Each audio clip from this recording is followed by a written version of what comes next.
The scene begins with a blind Douluo. What is going on? Today, the Holy Spirit Village is in an uproar. It's time for the children to awaken their martial souls. Ichuan follows old Jack to the branch of the Spirit Hall, his heart pounding. After 6 years of being transported, whether he can become a soul master depends on today. Chuan will definitely awaken a strong martial soul. Old Jack pats his chest confidently. Suddenly, a drunken voice interrupts. What are you bragging about? A mud-legged kid wants to be a soul master? It's Tang Hao. This guy looks scruffy and reeks of alcohol, looking at Ichuan as if he were trash. Old Jack is furious. Tang Hao, you drunkard. Chuan is 100 times better than you. Ichuan stays silent. There's no point in arguing with him. Now, hell, let him eat his words later. In the line, Tang San quietly stands at the back, not even glancing at the other children. Ichuan takes a look at him, truly the child of fortune, so aloof. Upon arriving at the Spirit Hall branch, it's really just a rundown wooden shack. He pushes the door open, and inside stand a person in a light blue uniform. It's Su Yuntao. Stand straight, prepare for awakening. Su Yuntao takes out 6 black stones, tossing them into the air, and they spin, shining with yellow light. The first child reaches out and a scythe appears. No soul power next. The second child has a hoe, the third a blue silvergrass.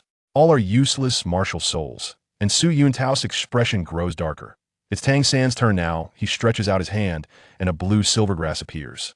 Waste martial soul. Su Yuntao waves his hand, too lazy to test for soul power. Tang San becomes anxious. Master, please test it. Su Yuntao impatiently hands over the crystal ball. In the next moment, blue light bursts forth. Innate full soul power. Su Yuntao's eyes nearly pop out. Finally, it's Ichuan's turn. He steps forward, and Su Yuntao rolls his eyes. Hurry up, don't waste time. Ichuan extends his hand, but there's nothing there. Su Yuntao laughs. No martial soul at all? Get lost. Old Jack anxiously stomps his feet. Chuan. Suddenly, Ichuan's eyes begin to glow, not with the purple extreme magic eyes, but pure black. My martial soul is my eyes. Ichuan says calmly, as Su Yuntao is dumbfounded. Eyes? What kind of martial soul is that? He hands over the crystal ball, and as soon as Ichuan touches it, the crystal ball cracks. Black mist erupts from inside, enveloping Ichuan's eyes. What kind of soul power is this? Su Yuntao takes 3 steps back in fear. Tang Hao, who doesn't know when he stood at the door, sobers up completely, staring intently at Ichuan. This martial soul doesn't seem right. What exactly is Ichuan's martial soul? Is his soul power strong enough to break the crystal ball? Is he even stronger than Tang San? What's more thrilling is that upon witnessing this, Su Yuntao directly collapses on the ground, blind. Blind Douluo. He pushes open the door, and the room is slightly dimmed. A young man stands inside, dressed in white tight-fitting clothes, tall and upright, with a black cloak fluttering behind him, adding to his heroic aura. Old Jack quickly approaches. Soul Master, thank you for your trouble. Su Yuntao waves his hand, looking proud. There's not much time. Let's begin. He takes out 6 black stones, tossing them into the air, spinning them around, with yellow light shining everywhere. I am Su Yuntao, a level 26 Great Soul Master, your guide. The children's eyes widen. Soul Master. A legendary existence. The first child enters, and Su Yuntao shouts, Independent wolf possession. A giant wolf appears behind him, scaring the child into shivering. Martial soul scythe, no soul power. The second one is a chicken, the third a hoe. All useless martial souls. And Su Yuntao's face is getting darker. Now it's Tang San's turn. He reaches out, and a blue silvergrass appears. Waste martial soul. Next. Su Yuntao is too lazy to test. Tang San gets anxious. Please test it. As soon as the crystal ball touches his hand, blue light explodes. Innate full soul power. Su Yuntao is stunned, but upon seeing its blue silvergrass, he shakes his head. What a waste. Why Chuan rolls his eyes from the side. Did he see the Hao Ian hammer? Truly a blind Douluo. Finally, it's Ichuan's turn. He steps into the magic array, and suddenly, an incredibly powerful force erupts from within him. In the light, a monster with a dragon head and a human body appears, with green-yellow skin, dragging a long tail behind, and 12 grooves on its body, 2 of which have talismans: gray mouse and yellow dog. Su Yuntao's eyes widen like saucers. Is this a snake martial soul? Although strange, it has great potential. Ichuan sneers inwardly. Snake? You must be even more blind. Su Yuntao hands over the crystal ball. Test soul power. As soon as Ichuan touches it, the crystal ball cracks, black mist wrapping around his martial soul, and that dragon head suddenly opens its mouth, shooting out a beam of light. Su Yuntao is directly blown away, crashing into the wall. How? How much soul power could this be? Old Jack is dumbfounded. Xiao Chuan's martial soul is even more powerful than Tang San's? What exactly is Chuan's martial soul? What use do the mouse and dog talismans have? What's even more thrilling is that as Su Yuntao gets up, he suddenly screams, 12 talismans. This is the 12 talismans' martial soul. Tang Hao, who doesn't know when he stood at the door, is staring intently at Ichuan, and the wine gourd in his hand falls to the ground with a bang. This kid is even more terrifying than the Haotian hammer. All right, children, prepare to test your soul power. Su Yuntao's voice interrupts Yichuan's thoughts.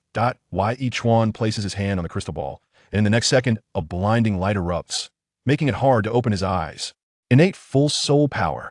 Su Yuntao jumps up in shock. Why Yichuan, however, remains calm, awakening the Holy Master martial soul. Is an innate full soul power standard just a low configuration for a transmigrator? Stepping out of the wooden house, Old Jack has been waiting anxiously. Soul Master, how are the children? Su Yuntao points at Tang San. This kid has blue silvergrass, a waste martial soul, but innate full soul power. Then he points at Ichuan, raising his voice by an octave. This child is even more impressive. An unprecedented snake martial soul, also with innate full soul power. He could potentially become a title Douluo in the future. Old Jack is overjoyed, unable to close his mouth. Heaven bless. The Holy Spirit Village is going to produce a big shot. Tang San, listening from the side, has a dark expression, his fists clenched tightly. Why? I have the Haotian hammer. Why am I said to be worse than him? Su Yuntao leans close to Old Jack. How about letting Ichuan enter the spirit hall? A title Douluo will personally teach him. Ichuan quickly grabs Old Jack, feigning a pitiful look. Grandpa, I don't want to leave. I want to stay with you for a few more years. Old Jack's heart softens. Right? Let him stay a few more years. Su Yuntao doesn't insist such a good seedling will eventually belong to the spirit hall. But he didn't see Ichuan secretly raise his hand, a phantom of the mouse talisman emerging from his palm, and a nearby stone suddenly moved on its own. The mouse talisman turns stillness into motion. The dog talisman is immortal. Ichuan secretly rejoices. This is just the beginning. After returning, will Tang San secretly practice the Haotian hammer to surpass Ichuan? Ichuan's Holy Soul martial soul still has 10 talismans to unlock. What will the next one be? What's even more thrilling is that as Su Yuntao just left the Holy Spirit Village, he was stopped by a man in black. Did you see clearly what that child's martial soul was? Su Yuntao is taken aback. Snake. Snake martial soul. The man in black sneers. That is the Holy Master. The Holy Master of the 12 talismans. Su Yuntao leaves, and Ichuan follows Old Jack home. Along the way, Old Jack shouted to everyone he saw, our Ichuan has innate full soul power. He will become a title Douluo in the future. The villagers handed over eggs and jerky. Kid, practice hard. Ichuan clenched the things in his hands, feeling warm inside. 3 months later, Old Jack drove a donkey cart, taking Ichuan and Tang San to Notting Academy. As soon as they arrived at the entrance, the gatekeeper blocked their way. Country bumpkins, get lost. How can Holy Soul Village produce soul masters? Blue silvergrass with innate full soul power? Who are you trying to fool? That kid's beast martial soul is even more ridiculous. Country bumpkin dreaming. Old Jack was so angry he trembled and raised his hand to hit. Slap. Ichuan was quicker, landing a slap on the gatekeeper's face, instantly leaving 5 swollen finger marks. You dare hit me? The gatekeeper roared, swinging his fist towards them. Why Ichuan sneered, summoned his Holy Master martial soul, and tore off the rat talisman. He opened the package, revealing a sculpturia pacifist from One Piece. Move for me. Ichuan pressed the talisman onto the statue. The stone-carved pacifist suddenly lit up with glowing eyes, raised its large hand, and struck towards the gatekeeper. The gatekeeper was so scared that his soul almost left his body, turning to run, only to be kicked down by the statue, falling hard. You. What kind of monster is this? The gatekeeper shouted as he got up. Academy guards. There's an assassin. Ichuan crossed his arms. You lowly thing with dog eyes. This is called strength. Tang San stood by, dumbfounded. This was Ichuan's martial soul ability, much stronger than his own blue silvergrass. Old Jack was also stunned. Xiao Chuan, this, Grandpa, don't be afraid, he deserves it. Ichuan glanced at the guards rushing over in the distance. Just in time. Let them judge. Would the guards help the gatekeeper? Could Ichuan's pacifist defeat the academy guards? What was even more exciting was that the commotion attracted someone none other than Yu Xiao Gang. He looked at the moving statue, his eyes widening. This is a mutation of a weapon, martial soul? No, the soul power fluctuations are off. Seeing Yu Xiao Gang, Ichuan suddenly smiled. Master is here. Now, there's a good show to watch. In an instant, something miraculous happened. The originally motionless statue seemed to be infused with life. Whoosh, it came to life. It punched the gatekeeper, sending him flying, blood spitting out on the ground, his face turning pale. Ichuan walked over, stepping next to him. Either die or kneel and apologize. The gatekeeper didn't dare to resist anymore. Thud, he knelt down. I'm sorry. I was blind. Tang San stood by, sarcastically saying, Isn't this a bit too much bullying? Ichuan turned around and glared at him. In a world where the weak are preyed upon by the strong, strength is everything. If he talks back, he deserves to be beaten otherwise. Why should I bother getting stronger? Just as he finished speaking, Xiao Gang walked over. What happened? Ichuan didn't even want to look at him, this hypocritical scumbag. Pulling old Jack into the academy. The teacher in the academic office trembled when he saw the proof and quickly called for the principal. Principal Hank rushed over, his face full of wrinkles as he smiled. Genius. Welcome to nodding. Ichuan raised an eyebrow. What's the treatment like? If it's not good, I'm leaving. The principal panicked. Tuition and fees waived. Single apartment. 10 gold soul coins per month. Freedom to attend classes. Everything will satisfy you. 10 gold soul coins. Enough for an ordinary family to live for half a year. Just as Ichuan nodded, a commotion suddenly broke out outside. Tang San was surrounded by a group of students, with the leader shouting, How dare a useless martial soul like Blue Silvergrass come here? Get out. Tang San clenched his fists. Blue Silvergrass emerged, but was kicked down by someone. Why Ichuan's lips curled into a cold smile, nodding at the pacifist. The statue whoosh shot out, knocking down all the students who were attacking. My person, how dare you touch? Ichuan stood in front of Tang San, looking down at him. Tang San's eyes were filled with both hatred and fear, yet he didn't dare to say a word. Why Xiao Gang watched in shock. This child's martial soul ability is too ridiculous. He quietly took out a notebook and started taking notes. If he could thoroughly study this, perhaps he could turn his fate around. Would Tang San hold a grudge against Ichuan? Would Xiao Gang take action against Ichuan's martial soul? What was even more exciting was that a delicate voice rang out. Brother, you are so amazing. Xiao Wu bounced over, her eyes sparkling as she stared at Ichuan. Why Ichuan looked at Xiao Wu, who suddenly appeared, then glanced at Tang San's darkened face, and suddenly smiled. Thus, Ichuan nodded in satisfaction, a hint of a smile appearing on his face. In that case, please have Principal Hank handle my enrollment, but I want to stay in dormitory 7. And later, send me a double quilt with a carrot pattern. A double quilt with a carrot pattern? Principal Hank was stunned but didn't dare to ask further, quickly nodding. No problem. Ichuan stuffed 10 gold soul coins into old Jack's hands. Grandpa, take this and spend it. Old Jack was anxious. I don't want it. In the future, when I become famous across the continent, how could I not take care of you? Ichuan smiled and pushed it back. Old Jack walked away, looking back 3 times, while Ichuan turned and entered dormitory 7. Wang Sheng wanted to be the boss. He was knocked down by the pacifist with a punch, immediately yelling boss. When Tang San entered, he was stunned. Ichuan was sitting like a lord, with his roommates massaging his shoulders, kneading his legs, and serving tea, while his luggage was neatly arranged, and carving tools occupied 2 beds. How can you bully your classmates? Tang San began to preach again. Wang Sheng jumped up. The new guy knows nothing. The boss gives us 1 silver soul coin a month. What's wrong with serving him? Ichuan scoffed. Xiao San, not convinced? Want to fight? Tang San clenched his fists, but ultimately backed down, silently going to tidy up his bed. Had already grown to hate Ichuan deeply. Is this dormitory 7? At the door stood a girl, her features delicate, with a scorpion braid swaying back and forth. It was Xiao Wu. Ichuan Wu stood up, walking up to her, and the boss of dormitory 7, Ichuan. You can call me Chuan Ge. Xiao Wu blinked. Xiao Wu, the dance of jumping. She caught sight of the carrot quilt on Ichuan's bed, her eyes brightening. I like this quilt. Ichuan raised an eyebrow. Like it? Want to sleep with me tonight? Xiao Wu didn't even think. Sure. Tang San's face turned green at the sight. This plot isn't right. Xiao Wu was supposed to sleep with me. Just as he was about to speak, Xiao Wu suddenly turned her head and glared at him. What are you looking at? Tang San quickly looked down. Wang Sheng leaned closer to Ichuan's ear. Boss, this girl is quite spicy. Ichuan ignored him, staring at Xiao Wu's scorpion braid. This was a soft-boned charm rabbit, a 100,000-year soul beast. Xiao Wu suddenly smiled, revealing 2 small tiger teeth. Chuan Ge, I heard you can fight really well. Ichuan patted the pacifist. Not bad. Then can you help me beat someone up? Xiao Wu leaned in closer, her voice sweet. Who does Xiao Wu want to beat up? Would Tang San take the opportunity to make a move? What was even more exciting was that Xiao Wu suddenly tiptoed up, leaning close to Ichuan's ear. I know a secret, Tang San. Ichuan narrowed his eyes, looking at Tang San. What is this guy hiding? Little Wu quickly placed her school uniform on the chair beside her and stood in front of Ichuan, striking a pose. "Come on," she said loudly, her voice carrying a hint of provocation and full of anticipation. Seeing this, Ichuan revealed a meaningful smile and beckoned to Xiao Wu with his finger. In an instant, Xiao Wu moved, delivering a swift kick aimed directly at Ichuan's chest. The speed of this kick was extremely fast, accompanied by a whooshing sound, clearly indicating that Xiao Wu was not just all show. She was testing Ichuan, trying to gauge his strength and reaction speed.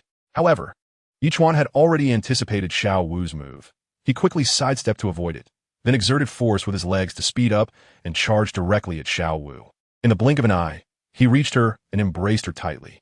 Due to the indoor setting, the space was already limited, and with Ichuan's considerable strength, this embrace caused Xiao Wu to lose her balance. In an instant, the two collided, and due to inertia, Ichuan pressed Xiao Wu against the wall behind them. Ichuan pressed both hands against the wall on either side, trapping Xiao Wu in the middle. Both of their breaths were somewhat hurried, their warm breaths intertwining.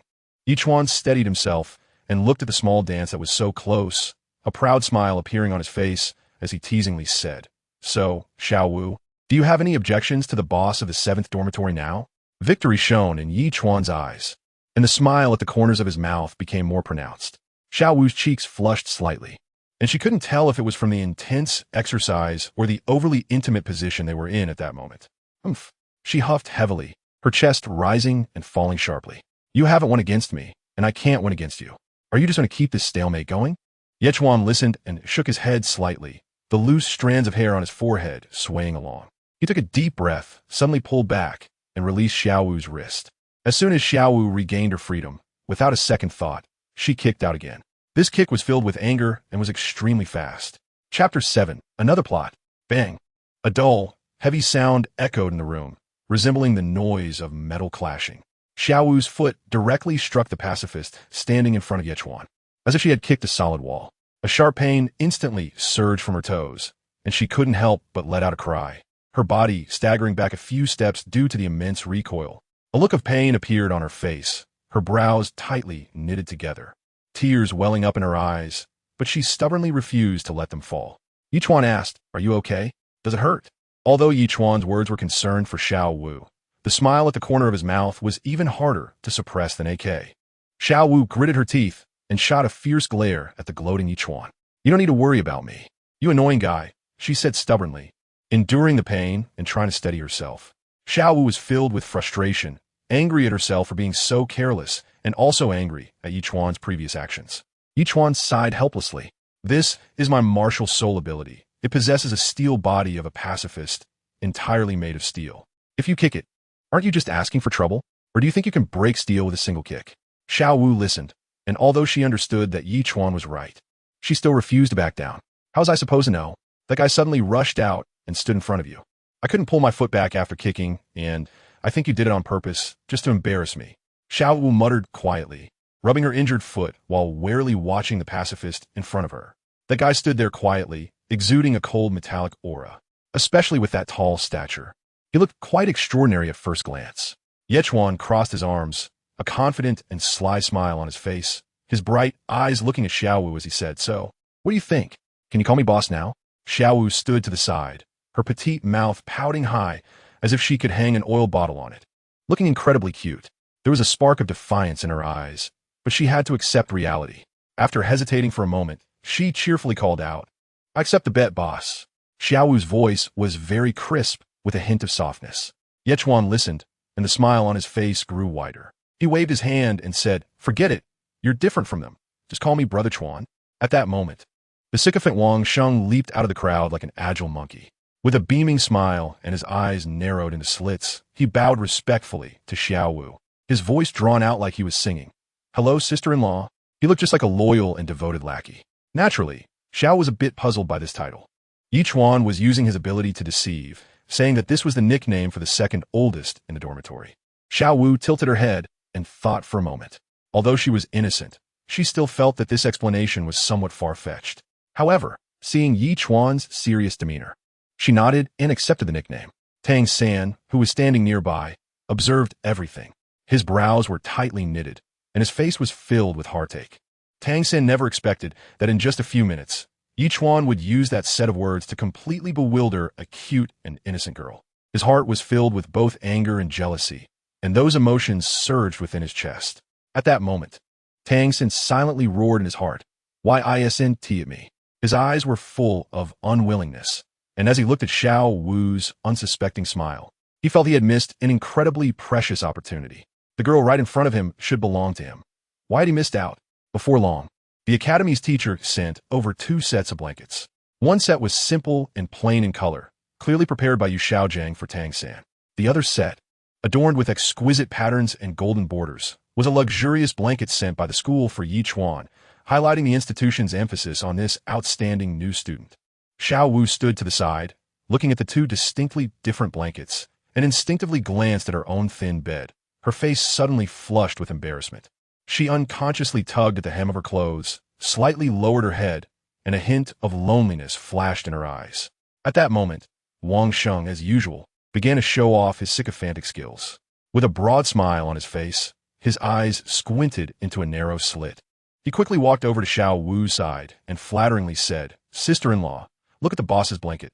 This size is clearly a double blanket. You and the boss can snuggle under this blanket at night." Saying this, he even reached out to gently shake the blanket, displaying the cute carrot pattern on it. As soon as Xiao Wu saw the carrots on the blanket, her eyes lit up, and her mouth couldn't help but curve into a satisfied smile. "Great. Then let's squeeze together tonight." As she said this, she sneakily glanced at Ichuan. Ichuan felt a bit helpless upon hearing this, but he couldn't refuse and could only put on a reluctant expression, gently nodding. Wang Sheng saw that the atmosphere was just right and quickly said, "Boss, sister-in-law, it's almost noon. How about we go eat?" As soon as she heard the word eat, Xiao Wu instantly perked up, her eyes sparkling with excitement. She bounced ahead while shouting, "Sure, I'm so hungry I could die." After transforming and entering human society, Xiao Wu clearly felt that human food was much more abundant than that in the Sodto forest. Wang Sheng and several other work-study students exchanged glances, revealing wry smiles. One of the work-study students scratched his head and said a bit shyly, "Sister-in-law, what good food can we work-study students eat? We can only buy some cheap meals in the cafeteria to fill our stomachs." As soon as each one heard this, he immediately stretched out his hand and gently slapped Wang Sheng on the head, pretending to be angry, and said, "What are you talking about? Since you've become my little brother, you must enjoy the good life with me. Come on, today I'm taking you all to indulge." Upon hearing this, everyone cheered excitedly, chanting "Long live the boss," while crowding around Ichuan and Xiao Wu as they walked out, completely leaving Tang San behind. Tang San looked at their departing figures, slightly furrowing his brows, a complex expression flashing in his eyes, but he quickly returned to calm. The members of Class 7 chatted and laughed as they crossed the playground, and before long, they arrived at the cafeteria. As soon as they pushed the door open, a sharp and discordant voice came through. "Oh, isn't this Wang Sheng and his gang of poor guys? What, do you still have the guts to come to the cafeteria for a meal today?" Chapter 8. The Spirit Master of Martial Souls. Isn't it reasonable to have a Shadow Legion? Ichuan looked in the direction of the voice and saw a group of senior students standing on the stairs between the first and second floors, looking down at them. The one speaking was a boy who looked about 11 or 12 years old, handsome with delicate features. But the arrogance on his face and the strong disdain in his eyes made him quite uncomfortable to look at. As he spoke, he was also shaking his finger at Wang Sheng, wearing a mocking smile. "A poor loser is just a poor loser, no matter how hard you try. You probably will never have the qualification to eat on the second floor."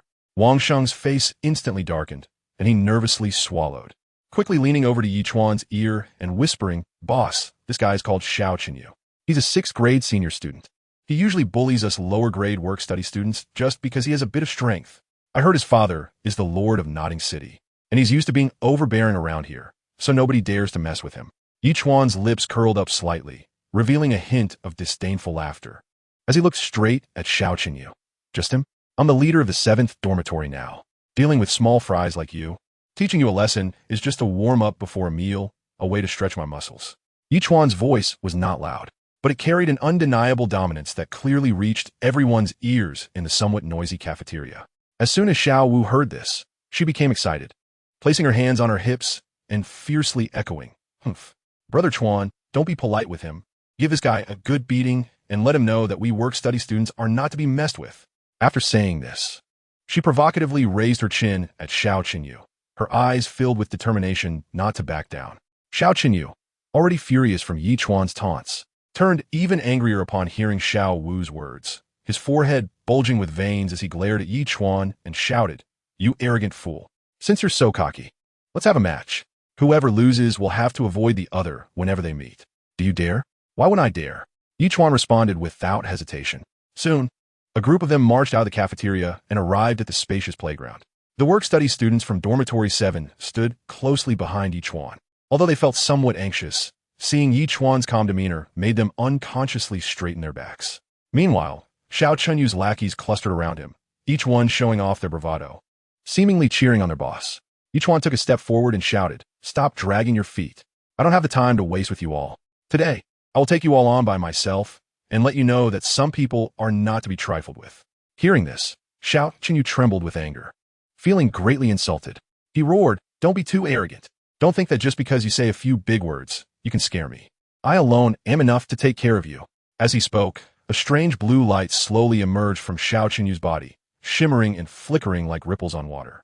With the appearance of the blue light, Xiao Qinyu's body began to change. His muscles rapidly swelled, his clothes stretched tightly, and his eyes gradually turned into a strange light green, exuding a fierce, beastly nature. His arms slowly lifted, claws extending forward, with nails becoming sharp and glinting coldly in the sunlight. At the same time, a dazzling yellow soul ring slowly rose from beneath Xiao Qinyu's feet, swirling and dancing around his body. Xiao Qinyu, 6th grade student, Martial Soul, Song Wolf, 13th level One-Ring Battle Soul Master. "Today, let me show you my power." Xiao Qinyu loudly announced his martial soul and level, as if declaring his strength to Ichuan. Ichuan looked at Xiao Qinyu in front of him, the corners of his mouth slightly raised, revealing a hint of disdainful smile. He shook his head slowly, then snapped his fingers lightly. In that instant, dozens of strange black shadows suddenly appeared on the originally calm ground, those shadows as deep as an abyss, unfathomable. Immediately after, dozens of figures dressed in black ninja outfits swiftly emerged from the shadows, their faces covered with masks, revealing only a pair of sharp eyes, holding various weapons in their hands. As soon as these ninjas appeared, they quickly surrounded Xiao Qinyu, exuding a chilling aura that made one shiver. This was the ability granted to Ichuan by the Martial Soul Saint Master to summon the ninjas from the Ghost Shadow Legion. These ninjas were agile and quick, each possessing impressive combat strength. "Give him a good beating." Ichuan coldly uttered a few words, his voice devoid of emotion. With Ichuan's command, the ghostly ninjas surged towards Xiao Qinyu like a black tide. Although Xiao Qinyu had the beast martial soul, the azure wolf, with bulging muscles, sharp claws like knives, and surrounded by a yellow soul ring symbolizing strength, facing this sudden, dense, and seemingly immortal Ghost Shadow Legion ninjas, his advantage vanished in an instant. Xiao Qinyu's eyes widened, filled with terror and disbelief, as he roared and waved his sharp claws, trying to fend off wave after wave of attacks. Each swipe of his claws created a gust of wind, but those ninjas were as nimble as phantoms, always managing to evade his attacks at the critical moment and then counterattacking from various tricky angles.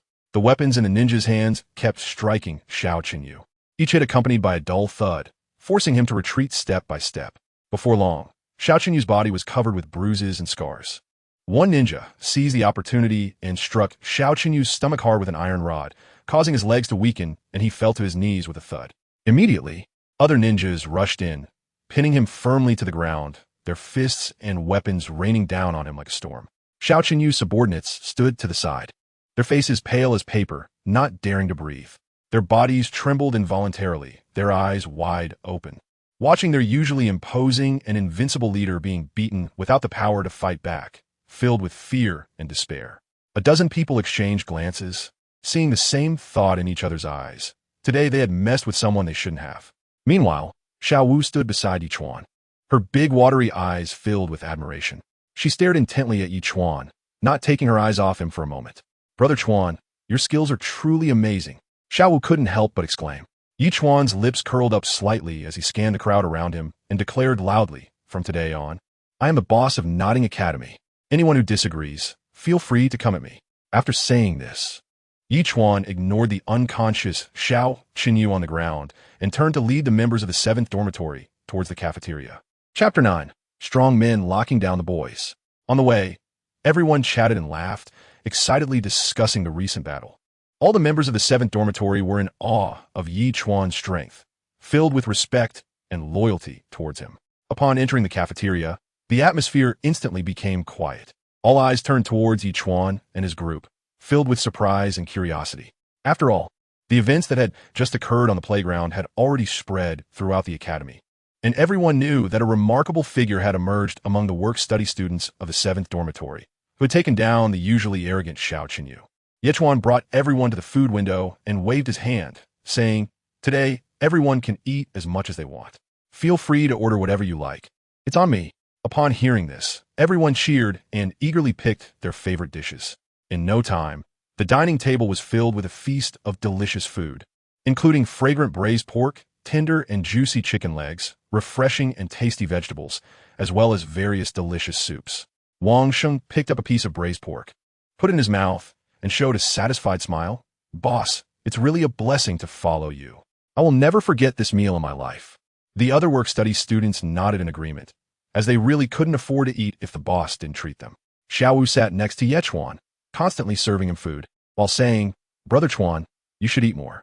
Ichuan looked at Xiao Wu, pinched her face, and said, "Xiao Wu, eat more, or in the future, Brother Chuan will eat you." After a while, the simple lunch was quickly finished amidst the chatter. Wang Sheng stood up, dusted off the non-existent dust on his clothes, and nodded towards a few work-study students beside him. "Let's go, time to work." The work-study students all nodded and followed Wang Sheng out in single file.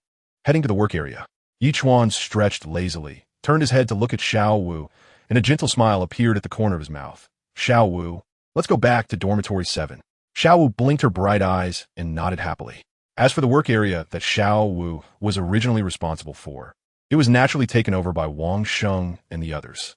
The two walked back to dormitory 7 side by side, and as soon as they opened the door, they saw Tang San quietly sitting in the corner, with his legs crossed and eyes closed, clearly focused on meditating and cultivating. Ichuan couldn't help but sneer at this scene, his voice laced with a hint of mockery and disdain. "If hard work is useful, then why do we need cheats?"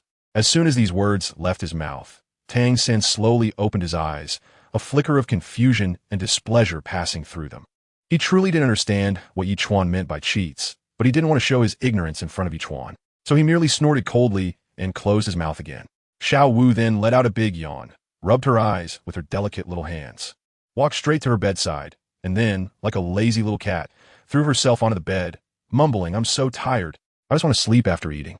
Seeing this, Ichuan also walked to his bedside, lay down, and softly replied, "I'm sleepy too, so let's sleep for a while." The room gradually quieted down, with only the faint sound of breathing. Suddenly, Ichuan reached out and pulled Xiao Wu tightly into his arms. Xiao Wu's body instantly stiffened. Her eyes widened in shock and embarrassment, and she exclaimed, "What are you doing?"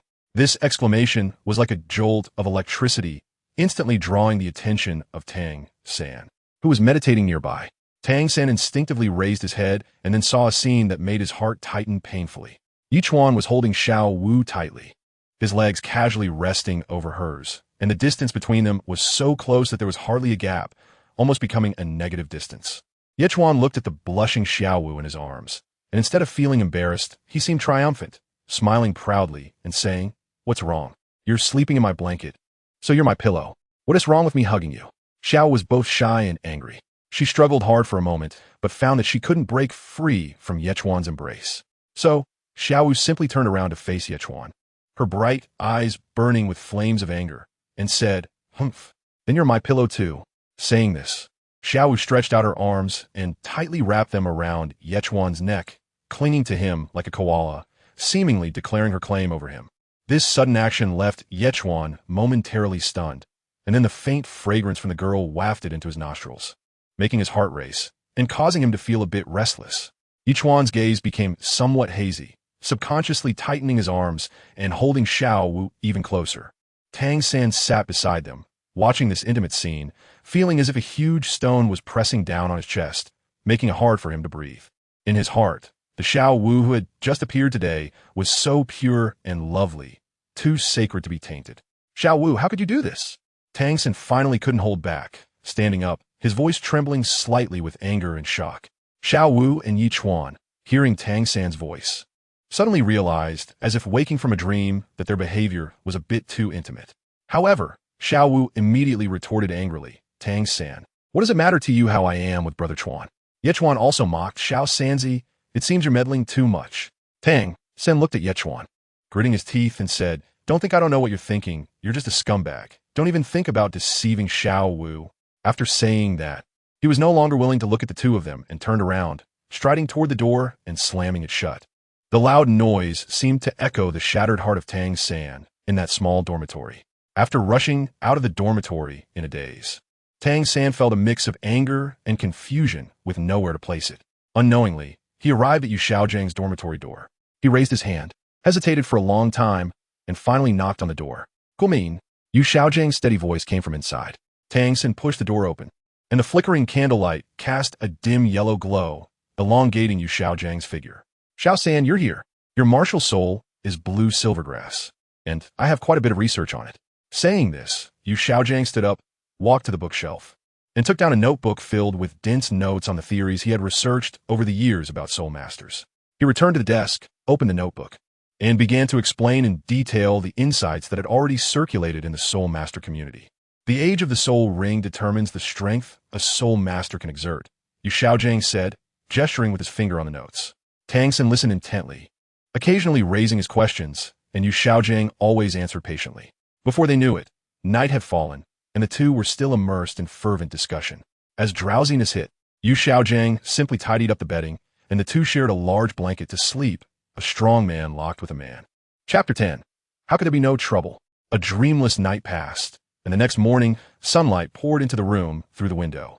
Two figures, one big and one small, walked out of Yu Xiaozhang's dormitory. It was Yu Xiaozhang and Tang San. They hurriedly left Nodding Academy. However, unbeknownst to them, a figure was hidden in the darkness of the academy, watching everything. In the 7th dormitory, the Ghost Shadow Legion silently appeared in front of Ichuan. Ichuan frowned slightly. Tang San and Yu Xiaozhang were about to leave Nodding Academy, presumably to go to the soul-hunting forest. Leaving the academy at this time was likely to help Tang San hunt for his first soul ring. Ichuan did not hesitate at all and quickly went to the academic affairs office of the academy to ask the responsible teacher for leave. Faced with Ichuan's request, the teacher had no choice but to approve the leave. After leaving the academic affairs office, Ichuan immediately summoned the Shadow Legion. Thus, Ichuan led the Shadow Legion, following Tang San and Yu Xiaozhang, always keeping a certain distance. With the capabilities of a Shadow Legion, they naturally would not be discovered by the two. After a day and night of travel, they finally arrived at the edge of the soul-hunting forest. The tall trees in the soul-hunting forest blocked out the sun, and the occasional roars of unknown soul beasts sent chills down one's spine. Yu Xiaozhang, with Tang San, carefully entered the forest using Lu Erlong's token. Yu Xiaozhang's expression was serious, always on guard against the movements around them. Little San, this is the soul-hunting forest. It's your first time here, so you must pay attention. Every step could be filled with danger, so be careful. Tang San clenched his fists and replied, Teacher, I understand. I will be careful. Ichuan quietly led the Shadow Legion into the forest.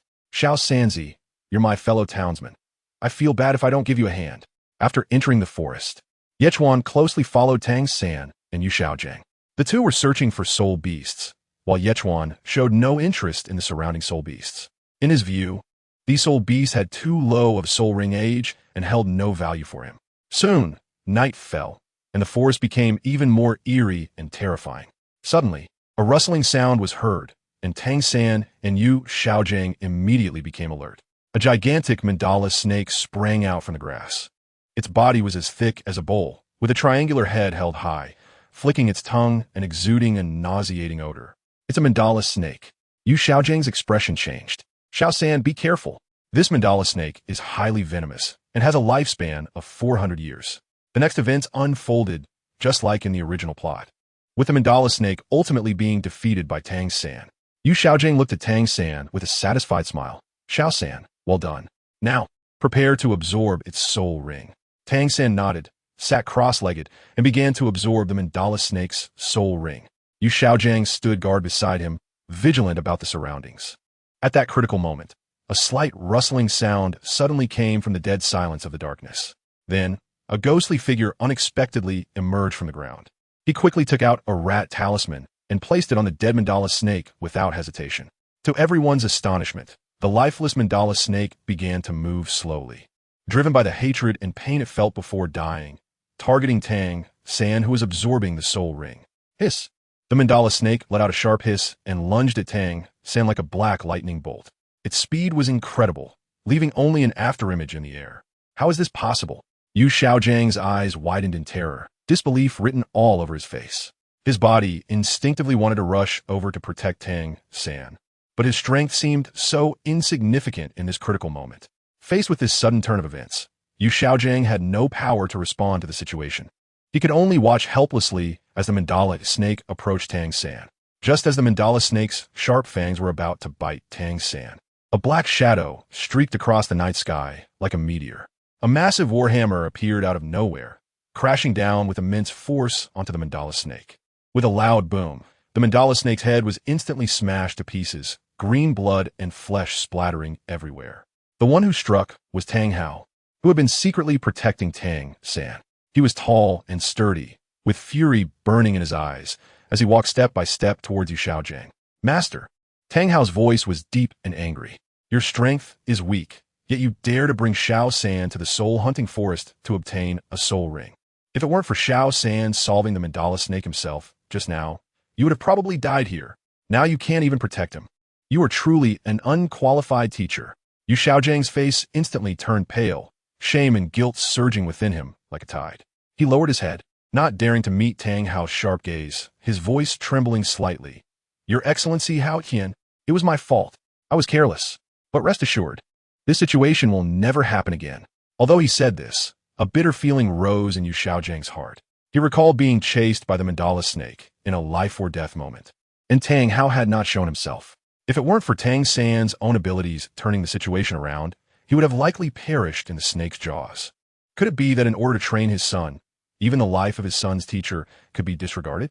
Although Yu Xiaozhang felt discontent, facing such a powerful presence as Tang Hao, he could only bury these thoughts deep in his heart, not daring to voice a single word. Meanwhile, the ninjas of the Shadow Legion hiding in the shadows, seeing their mission fail, quickly retrieved the rat talisman, their figures flickering as they slipped into the ground like loaches, disappearing without a trace as if they had never been there. Ichuan quickly received news from the Ghost Shadow Ninja team, learning that they had failed to calculate Tang San. Ichuan still wore a calm expression. For Ichuan, dealing with Tang San was merely a bit of diversion in his seemingly ordinary, yet actually tumultuous life. It was not a matter of great importance. It didn't work this time, but there will be plenty of opportunities next time, Ichuan murmured softly, until Tang San's life was truly at stake. Tang Hao would definitely not act easily. This method of close protection piqued Ichuan's interest. However, Ichuan would not put all his energy into dealing with Tang San. Since that is the case, I should also acquire a soul ring. Ichuan suddenly stood up, a glint of determination flashing in his eyes. A powerful soul ring has an immeasurable effect on a soul master's strength, and he could not be satisfied with ordinary 100-year soul rings.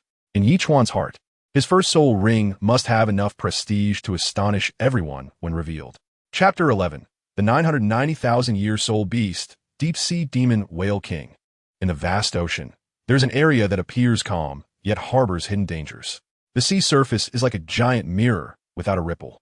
The sky is a deep blue, merging with the dark blue sea at the distant horizon, making it impossible to distinguish where the sea ends and the sky begins. Ichuan stood quietly at the bow of the ship, the sea breeze gently blowing through his hair. He slightly raised his head and gazed at the mysterious sea, murmuring to himself, "Here is the sea of death that fishermen dread. I'm afraid that unfortunate deep-sea demon whale king resides here. Fire!" Ichuan suddenly raised his voice and gave the command. As soon as the words fell, the Shadow Ninja Corps on the ship sprang into action. They skillfully picked up the prepared firecrackers, lit them with torches, and then threw them forcefully into the sea. Boom! Boom! Boom! In an instant, the deafening sound of explosions erupted from the seabed. The shock waves from the explosions stirred the calm sea surface into towering waves, with the seawater being lifted high and then crashing down heavily, splashing large amounts of white water. The surrounding seawater seemed to be stirred by an invisible giant hand. Becoming restless, Ichuan picked up the loudspeaker that had been prepared in advance, took a deep breath, and shouted loudly at the sea, "Deep Sea Demon Whale King, come out and meet me. I have a way for you to become a god." His voice echoed over the surface of the sea. Once, twice, 3 times. Ichuan shouted 3 times in a row, using all his strength with each call. After shouting, he put down the loudspeaker and stared intently at the surrounding sea, his eyes revealing a mix of tension and anticipation. Suddenly, the seemingly calm surface of the sea began to churn violently. The water boiled as if it were being heated, rolling continuously and forming huge whirlpools. Soon after, a massive figure slowly rose from the depths of the ocean. It was a gigantic blue whale, measuring over 200 meters long, its enormous body creating a striking presence on the water surface. Its 2 eyes were each 3 meters in size, one of which bore a deep scar, appearing hollow and lifeless. The blind eye made it look even more ferocious and terrifying. Upon seeing that the one calling out was a human child, the deep-sea demon whale king's sense of shock was unimaginable. "Human, you dare to deceive me." The furious voice of the deep-sea demon whale king boomed like a bell, echoing across the surface of the sea. As its massive body rapidly surged towards the ship where Ichuan stood. Wherever it passed, the water was pushed aside, forming a vast chasm. Seeing this, Ichuan showed no signs of panic on his face. Calmly, he took out the mouse talisman from his pocket. "Now's the time," Ichuan murmured to himself, then forcefully slapped the mouse talisman against the statue. The moment the mouse talisman made contact with the statue, a strange light flashed. The statue seemed to be infused with the power of life and came to life. A blind man with an X-shaped scar on his face and wielding a long knife appeared before Ichuan. This person was the Navy headquarters Admiral Fujitora, activated by the mouse talisman. As soon as Fujitora appeared, he keenly sensed a powerful and hostile aura rapidly approaching the ship. Activating his observation haki, Fujitora captured the massive creature coming from afar, slowly extending his hand to grip the cane sword at his waist. His palm was broad and strong, his fingers gently stroking the hilt of the sword. Ichuan saw this scene and hurriedly shouted, "Mr. Xiao, spare its life. Let me deliver the final blow." At this crucial moment, he knew that his plan must not have the slightest deviation. Tang Xiao was slightly taken aback. Although he was filled with doubt and did not understand why this young man was so insistent on delivering the final strike to the giant beast, he still nodded without hesitation. "All right, I will spare its last breath." The young Tang Xiao's voice was deep and gentle, carrying a hint of concern. Ichuan nodded heavily, full of confidence in Fujitora's strength, with a smile. At that moment, the enormous body of the deep-sea devil whale king charged towards the large ship like a moving small mountain. The giant waves it created were dozens of meters high, churning the surrounding seawater into a murky mess. In the Douluo world, its 200-meter size could indeed be considered a colossal creature, instilling fear in all other beings in its vicinity. However, in the Pirate King world, such a 200-meter size was not even comparable to large sea kings. After all, even slightly larger sea kings could exceed 1,000 meters, and some even reach sizes of 5,000 meters. The ultra-large sea kings were even more massive, reaching sizes of 10,000 meters. Fujitora remained calm, slowly raising his sword staff, his arm exerting a slight force, causing the blade to rub against the air and emit a faint humming sound. A look of control over power and confidence in battle was evident in his eyes. The deep-sea devil whale king before him was nothing more than an insignificant ant. "Huh!" Fujitora let out a light shout, his arm swinging sharply, and a fierce slash instantly flew from the blade. The slash was like a bolt of lightning, cutting through the air with endless power and momentum, charging straight towards the deep-sea devil whale king. In that instant, it seemed as though the entire world had fallen silent. Ichuan held his breath, watching the collision between the strike and the deep-sea demon whale king. The strike resembled a sharp giant axe, directly cleaving the deep-sea demon whale king in half. Its massive body rolled on the surface of the sea, blood dyeing the surrounding waters red, emitting a strong, fishy stench. Due to the deep-sea demon whale king's nearly million years of cultivation, its vitality was extremely resilient. Even though it was cut in half, it had not died immediately. Its body struggled painfully in the water, letting out deep roars. Seeing this, Ichuan felt a surge of joy and hurriedly bowed to Tang Tiger, sincerely saying, "Mr. Xiao, I need to absorb the soul ring of the deep-sea demon whale king, and I cannot be disturbed during this time." Tang Tiger smiled slightly, nodded his head, and revealed a gentle smile, saying, "Although I still don't quite understand what's going on, no one will disturb you during this time. Go ahead, young man." Ichuan nodded, took a deep breath, and then leaped up abruptly, tracing a graceful arc in the air before landing steadily on the half-body of the deep-sea demon whale king. The damned deep-sea demon whale king cursed with a voice full of resentment, but villains always fall due to their excessive talk. Ichuan was too lazy to waste words with it. At this moment, he only had one thought in his mind, to quickly end all of this. Absorb the soul ring and enhance his own strength. Ichuan took the katana from the hands of the ninja of the Ghost Shadow Legion. The katana was as long as his body, its blade glimmering with a cold light. He gripped the hilt tightly with both hands, the veins on his arms bulging. Demacia! Ichuan let out a loud shout and then stabbed fiercely at the deep-sea demon whale king with his katana. Chapter 12. 2 Soul Skills. With each thrust, Ichuan exerted all his strength, driving the blade deep into the body of the deep-sea demon whale king, splattering large amounts of blood. 1 stab, 2 stabs, 3 stabs. He thrust a total of 14 times, and Ichuan was covered in the blood of the deep-sea demon whale king, as if he had been pulled out of a pool of blood. Finally, after the 14th stab fell, the deep-sea demon whale king's body stopped struggling and was completely dead. In an instant, a strange light appeared on the surface of the sea, and a deep red soul ring mixed with gold slowly emerged. This soul ring was enormous, measuring at least 100 meters in size, shimmering with a captivating glow under the sunlight. Ichuan saw the soul ring appear, and a flash of excitement and determination crossed his eyes. Without any hesitation, he immediately sat cross-legged on the deck, closed his eyes tightly, and began to mobilize the soul power within him, carefully guiding the soul ring closer. In an instant, beads of sweat covered Ichuan's forehead. Every nerve in his body was tense as he focused entirely on absorbing the soul ring.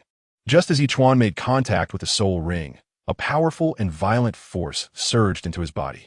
This force was like an angry giant beast, rampaging through his body, trying to break free. Ichuan's body began to uncontrollably swell, his skin turning bright red, with veins bulging beneath the surface like worms. He looked as if he would explode at any moment. Fujitora had been closely watching Ichuan's condition, and upon seeing this scene, his eyes sharpened instantly.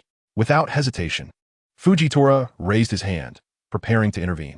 Just as he was about to act, Ichuan's body suddenly returned to its original size. Fujitora was slightly taken aback, a hint of confusion flashing in his eyes. However, seeing that Ichuan was temporarily out of immediate danger, his anxious heart relaxed a little. Thus, Fujitora quietly stood by, continuing to observe Ichuan, ready to assist him should he encounter danger again. However, Ichuan's suffering was far from over. His body began to repeatedly undergo the process of swelling and shrinking, each expansion feeling like it would tear him apart, and each contraction felt as if an invisible force was squeezing him. Even though the dog talisman granted Ichuan the ability to be immortal, the pain still existed. He gritted his teeth, his expression one of agony yet determination, sweat soaking his clothes and dripping onto the deck. But Ichuan never gave up. With his strong will, he endured this indescribable pain, striving to absorb the 990,000 year spirit ring of the deep-sea demon whale king. Meanwhile, on the distant sea surface, a figure darted across like lightning. Wherever it went, the sea was stirred up, creating long white waves. Soon, this figure arrived near the ship where Ichuan and Fujitora were. Fujitora keenly sensed the presence of a newcomer and immediately used the power of the gravity fruit without hesitation. In an instant, the surrounding air seemed to solidify, and a tremendous pressure bore down on the newcomer like Mount Tai. I am Posi, the High Priestess of Sea God Island. Esteemed strong one, I come here with no ill intentions.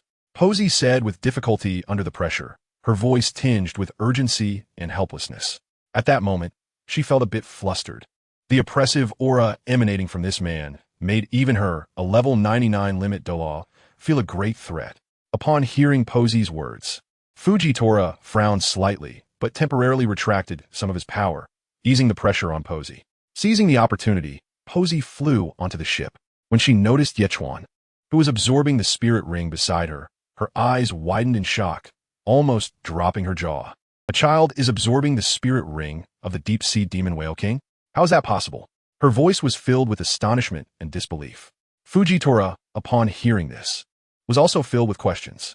He looked at Posi and asked, "Spirit ring? What is that?" His tone carried a hint of curiosity, as he had never heard of such a thing in the world he knew. Posi was slightly taken aback when she realized Fujitora didn't even know what a spirit ring was. But she quickly explained patiently. A spirit ring is an energy crystal produced after a soul beast dies on the Douluo Continent. The color and power of the spirit rings vary depending on the age of the soul beast. Absorbing spirit rings can enhance a spirit master's strength. But the higher the age of the absorbed spirit ring, the greater the difficulty and risk. This child is actually absorbing the 990,000 year spirit ring of the deep-sea demon whale king. This is simply unprecedented. Fujitora listened quietly to Posey's explanation, gaining a deeper understanding of this unfamiliar world. The two began to converse, while Ichuan continued to endure the pain, striving to complete the absorption of the spirit ring. A month later, on the vast and boundless sea, the wind was calm, and the sun shone on the water, creating a shimmering effect. An ancient ship was slowly sailing through the azure waters, its sails gently billowing in the breeze, making a rustling sound. Inside the cabin, Ichuan sat quietly on the deck, his brows slightly furrowed, beads of sweat rolling down his forehead and soaking his clothes. After a long and arduous absorption process, he had finally completed the absorption of the terrifyingly powerful 990,000 year spirit ring from the deep-sea demon whale king. As the last trace of energy merged into his body, Ichuan felt a surge of immense power coursing through his limbs. His spirit power level skyrocketed like a rocket, steadily reaching level 20.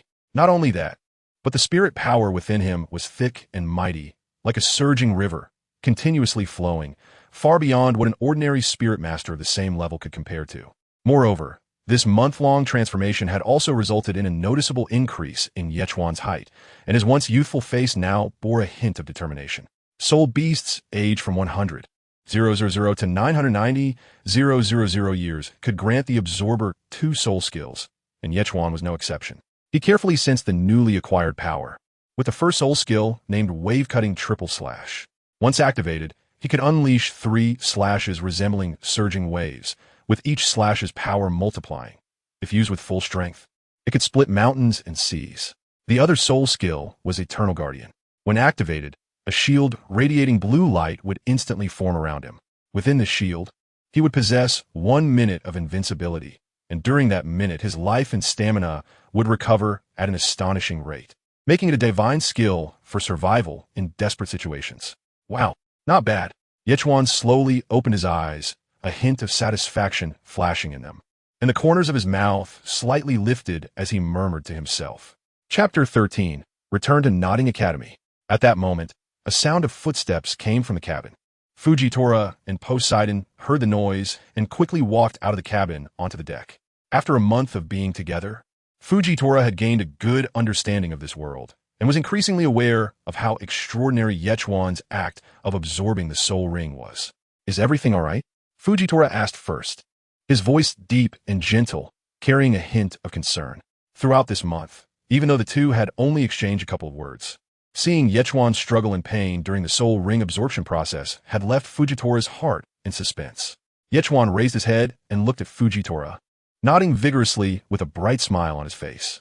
"Yes, everything is going smoothly. Thank you, Mr. Xiao, for your care during this time." Poseidon watched Ichuan from the side, her eyes filled with curiosity. She took a small step forward, wearing a gentle smile, and softly said, "Child, I am Poseidon, the High Priestess of Sea God Island. I'm really curious, how old are you this year?" After saying that, her gaze scrutinized Ichuan, and an absurd thought flashed through her mind. Could this child possibly be an extraordinarily powerful being, just short in stature like a dwarf? After all, being able to absorb a 990,000 year soul ring definitely didn't seem like something a child could do. Ichuan's tender face was filled with a confident smile as he cheerfully said, "High Priestess, I am 6 years old this year." Upon hearing this, Poseidon's beautiful eyes widened in surprise, her stunning face filled with disbelief. She could hardly believe that the 6-year-old Ichuan before her dared to absorb the soul ring of the 990,000 year old deep-sea magic whale king. In Poseidon's long years, she had never heard of such a shocking event. It completely exceeded her understanding. She opened her mouth, seemingly wanting to ask something, but ultimately swallowed her words. Poseidon knew well that everyone had their own secrets, and she was self-aware enough not to ask too much. "This is the soul bone you requested." Poseidon extended her fair, jade-like hand towards Ichuan, holding a right leg soul bone that emitted a gentle glow. Ichuan's eyes lit up, and without hesitation, he reached out to take it, revealing a radiant smile on his face as he respectfully said, "Thank you, Lord Poseidon." However, after receiving the soul bone, Ichuan suddenly changed his tone and began to dismiss people. "Thank you, High Priest, for protecting me. I will remember this kindness in my heart. If there's a chance in the future, I will definitely visit Sea God Island." Ichuan slightly leaned forward while speaking to show his gratitude. Poseidon's lips curled up slightly, revealing an elegant smile as she said, "At that time, the island of the sea god will be waiting for your esteemed presence." After finishing her words, she tapped her toes lightly, and her whole person flew away like a dazzling light and shadow. Poseidon's figure moved quickly across the sea, soon disappearing, leaving only a trail of waves. Ichuan looked in the direction Poseidon left, nodded slightly, then turned around, smiled at Fujitora, and bowed sincerely, saying, "Thank you, Mr. Xiao." Xiao nodded, his expression still calm as water. Ichuan carefully took out the mouse talisman from the body of Tang Xiao, and Tang Xiao turned back into a statue. Then Ichuan walked over to the pacifist and placed the mouse talisman back into his body.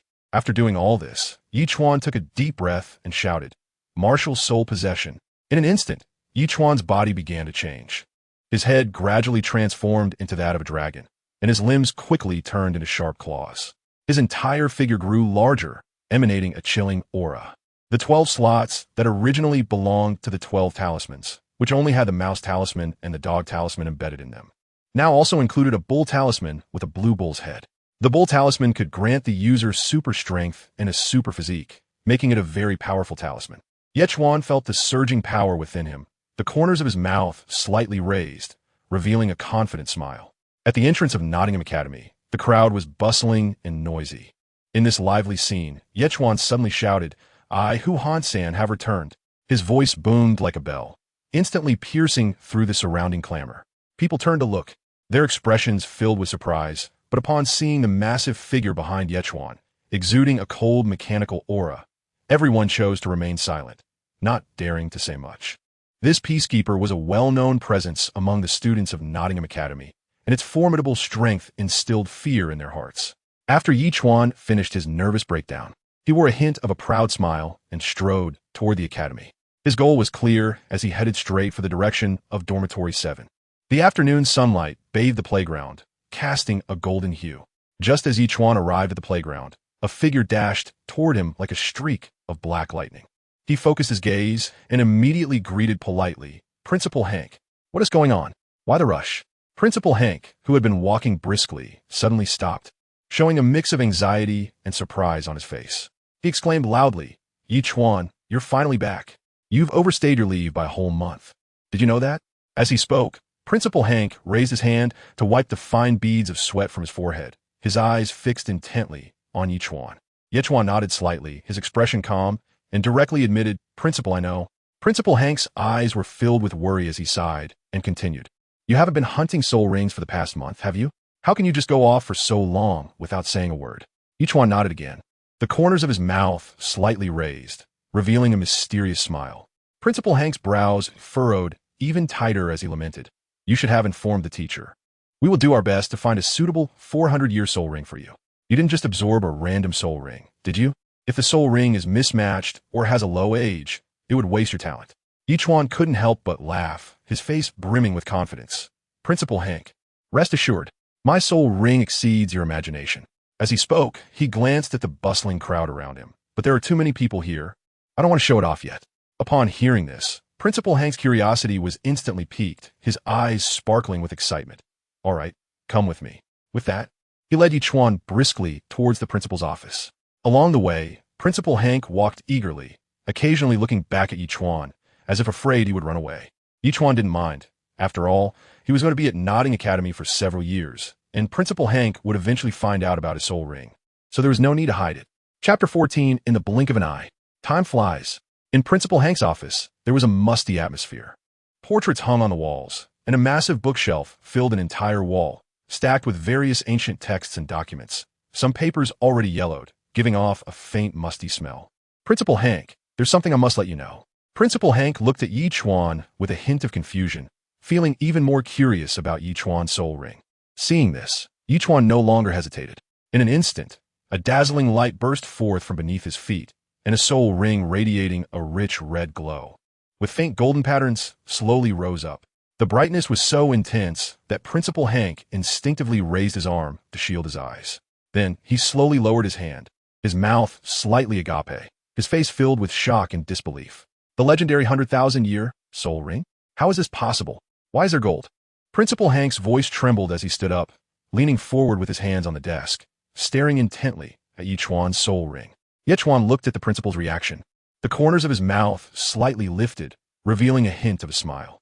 Principal, a 1,000,000-year soul ring is crimson gold, and mine is a 99,000-year soul ring. Principal Hank only felt a buzzing in his head. A 100,000-year soul ring was something he had only seen a few words about in ancient texts during his decades of wandering in the Soul Master world. Yet now it appeared right before his eyes. He opened his mouth, wanting to say something, but found his throat dry and couldn't make a sound. Seeing this, Ichuan no longer lingered and turned to walk towards the door, asking Principal Hank to keep it a secret for him. Principal Hank nodded blankly, his gaze following Ichuan's back until he disappeared at the door. After a long while, Principal Hank slowly sat down, staring vacantly ahead, murmuring to himself, "What has this child experienced with a 990,000-year soul ring?" After leaving the principal's office, Ichuan walked along the familiar corridor towards Dormitory 7. When he returned to Dormitory 7, the room was empty, with no one inside. He walked to his bed and slowly sat down, thinking that everyone must have gone to class. After a while, a noisy sound of footsteps and laughter came from the corridor. The door of Dormitory 7 was suddenly pushed open, and Wang Sheng rushed in, spotting Ichuan sitting by the bed at a glance. "Boss, you finally came back," Wang Sheng shouted excitedly, jumping a few steps to Ichuan's side, gripping his shoulders tightly. "Boss, I missed you so much. I've lost quite a bit of weight during the days you were gone," he said, exaggerating as he patted his own stomach. Ichuan looked at the chubby man with a beaming smile in front of him, and the corners of his mouth twitched slightly. Wang Sheng was evidently a bit rounder than before, his belly almost resembling a small hill, yet he still claimed to have lost weight. Before Ichuan could say anything, Xiao Wu's crisp and pleasant voice came over. "Humph. Brother Chuan, don't listen to his nonsense. Wang Sheng not only hasn't lost weight recently, but has actually gained 10 pounds.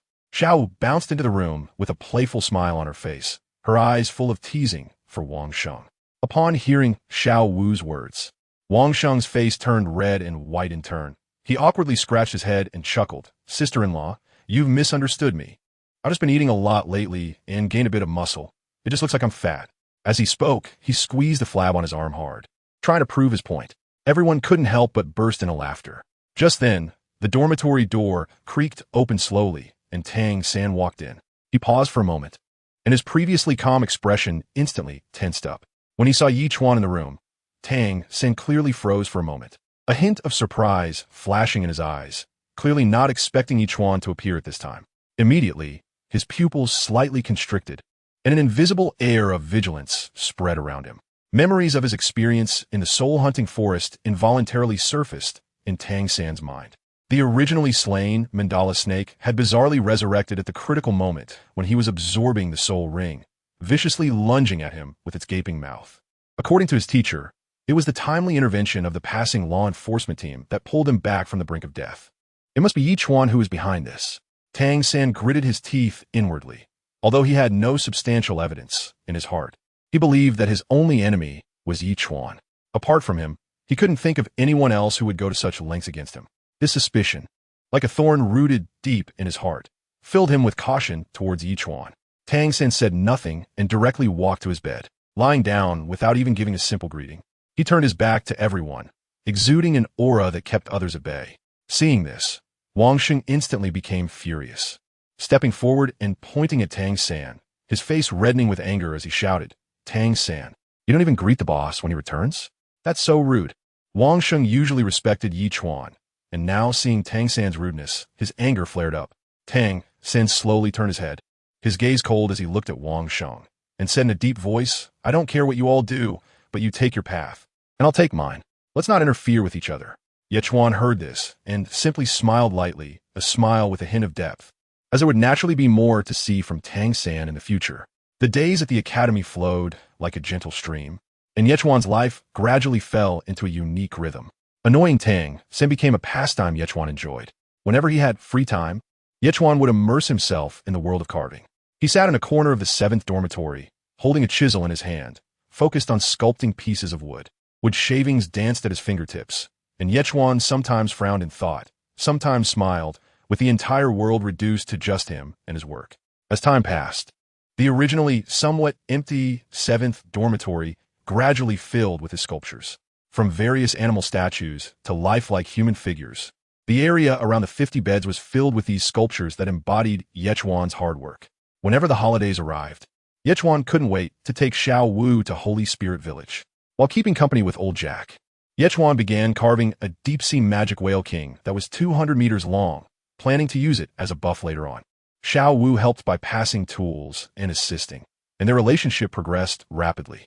Seasons changed, and 6 years passed in the blink of an eye. During these 6 years, Ichuan not only made significant progress in his carving skills, but also grew increasingly steady in character. Standing in front of the mirror, Ichuan looked at the tall and handsome figure reflected back at him, filled with longing for the female characters. After all, with a face as handsome as a reader's, it would be a pity not to have a harem. Chapter 15. The wonderful use of the tiger symbol spell. Outside Sodto City, on the wide official road, the yellow earth was kicked up by the rolling wheels, and dust filled the air. A vigorous figure hurried along, with quick and determined steps. Behind him, a lavishly decorated carriage was suspended, its body embedded with exquisite gems, sparkling brilliantly in the sunlight. And the strong horses pulling the carriage made crisp and powerful sounds as their hooves struck the ground. Tang San hurried along, occasionally glancing back at the carriage behind him, his face full of helplessness, muttering curses under his breath. Damn it! His gritted teeth expression seemed as if the carriage behind him was a nightmare he couldn't shake off. Not far behind Tang San was Ichuan. During the 6 years at Notting Academy, under the deliberate suppression of Principal Hank, Ichuan was like a mysterious existence.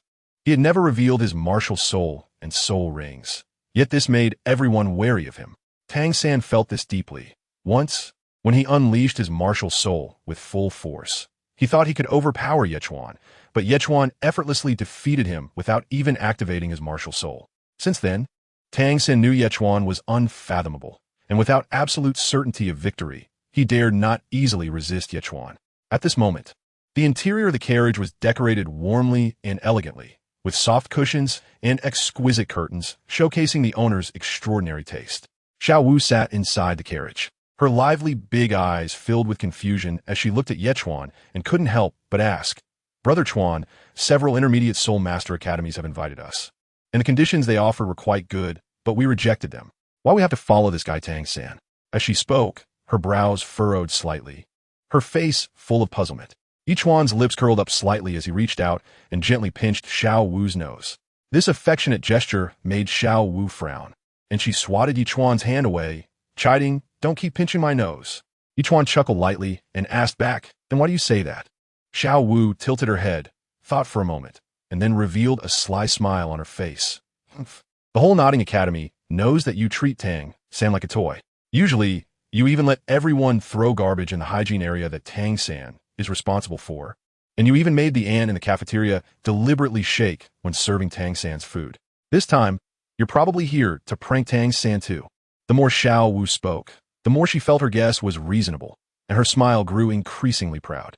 After hearing this, Ichuan first nodded, then shook his head. This ambiguous gesture made Xiao Wu even more curious. She eagerly pressed for answers. "What's going on? Don't leave me in suspense." Ichuan looked at Xiao Wu's eager expression and didn't want to explain. "You'll know when the time comes." Soon, the carriage slowly entered Sodto City.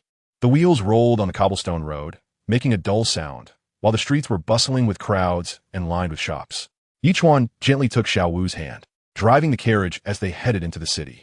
Xiao Wu's eyes sparkled with curiosity and excitement, chattering nonstop along the way. "Brother Chuan, look over there. So much delicious food." She pulled Ichuan and jumped off the carriage, running to a snack stall, gazing at the various pastries displayed and swallowing her saliva in temptation. Ichuan smiled as he took out a few silver coins and bought 2 portions, handing one to Xiao Wu. Xiao Wu eagerly took a bite, her face showing a satisfied expression as she mumbled, "So delicious, Ichuan, you should try it too." The two of them strolled around Sodto City, walking and stopping along the way. Eventually, they arrived in front of a lavishly decorated hotel. The signboard displayed the words Rose Hotel in 4 gilded characters, with exquisite potted plants placed on either side of the entrance. The main door was wide open, revealing the luxurious interior. Xiao Wu's eyes lit up as she excitedly said, "Rose Hotel, what a nice name. Let's stay here tonight." Ichuan looked at Xiao Wu's eager eyes and smiled. "Let's go." The two walked into the hotel, with a crystal chandelier in the lobby emitted a soft glow, illuminating the entire space. Ichuan walked to the front desk and said to the attendant, "Please give us the best rose suite." The attendant smiled and nodded, quickly completing the check-in process, then led them to the second floor. Upon reaching the suite's door, the attendant opened the door and made a gesture inviting them in. Xiao Wu couldn't wait and rushed inside, immediately exclaiming, "What a beautiful room. Brother Chuan, there's even a swing here." Saying that, Xiao Wu directly sat down and began to swing, her laughter echoing in the room. Ichuan nodded in satisfaction, surveying the room's decor. The pink lighting created a warm and romantic atmosphere, while a swing gently swayed in one corner of the room, next to a huge bathtub that glimmered under the lights. The large bed, suspended in the air, was even more intriguing. Ichuan then walked over to a nearby wardrobe and gently opened it, revealing various small props that made him raise his eyebrows in surprise. He opened another wardrobe filled with maid outfits, lowly outfits, black silk skirts, and various other costumes. Seeing this, Ichuan couldn't help but sigh. While the productivity in the Douluo world was quite low, the development in this area was comparable to modern society. He turned to Xiao Wu, who was still happily playing on the swing, and smiled. "Xiao Wu, come take a look at these clothes." Xiao Wu jumped off the swing and bounced over, her face instantly turning red upon seeing the clothes in the wardrobe. She lightly punched Ichuan and said, "You're so bad. Why are you looking at these?" Ichuan smiled as he embraced Xiao Wu. "I wanted to see how beautiful Xiao Wu, who is already pretty, looks in these." Upon hearing this, a blush instantly appeared on Xiao Wu's face. She let out a soft huff, playfully escaping from Ichuan's embrace. "Bad person," she mumbled, and nonchalantly began changing clothes in front of Ichuan.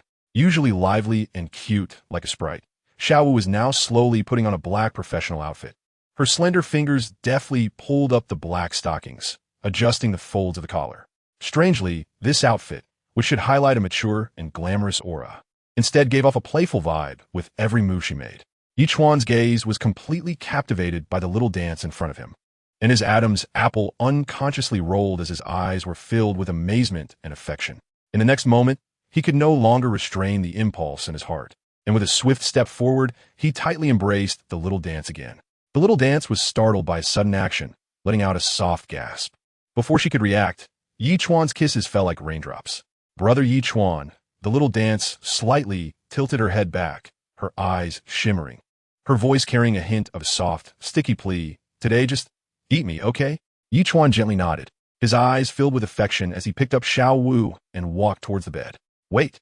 Saying this, Ichuan took out the tiger talisman and placed it on Xiao Wu. In an instant, a strange light enveloped Xiao Wu, and when the light faded, 2 identical Xiao Wu appeared. What followed was an inappropriate scene, with the big bed, the bathtub, and the swing turning into a battlefield of chaotic activity among the 3. Chapter 16. Heart Spraying with Strength. The next morning, soft light filtered through the heavy curtains of the Rose Hotel, quietly falling on the slightly messy big bed. Xiao Wu lay like a lazy rabbit, wrapped in the soft blanket, fast asleep.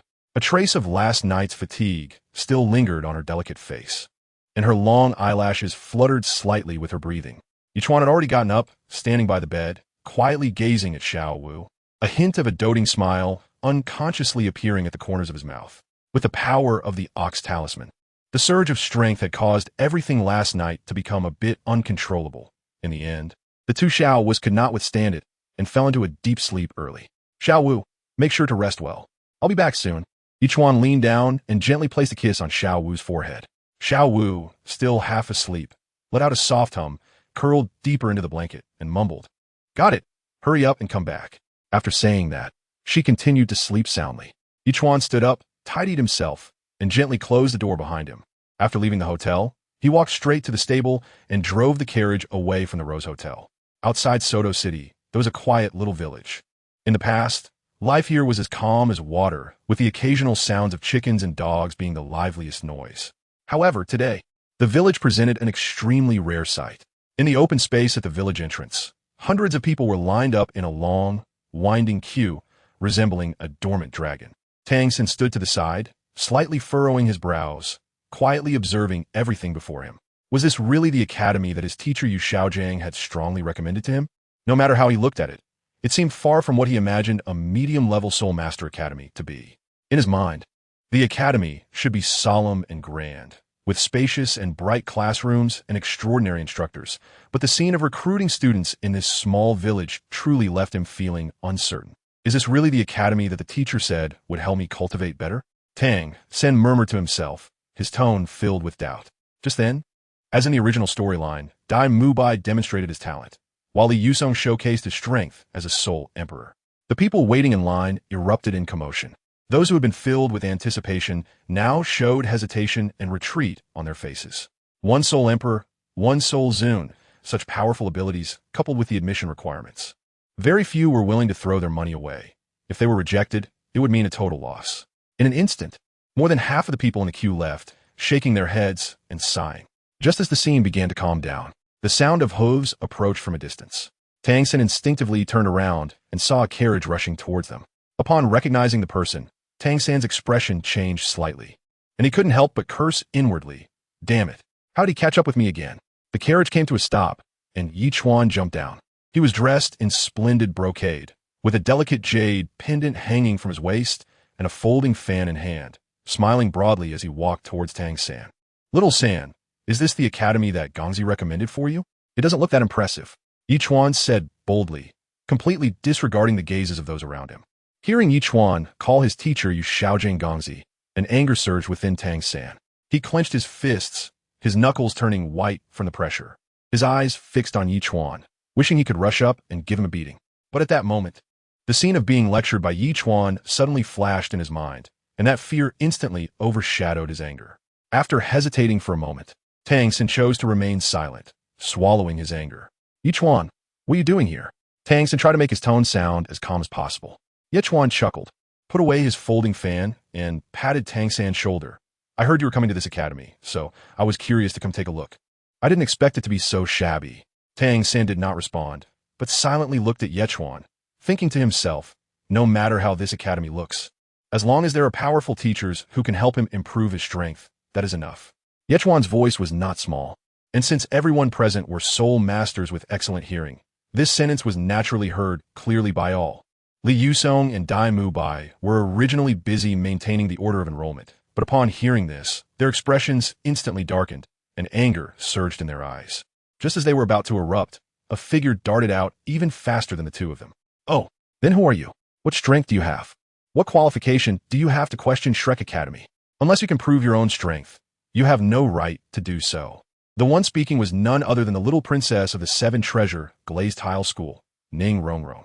She was dressed in exquisite clothes, with pride and an indomitable spirit evident in her brows and eyes, hands on her hips, looking quite domineering.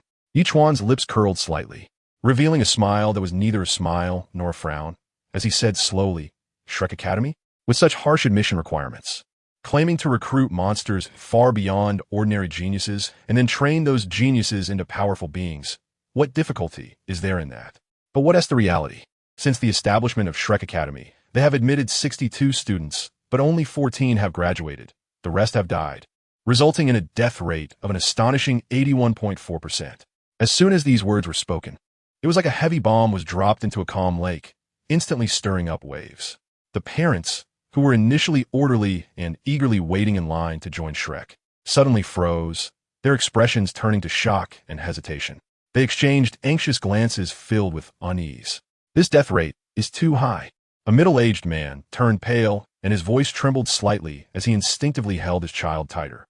Yes, our child may have some talent, but if they go in there, their life could be at stake. How can we allow this? A woman's eyes reddened as she urgently chimed in. In an instant, parents began to pick up their children and hurriedly left, and within moments, the line in front of the admissions office had thinned to just a few people. Tang San stood to the side, and upon hearing this shocking death rate, his heart jolted, a sense of fear creeping in. However, upon hearing Ichuan's words, Li Yusong and Dai Mubai's faces instantly darkened like ink, their previously kind expressions now filled with anger. Yet, despite their anger, Ichuan's words were reasonable and backed by facts. Every piece of data was like a sharp sword, piercing the glory of Shrek Academy. For a moment, the two stood frozen, their minds racing to find rebuttals, but their throats felt choked, unable to produce any words. Chapter 17, A Punch. Li Yusong opened his mouth, but only managed to emit a few meaningless grunts. The arguments that danced on the tip of his tongue seemed so pale and powerless in the face of Ichuan's ironclad facts. Dai Mubai furrowed his brows tightly, a hint of panic flashing in his eyes. His usual confidence and composure had vanished, and in the face of Ichuan's questioning, he felt an unprecedented sense of helplessness. Ichuan stood tall, his gaze piercing as he looked directly at Li Yusong and Dai Mubai, continuing, "What is there to praise about an academy that trains geniuses into strong warriors?" This rhetorical question was a real killer, like a thunderclap exploding in the air. "Oof. Who are you? Are you here to pick a fight?" Dai Mubai finally couldn't hold back, shouting out defiantly, his voice filled with anger and unwillingness, his wide-open eyes seeming ready to swallow Ichuan whole. Ichuan's lips curled slightly, revealing a confident and flamboyant smile. His voice was clear as he spoke. "Word by word, remember my name, Ichuan? It will be passed down for thousands of years on the continent." Beside him, Ning Rongrong's eyes sparkled with excitement, like a mischievous little girl, whispering eagerly, "Fight! Fight!" Her expression seemed to suggest that an intense battle was about to unfold, which was the performance she looked forward to the most. Li Yusong noticed this and frowned slightly, discreetly signaling to Dai Mubai. Dai Mubai understood immediately, realizing that they couldn't let Ichuan's words suppress them. They had to regain their dignity. Stepping forward, Dai Mubai stood in front of Ichuan, legs slightly apart, body tense, ready to attack. Dai Mubai, Martial Soul, White Tiger, Level 37 Assault System Battle Soul Master. Dai Mubai proclaimed loudly, wanting to put pressure on Ichuan. However, Ichuan merely scoffed, his smile filled with disdain, viewing Dai Mubai as nothing more than an insignificant character. "Do you have a right to make me unleash my martial soul?" Ichuan's voice was calm, but it pierced Dai Mubai's pride like a sharp knife. Hearing this, Dai Mubai's face turned pale with anger, flames of fury igniting within him. He never expected that, as a dignified Level 37 Assault System Battle Soul Master, he would be so belittled by Ichuan. At that moment, Dai Mubai could think of nothing else but to teach Ichuan a lesson, to let him know his own strength. Taking a deep breath, Dai Mubai roared, "Martial Soul Possession. Third Soul Skill. White Tiger Golden Transformation." In an instant, sharp claws rapidly grew from his limbs, each claw glinting with a cold light. A strong, powerful tail extended from behind him, swaying gently. Features of the white tiger began to emerge on his body, with fur sprouting from his skin, standing upright, exuding an overwhelming aura. The activation of the third soul skill, White Tiger Diamond Transformation, further elevated Dai Mubai's transformation to new heights. "Kid, today I'll show you what true strength is," Dai Mubai roared, his voice filled with confidence and arrogance, and then he lunged toward Ichuan at high speed, leaving a shadow in the air as the dust on the ground was kicked up by his footsteps. Facing Dai Mubai's fierce attack, Ichuan showed no signs of fear. Instead, a hint of disdain flashed in his eyes as he muttered, "Small fry." Just as Dai Mubai was about to pounce on him, Ichuan used the rabbit talisman. In an instant, Ichuan's speed reached its peak, as if he had transformed into a phantom, appearing right in front of Dai Mubai. His fist raised high. It struck fiercely at Dai Mubai's abdomen. This punch seemed simple, yet contained boundless power, as if the air itself was torn apart, producing a hissing sound. "Wow!"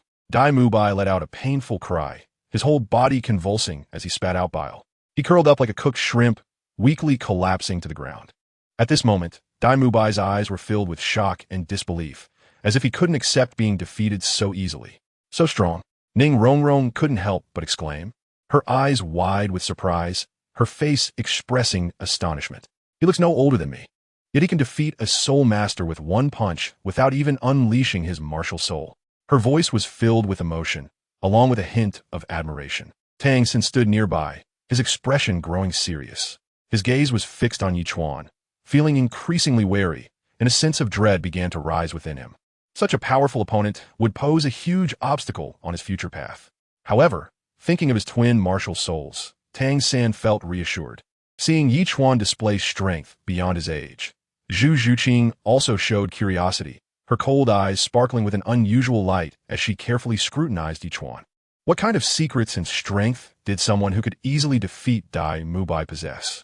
This thought filled her with a desire to explore further. As for Li Yusong, his face turned ashen.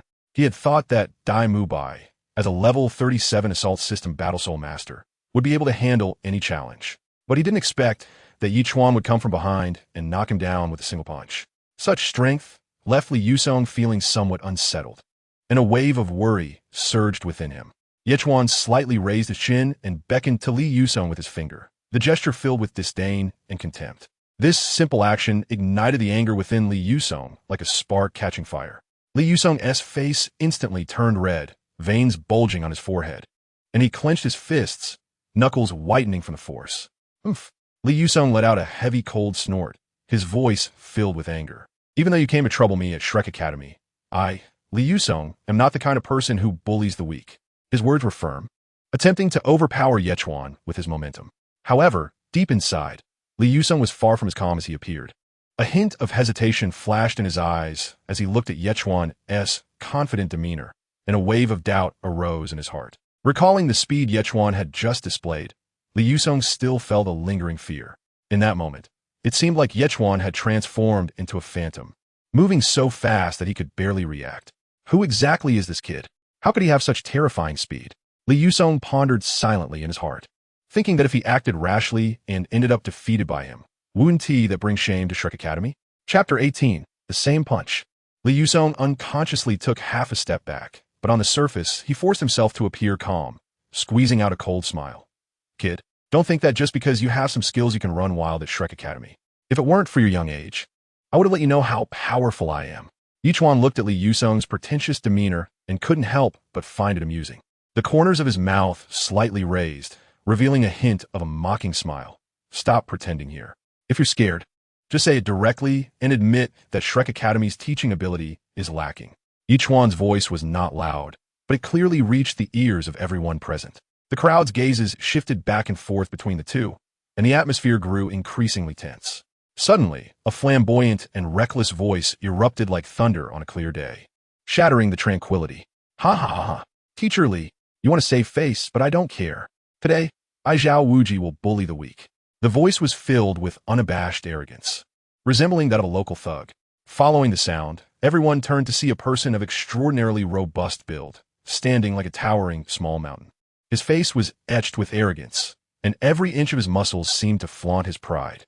This person was none other than the level 76 strong attack battle soul saint, Xiao Wuji. Ichuan stood still, a faint smile playing at the corners of his mouth. In his eyes, Xiao Wuji was still just an insignificant minor character. The unmoved King Xiao Wuji, what a joke. Ichuan's voice was not loud. It clearly reached the ears of everyone present once again. Upon hearing this, Xiao Wuji's expression instantly darkened. He glared fiercely at Ichuan, his gaze seemingly capable of spitting fire. Oof, little brat. Then come a try. Let's see how I can make you cry.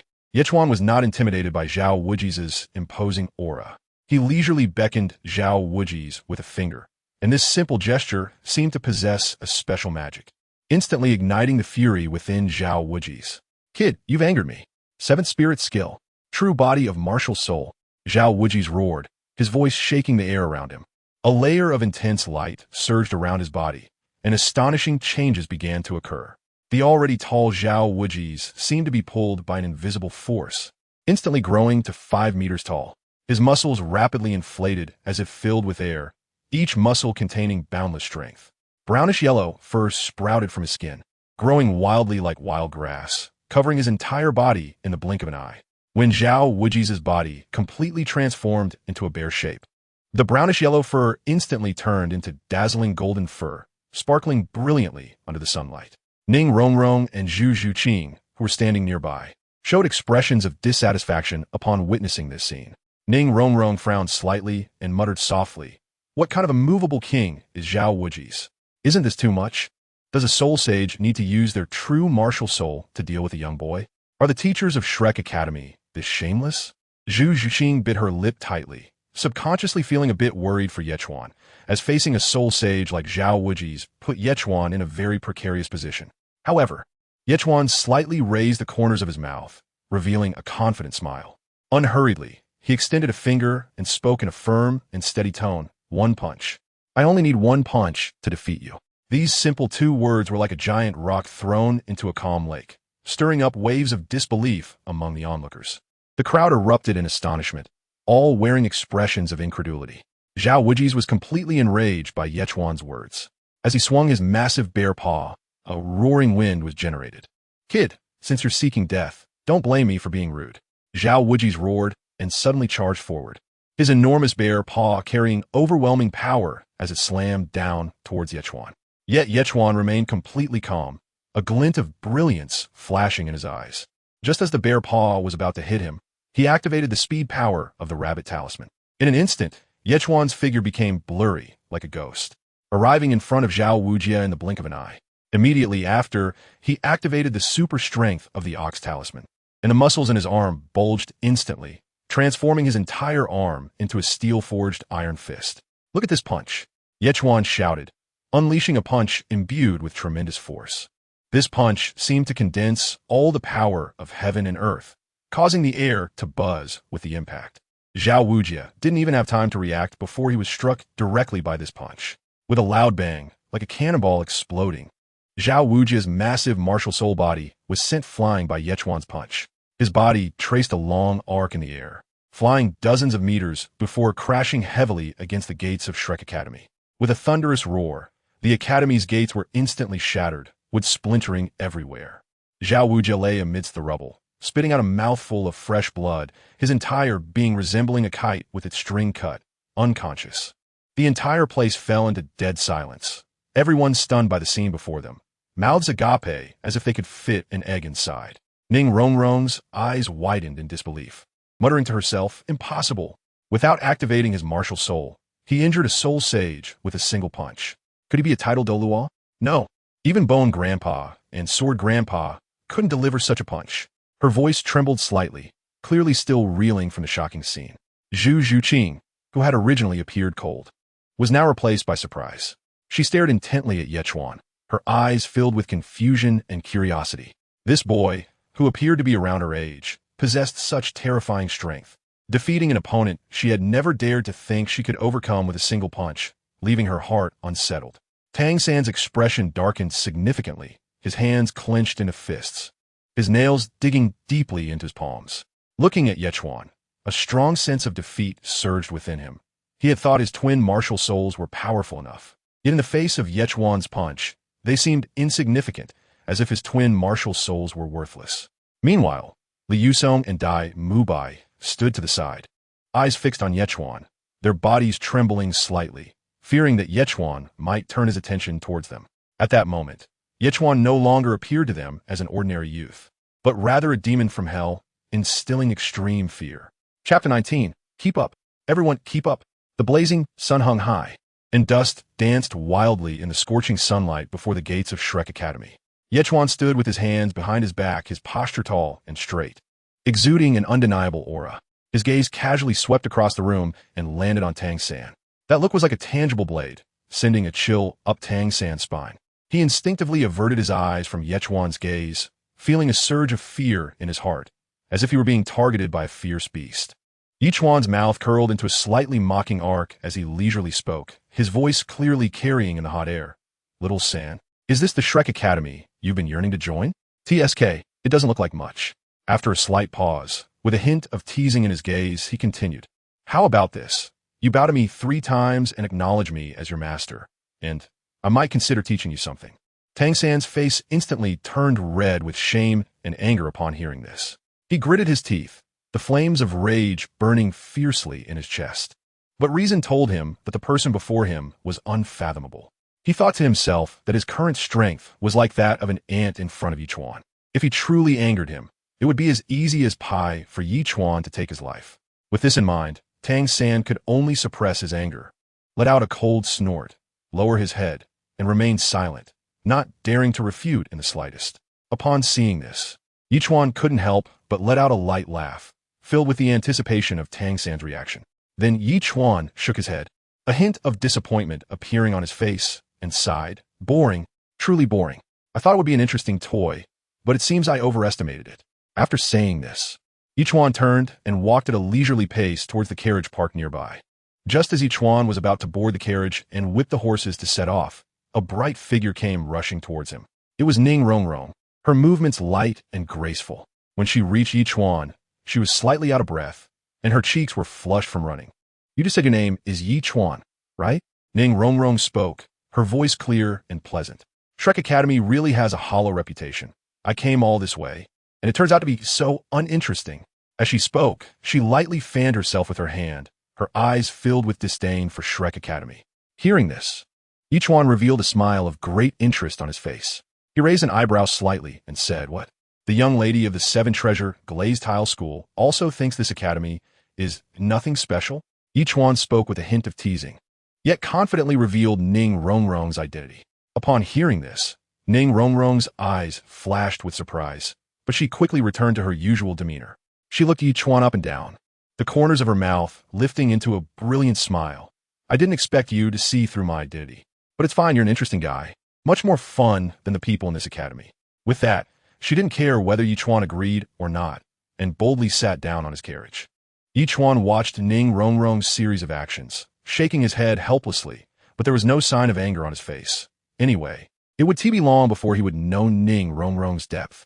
So, Ichuan shrugged lightly, then steadily sat in the driver's seat, grasped the reins, gave him a gentle flick, and shouted go.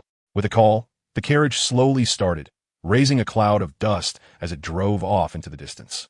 Zhu Xuching stood outside Shrek Academy. Her gaze first fell on the disheveled Dai Mubai on the ground, her brows slightly furrowing, a complex emotion flashing in her eyes, a mix of disgust and relief. Then, she looked at the carriage that was gradually moving away. Without any hesitation, she took long strides and followed. Sitting at the front of the carriage, Ichuan held the reins, seemingly focused on driving, but in reality, he had already noticed the shadow following closely behind him. The corner of his mouth slightly lifted, revealing a barely noticeable smile, and after a moment, he gently pulled the reins, bringing the carriage to a slow stop. Ichuan jumped down from the carriage and turned around with interest to look at Zhu Xuching, who was walking briskly towards him. Zhu Xuching was tall and slender, with graceful curves, and her long, jet-black hair flowed in the wind, adding a touch of liveliness to her cool demeanor. Especially her eyes, which were like cold stars, exuding a sense of aloofness that kept others at a distance. "What's wrong, young lady?" Ichuan was the first to speak, his voice deep and magnetic, echoing on the empty road. "Do you want to break free from your fate?" As he spoke, Ichuan tilted his head slightly, fixing his gaze on Zhu Xuching's large eyes, trying to see through her thoughts. Upon hearing this, Zhu Xuching abruptly paused, her face showing a look of surprise. She instinctively clenched her fists, feeling wary in her heart. How could this man say such things? "It seems you have also seen through my identity." Zhu Xuching's voice was cool, with a barely perceptible tremor.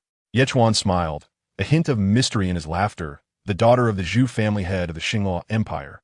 "Zhu Xuching."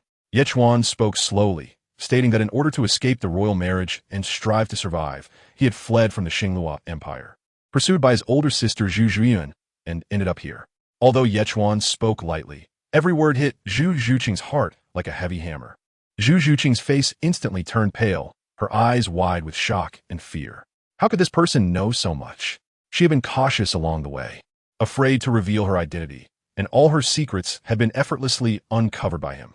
At that moment, Ning Rongrong, peeking out from the carriage, was also filled with surprise. She widened her eyes, looking at Ichuan, then at Zhu Xuching, her mouth agape, as if a chicken egg could fit inside. "Ichuan, how come you seem to know everyone's identity? Could it be that you're a titled Douluo with a special martial soul? Or are you an old man trying to deceive me, an ignorant girl?" As she spoke, she exaggeratedly gestured, her face full of confusion and curiosity. Zhu Xuching also regained her composure, taking a few steps forward, her gaze fixed on Ichuan, asking, "How do you know my identity?" Although her voice remained cold, the urgency in it could not be concealed. Ichuan looked at them but didn't answer immediately. Instead, he raised his head to gaze at the sky, the sunlight casting on his face, outlining his chiseled features. After a moment, Ichuan withdrew his gaze and looked at Zhu Xuching and Ning Rongrong, a hint of cunning flashing in his eyes. "There are some secrets that I naturally have my channels to know. However, if you want to know more, perhaps you could consider coming with me. Who knows?" Ichuan narrowed his eyes slightly, a hint of a seductive smile on his handsome face. Chapter 20. The Dual Ascendants of the Haotian Douluo. Zhu Xuching's hair danced wildly in the wind, her eyes filled with determination and unwillingness, wanting to change her fate. Whether it was the useless Dai Mubai or the mysterious Ichuan, Zhu Xuching had her own scale in her heart. After a moment, Zhu Xuching bit her lower lip, leaving a faint mark from her pearly teeth on her rosy lips. She had no more options left. The gears of fate began to turn at this moment. Taking a deep breath, she stepped forward and boarded Ichuan's carriage. Meanwhile, Ning Rongrong had already been seated inside the carriage. Upon seeing Zhu Xuching join her, she nodded slightly in acknowledgement, and thus, the fates of the two were intertwined because of Ichuan. Ichuan's lips curled up slightly, revealing a confident arc. He gently waved the reins in his hand, and the carriage slowly started moving towards the direction of Sodto City. The wheels rolled forward, crushing the dry branches and fallen leaves on the ground, making a creaking sound. Just as the carriage had not gone far, a tall figure suddenly appeared on the road ahead. The person was hidden beneath a worn cloak, making it impossible to see their face. Only the cloak fluttered in the wind with a rustling sound. Ichuan suddenly pulled the reins, causing the horse to rear up on its front hooves and let out a loud neigh. Ichuan narrowed his eyes, his gaze piercing, and immediately recognized the identity of the person in front of him. However, he decided to pretend not to know, secretly calculating that this person was likely not here for good. Good dogs don't block the way. Ichuan's voice was cold, like the wind of this chilly night, carrying a hint of impatience. Ning Rongrong and Zhu Xuching lifted the curtain of the carriage and followed Ichuan's gaze to the figure in front of them, a flicker of confusion passing through their eyes. The newcomer let out a cold snort, his voice deep and icy. You should have recognized me by now, Xiao. This voice seemed to come from the depths of hell, carrying endless chill. Hearing this, Ichuan knew that there was no point in pretending any longer. So he decided to stop the charade. He straightened his back and revealed a carefree smile on his face. Should I still call you Uncle Hao? Or should I address you as the Haotian Douluo of the Haotian Sect? Ning Rongrong and Zhu Xuching exchanged glances, their eyes filled with shock and disbelief. They never expected that the ragged, beggar-like figure in front of them was actually the renowned Haotian Douluo who had single-handedly defeated the Pope and 4 platinum bishops.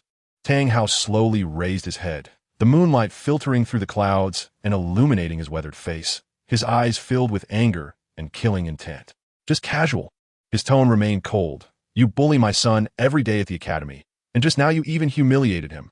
That is my son. Ian asked me to protect my son well. Tang Hao's voice trembled slightly, brimming with murderous intent. In any case, you have already chosen the path to death. As soon as he finished speaking, a powerful aura erupted from his body. Surrounding Tang Hao were 9 soul rings. Yellow, yellow, purple, purple, black, black, black, black, red, arranged in order. Each glowing in turn, as if proclaiming Ichuan's unparalleled strength as a title Douluo. The enormous Haotian hammer martial soul was firmly held in Tang Hao's hand. The hammer was dark, with a rough surface that still exuded weightiness, and mysterious patterns seemed to flicker across it. The handle was sturdy, tightly grasped by Tang Hao's powerful hand, and even in this casual hold, it gave off a sense of oppression as if a mountain were pressing down. Title Douluo, Haotian hammer martial soul. He truly is the Haotian Douluo. Ning Rongrong's voice trembled, filled with disbelief and terror, her small lips slightly parted, her beautiful eyes wide open, reflecting Tang Hao's imposing figure. As the young lady of the 7-treasure Glazed Sect, she naturally knew that the strongest in the Haotian sect was titled Haotian, especially since Tang Hao was renowned. Witnessing this in person left her feelings of shock beyond words. Ichuan's lips curled slightly, revealing a faint smile. He first extended his finger, gently pointing at Ning Rongrong, and said with a smile, "This is the young lady of the 7-treasure Glazed School, the daughter of Sect Master Ning Fengji. It seems you have a good relationship with your Haotian sect." After saying that, he turned his finger towards Zhu Xuching, and his expression became slightly more serious. This is the second young lady of the Zhu family from the Star Luo Empire, and she's definitely not someone to be trifled with. Zhu Xuching's face was cold, her delicate features showing no extra expression, only her slightly narrowed eyes revealing her inner vigilance. Ichuan slowly raised his head, his gaze fixed directly on Tang Hao, showing no signs of fear. He wondered if, after killing him, Haotian would silence the two of them as well, or spare their lives. As soon as these words were spoken, the temperature in the air seemed to drop instantly, and the atmosphere became increasingly tense. Tang Hao's brows furrowed slightly, pondering to himself that the identities of these two were indeed special. Letting them go would tarnish his reputation by spreading the word that he had murdered a child, and it would also bring shame to the Haotian sect. However, if he killed them, although this was a remote area with no one around, it would inevitably cause some trouble. After a brief silence, a flash of determination crossed Tang Hao's eyes as he made the decision to kill them to silence them. Tang Hao coldly spoke. The two of them following you have already chosen the path to death. Hearing this, Ning Rongrong trembled violently, instinctively moving behind Ichuan. Zhu Xuching immediately took a defensive stance, her soul power circulating, ready to respond to Tang Hao's attack at any moment. But such actions only seemed ridiculous to Tang Hao. Ichuan's lips curled up slightly, revealing a hint of a carefree smile. When a person is about to die, their words can be kind. Why did Haotian kill me? Just say it directly. There's no need for excuses. Tang Hao's expression was as gloomy as the sky before a storm as he spoke heavily. Originally, with your talent and your connection to Xiao San from the same village, I had high hopes that you could become Xiao San's right-hand man, or at least a partner to fight alongside him. Do you know he has a twin martial soul? Such a unique condition destined him to tread the path of the continent's top powerhouses, and perhaps one day, he could even touch the supreme realm of becoming a god. He paused slightly, took a deep breath, and tried to suppress the surging emotions within him. But the anger in his gaze towards Ichuan was still as overwhelming as a tidal wave. However, you have repeatedly targeted Xiao San at Nodding Academy. At first, I didn't pay much attention, thinking it was just competition among young people. Even if you became enemies, I considered it a form of tempering for Xiao San, allowing him to grow in adversity. But now, you've actually defeated a soul sage with one punch. This display of strength is almost causing Xiao San to develop a heart demon. I absolutely cannot allow this heart demon to have any opportunity to grow. It must be nipped in the bud, and you are the source of this heart demon. Tang Hao's voice grew increasingly cold, each word seemingly wrapped in frost. Chapter 21, One Hand. Ning Rongrong and Zhu Xuching stood side by side, their faces slightly flushed with anger, filled with disgust towards Tang Hao. Ning Rongrong bit her lower lip, leaving shallow marks on her pink lips, unable to help but mutter under her breath. I didn't expect that the renowned Haotian Douluo would be such a shameless person. Zhu Xuching nodded lightly, a trace of disdain appearing on her usually stern face, coldly saying, "To target a completely innocent person under the guise of prevention is truly despicable." Haotian Douluo.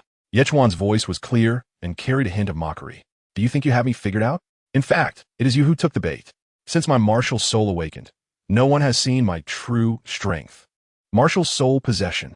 In an instant, a powerful and suffocating energy wave erupted from Ichuan's body. Behind him, a thick and powerful tail rapidly grew out while his originally handsome face began to change. His forehead slightly bulged, his eyes became elongated and sharp, shining with golden light, transforming into the appearance of a dragon-headed human. At the same time, a layer of shimmering dragon scales quickly covered Ichuan's body, each scale resembling a meticulously carved gemstone, radiating brilliance. Subsequently, 6 red and gold soul rings slowly rose from beneath his feet, the soul rings rotating slowly, emitting a powerful aura that made the surrounding trees tremble uncontrollably. Tang Hao, the powerful figure standing at the pinnacle of the Douluo Continent, could not hide the shock on his face at this moment.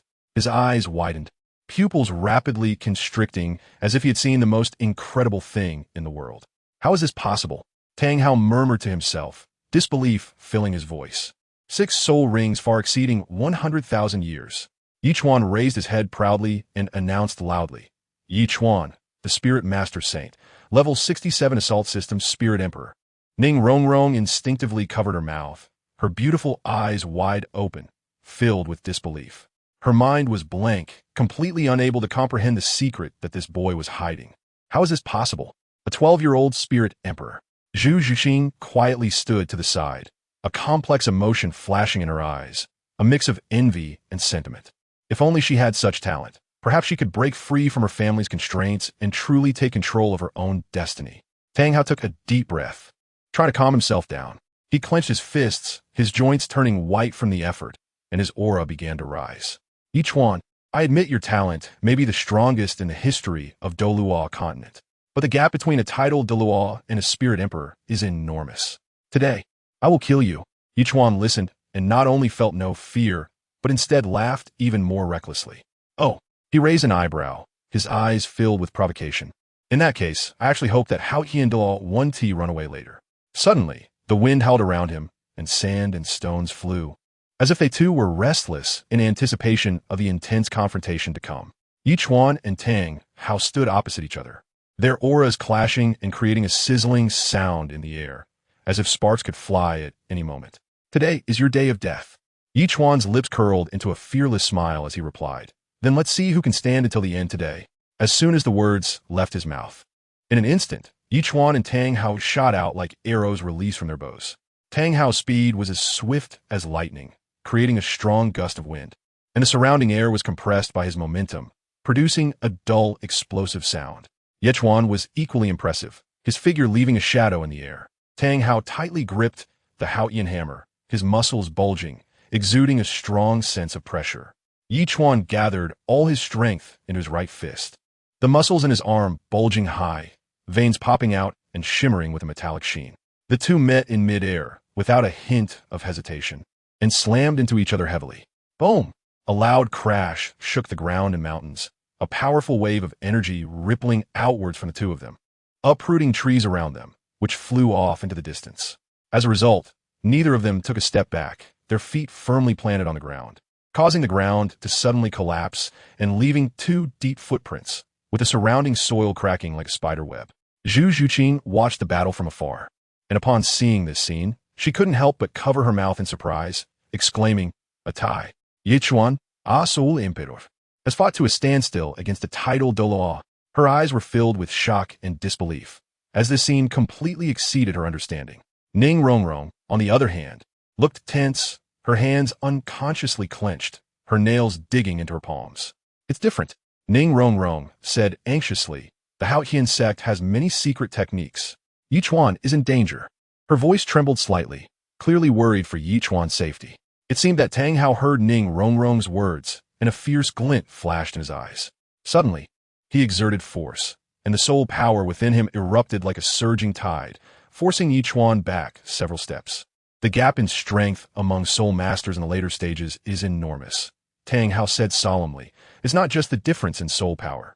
The true form of the martial soul is also an important part. Haotian true body. With his angry roar in an instant, the Haotian hammer in Tang Hao's hand began to grow wildly, expanding dozens of times in the blink of an eye, reaching a size of at least 100 meters. The enormous hammer resembled a towering mountain, exuding a suffocating sense of oppression as it slammed down towards Ichuan. Seeing this, Ichuan showed no signs of fear in his eyes. Instead, his fighting spirit ignited even more fiercely. 6 Soul Skill, Deep Sea Fury. In an instant, Ichuan's body expanded by 1/3. His muscles became more solid, and a faint glow flowed beneath his skin. At this moment, his strength had actually increased tenfold. Ichuan's 6th Soul Skill allows him to increase his strength tenfold for 10 minutes. Although the duration is only 10 minutes in a rapidly changing battle, this time can indeed determine the outcome of a fight. In an instant, Tang Hao, wielding the 100-meter Haotian hammer, charged towards Ichuan with a world-destroying momentum. In the face of the massive size of the Haotian hammer, Ichuan's figure appeared incredibly small, as if he could be sent flying by this overwhelming force at any moment. Boom! Another earth-shattering sound erupted as the Haotian hammer crashed down, kicking up a cloud of dust that obscured the sky. Everything around was shrouded in this force, making it difficult to see the situation within. However, just when Zhu Xuching and Ning Rongrong thought Ichuan would undoubtedly struggle to withstand it, a hand slowly emerged from the dust. Ichuan actually held the Haotian hammer with one hand, once again blocking Tang Hao's attack. Chapter 22, Still a Punch. Ichuan wore a carefree smile as he looked at Tang Hao, who was holding the Haotian hammer, and coldly said, "Is this the strongest Douluo of the Haotian sect? Doesn't seem that impressive." Tang Hao's face instantly turned ashen, a flash of anger and disbelief crossing his eyes. Since becoming a titled Douluo, no one had ever dared to underestimate him like this, nor could anyone easily block a strike from his Haotian hammer, Martial Soul's true form. Tang Hao gripped the 100-meter-long Haotian hammer tightly, his joints turning white from the force, and he gritted his teeth, roaring, "Damn it! How many strikes can you withstand? I don't believe you can keep blocking after this." As soon as he finished speaking, a red light suddenly surged around Tang Hao, enveloping him like burning flames. It was the killing god domain, a strong bloody aura spreading out, as if the surrounding air was being corroded by this presence, making a sizzling sound. In this domain, Tang Hao's strength would be greatly amplified, and ordinary opponents would be intimidated by the endless killing intent the moment they stepped into this domain, causing their strength to take a significant hit. Ichuan only felt a slight weakness rising from the bottom of his heart. However, as soon as this weakness appeared, it was instantly dispelled by the horse talisman within his body. Ichuan laughed loudly, his voice especially resonant in the howling wind. The god of death domain is useless against me, die. Tang Hao, you dog thief. After saying that, Ichuan lightly tapped the ground with his foot, and his whole person shot forward like a bolt of black lightning, charging towards Tang Hao's Haotian hammer. Ichuan possesses the soul power of a soul emperor, which serves as the foundation of his strength. Every trace of soul power is like a raging river, surging within him. His holy master martial soul is even more powerful, adding a unique depth to Ichuan's abilities. Additionally, Ichuan's sixth soul skill amplifies his strength tenfold. Coupled with the bull talisman, which can enhance his power by hundreds of times, and the rabbit talisman that grants him ultimate speed, the combination of these 5 elements causes Ichuan's strength to grow exponentially. At this moment, Ichuan exudes a terrifying aura, as if he is the ruler of this realm. He leaps high into the air, his right fist clenched tightly, charging forward with an unstoppable momentum towards Tang Hao's Haotian hammer. Boom! A tremendous sound erupts like a mountain collapsing, causing the entire battlefield to tremble violently. The 100-meter-sized Haotian hammer shatters under Ichuan's punch, exploding into countless fragments that scatter everywhere. Tang Hao feels a tremendous force coming from the Haotian hammer, numbing his arms and causing a sweet taste in his throat as a mouthful of fresh blood uncontrollably spurts out. Ichuan did not pause at all, his momentum unabated, and in an instant, he appeared in front of Tang Hao. Tang Hao's eyes were filled with terror. He wanted to evade, but found that his body was unable to move under this overwhelming sense of pressure. Ichuan looked at Tang Hao in front of him, his eyes showing no mercy. He swung his fist once more, and this punch carried endless power, striking heavily against Tang Hao's chest. Crack! A series of bone-breaking sounds echoed, and Tang Hao's sternum caved in, rendering him unrecognizable. His body flew out like a kite with a broken string, crashing heavily to the ground and kicking up a cloud of dust. Tang Hao lay on the ground, his eyes devoid of spirit. He never imagined that as a title Douluo, with the ultimate techniques of the Haotian Sect still in use and his 6 soul bones not activated, he would be killed by Ichuan with a single punch. Ning Rongrong's eyes widened in disbelief, her lips trembling slightly, her voice tinged with panic. Is this real? A title Douluo was killed just like that? Zhu Xuching stood quietly to the side, looking at Ichuan's slightly dirty clothes, and sighed. This can no longer be described as talent. Ichuan stood in front of the two, his face showing no signs of emotion, his expression calm, as if everything that had just happened was merely a trivial matter. As a traveler with an external advantage, killing a native strongman was, in his view, indeed an effortless task. Ichuan slightly raised his head, directing his gaze towards the distant Shrek Academy, pondering to himself that unfortunately, from this moment on, Tang San was considered an orphan, already fitting the standard protagonist template. Perhaps Tang San would, like those protagonists in novels, experience a reversal of fortune after 30 years and then dramatically enhance his strength. However, in the face of his true cheat, Tang San's future was indeed insignificant. It was time for the tense and thrilling corpse-searching segment. The corners of Ichuan's mouth curled up slightly, revealing a hint of a teasing smile as he spoke. Striding towards Tang Hao's body, Tang Hao's large and robust figure, even in death, still emanated an aura of respect and awe.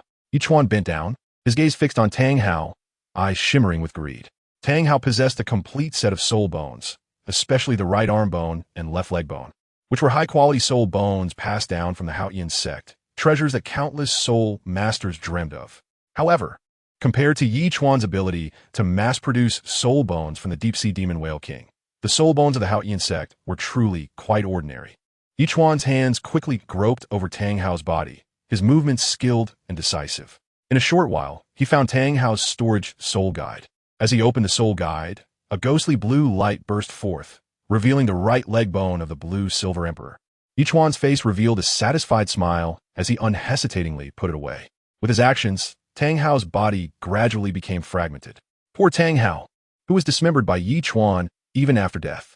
Ning Rongrong watched this scene, unable to cover her mouth, and couldn't help but speak, Is killing and dismembering not enough? Do you also need to destroy the corpse? Her voice trembled slightly, clearly frightened by Ichuan's actions. Zhu Xuching, on the other hand, maintained a calm expression. She quietly watched Ichuan, with no fear in her eyes. If it weren't for Ichuan, it could have been her who died just now. So in her heart, she viewed Ichuan as decisive in his actions. Zhu Xuching narrowed her eyes slightly and said softly, "In this world of the survival of the fittest, this may be the wisest choice." Ichuan ignored the conversation between the two and straightened up, a talisman glowing with a strange light appearing in his hand. In an instant, two beams of scorching flames shot from Ichuan's eyes, sweeping toward Tang Hao's corpse. With a loud explosion, the flames completely engulfed Tang Hao's body, and in a moment, he was reduced to ashes, leaving only a patch of charred earth, as if to testify that everything had once happened here. Chapter 23. Transition. Transition.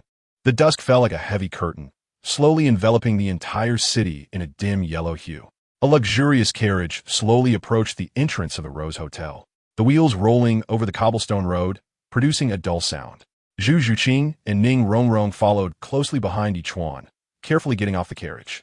Zhu Xuching was agile, landing almost soundlessly, her keen eyes scanning the surroundings with a look of vigilance. Clearly, she was still wary of the pursuers from the Star Luo Empire. Ning Rongrong gently lifted her skirt, her delicate embroidered shoes touching the ground softly. She raised her head to look at the couple's hotel before her, her brows slightly furrowing. Bringing us two girls to such a place, what do you want? A rogue? A pervert? Ning Rongrong's voice was crisp, with a hint of playful annoyance. Her cheeks slightly flushed with anger as she put her hands on her hips and glared at Ichuan. Ichuan, however, was not at all affected by Ning Rongrong's accusations. The corners of his mouth slightly lifted, revealing a carefree smile. He nodded proudly, unashamed, and said, "I am indeed a rogue and a pervert. I just want to give all the beautiful girls in the world a home." As he spoke, his gaze shifted from Ning Rongrong's face to Zhu Xuching, his eyes full of teasing. "And you two are so beautiful, so naturally you're also my targets." Hearing Ichuan praise their beauty, both Ning Rongrong and Zhu Xuching felt a slight stir in their hearts, a hint of joy creeping in. But then they quickly realized the implication of Ichuan's words, and their expressions tightened instantly. Zhu Xuching's cheeks flushed slightly, and she turned her head away, her voice a bit shy. "Isn't this a bit too fast?" Her fingers unconsciously tugged at the hem of her clothes, her usual cold demeanor shattered by this sudden confession. Ning Rongrong, on the other hand, curled her lips in disdain, showing a hint of contempt. Narcissist. Yet despite her words, her heart couldn't help but race a little faster. Ichuan looked at the reactions of the two and couldn't help but laugh out loud. "Let's go. We'll talk after we get inside." He took the lead and walked towards the hotel entrance. Zhu Xuching and Ning Rongrong exchanged glances, hesitated for a moment, but still followed him. As they entered the Rose Hotel, the warm light greeted them, dispelling the chill from outside. The waiter saw Ichuan, and his eyes instantly widened in surprise and excitement, his body bending even lower as he almost jogged over to greet him. His voice trembled slightly with excitement, as if Ichuan were a long-lost relative, esteemed soul master. "You have finally returned." While speaking, the waiter rubbed his hands together, his face filled with a fawning smile, his eyes sparkling with a flattering light. After all, Ichuan's casual spending was equivalent to several months' wages for the waiter, so how could he not be enthusiastic or even fawning? Ichuan had a faint smile at the corner of his mouth, slightly raised his chin, and glanced at Ning Rongrong and Zhu Xuching beside him, saying, "Give them a room." Upon hearing this, the attendant immediately displayed an understanding expression, as if his eyes were saying, "I understand, I get it." He quickly nodded and secretly glanced at Ning Rongrong and Zhu Xuching, thinking to himself that this soul master was truly fortunate, bringing back two beautiful girls. Although he thought this in his heart, his smile became even more radiant, continuously responding, "All right, my lord, I'll take care of it right away." Ning Rongrong felt her face flush at Ichuan's words, and she glared at him angrily, just as she was about to retort. She felt that arguing about this in public was too embarrassing. She bit her lower lip, tightly clenched the hem of her clothes, her chest heaving violently with anger. Zhu Xuching, on the other hand, remained calm, only slightly furrowing her brows. However, neither of them said anything more. They exchanged glances and silently followed the attendant. Soon, the attendant had prepared the room, respectfully handing the key to Ning Rongrong and Zhu Xuching. not forgetting to smile widely as he said, "Ladies, the room is ready for you. If you need anything, just let me know." Ning Rongrong and Zhu Xuching didn't waste words. They took the key and walked into the room. Once their figures disappeared at the end of the corridor, the attendant turned back to Ichuan, his smile becoming even more exaggerated, almost reaching his ears. He gave a thumbs up and sincerely exclaimed, "Soul Master, you truly are a role model for us. Charming and carefree, with such good fortune. You are indeed an existence worthy of our admiration."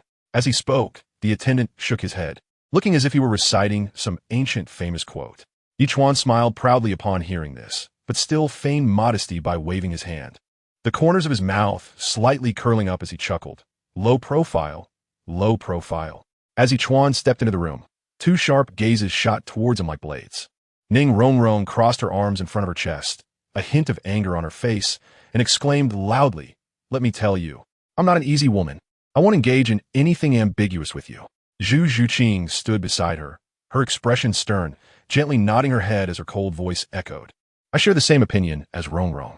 Ichuan looked at them, a confident smile curling at the corners of his mouth, and said slowly, "I am a gentleman. I won't force you. However, although this world is vast, don't think you too can escape my grasp."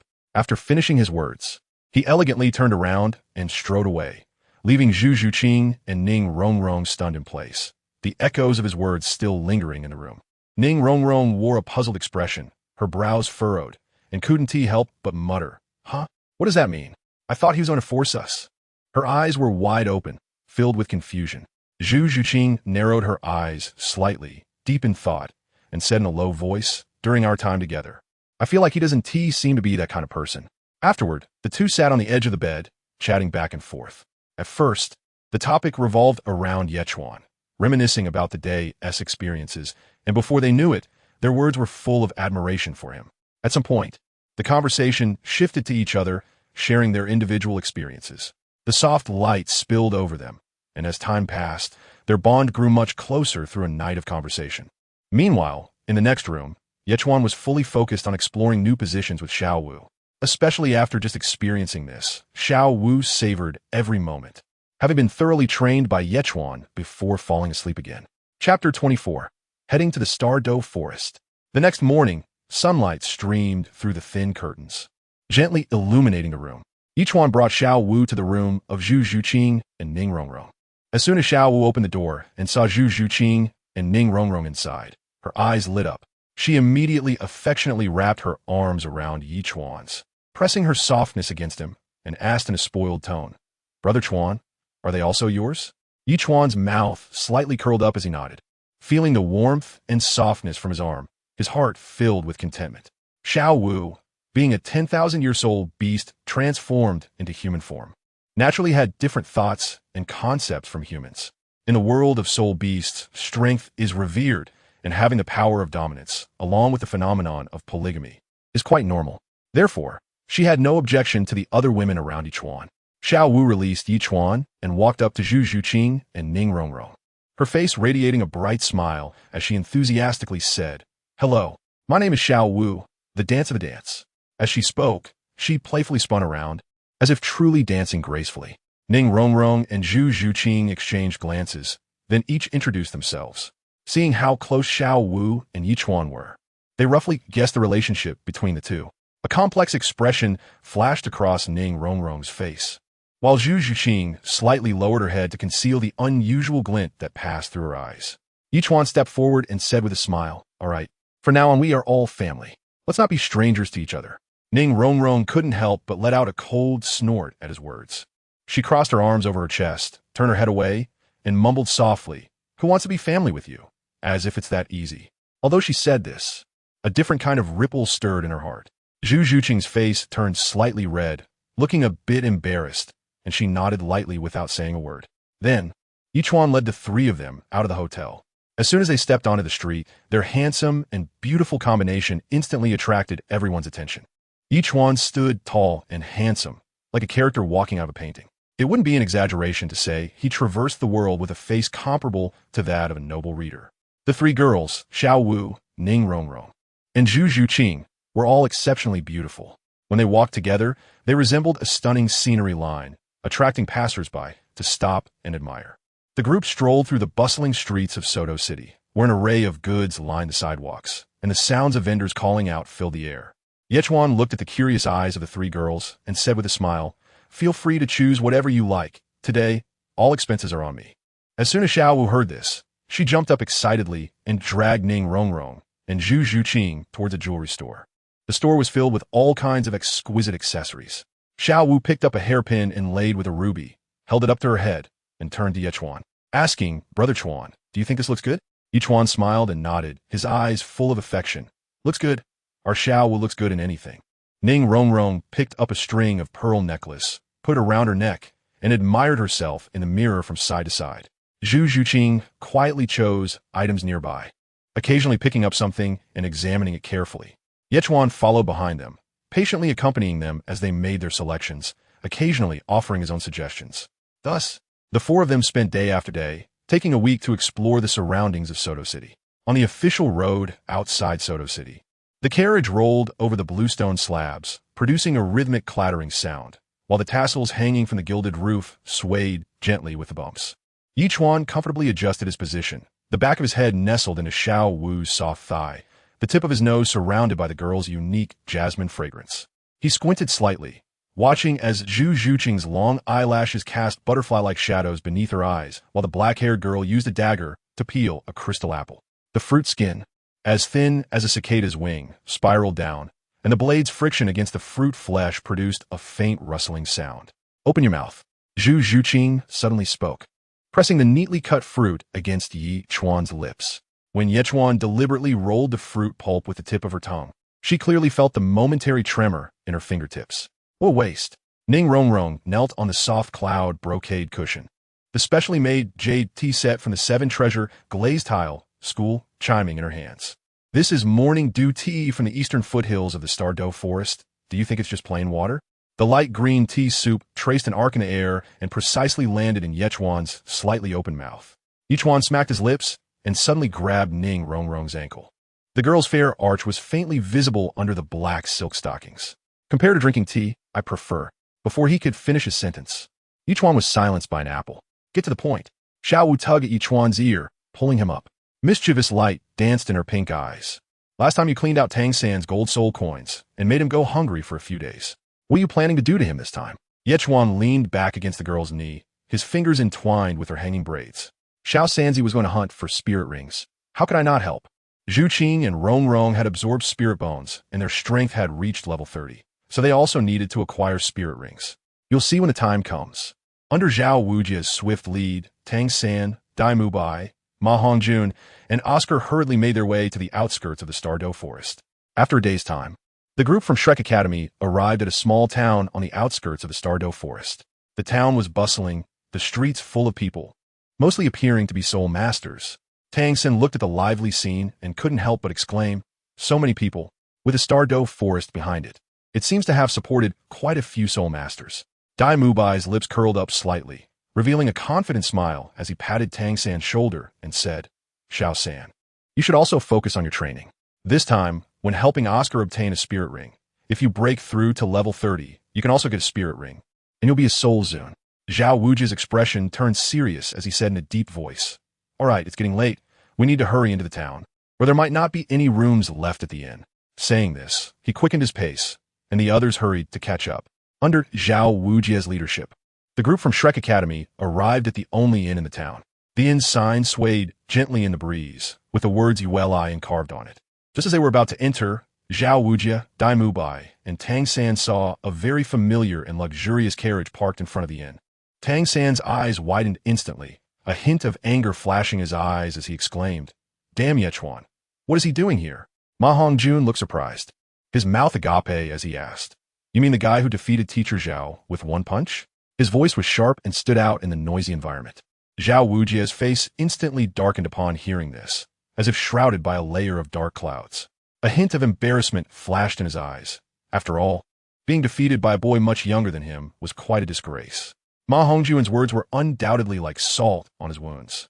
Seeing this, Dai Mubai immediately slapped Ma Hongjun, saying irritably, "Fatty, if you can't speak properly, don't say anything." Ma Hongjun rubbed his head where he was hit, mumbling, "I was just curious." Oscar frowned, worry evident on his face as he asked, "So, are we going in or not?" Xiao Wuji gritted his teeth and said angrily, "We are going in, we must go in, or else he'll think I'm afraid of him." After saying that, he was the first to walk toward the inn's main door, and Tang San and the others exchanged glances before following suit. Chapter 25, So Touching. Xiao Wuji took a deep breath and was the first to step over the slightly ancient threshold of the inn, with Tang San and Dai Mubai closely behind. Once they entered the inn, the three of them quickly scanned every corner of the hall like searchlights, vigilantly looking for Ichuan's figure. When they confirmed that they did not see that familiar and intimidating face, they couldn't help but breathe a sigh of relief, their tense shoulders slightly relaxing. Ma Hongjun could no longer contain his growling stomach and rushed to the counter like a gust of wind, loudly ordering, "Come on, bring me all your signature dishes. And heat up a pot of good wine. Hurry up." His loud voice drew the attention of other diners around. The other four found a relatively spacious table in the center of the hall to sit down. Dai Mubai glanced at Xiao Wuji and said, "Teacher Xiao, let's eat together." His tone was sincere, but he had other plans in mind.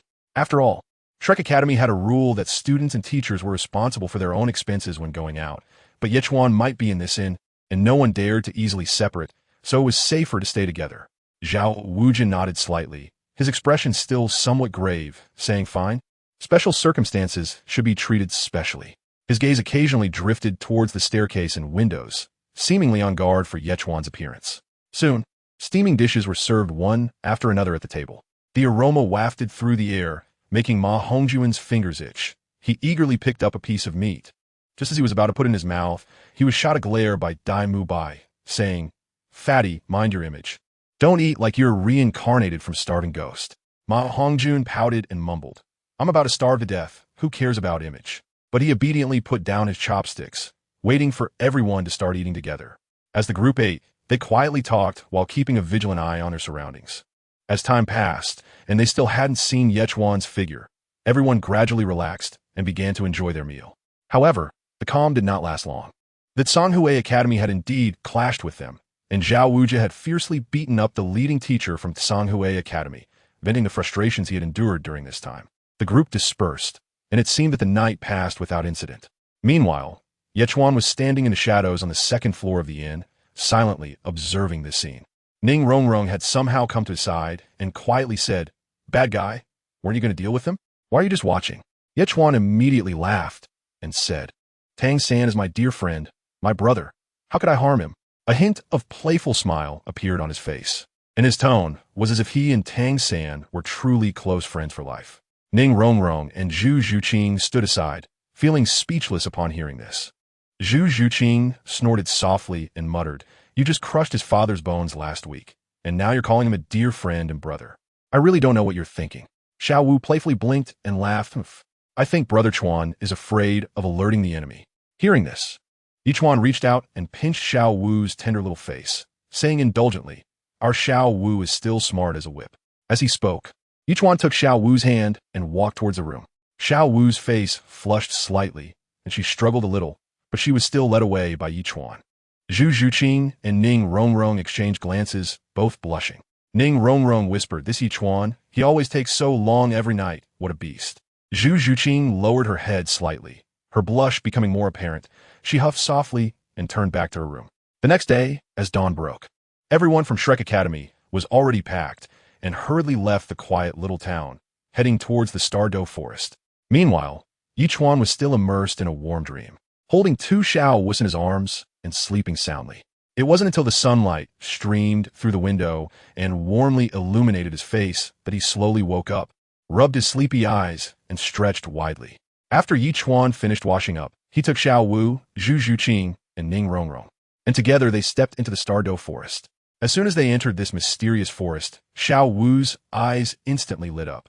Her excitement akin to a child who had been away from home for a long time, finally returning home. She joyfully bounced around, weaving through the trees, sometimes touching this big tree, sometimes sniffing that wildflower, completely disregarding the fact that the Sodto forest was a terrifying place on the Douluo Continent. Seeing Xiao Wu like this, Ning Rongrong couldn't help but frown and quickly spoke up, "Xiao Wu, don't be careless. The Sodto forest is full of dangers. We should be cautious." Her voice was full of concern, and her eyes showed vigilance, always alert to the movements around them. Zhu Xuching nodded in agreement, saying, "Rong Rong is right. We should stay close to Ichuan. That way, it will be safer." After saying this, Zhu Xuching unconsciously leaned a bit closer to Ichuan. Xiao Wu then realized she had been a bit too excited, sticking out her tongue playfully and making a funny face, calming down a little. However, the joy in her eyes still sparkled uncontrollably, as this place held special significance for her. Ichuan looked at Xiao Wu's cute appearance and couldn't help but laugh. "It's okay, Xiao Wu. Just be a little happier when we get home. Enjoy this happiness to the fullest." Ichuan's voice was gentle and indulgent, as if the dangers of this forest had nothing to do with them. Ningrongrong, hearing Ichuan's words, looked puzzled and couldn't help but ask, "Home? This is the Sodto forest. How could it be home? Whose home would be in such a dangerous place?" Xiao Wu, upon hearing Ichuan's words, was first taken aback, then became tense. A hint of panic flashing in her eyes. "Brother Ichuan, what do you mean by that?" Xiao Wu's voice trembled slightly, her hands unconsciously gripping the hem of her clothes. Ichuan took a step forward, gently embracing Xiao Wu, one hand tenderly stroking her hair, softly saying, "Silly girl. I already knew you were 100,000-year spirit beast in human form. But what does that matter? I love you for who you are, regardless of your identity. Our love is pure, okay?" His eyes were deep and firm, locking onto Xiao Wu's gaze as if he wanted to pour all his feelings into that look. Xiao Wu's eyes turned red, tears welling up as she nodded vigorously. Xiao Wu will always love Brother Ichuan. Although her voice was choked with sobs, it was filled with determination, her arms tightly wrapping around Ichuan. Beside them, Zhu Xuching and Ning Rongrong were also deeply moved by this scene. Ning Rongrong's eyes were red, tears spilling over as she covered her mouth with her hand, quietly sobbing. "It's so touching. If only Ichuan weren't a scumbag." Zhu Xuching secretly wiped away her tears, nodding in agreement. Chapter 26. Helpful. Ichuan took a deep breath and suddenly pulled Zhu Xuching and Ning Rongrong into his embrace. Zhu Xuching and Ning Rongrong were startled by this sudden action, their bodies stiffening instantly, and after reacting, they immediately began to struggle. Ichuan tightly embraced them and exclaimed loudly, "I know I seem like a scumbag, but my love is genuine, whether it's love at first sight or lust. I won't let you go." As soon as the words left his mouth, Zhu Xuching and Ning Rongrong froze in their movements, exchanging glances that revealed a hint of complex emotions. After a moment, they stopped struggling and gently nestled in Ichuan's arms. Ichuan felt the relaxation in their bodies. A slight smile appeared at the corners of his mouth, thinking, "This is stable now." But at that moment, a deafening beast roar came from afar, breaking the warm atmosphere among the four. Ning Rongrong and Zhu Xuching's expressions changed drastically, and they exchanged a glance, understanding each other instantly. They suddenly exerted their strength, pushing Ichuan away with force. Xiao Wu, watching all this from the side, covered her mouth and chuckled, then pulled Ichuan's arm and said in a spoiled tone, "Then Brother Chuan, can you accompany me home to take a look?" Ichuan looked at Xiao Wu's big watery eyes and smiled helplessly. "All right, how could I possibly refuse such a small request?" Then, under Ichuan's lead, the three girls cautiously advanced into the Sodto forest. The forest was quiet and deep, shrouded in damp mist, with occasional low-level soul beasts darting through the grass. Along the way, the four of them were quite relaxed, chatting from time to time, while Xiao Wu bounced ahead, occasionally turning back to urge everyone to hurry up. 2 days later, Ichuan and his group caught up with the others from Shrek Academy.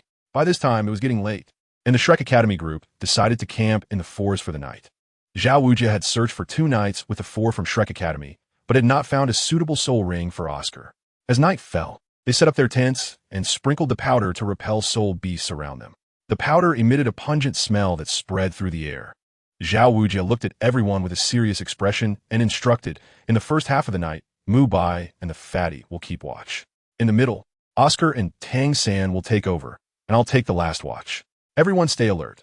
The Sodto forest is full of dangers." Everyone nodded in understanding. Following Xiao Wuji's instructions, it soon became midnight. Oscar was dozing off, his head nodding, and his eyelids growing heavier. Tang San, on the other hand, was spirited, his eyes scanning the surroundings, not missing any movement. Oscar yawned and said, "Tang San, you broke through to level 30 last night. How many years do you want for your 3rd soul ring?" Tang San withdrew his gaze and looked at Oscar, smiling. "My teacher said the maximum age for a 3rd soul ring is 1,760 years. Naturally, I want a soul ring of 1,700 years to maximize my strength. Oscar stretched lazily and replied with a smile, I don't have such high requirements. 1,500 years is fine. As long as it makes my sausage skill more practical, I'll be satisfied. Tang San patted Oscar's shoulder and encouraged him. Don't worry, with your talent, you will definitely find a suitable soul ring. Who knows, your sausage might even have some powerful soul skills by then. The two chatted softly, completely unaware of a figure approaching them. Under the dark moon and high winds, the Sodto forest was enveloped in an eerie silence, with occasional low growls from unknown soul beasts. Ichuan was hidden in the shadows, his gaze fixed tightly on Oscar and Tang San not far away. Now is the time. Ichuan silently murmured to himself, without any hesitation, and instantly struck like a ghost. His movements were as fast as lightning. His right hand shot out swiftly, accurately hitting the back of Oscar and Tang San's necks before they had time to react. This strike was perfectly executed. The two didn't even have time to let out a gasp before their eyes rolled back, and they fell straight backward. Ichuan skillfully caught them, and then immediately flashed away, his movements seamless and without a hint of hesitation. Meanwhile, Xiao Wu, a soul sage, was sitting by the tent with his eyes closed, completely unaware of everything that had just happened. His breathing was steady, and he had no idea that his two students had been taken away without anyone noticing. In less than a minute, Ichuan had already brought the unconscious Oscar and Tang San 10 kilometers away. With a strong throw, he dropped them on the ground, making a dull thud. Xiao Wu bounced out from the side, her eyes sparkling with curiosity, and immediately laughed. Brother Chuan, what are you planning to do with them? Ichuan did not answer immediately, but instead looked at Ning Rongrong, Zhu Xuching, and Xiao Wu beside him, a mysterious smile curling at the corners of his mouth as he said, Next, I'll let you experience my soul skills. As soon as he finished speaking, the aura around Ichuan suddenly changed, and a powerful wave of soul power surged out from within him. Martial Soul, possession. In an instant, the Holy Master Martial Soul completed its possession, and without hesitation, Ichuan unleashed his second soul skill, Mirror Flower Water Moon. With a loud shout from Ichuan, a dazzling halo spread out from beneath his feet, instantly enveloping Oscar and Tang San. Under the cover of this halo, their bodies trembled slightly, and their previously closed eyes slowly opened, filled with confusion and emptiness. At this moment, their minds had been completely hypnotized by Ichuan, and they found themselves in an illusory world where they were hunting soul beasts. Ichuan looked at all this with satisfaction, then threw out a 10-year-old tabby cat and a 10-year-old blue wolf. These two soul beasts were still in a deep sleep, and upon being suddenly thrown out, they looked around in panic and let out a series of cries. However, in the eyes of the hypnotized Oscar and Tang San, these seemingly weak 10-year soul beasts transformed into powerful 1,700-year soul beasts. Go, obtain your soul rings, Ichuan murmured softly, his voice carrying an irresistible charm. Oscar and Tang San, like puppets being controlled, mechanically drew daggers from their waists, their eyes betraying determination and resolve. The tabby cat launched the first attack, arching its body and letting out a sharp roar before pouncing towards Oscar like lightning. Oscar sidestepped easily, avoiding the attack, and then quickly swung his dagger, stabbing it directly into the tabby cat's neck, killing it instantly. The blue wolf circled around Tang San, searching for an opportunity to attack. Tang San gripped his dagger tightly, his gaze fixed on the blue wolf's every move. Suddenly, the blue wolf leaped up, opening its massive jaws to bite at Tang San's throat. Unfazed, Tang San slightly crouched down, then with a powerful push, he shot towards the blue wolf like an arrow. In midair, the dagger in his hand flashed with cold light and accurately pierced into the blue wolf's heart. The blue wolf's eyes widened. Its body twitched in the air a few times, and then it collapsed heavily to the ground, lifeless.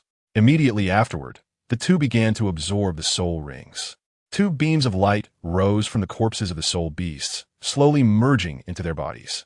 Because they were only 10-year soul rings, the absorption process went very smoothly, and in a short while, both had absorbed them completely. Ning Rongrong watched all this from the side and couldn't help but tease, Brother Ichuan, you're such a big bad guy. Xiao Wu clapped her hands excitedly and laughed. Brother Chuan really has ideas. Only Zhu Xuching stood aside, her face showing an expression of helplessness, gently shaking her head but saying nothing. Ichuan looked at the reactions of the three girls and smiled slightly. Then, with great care, he returned the two who had fallen back into a deep sleep to their original positions in the tent. as if everything that had just happened was merely a fleeting dream. Ichuan had also helped them obtain their soul rings. Chapter 27. Completely confused. In the late night, the quiet Sodto forest was shrouded in thick darkness, with distant roars of soul beasts occasionally echoing, adding an eerie atmosphere. Xiao Wu slowly woke from his dreams, rubbed his sleepy eyes, and raised his hand to check the sky, realizing it was his turn to keep watch. He got up and stretched his stiff muscles, producing cracking sounds. Outside the tent, the campfire had long since dwindled, leaving only a few sparks flickering in the darkness. Xiao Wu lifted the tent flap and walked toward his watch position. When his gaze fell upon Tang San and Oscar, his eyes widened instantly, and the drowsiness on his face was replaced by anger. Tang San and Oscar were hugging each other without any decorum, sound asleep, with drool even hanging from the corners of their mouths, completely oblivious to their previous vigilance. Xiao Wu quickly approached and slapped their shoulders forcefully, shouting, "Wake up!" Oscar and Tang San were startled awake by the sudden slap and shout, sitting up abruptly with confusion and fear in their eyes. Their hair was messy, and their clothes slightly wrinkled, clearly still not fully awake from their slumber. "What's going on?" Oscar rubbed his eyes, his voice thick with sleepiness, looking utterly bewildered. Tang San also scanned the surroundings, frowning tightly, filled with doubt. He had been seriously keeping watch before he fell asleep. So how did he suddenly doze off? His memory was still lingering on his casual conversation with Oscar, yet the situation before him left him scratching his head. Xiao Wu looked at their disheveled appearances, his anger flaring even more. He reprimanded in a low voice, "Do you know where this is? This is the Sodto forest. It's full of dangerous soul beasts. You two fell asleep while keeping watch. If a powerful soul beast attacks, all 5 of us could die here and become soul beast dung." Hearing this, Oscar felt guilty, quickly standing up and lowering his head, saying, "I'm sorry, Teacher Xiao. I don't know how I fell asleep. It felt like my head just dropped, and then I knew nothing." Tang San remained silent, slightly furrowing his brow, trying hard to recall every detail before he fell asleep. But he just couldn't understand why he suddenly lost consciousness. He felt something was off about this incident, but he couldn't articulate it. Xiao Wu looked at the two and sighed, his tone softening a bit. "All right, don't be too hard on yourselves. Go rest. I'll keep watch for the rest of the night." Oscar and Tang San exchanged glances, seeing helplessness and awkwardness in each other's eyes. They silently tidied up their belongings and crawled back into the tent. Inside the tent, after lying down, the two remained quiet for a long time. Oscar turned over and softly said, "Xiao San, how do we fall asleep?" Tang San was silent for a moment before slowly replying, "I don't know either. This is too strange. Let us think about it more when it gets light." After saying that, both fell into silence, with only the faint sound of breathing remaining in the tent, while outside, Xiao Wu was vigilantly watching the dark forest, dutifully keeping watch. The first rays of morning sunlight gently filtered through the dense branches and leaves, illuminating the camp of Shrek Academy. Tang San slowly awoke from his dreams, ready to get up for his morning training as usual. When he tried to channel his soul power, a strange yet powerful force surged through his meridians, causing his movements to suddenly halt. "Huh?" Tang San couldn't help but let out a low murmur, his face filled with disbelief. After a night's sleep, his level 30 soul power had actually broken through to level 31. Filled with confusion, Tang San decided to release his blue-silver grass martial soul to investigate. In an instant, the familiar blue-silver grass burst forth from his palm, but the soul ring entwined around the grass was like a bolt from the blue, turning his face pale instantly. It was a 10-year white soul ring, dull and lifeless, far from the expected 700-year third soul ring. How is this possible? Tang San's lips trembled, his heart filled with shock and anger surging like a tide. Just at that moment, he felt a sharp pain in his chest, and he spat out a mouthful of blood, splattering onto the grass beside him. At that moment, Oscar, who had just gotten up, happened to pass by and was startled to see Tang San in such a pitiful state. He quickly rushed over and asked, "What's wrong, Xiao San?" Oscar's voice was filled with concern and worry as he hurried to Tang San's side, squatting down to check on his condition. Tang San looked up, his eyes bloodshot, and shouted angrily, "I don't know. Last night, without my knowledge, I absorbed a 10-year soul ring. My third soul ring turned out to be a 10-year soul ring." Tang San's voice became hoarse with anger, his fists clenched tightly, veins bulging on the back of his hands. Hearing this, Oscar's heart sank, a sense of foreboding washing over him. After all, he had been on watch with Tang San last night. If something had gone wrong with Tang San, he might not be spared either. Thinking of this, Oscar's face turned pale, and he didn't bother to comfort Tang San. He immediately closed his eyes, focusing on checking his martial soul and soul power. Sure enough, when Oscar summoned his martial soul and saw his third soul ring, he completely broke down. His third soul ring was also a 10-year white soul ring, weak and glaring. Why? Heaven, earth, why treat me this way? Oscar cried out to the sky, tears streaming down his face, his voice echoing in the forest, filled with despair and unwillingness. At this moment, Xiao Wu, who was washing up in the tent, heard the heart-wrenching cries and instantly became furious. He abruptly flung open the tent flap and shouted angrily, "What are you howling about so early in the morning? I haven't even scolded you for last night yet." Falling asleep while on watch, his face was filled with anger, his brows tightly knitted, as he strode toward Oscar and Tang San. Dai Mubai and Ma Hongjun were also attracted by the commotion and emerged from their tents. The three looked at Oscar, who was crying on the ground, and Tang San, who had a face full of despair, all showing surprise. When they saw that both of their third soul rings were white, they instantly understood their reactions. Dai Mubai, puzzled, asked, "What is going on? How did you two absorb 10-year soul rings?"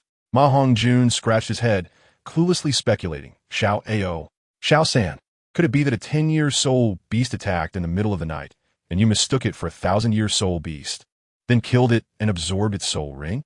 As soon as he said this, it fell into a silence among everyone. Although this speculation was absurd, it seemed to be the only reasonable explanation at the moment. Chapter 28, Lightning Leopard. Oscar slumped on a rock, his face streaked with tears, his eyes hollow. Faced with the discussions of the others, his lips trembled slightly, but he couldn't say a word, only tears flowing uncontrollably, as if he wanted to vent the fear and grievances in his heart through this silent crying.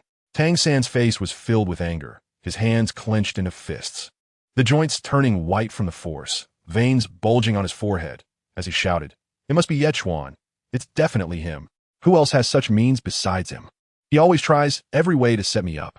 Dai Mubai frowned, a hint of confusion and anger flashing in his eyes. He crossed his arms over his chest and said in a deep voice, "Ichuan? How could he appear here? Moreover, what benefits would it bring him to do such a thing?" Xiao Wu frowned slightly beside him, a complex expression on his face. With his hands behind his back, he walked slowly without speaking, but his eyes showed his dissatisfaction with Ichuan. Ma Hongjun scratched his head, his chubby face full of entanglement.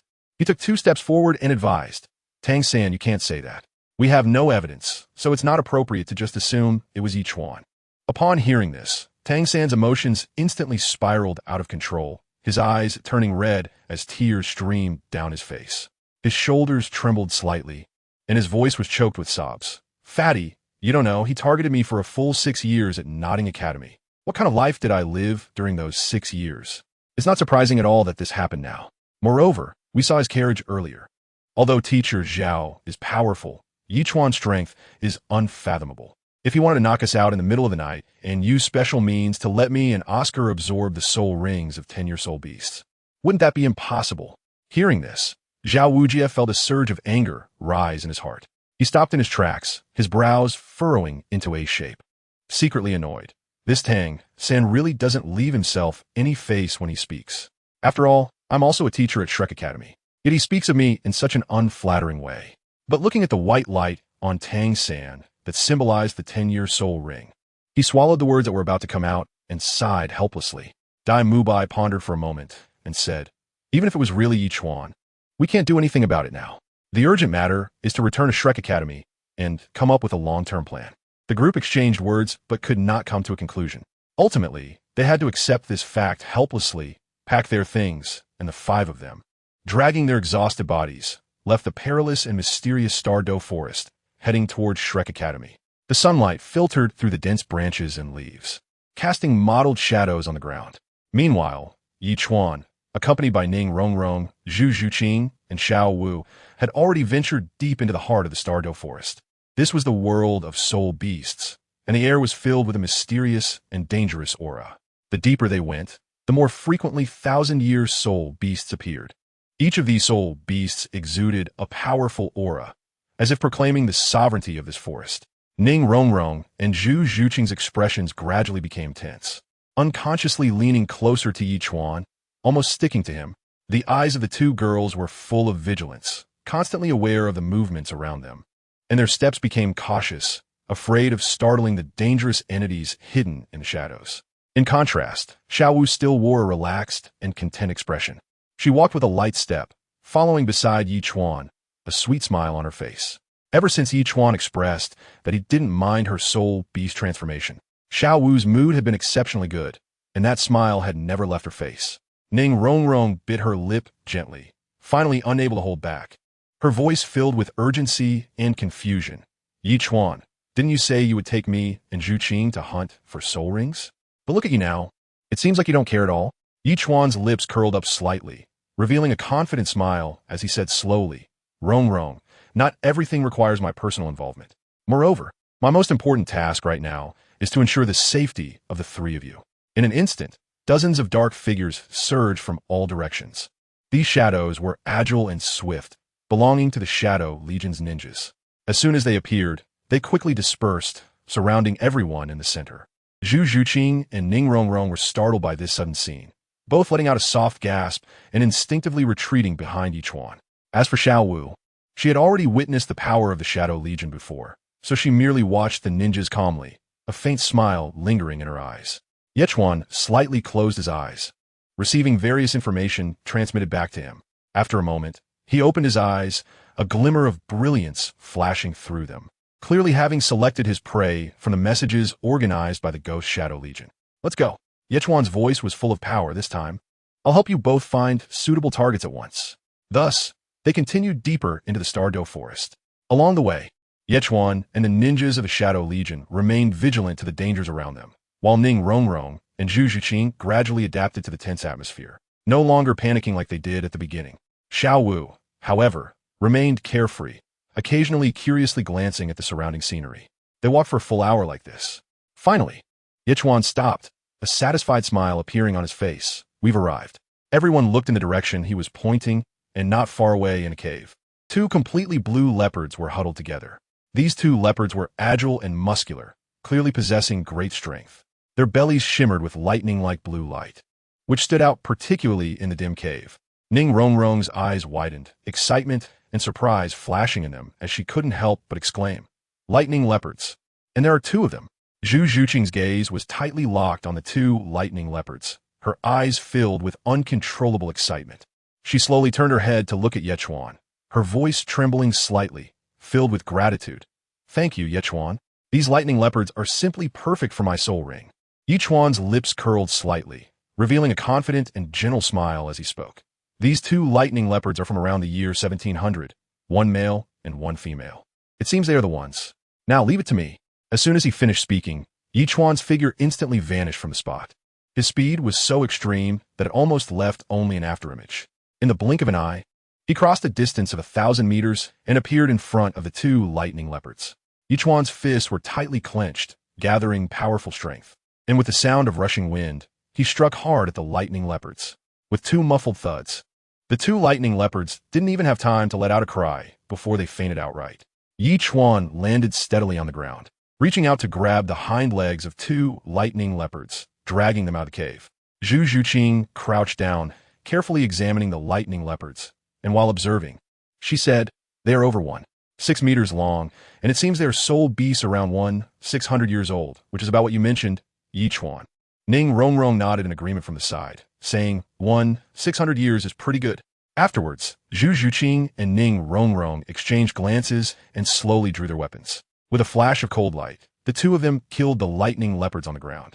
Xiao Wu, witnessing this scene, immediately showed a look of compassion on her face. She slightly frowned, her eyes filled with pity, instinctively turning her head away, not wanting to see such a scene. Ichuan noticed Xiao Wu's reaction and gently held her hand. "Don't worry, Xiao Wu. I know you can't bear to see such scenes. But don't worry, in the future, I will change all of this. I won't let soul beasts lose their lives just because humans need soul rings."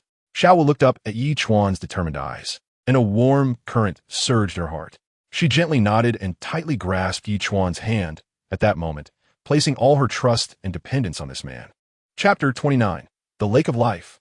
Sodto Forest. Ning Rongrong and Zhu Xuching had just successfully obtained their third soul ring, and both of them were beaming with uncontrollable joy. Like Xiao Wu, they completely relaxed, and the four of them strolled leisurely through the perilous Sodto forest. Suddenly, a strange disturbance broke this tranquility. Not far away, a flock of birds was startled and flapped their wings in a panic as they flew into the sky. Soon after, the ground began to tremble slightly, initially like the muffled sound of distant drums, then the vibrations grew stronger. At the same time, the sound of trees collapsing echoed in succession, crackling and rumbling, the noise approaching them. Zhu Xuching instantly became alert, a sharp glint flashing in her lively eyes. She quickly activated her martial soul and said in a low voice, "It seems a powerful soul beast has discovered us." After speaking, Zhu Xuching slightly crouched her body, ready for battle at any moment, exuding a murderous aura all around her. Ichuan, however, remained calm, with a slight smile on his lips, revealing a confident grin as he softly said, "It's okay, they must be here to pick up Xiao Wu." Upon hearing this, Xiao Wu's eyes instantly lit up with excitement as she exclaimed, "Brother Chuan, are you talking about Daming and Erming?" Her eyes were filled with anticipation, and her hands unconsciously clenched, as if she couldn't wait to see those two familiar figures. Ichuan smiled and nodded, affirming, "It must be the Titan." As the sound grew closer, the surrounding air seemed to be stirred. The huge footsteps shook the ground, raising clouds of dust, and the trees around trembled under this powerful force. Finally, a massive figure appeared in everyone's view. It was a Titan giant ape, standing a towering 15 meters tall, with muscles bulging out like small hills.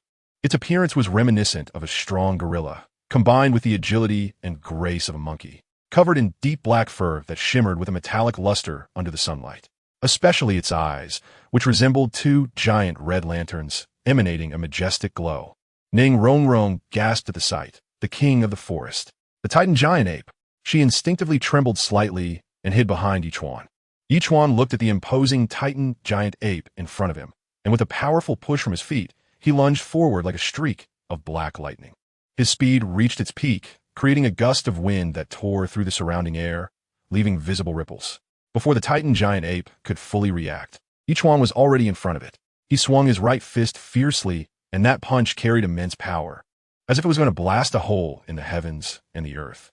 Although Ichuan's figure was tiny like an ant in front of the towering 15-meter-tall Titan giant ape, the force contained in this punch was chilling. In an instant, there was a dull, thunderous sound, and the Titan giant ape's massive body was actually sent flying by this punch, its feet leaving the ground. Its entire body soaring upward like a cannonball shot from a cannon, flying backward. Trees along the way were knocked over by its colossal body, branches and leaves flying everywhere. It flew backward nearly 100 meters before crashing heavily to the ground, kicking up a cloud of dust. The Titan giant ape shook its head, seeming a bit dazed. However, it was tough and soon regained its composure, standing up leisurely while angrily pounding its chest, letting out deafening roars. With each strike, the surrounding air seemed to tremble, and the ground subtly vibrated. Xiao Wu, watching anxiously from the side, shouted loudly, "Erming, stop! Brother Ichuan is mine." Hearing Xiao Wu's words, the Titan giant ape's originally furious actions paused. It lowered its head and whimpered pitifully, as if to say, "I'm the one getting beaten up? Okay?" Ichuan looked at the scene, a smile appearing on his face as he said, "Sorry. Erming, your sudden appearance really startled my friend." Erming looked at Xiao Wu, then at Ichuan. After hearing their words, the anger in its eyes gradually softened, and it nodded in grievance. Then it slowly extended a massive hand, which was like a huge stone slab, reaching out to Ichuan and the others. Seeing this, Xiao Wu quickly turned and invited, "Chuan Gu, Rong Rong, Zhu Qing. Let's get on Erming's back. He will take us home."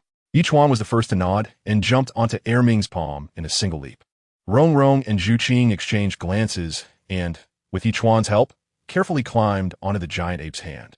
Once all four were steady, Erming slowly raised his palm, allowing them to stand on his shoulder. The Titan giant ape began to move, charging through the forest. With each step, it crushed a large area of trees, producing crackling sounds. The surrounding soul beasts, sensing the powerful aura emanating from it, fled in all directions, not daring to approach. Despite Erming's enormous size, his running speed was astonishing, like a black whirlwind swiftly heading deep into the Sodto forest. In just a quarter of an hour, under the guidance of the mountain-like Titan giant ape Erming, Ichuan, Ning Rongrong, and Zhu Xuching quickly advanced deeper into the Sodto forest. Along the way, lush branches and leaves intertwined above their heads, with sunlight filtering through the gaps, creating patches of golden light. Finally, they arrived at a tranquil lake. The surface of the lake resembled a giant mirror, completely still, reflecting the surrounding lush trees and the sapphire blue sky. A gentle breeze rustled the leaves, yet it did not disturb the lake's tranquility. Beside the lake, two wooden cabins quietly sat. However, time seemed not to have been kind to them, as the cabins appeared somewhat dilapidated, with several spots on the thatched roofs caved in. Xiao Wu had always looked forward to returning here, and upon seeing the familiar scene, her eyes suddenly sparkled with excitement. Like a lively rabbit, she pushed off with her feet and gracefully leaped down from the Titan giant ape's broad shoulder, turning in midair as her skirt fluttered. Ichuan looked at Xiao Wu's lively appearance, the corners of his mouth slightly upturned, revealing a hint of a doting smile. He steadily held on to Ning Rongrong and Zhu Xuching, gracefully jumping down. Ning Rongrong wrapped her arms around Ichuan's neck, her cheeks slightly flushed, while Zhu Xuching remained calm, though her eyes also revealed a hint of shyness. "Brother Chuan, this is my home." Xiao Wu couldn't contain her excitement, quickly running to Ichuan's side, grabbing his arm, and excitedly said, her eyes filled with pride and nostalgia. Ichuan gently stroked Xiao Wu's head and said softly, "We finally arrived, Xiao Wu. From now on, this will be our home." Ning Rongrong and Zhu Xuching followed, curiously looking around at everything. The four of them walked towards the wooden house together. When they pushed the door open, a musty smell greeted them. Inside the house, thick dust covered everything, on the floor, on the tables and chairs, and on the bed. Xiao Wu's smile instantly stiffened, replaced by a face full of anger. She placed her hands on her hips and shouted loudly, "Deming, Ming, why aren't you two helping me clean up?" Ming, hearing Xiao Wu's question, pointed to himself and then to the calm lake of life nearby, letting out a few low growls from his throat, showing a face full of helplessness. His enormous body stood beside the wooden house like a small mountain, indeed making it difficult to enter the little wooden house. Ning Rongrong looked at Ming's appearance and couldn't help but laugh. Xiao Wu, with Ming's size. How could he come to clean? She laughed while gently waving her hand to fan away the dust in front of her. Xiao Wu then realized and scratched her head a bit embarrassedly. "Oh, how did I forget about that?"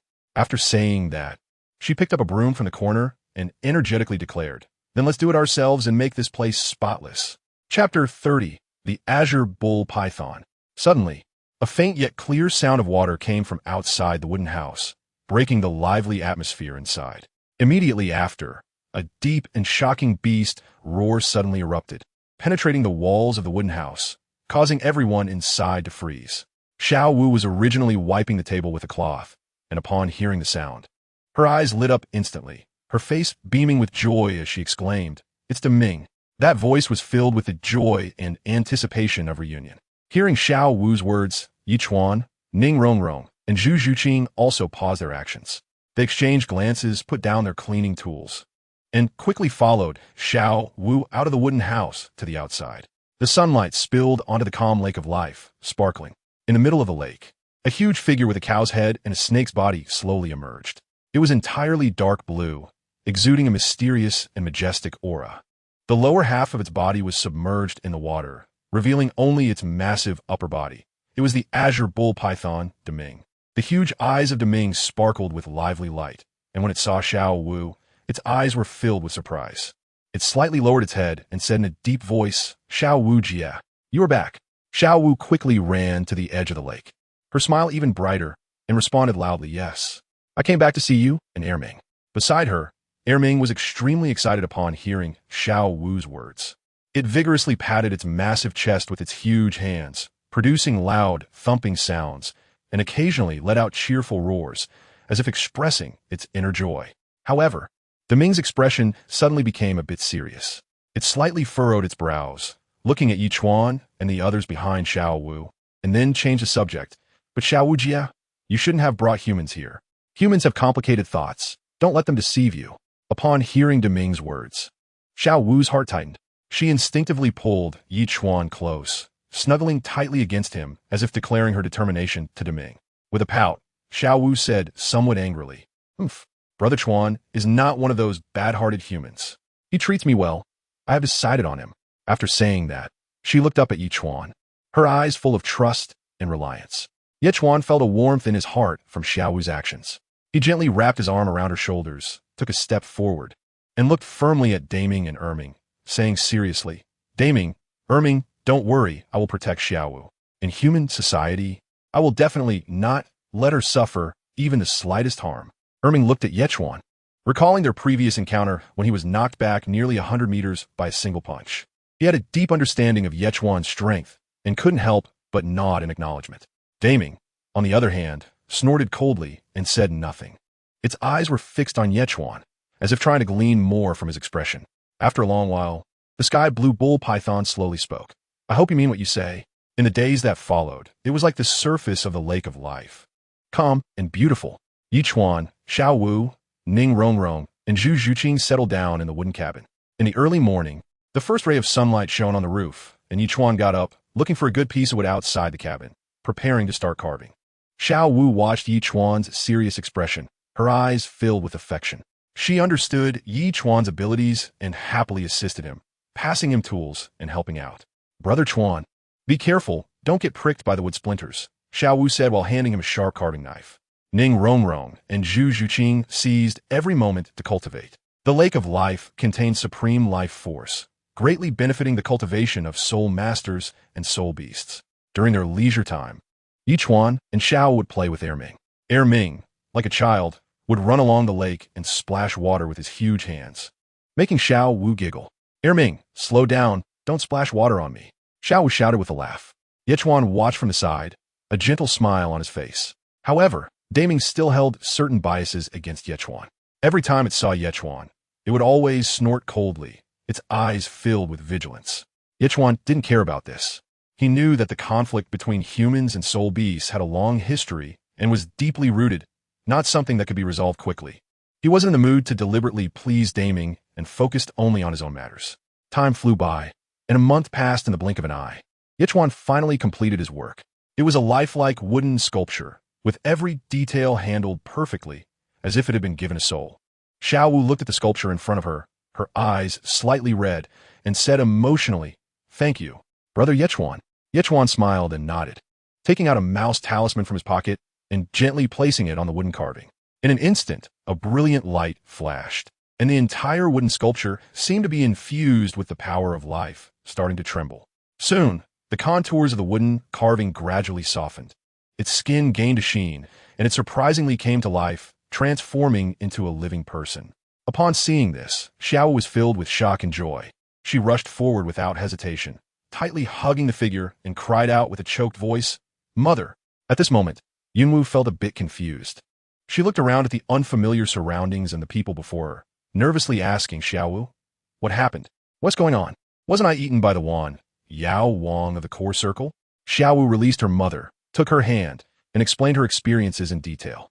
Yunwu listened quietly, her eyes filled with surprise and emotion. When she learned that she had been briefly resurrected in an unusual way, her eyes became slightly moist.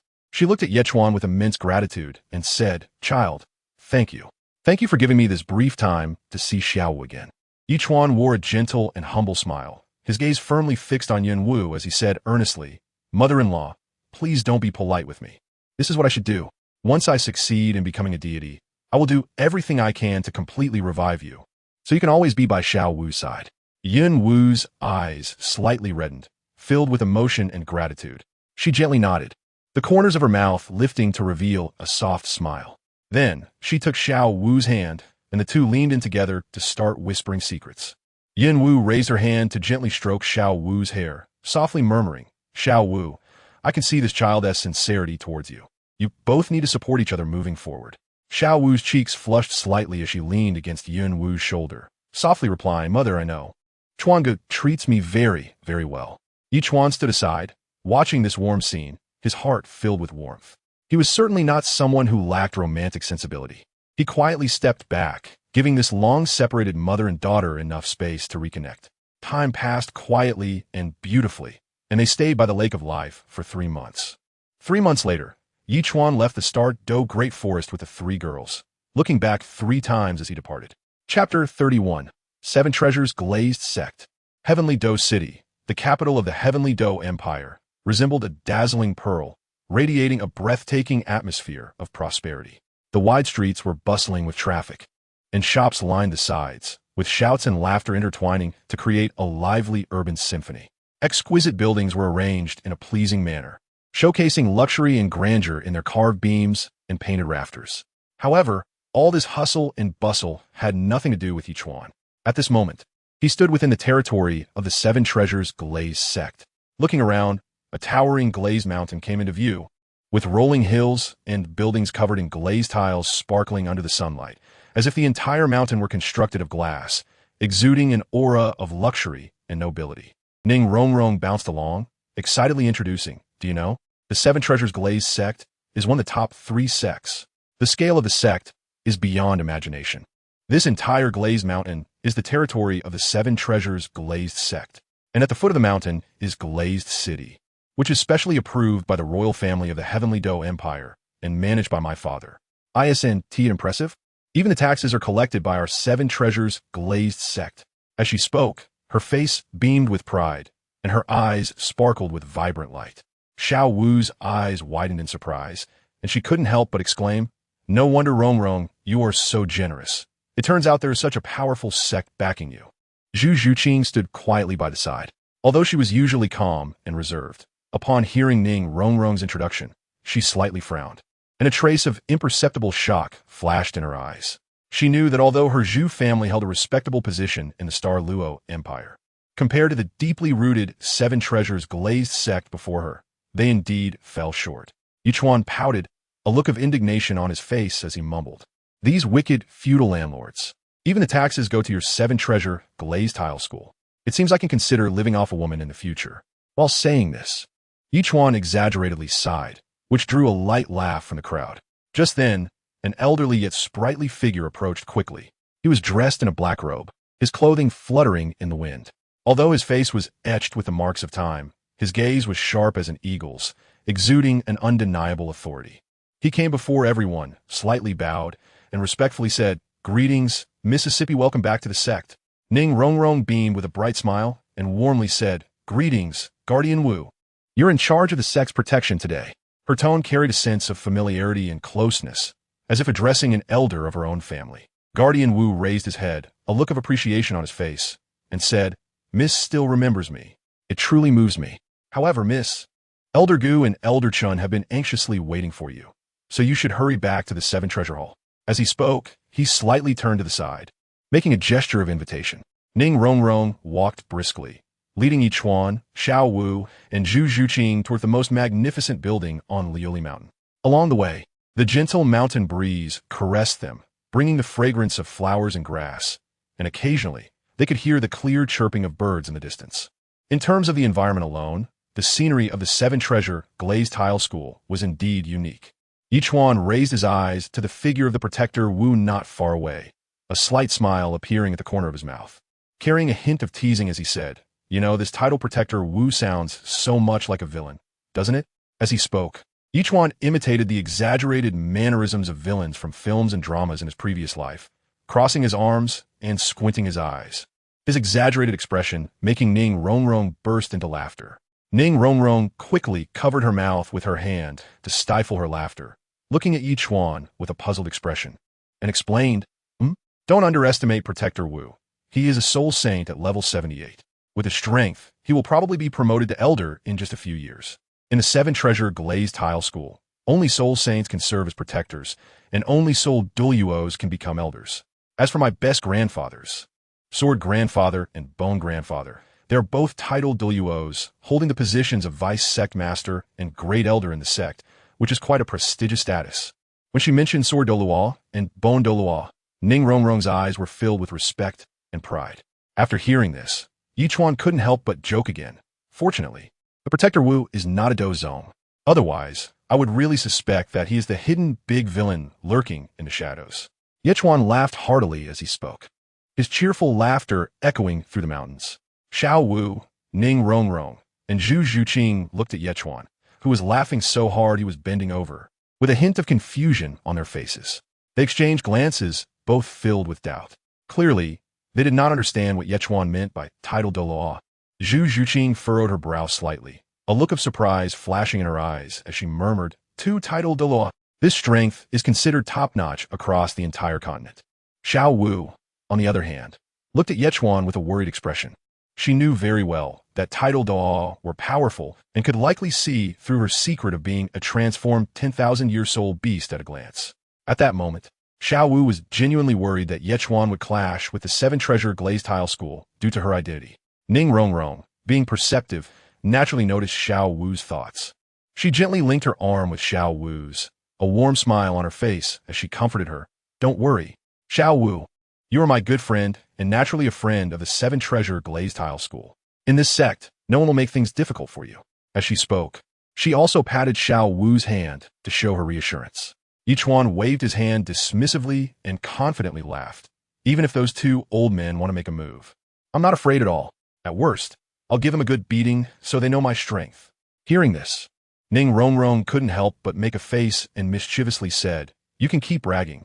You can't even defeat Grandpa Jian and Grandpa Gu. Their strength is beyond your imagination.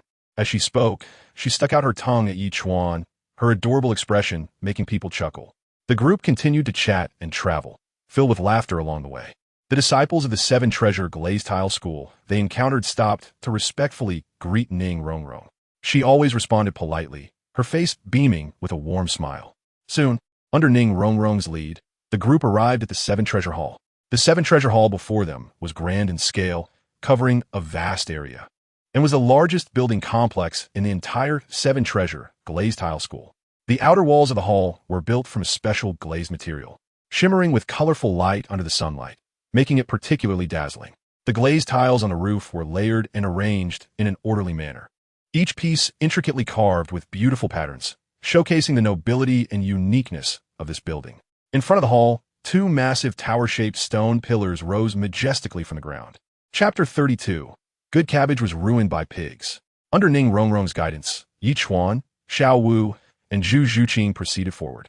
The guards along the way, upon seeing Ning Rongrong, all respectfully saluted, allowing the group to pass through smoothly and arrive directly at the main hall of the seven-treasure glazed tile school.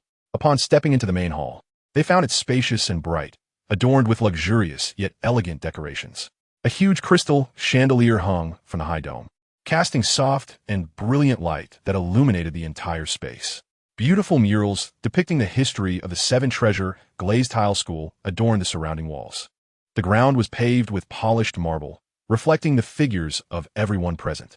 At the main seat of the hall sat a figure, the master of the seven-treasure glazed tile school, Ning Fengji.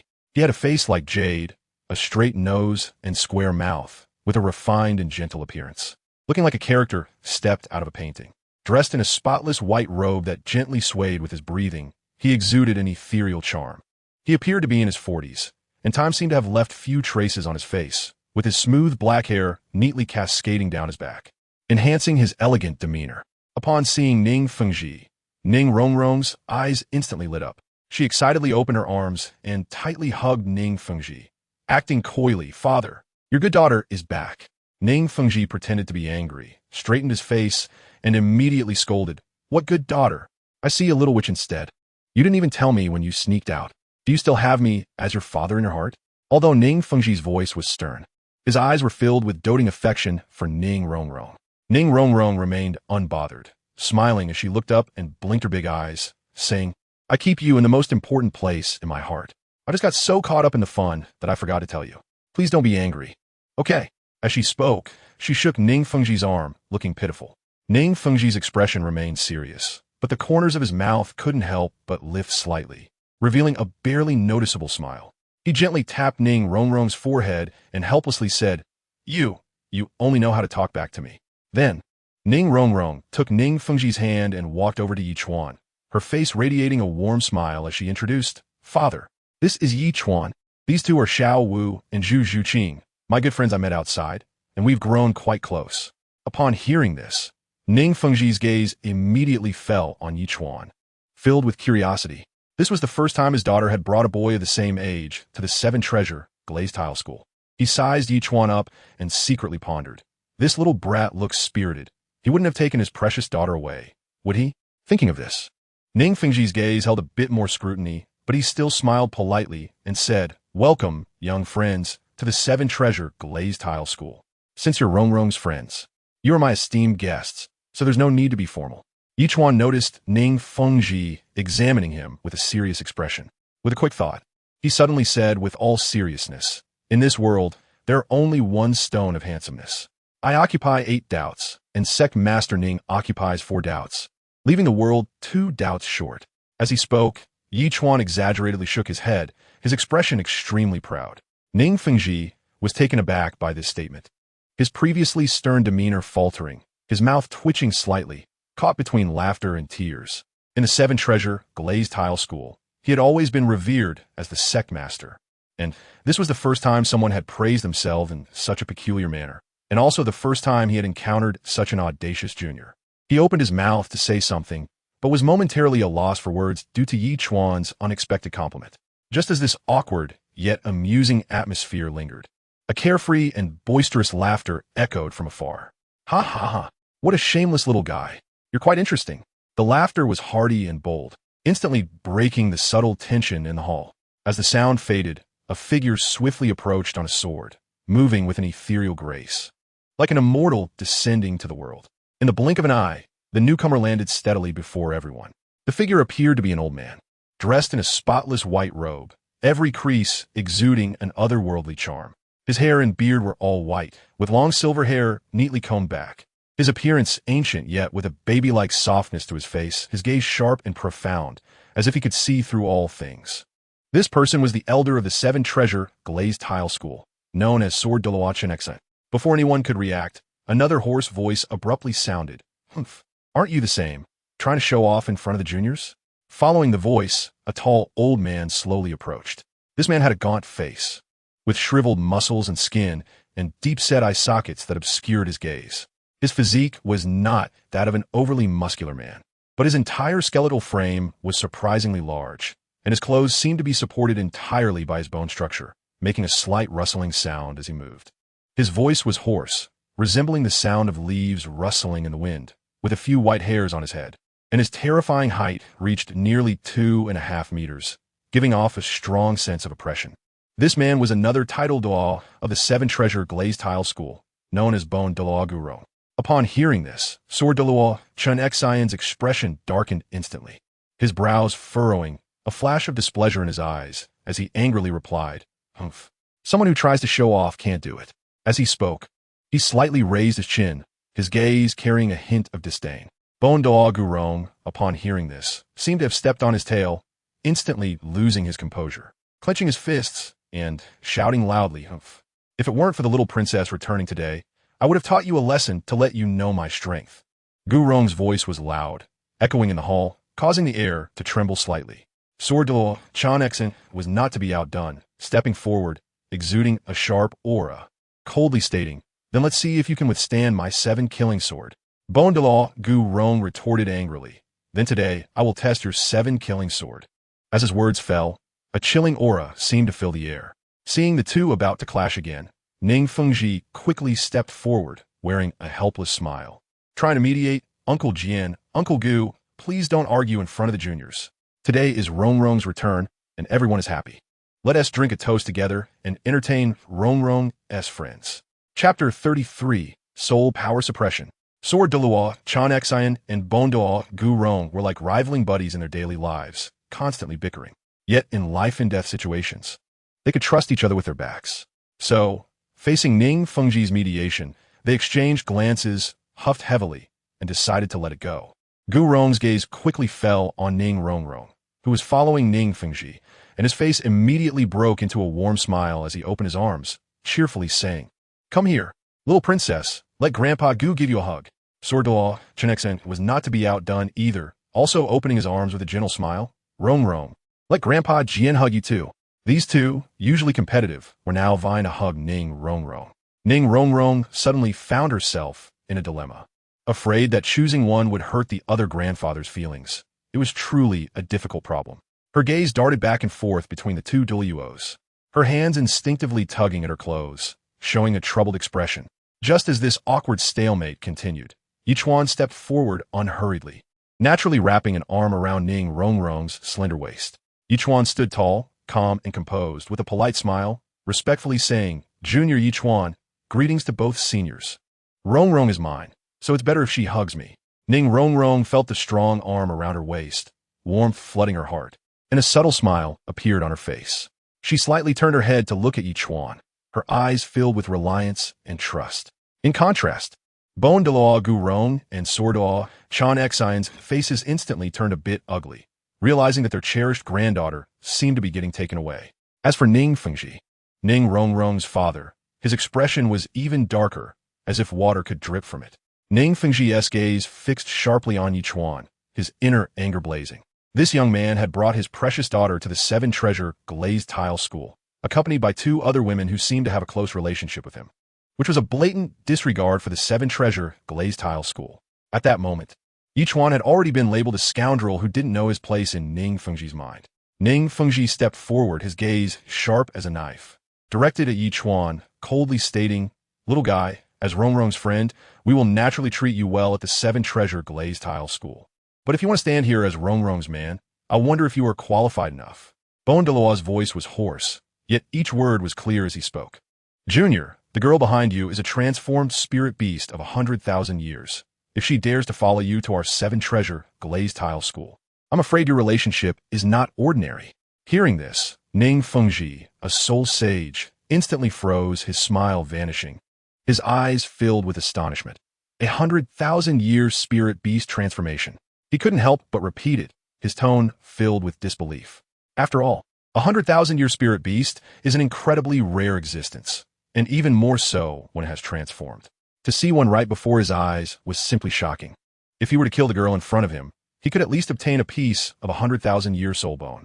When Xiao Wu heard Douluo's words, her heart tightened sharply, and her delicate body trembled slightly. She didn't expect to be seen through by these two titled Douluos from the seven-treasure Glazed tile school. A hint of panic flashed in her eyes, but she quickly forced herself to appear calm, only biting her lower lip slightly, her hands unconsciously gripping the hem of her clothes tightly. Zhu Xuching, usually a girl of few words and fierce demeanor, instinctively reacted upon hearing Douluo's words. Her eyes sharpened, and a layer of cold purple light instantly enveloped her body. Her martial soul, the nether cat, activated immediately, and she quickly positioned herself in front of Xiao Wu, her legs slightly bent, ready to fight at any moment. Although Zhu Xuching was well aware that the gap in strength between herself and the two titled Douluos before her was enormous, she showed no sign of retreat. Ningrongrong, seeing this, felt anxious and hurriedly stepped forward, looking at Douluo and saying, "Grandpa Bone, I know Xiao Wu is a 100,000-year spirit beast in human form, but she is also my friend." Douluo Qinshin's expression darkened immediately, and he shouted angrily, "Rongrong, you are being misled. This person is fickle, don't be fooled." As he spoke, he pointed at Ichuan, his eyes filled with dissatisfaction and accusation. Ning Fengji took a deep breath, trying to suppress the fleeting greed in his heart. He understood that while a 100,000-year spirit beast is incredibly precious, causing trouble over it might not be beneficial for the seven-treasure Glazed tile school. Thus, Ning Fengji looked at Ichuan, his tone cold and decisive. "Kid, take the two women behind you and leave. The 100,000-year spirit beast is of no interest to the seven-treasure Glazed tile school, and you should stay away from my daughter." Ichuan heard Ning Fengji's order to leave, but instead of retreating, he took a step forward and respectfully bowed to the three. "I am the junior Ichuan, and I would like to spar with Sect Master Ning and the two gentlemen." His voice was firm and powerful, echoing in the reception room. This statement was like a fuse, instantly igniting the anger in the hearts of the three. A teenager daring to challenge these long-established strong figures was undoubtedly a great insult in their eyes. Sword Douluo Qinshin was immediately furious, roaring loudly, "Ignorant little brat. Arrogant." With his roar, his robe moved without wind, rustling dramatically, appearing particularly elegant. At the same time, a powerful wave of soul power surged from his body, crashing towards Ichuan like a roaring sea. Ichuan only felt an invisible pressure suddenly descend, which was clearly the soul power suppression exerted by the sword Douluo. However, Ichuan merely raised an eyebrow, showing no signs of fear on his face, and felt that this so-called soul power suppression was just as gentle as a breeze brushing against his face.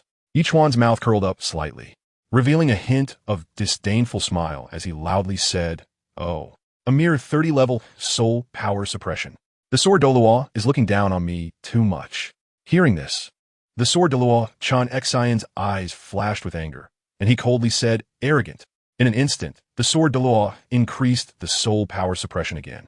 The soul power radiating from his body surged, and the long sword in his hand trembled slightly, directly soaring to 60-level soul power.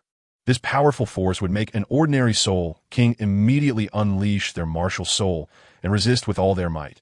Otherwise, they would be crushed to the ground by this terrifying pressure. However, Ichuan still appeared calm, standing quietly in place with his clothes fluttering in the wind. This 60-level soul power suppression was still nothing to him. So what if it was 50-level? Sword Douluo, is this all you can do? Ichuan's voice was filled with provocation, echoing throughout the hall for a long time. Chapter 34. The initial version of Susanu? Upon hearing Ichuan's words, anger instantly surfaced on the cold face of Sword Douluo Xian, and his eyes flickered with a cold light, like a blade about to be drawn. Impudent. With a roar from the sword Douluo, his majestic soul power erupted without reservation. It was the aura of a peak tidal Douluo, like a surging tsunami, like a raging storm. The entire hall trembled violently, as if unable to bear the pressure, producing creaking sounds.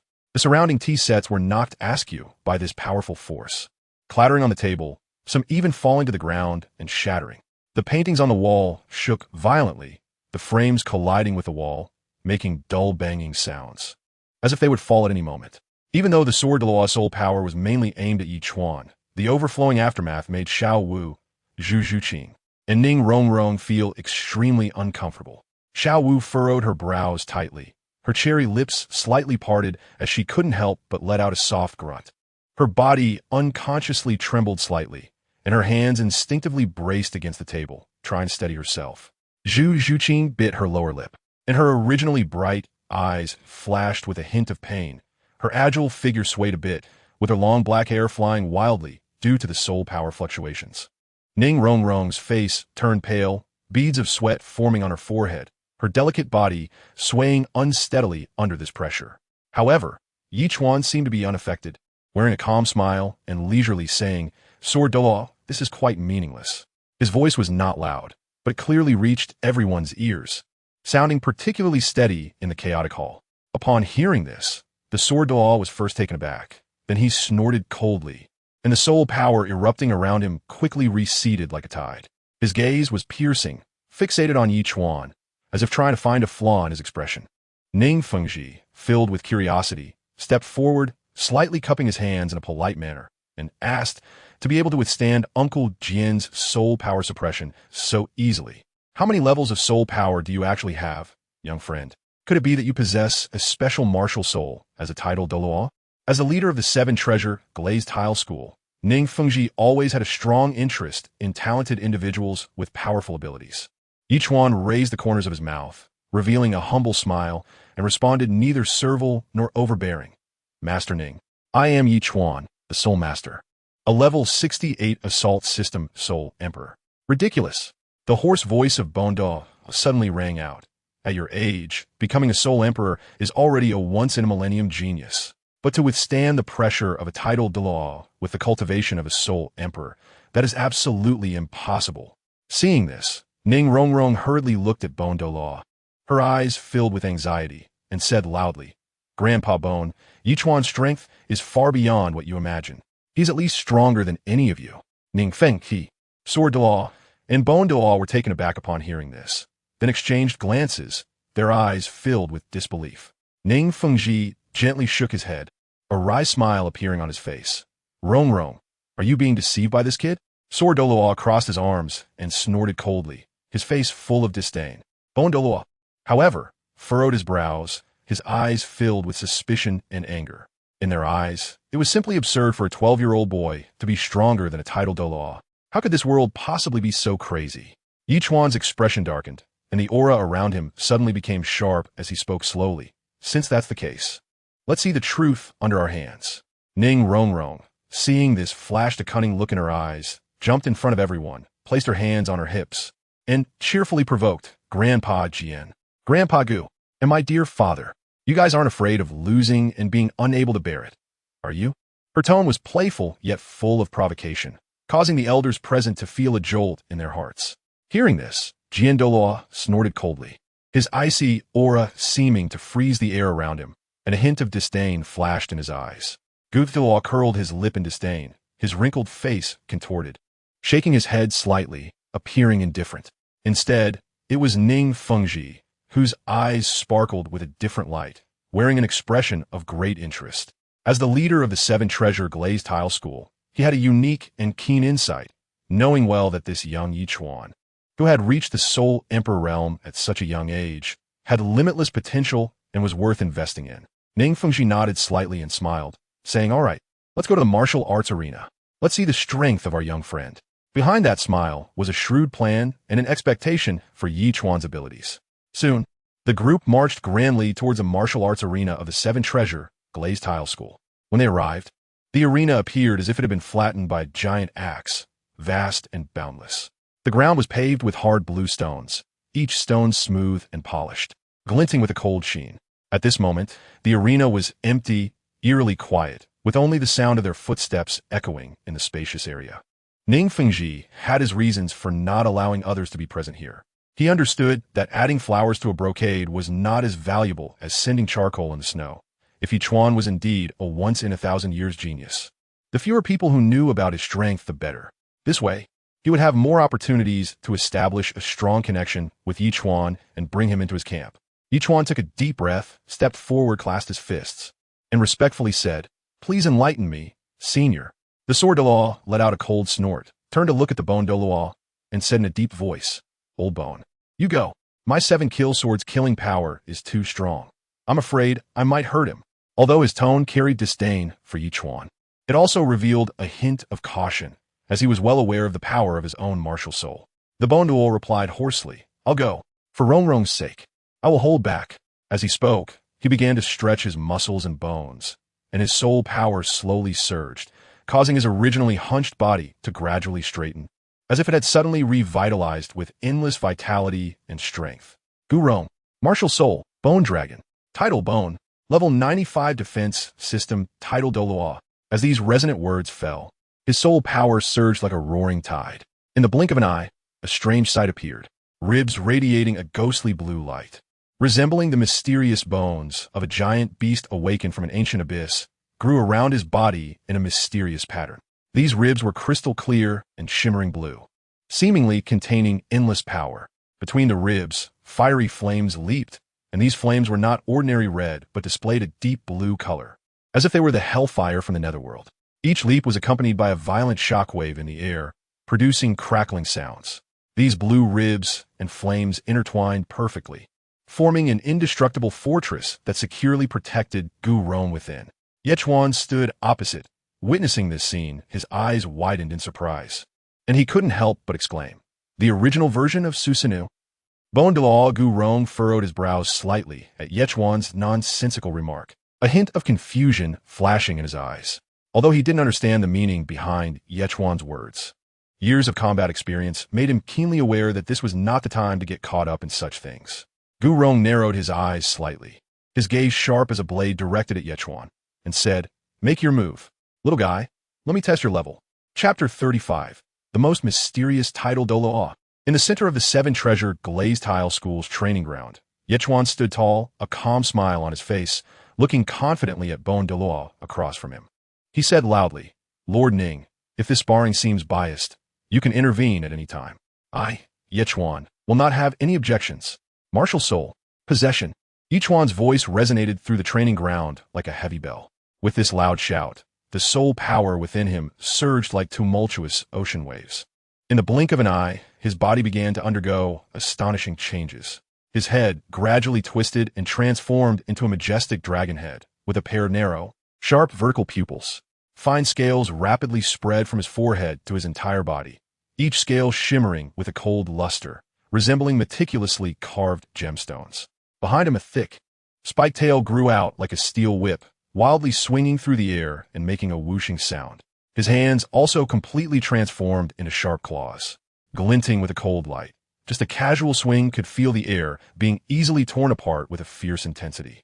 After Ichuan completed the manifestation of his martial soul, he let out a long howl towards the sky, his voice carrying the majesty and dominance of a dragon, causing those around him to tremble in their hearts. At that moment, 6 crimson soul rings, radiating golden patterns, slowly emerged, resembling 6 brilliant stars. Ning Fengji's eyes widened in disbelief. His face filled with incredulity. How is this possible? 600,000-year soul rings.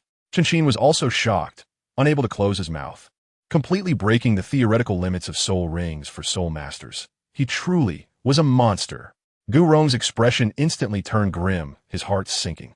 It seemed this battle wouldn't be simple. Following that, Ichuan unleashed his 6th soul skill, Berserk, directly increasing his power tenfold. He suddenly pushed off the ground, and the stone slabs beneath him instantly cracked, propelling him forward like a cannonball towards Douluo. Ichuan's speed reached its peak, leaving only a lingering shadow, and a hissing sound of breaking air echoed in the surroundings. Douluo's expression turned serious, facing Ichuan's fierce attack. He didn't dare to let his guard down for a moment. He lightly tapped the ground with his foot, slightly levitating, while his soul power surged, and the blue flames on his skeleton blazed brightly. Douluo took a defensive stance and said in a deep voice, "Kid, I'll let you have the first move." Ichuan rushed forward, raising his right fist high, the dense soul power coalescing in his fist like a small energy bomb. He let out a loud shout, "Huh?" And with an unstoppable momentum, he slammed his fist down onto the massive skeletal frame formed by the Douluo's martial soul. In an instant, a deafening sound erupted like thunder in the arena, the powerful shockwave distorting the surrounding air, creating visible ripples. The Douluo felt an overwhelming pressure surging towards him, as if a towering mountain was pressing down on him. His feet carved deep grooves into the ground, and he involuntarily took a step back. The stone slabs beneath his feet were crushed to powder, kicking up a cloud of dust.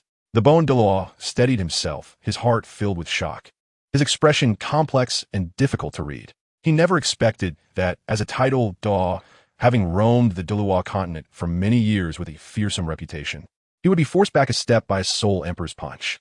This was not only a blow to his strength, but also a heavy blow to his confidence built over many years. Ning Fengji, standing nearby and witnessing this astonishing scene, couldn't help but gasp. His eyes widened in surprise and confusion.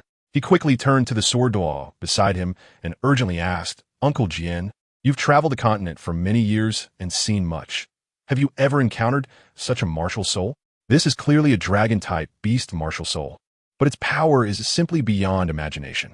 In my half a lifetime on this continent, I've never seen such a powerful and mysterious martial soul." The sword Douluo frowned tightly, his gaze piercing, fixating on Ichuan, and solemnly replied, "The blue lightning Tyrannosaurus Rex has been passed down for hundreds of years and is recognized as the #1 beast martial soul on the continent. Its family heritage is profound, and the power of its martial soul is unparalleled. I have indeed never seen such a martial soul. But the reputation of the blue lightning Tyrannosaurus Rex is well established. Its foundation is not easily shaken. I believe even if this martial soul is strong, it should not surpass the blue lightning Tyrannosaurus Rex." Meanwhile, Ning Rongrong, watching from the side with her arms crossed, wore a confident smile. She snorted dismissively and said, "Umph. What #1 beast martial soul on the continent? In my opinion, it's just a hollow title. Now that we have Brother Ichuan, this title should step aside for someone more deserving. Brother Ichuan's martial soul is so powerful that he will surely make a tremendous impact on the Douluo Continent in the future and become the top powerhouse on this continent." Ning Rongrong's eyes sparkled with admiration, and she held unconditional trust and expectations for Ichuan. At this moment, Ichuan felt a strange burning sensation in the palm of his right hand, and he saw the eerie blue flames on the Douluo's skeletal frame dancing strangely. Ichuan was taken aback, a hint of vigilance flashing in his eyes. He had never felt such a peculiar flame. The burning power seemed capable of directly penetrating flesh and reaching deep into the soul. Douluo observed Ichuan's reaction, a smug smile appearing on his face. He slightly tilted his head and said with a touch of arrogance, "Little one, you've noticed, haven't you? My soul skill, the bone blue flame, is not an ordinary fire. It can scorch your flesh, making every inch of your skin feel as if it were in purgatory, and it can also burn your soul, wearing down your soul power, causing you to slowly lose the ability to resist amidst the pain." Hearing this, Ichuan maintained a calm smile on his face and responded unhurriedly. "As expected of the most enigmatic title Douluo, this bone blue flame truly opens my eyes." Just when everyone thought Ichuan was about to fall into a predicament, his eyes suddenly sharpened, and without hesitation, he activated the power of the horse talisman. In an instant, the horse talisman's ability to strip away external forces was unleashed, rapidly spreading to the palm of his right hand. The once rampant blue flames, under the cover of this power, seemed to be frozen in place, instantly extinguishing and leaving behind only a faint wisp of blue smoke. The Douluo, witnessing this scene, had his previously triumphant smile freeze on his face, replaced by astonishment and disbelief. He widened his eyes, staring at Ichuan as if he were looking at a monster. In his long career as a soul master, it was the first time someone at a lower rank had so easily dispelled his proud blue heart flame. This not only shocked him, but also made him feel a hint of unease. The sword Douluo, seeing this, quickly shouted a warning, "Old Bone, be careful. This kid is not simple. Don't let your guard down." The sword Douluo's gaze was filled with vigilance as he fixedly stared at Ichuan, his grip on the sword tightening, ready to assist at a critical moment. Ning Fengji, standing aside, also showed a tense expression. He had originally thought this sparring session would be a simple contest, but he did not expect Ichuan's strength to be so beyond imagination. Ning Fengji furrowed his brows slightly, pondering to himself, how many hidden cards does Ichuan still have? It seems that today's sparring session will likely turn into a fierce battle. Chapter 36, Combined Attack. Ichuan took a deep breath, his expression becoming extremely serious. He looked at Douluo and said in a deep voice, "Senior, be careful. From now on, I will be serious." As soon as he finished speaking, the soul power around Ichuan surged instantly, and in an instant he used his fifth soul skill, Instant Move. His figure vanished from the spot like a phantom. Douluo, being an experienced title Douluo, was shocked but reacted quickly. He immediately sensed Ichuan's movement, but unfortunately, there was no time for him to counterattack. In desperation, Douluo could only defend with all his might. His soul power surged wildly, and the huge skeletal frame surrounding him expanded once again under his soul power's activation, with each bone shining even more brilliantly, resembling an indestructible fortress. However, Ichuan's attack did not give Douluo much chance to breathe. First soul skill, wave-breaking triple slash. Ichuan's voice echoed through the training ground, and in an instant, 3 streams of blue water, almost tangible, surged from his hands. These 3 streams contained astonishing power, tearing through the air and producing sharp whistling sounds wherever they passed. Almost simultaneously, the 3 blue streams struck fiercely against the skeletal body of the Douluo. Boom! Boom! Boom! 3 loud explosions rang out in succession, like thunder crashing in the ears. The powerful impact sent the Douluo flying more than 10 meters away, his body tracing an arc in the air before landing heavily on the ground. The Douluo barely steadied himself, but couldn't help spitting out a mouthful of blood. Looking at the originally solid, white, jade-like skeleton, it now bore shocking cracks, as if it could shatter at any moment. Ning Fengji, seeing the battle situation, wore a grave expression, a hint of determination flashing in his eyes. At this moment, there was no room for hesitation, and he could no longer care about so-called face. The 7-treasure glazed tile pagoda soul ring glowed brightly as Ning Fengji chanted incantations. With 7 consecutive shouts, the 7-treasure glazed tile pagoda spirit radiated brilliance, illuminating the entire training ground like a blazing sun. The Douluo felt the surging power instantly rush into his body, a 70 enhancement to all attributes that dramatically boosted his strength. A flicker of surprise flashed in his eyes, but soon, anger surged like a tidal wave in his heart, and he roared furiously, "Martial Soul, true body." In an instant, the white skeleton began to grow wildly, as if it had a life of its own, constantly twisting and expanding. In the blink of an eye, a majestic Tyrannosaurus Rex skeleton appeared before everyone, its dragon head adorned with bull-like horns, gleaming with a cold light, and its wings spread out behind it, extending several dozen meters long. The enormous bone dragon was nearly 100 meters long, its massive body blocking out the sun, resembling a moving mountain and bringing an endless sense of oppression. Ichuan stood opposite, watching all of this without any hint of fear, but instead laughed wildly. "Sword Douluo, let's have a fight." Upon hearing this, Sword Douluo immediately roared in anger. "You arrogant brat." The 7-killing sword in his hand suddenly enlarged several dozen times, its blade shimmering with a chilling cold light, which was his 5th soul skill, shocked the world. The great sword swung violently towards Ichuan, creating a howling wind as if a lightning bolt had split the sky. At the same time, Douluo's martial soul manifested as a bone dragon.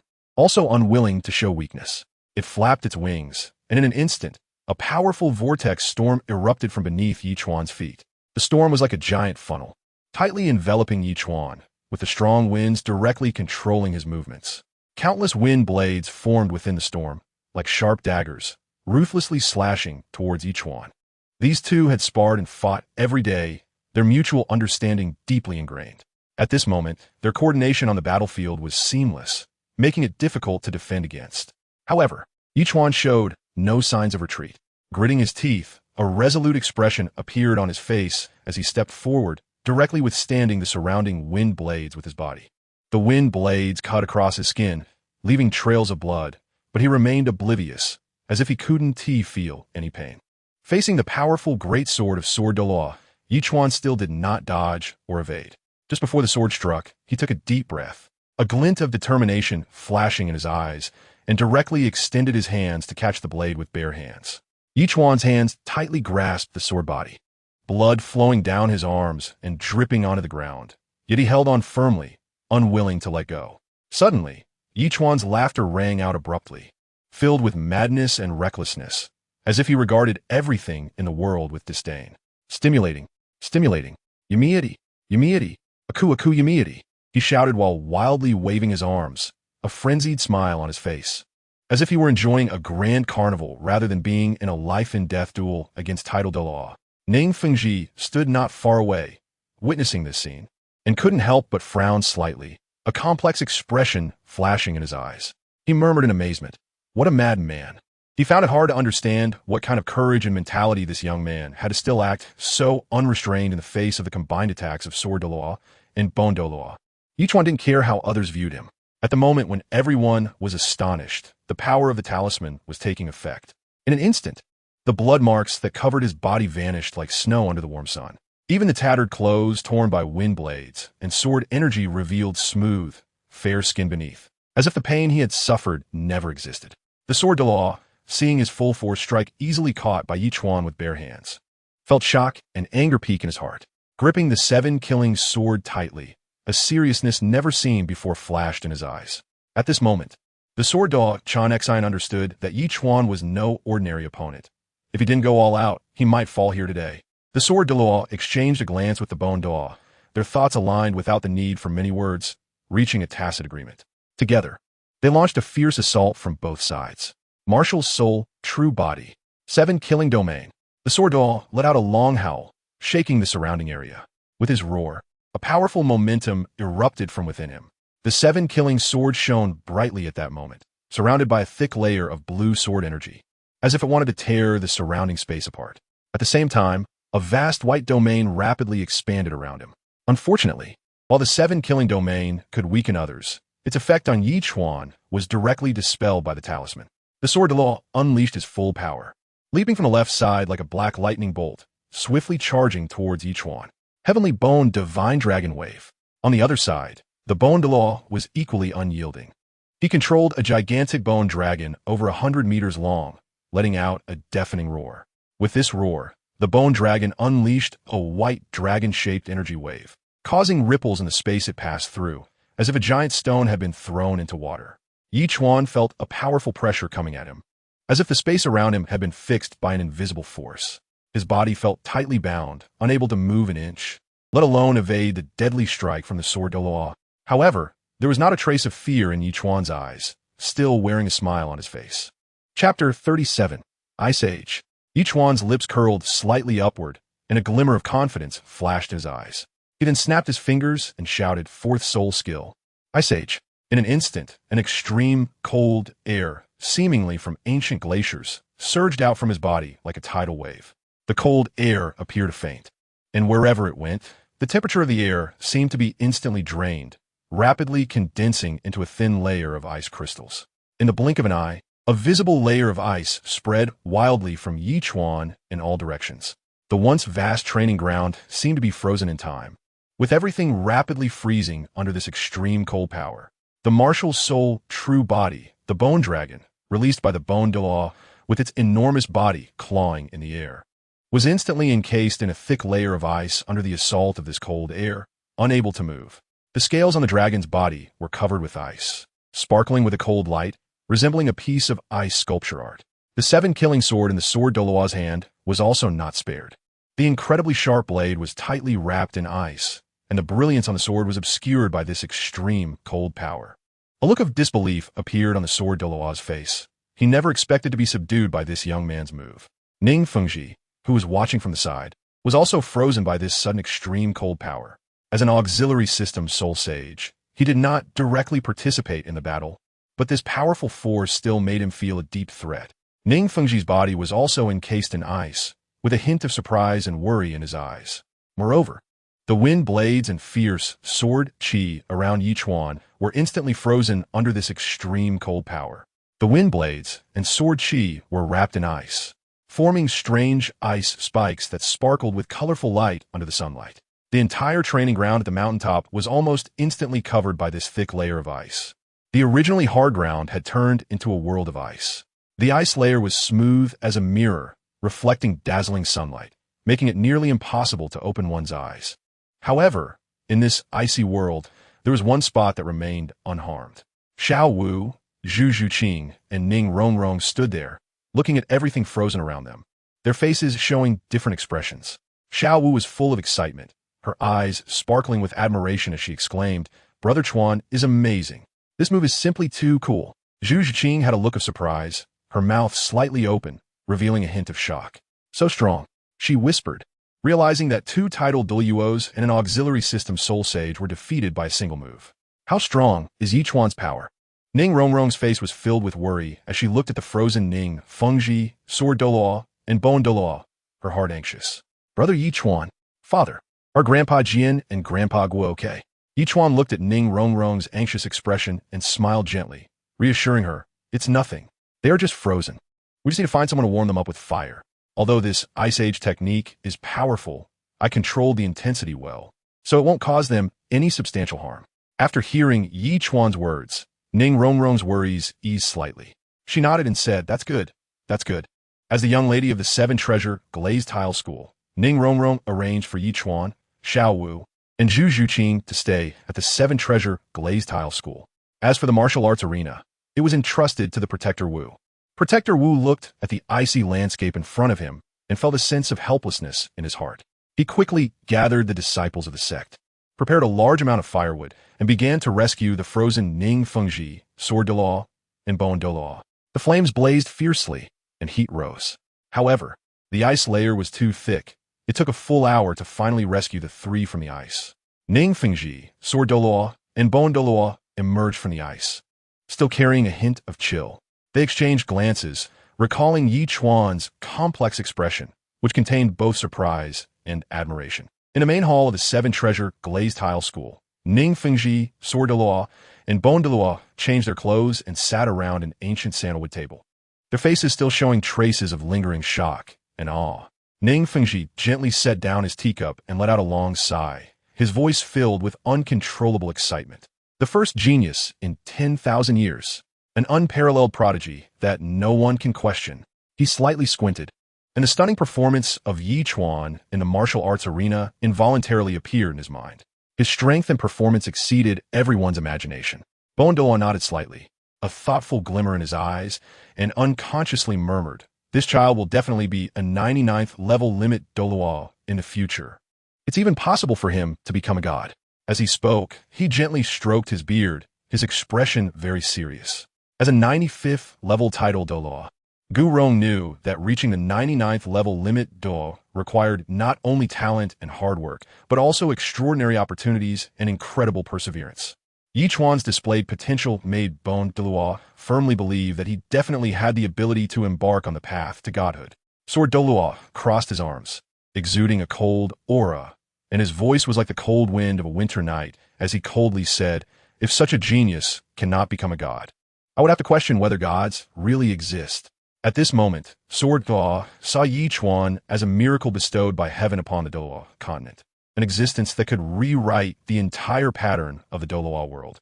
It seemed inevitable that this child would become a god, and in that case, Rongrong would not suffer any loss. Ning Fengji took a gentle sip of tea and slowly said, his tone filled with certainty about the future. He slightly squinted, and the image of Ichuan's young, yet powerful figure, along with the admiration hidden in his daughter Ning Rongrong's eyes when she looked at Ichuan, appeared in his mind. Ichuan's talent and potential destined him to shine brightly on the path of cultivation in the Douluo Continent. If he could become Ning Rongrong's son-in-law, it would undoubtedly be the most solid insurance for her future. Sword Douluo couldn't help but snort coldly, a hint of dissatisfaction flashing in his eyes.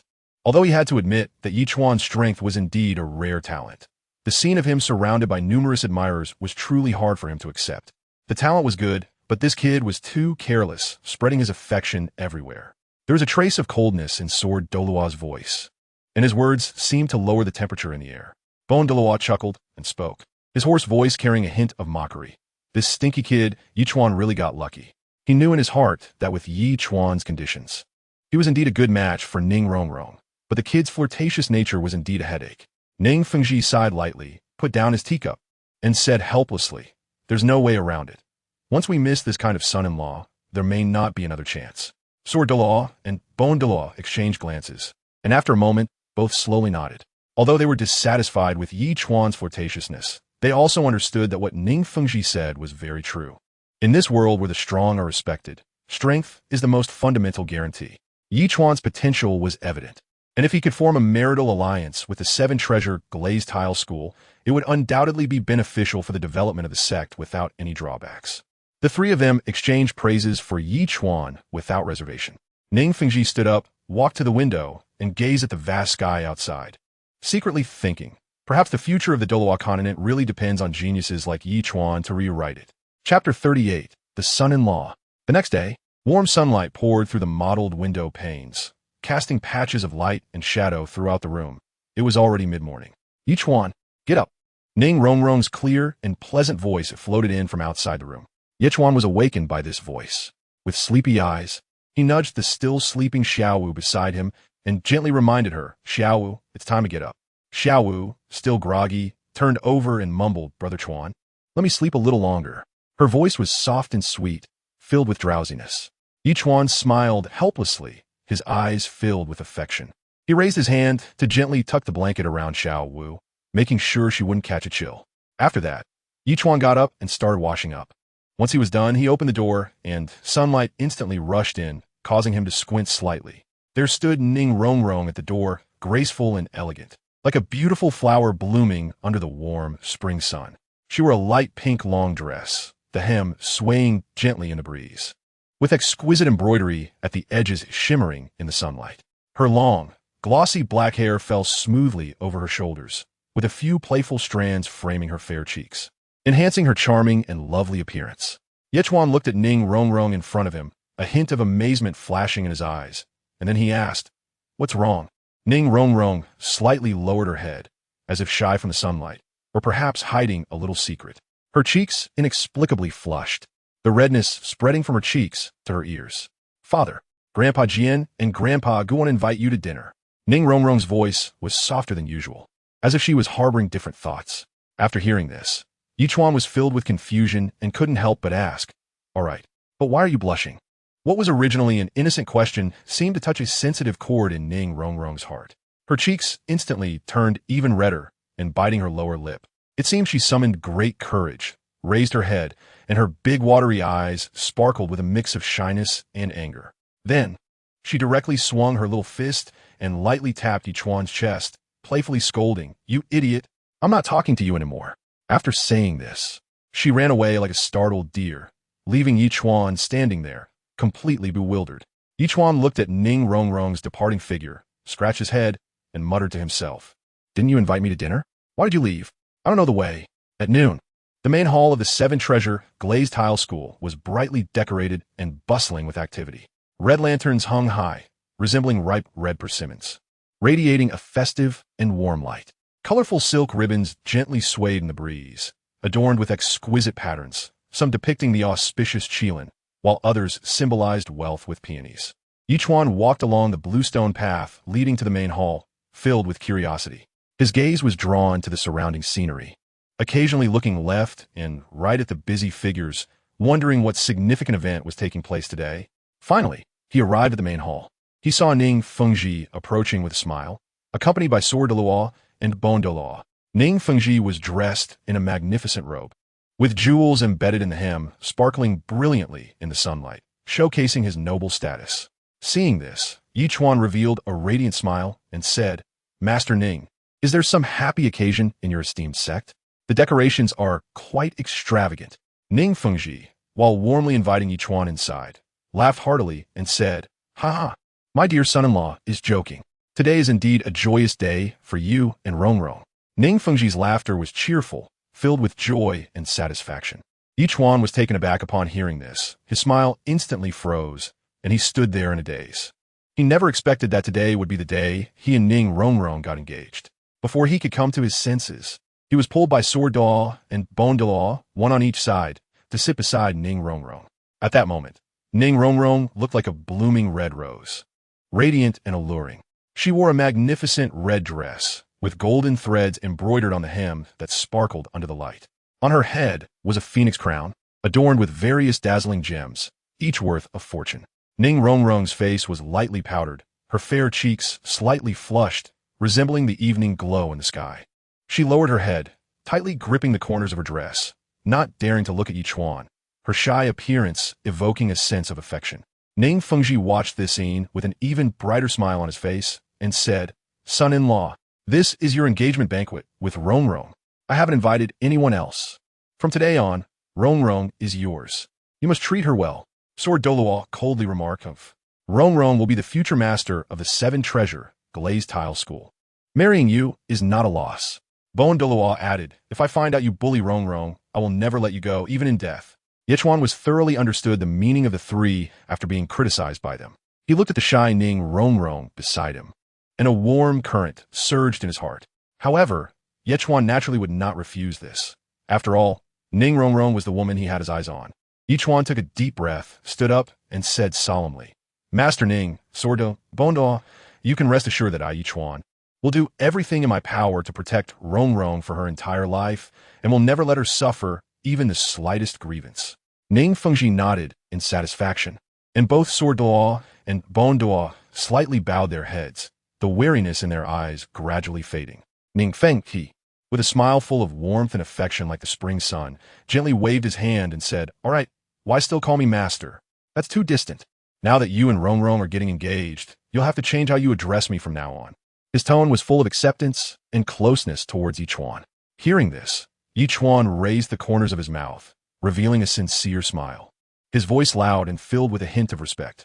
"Son-in-law pays his respects to you, father-in-law."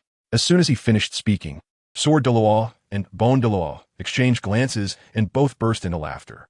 Douluo put his arm around Ichuan's shoulder, his arm as strong as steel. "Huh, good kid. Now that we are family, we must drink until we drop tonight." Douluo chimed in, gently shaking his wine glass. "That's right, we must enjoy this wine." Ning Fengji smiled and nodded, raising his wine glass first, the glass shimmering with a translucent light under the candlelight. "Come, to the joyous occasion of Rongrong and Ichuan. Cheers!" After 3 rounds of drinks, Ning Rongrong quietly sat to the side, holding a wine jug, her movements gentle and graceful, occasionally taking the initiative to refill everyone's glasses. Her beautiful eyes sparkled like stars in the night sky, glancing at Ichuan from time to time, her gaze filled with shyness and joy. Every time Ichuan looked back at her, she would lower her head quickly like a startled deer, her long eyelashes fluttering slightly, and a blush appearing on her cheeks. Ichuan looked at the adorable Ning Rongrong, his heart filled with tenderness. He raised his glass and gestured to Ning Fengji, Douluo, and Douluo, esteemed father-in-law. "Senior Douluo, Senior Douluo, thank you for your hospitality today and for your recognition of Rongrong and me. I will take good care of Rongrong and will not let you down." Ning Fengji nodded with a smile, his eyes full of satisfaction. Good. Seeing you like this, I can rest assured. Rongrong has been spoiled by us since she was little, and she has a simple nature. You will have to bear more in the future." Douluo also spoke up. "Humph, kid, if you dare to let Rongrong down, even if you run to the ends of the earth, I will not let you off." Douluo took a sip of wine, put down his glass, and said slowly, "Rongrong is our treasure. You must treat her with care."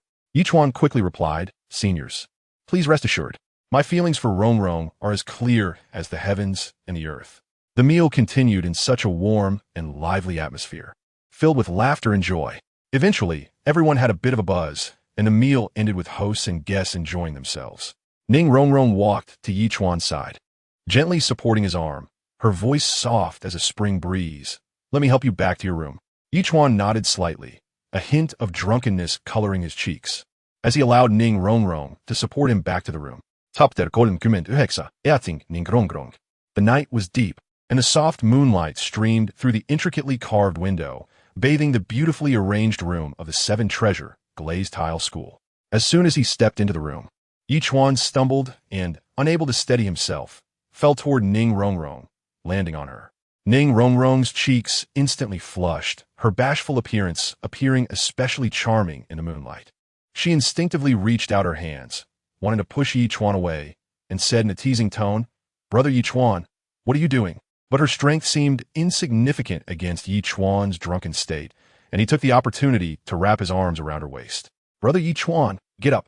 Let Rongrong help you sober up," Ning Rongrong said anxiously, her voice carrying a hint of playful reproach. Ichuan not only did not get up, but instead leaned his face close to Ning Rongrong's ear, his warm breath spraying on her neck, making Ning Rongrong feel a shiver all over.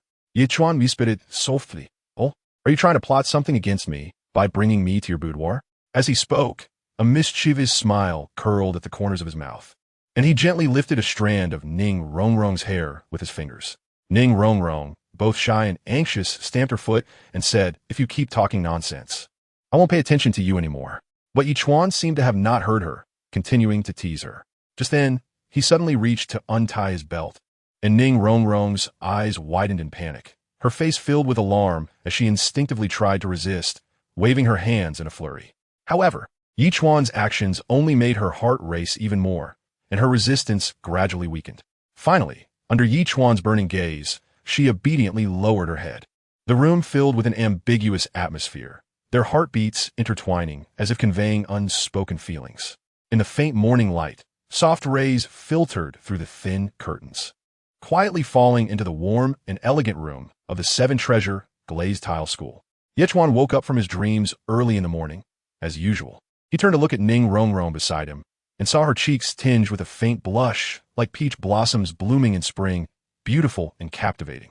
Recalling last night, which marked an important turning point in their relationship, Ichuan's heart was filled with tenderness and appreciation. He had been cautious all night, afraid of being even slightly abrupt. At this moment, gazing at the lovely Ning Rongrong before him, his eyes were full of affection, and he couldn't help but lean closer, gently placing a kiss on her rosy cheek. In fact, Ning Rongrong had already woken up, but out of shyness, she kept her eyes tightly shut, pretending to be asleep. However, her slightly trembling eyelashes betrayed the fact that she was indeed awake. Ichuan looked at her with a slight smile on his lips, revealing a hint of mischief, and deliberately said, "Since you're still sleeping, let me torture you a little more." Upon hearing this, Ning Rongrong instantly panicked, recalling the events of last night, her face turning even redder. She did not want to go through that kind of torment again, so she hurriedly opened her eyes and anxiously said, "Brother Ichuan, don't mess around." What met her eyes was Ichuan's ambiguous smile, staring at her, and the tenderness in his gaze seemed to drown her. Ning Rongrong pouted and said, "Brother Ichuan, you're bad." Ichuan chuckled softly, and his laughter was exceptionally pleasant in the quiet room. He reached out and gently pinched Ning Rongrong's chin, his eyes filled with a mix of affection and dominance, saying, "I have even worse things in store for you. You'll get to experience them slowly in the future." Ning Rongrong's cheeks flushed, but her heart was full of joy. She slightly raised her head, looked firmly into Ichuan's eyes, and said, "Anyway, I'm already yours. I will never leave you from now on." Ichuan gently embraced Ning Rongrong, placing a kiss on her forehead, and softly said, "I told you long ago that you can't escape my grasp. From now on, I will always protect you." The room was filled with a warm and ambiguous atmosphere. Suddenly, Ning Rongrong, like a lively little deer, flipped over and lay on Ichuan, wrapping her arms around his neck, her eyes sparkling with mischief. "Brother Ichuan," Ning Rongrong called out sweetly, "now both me and Xiao Wu belong to you. So when will you make a move on Zhu Xuching?" Her tone slightly lifted, carrying a hint of playful curiosity. Ichuan smiled helplessly, reached out, and gently scratched Ning Rongrong's nose, holding her steadily in his arms. "What's this, my little witch? Planning to drag your good sister down with you?" Ning Rongrong pouted and pretended to be dissatisfied, huffing, "Oomph. Who told you to be so charming and capable? I feel like even if it's just me and Xiao Wu, sometimes we still can't handle it." Her cheeks flushed slightly, but her eyes were full of smiles. Hearing this, Ichuan gently nodded, a trace of barely noticeable pride flashing in his eyes.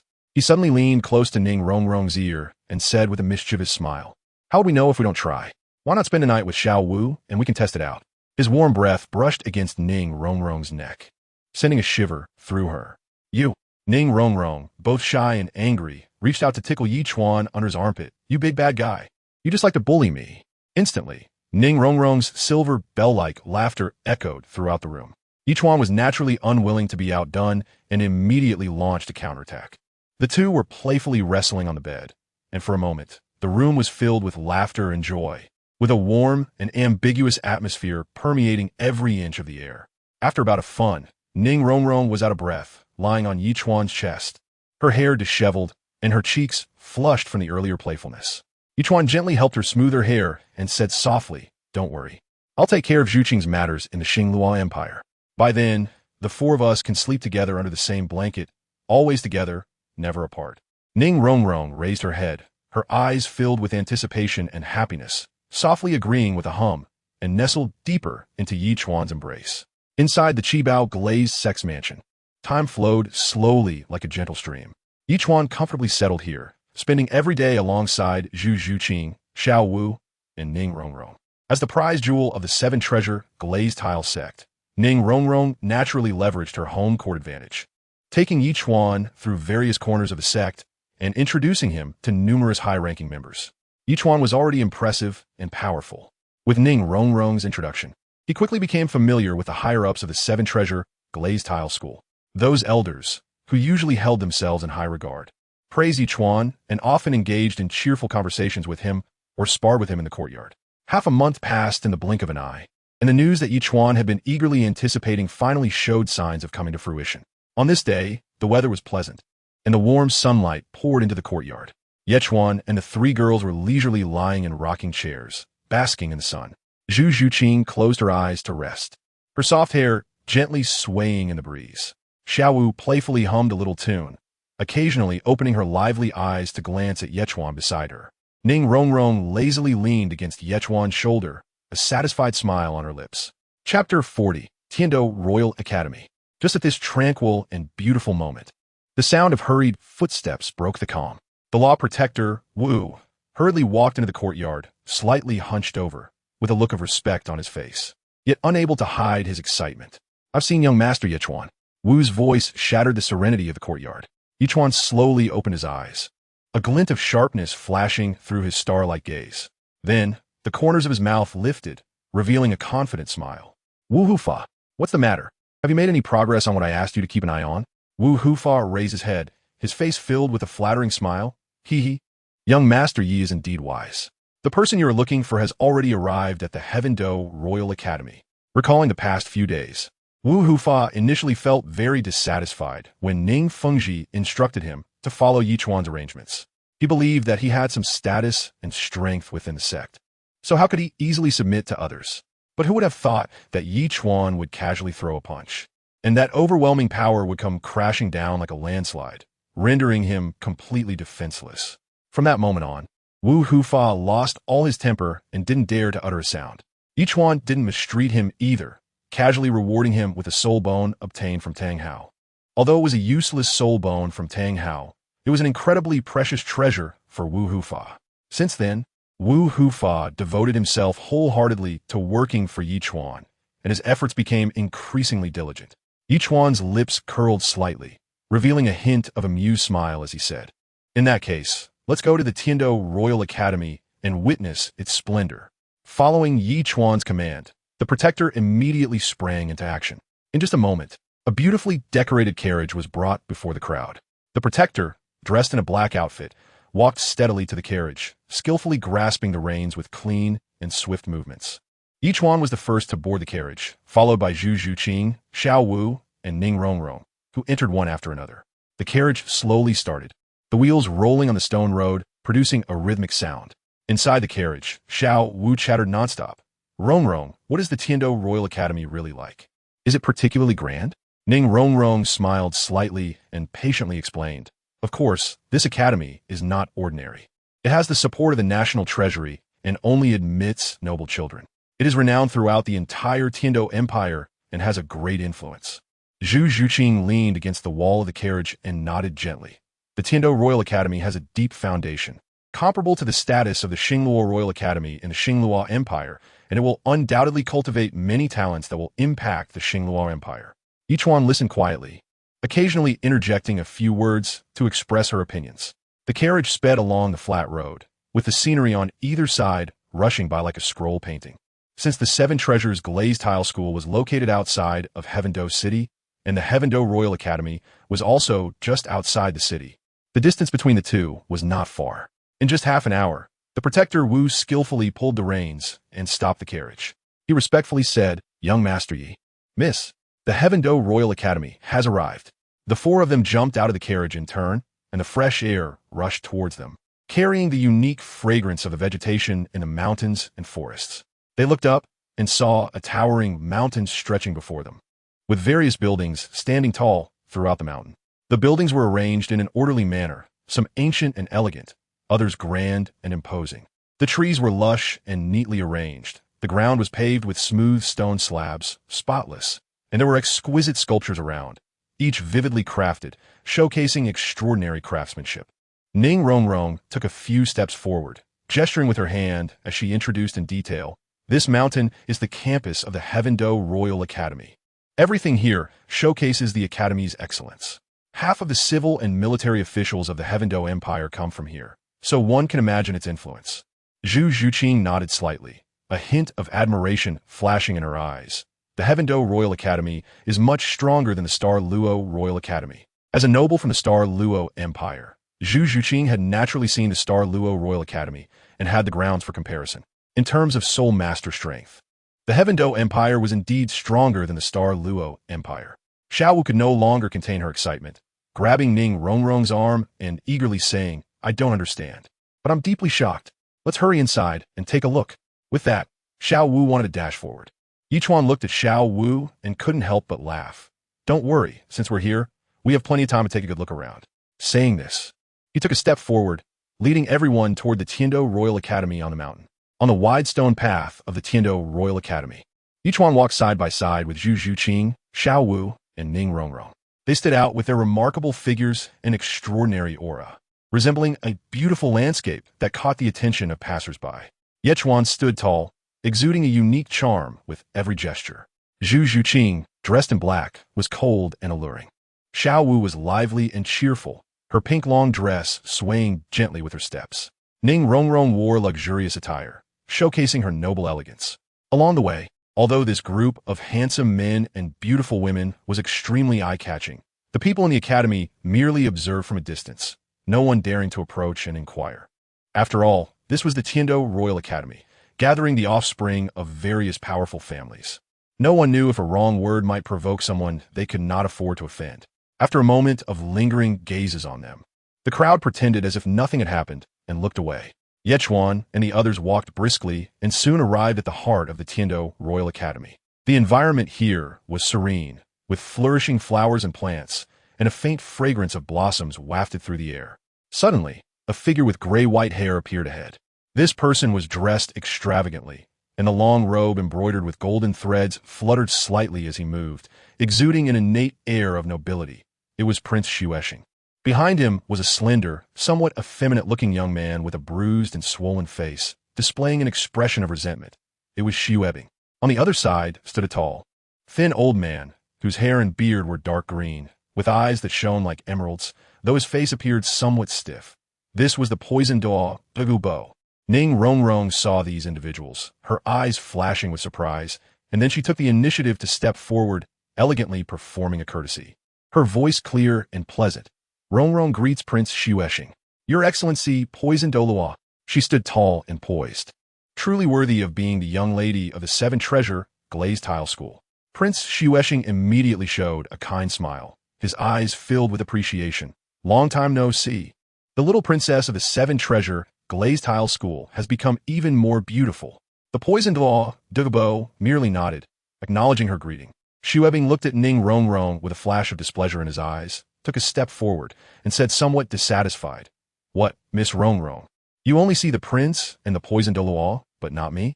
Only then did Ning Rongrong turn to Xu Ebing, her lips curving upwards slightly to reveal a polite smile. "So, it is His Highness Xu Ebing. I apologize for the oversight earlier." Chapter 41, Big Shots. In response, Ichuan was somewhat speechless, his gaze inadvertently sweeping over the not-so-distant Xu Ebing. This Xu Ebing was truly not a pretender to be useless. He was genuinely a good-for-nothing. Ichuan shook his head slightly, a hint of imperceptible disdain showing on his face. It should be known that the seven-treasure Glazed Tile School was the current foremost sect in the Tiando Empire, and Ning Rongrong was the only daughter of Ning Fengji. Moreover, the seven-treasure Glazed Tile School had the support of the Sword Duo Qinshin and the Bone Duo Gurong, both titled Douluo safeguarding it. On this continent where strength was paramount, such a powerful backing was enough to make any force think twice before underestimating them. Looking again at Xu Ebing, he wore a luxurious yet somewhat gaudy prince's attire, his tall figure exuding an air of arrogance and lewdness.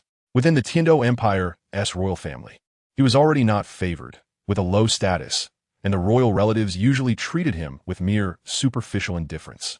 Ichuan knew very well that if Ning Rongrong was willing to pay attention to Xue Beng, it would purely be out of politeness, giving him a bit of face. However, if she became unhappy, even if she really did something against Xue Beng, the royal family of the Tiando Empire and the powerful seven-treasure Glazed Tile School would definitely not fall out over such an insignificant prince. Ichuan looked at Douluo and Prince Xuching, his heart stirred, and a perfectly appropriate smile immediately appeared on his face. He spoke in a neither humble nor arrogant manner. "May I ask where Prince Xuching and Duke Douluo are heading? Perhaps our goals align this time." Before Prince Xuching and Douluo could respond, Xu Ebing jumped out like a lit firecracker. His face flushed red, and the veins on his neck bulged as he shouted hoarsely, "A nameless Shrek Academy actually dares to come to the Tiando Royal Academy to act wild. I'm asking my uncle to come forward for the Tiando Royal Academy and teach you unruly brats a lesson, so you know what rules are." As Xu Ebing spoke, he waved his arms around, looking like a clown. Upon hearing this, Prince Xuching's brows furrowed into a shape, and a hint of barely noticeable embarrassment flashed in his eyes. He glanced at Xu Ebing and sighed inwardly, thinking that this nephew was too inconsiderate and lacked any insight. Douluo let out a cold snort, his indifference deepening. Feeling quite dissatisfied with Xu Ebing's rudeness, but due to his status, he didn't explode on the spot. Prince Xuching lightly cleared his throat, shifted his gaze from Xu Ebing to Ichuan and the two girls behind him, Xiao Wu and Zhu Xuching. With a hint of curiosity in his expression, Prince Xuching politely asked, "May I know who these young ladies are?" At that moment, Ning Rongrong seemed to sense something, her lips curling up slightly as she showed a sweet smile. She walked briskly to Ichuan's side, affectionately linking her arm with his, her voice clear and pleasant, echoing in the air like silver bells. "They're all my good friends." Ning Rongrong's tone carried a hint of pride, and she tightened her grip on Ichuan's arm, as if declaring to Prince Xuching and Douluo the special significance Ichuan held for her. Upon seeing this scene, Prince Xuching instantly understood. He pondered that regardless of Ichuan's previous identity, from this moment on, he had already become a figure not to be underestimated in the Tiando Empire. After all, he was recognized by the future leader of the seven-treasure Glazed Tile School, and just this alone was enough for various forces to view him differently. Prince Xuching calculated in his heart that he must be cautious in future interactions with Ichuan and not be the slightest bit careless. Meanwhile, Xu Ebing felt a surge of intense jealousy and anger upon seeing Ning Rongrong so close to Ichuan. His fists were tightly clenched, his knuckles turning white from the pressure. As he secretly thought, "This Ichuan is just a kid who popped out of nowhere. Why does he get Ning Rongrong's favor? If only I could gain the support of the seven-treasure Glazed Tile School. What could Xuching compete with me for? I'm a prince." However, he could only harbor resentment in his heart and dared not take any substantial action. Suddenly, Douluo, as if unintentionally, cast a light glance at Xiao Wu. "In that case, let's go and take a look at this so-called Shrek Academy together." Ichuan's face immediately filled with a smile as he said, "It is truly my honor to accompany the poisoned Douluo, Your Excellency." With that, the two groups marched grandly towards the teaching committee of the Tiando Royal Academy. Along the way, although Douluo did not keep his eyes on Xiao Wu, Ichuan could sense that Douluo's attention was always on her. As for Xiao Wu, She bounced alongside Ichuan, her eyes sparkling with curiosity as she occasionally looked around at everything, her long scorpion braid swaying with her movements. At that moment, inside the teaching committee, Shrek Academy stood together, waiting for the discussion of the 3 committee members. The 3 major committee members, Meng Shinji by Baoshan and Ji Lin, were sitting together, their brows furrowed and faces filled with entanglement. Meng Shinji sighed lightly, tapping his fingers on the table as he slowly said, "The teachers of Shrek Academy indeed have unique teaching abilities. Dai Mubai and Ma Hongjun are both geniuses with extraordinary talents. If they can join our Tiando Royal Academy, they will surely bring glory to the academy in the future."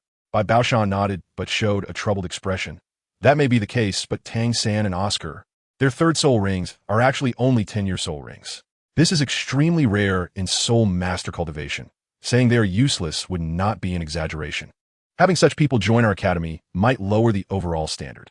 Ji Lin pondered for a moment and said, "What is more troublesome is that Shrek Academy wants to cooperate with us, not directly join. The complexities of a cooperative relationship, such as profit distribution and resource sharing, need to be considered carefully." As the 3 were speaking, suddenly, a sound of footsteps came from outside the door. What happened? Meng Shinji raised his head in confusion and looked towards the entrance. Hearing that familiar voice, the 3 committee members exchanged glances, a hint of surprise flashing in their eyes. A sense of doubt arose in their hearts. They did not expect him to come here. Soon, Prince Zhu Xuching strode into the conference room, his face bearing his usual arrogance and authority. Douluo Bo followed behind with his arms crossed, moving at a leisurely pace, his powerful aura seemingly solidifying the air in the entire conference room. Shrek being followed last, looking disheveled, his face still bruised and bearing a lewd expression. Ichuan, Xiao Wu, Zhu Xuching, and Ning Rongrong entered one after another. When they saw the tragic state of Avalanche and the undisguised hatred in his eyes as he looked at the Shrek Academy members, the 3 committee members immediately understood what had happened. Dream Machine's brow furrowed tighter, while Bai Baoshan shook his head slightly, looking helpless. A trace of barely noticeable worry flashed in Jalin's eyes. He knew that today's meeting would likely not go smoothly. Chapter 42. A vast disparity in sparring. At this moment, the atmosphere in the Tiando Royal Academy's committee room was almost frozen with oppression. The members of Shrek Academy stood to one side, and every gaze that fell on Ichuan seemed to be laced with venom, filled with hatred. After all, not long ago, Ichuan had openly disrupted Shrek Academy's event, and his arrogant demeanor was still vividly remembered. Tang San clenched his fists, the veins on the back of his hands bulging, and the hatred in his eyes was like a tangible blade, as if he was about to rush forward and tear Ichuan to pieces at any moment. He gritted his teeth slightly and said in a low voice, "If this grudge is not avenged, I, Tang San, vow not to be human." Ichuan, however, seemed completely oblivious to the intense hostility around him, still wearing that irreverent, familiar demeanor. A teasing smile hung on his lips as he swaggered up to Yu Xiaojiang, his expression as if greeting an old friend he hadn't seen in years. "Long time no see, Gongzi," Ichuan deliberately shouted, his voice laced with mockery. Upon hearing this, Yu Xiaojiang's face instantly turned ashen, the veins on his forehead throbbing. He snorted coldly, turning his head away without saying a word. Yet, the hatred on his face surged like a tidal wave, impossible to suppress. Recalling the time when he had been drunkenly indulged by Ichuan and woke up to find himself in the bed of a retired madam in her 50s, Yu Xiaojiang felt his stomach churn violently, feeling utterly defiled. Although he had later inexplicably sought out the madam several times to relieve his frustration, each time he finished, the hatred for Ichuan only grew like wild grass. At this moment, Yu Xiaojiang glared fiercely at Ichuan, wishing he could swallow him whole, forcing out a few words through clenched teeth. "Ichuan, don't go too far." Just then, Prince Zhu Xuching stepped forward, chest out and face displaying an air of arrogance, his sharp, piercing voice scanning the 3 major teaching committees. "Avalanche has already told me what a joke Shrek Academy is. I've never even heard of it. And they dare to collaborate with our Tiando Royal Academy. I do not agree. Moreover, they even dared to assault a prince. It's simply lawless." Meng Shinji's expression remained calm, yet a glimmer of wisdom shone in his eyes. He slightly bowed and respectfully explained, "Then, Your Highness, how do you wish to resolve this matter? I wonder if you have asked Prince Avalanche why he was attacked." Upon hearing this, Prince Zhu Xuching's face immediately darkened, and he coldly snorted, saying, "Naturally, I hope the Academy can recruit talented individuals. The matter with Avalanche can be overlooked, but I still want to see the strength of Shrek Academy students. They must prove to me that they are geniuses. As he spoke, his gaze shifted to Ichuan, a calculating glint flashing in his eyes. This young Master Yi is a friend of Miss Rongrong. Why not let you test the strength of Shrek Academy S students? Once these words were spoken, everyone present understood that this was not really a test, but a probe. It was both a test of Ichuan's abilities and a way to investigate Ichuan's background through his martial soul. However, this was exactly what Ichuan was hoping for. A flicker of barely perceptible excitement crossed his eyes, and he raised the corners of his mouth into a confident smile. Since Prince Zhu Xuching has a request, I naturally am willing to spar with the students of Shrek Academy. As he spoke, Ichuan also flexed his wrist, the joints cracking, as if he could hardly wait to compete with the students of Shrek Academy. As Ichuan's words fell, a momentary silence engulfed the committee room. Xiao Wuji's expression changed drastically, and he instinctively took a step forward, about to refuse. But his arm was suddenly pulled back forcefully by Flander. "Old Xiao, don't be impulsive," Flander whispered urgently, his eyes revealing anxiety and helplessness. His grip on Xiao Wuji tightening, as if afraid he might break free. Xiao Wuji paused, feeling furious, and was about to explode, but then he noticed Flander giving him a meaningful glance, and he immediately came to his senses. Indeed, if they refused this duel, Shrek Academy would truly lose the opportunity to negotiate cooperation with the Tiando Royal Academy. This collaboration was crucial for the future of the Academy and the prospects of these children. It couldn't be ruined by momentary anger. With that thought, Xiao Wuji's face shifted between shades of blue and white, ultimately swallowing his anger and the words he was about to say. Yu Xiaojing also stepped forward, his expression calm. "It's fine. Even if we lose, it won't be embarrassing. It's good for the little ones to test their progress during this time." He patted Xiao Wuji's shoulder in an attempt to soothe his emotions. On Shrek Academy's side, Tang San, Dai Mubai, Oscar, and Ma Hongjun exchanged glances, all showing signs of distress. Dai Mubai pressed his lips tightly together, his brows furrowing into a shape, involuntarily recalling the scene where Ichuan knocked Xiao Wuji to the ground with a punch without even activating his martial soul. That immense power and terrifying strength still haunted him. Ma Hongjun sighed heavily and muttered, "Isn't this just going to send us to our deaths?" Dai Mubai took a deep breath, his voice serious. "The longer we hold out this time, the more strength will show. Everyone, don't give up. We represent Shrek Academy. And even if we lose, we can't lose too disgracefully." Tang San nodded slightly, his expression grave. "Mubai is right. We will give it our all." Although he knew deep down that they had almost no chance of winning against Ichuan, for the sake of the Academy and their comrades, he had no choice but to brace himself. Dream Machine watched all of this and nodded slightly. Duels among soul masters were common, and he thought this might be a good opportunity for evaluation. All right, since that's the case, let's trouble this young Master Yi to have a duel with the students of Shrek Academy. Soon, the group made their way to the outside of the hall. In the spacious square, sunlight poured down, casting a golden hue on the ground. Prince Zhu Xuching wore a curious expression, seemingly eager to witness this exciting duel. Douluo Bo stood to the side, arms crossed, wearing a calm demeanor. Meanwhile, the three committee members were full of confidence. Bai Baoshan tilted his head slightly, a smug smile on his face. The students of Shrek Academy are already quite strong, and it's 4 against 1. How could they possibly lose to a boy who looks to be about the same age? The outcome of this duel is already decided. Jillian also sported a confident smile, as if he was already certain of the result. The 4 members of Shrek Academy stood in a row, their expressions serious and ready for battle. Ichuan leisurely walked to the center of the square, flexed his wrists, and said, "All right, you 4 can make your move." Chapter 43, A Well-Deserved Instant Kill. Oscar quickly took out 3 sausages without saying a word and handed them to Tang San, Dai Mubai, and Ma Hongjun. The 3 of them took the sausages in unison without any hesitation and instantly activated their martial souls. A glint flashed in Tang San's eyes as the blue-silver grass surged from his palm like a spirit snake, rapidly entangling toward Ichuan. He shouted, "Blue-silver grass." Fine. The blue-silver grass was tough and swift, aiming straight for Ichuan's limbs. At the same time, flames erupted around Ma Hongjun as he shouted, "Second soul skill. Phoenix fire." In an instant, the phoenix flames surrounding him increased by 30%, and the scorching heat distorted the air around him. He then opened his mouth wide and unleashed his first soul skill, Phoenix Fire Line. A thick flame shot toward Ichuan like an arrow released from a bow. Dai Bai was not to be outdone. His white tiger martial soul manifested, exuding an imposing aura. White tiger light wave. With a roar, a ball of light radiating a milky white glow erupted from his mouth, hurtling toward Ichuan with immense force. The three worked together seamlessly, launching their powerful attacks almost simultaneously from different directions, enveloping Ichuan like an impenetrable net. The three teaching committee members from the Tiando Royal Academy stood nearby, watching the scene with anxious expressions. Committee member Meng Shinji frowned and said anxiously, "This won't do. 4 against 1 is one thing. But they are resorting to a sneak attack. They're going all out right from the start." Another committee member, Ji Lin, echoed, "Yes, this young man's strength is probably not that great. If they hit him, he could be in danger." Their eyes were filled with worry, fearing that Ichuan would be seriously injured or even lose his life in this round of attacks.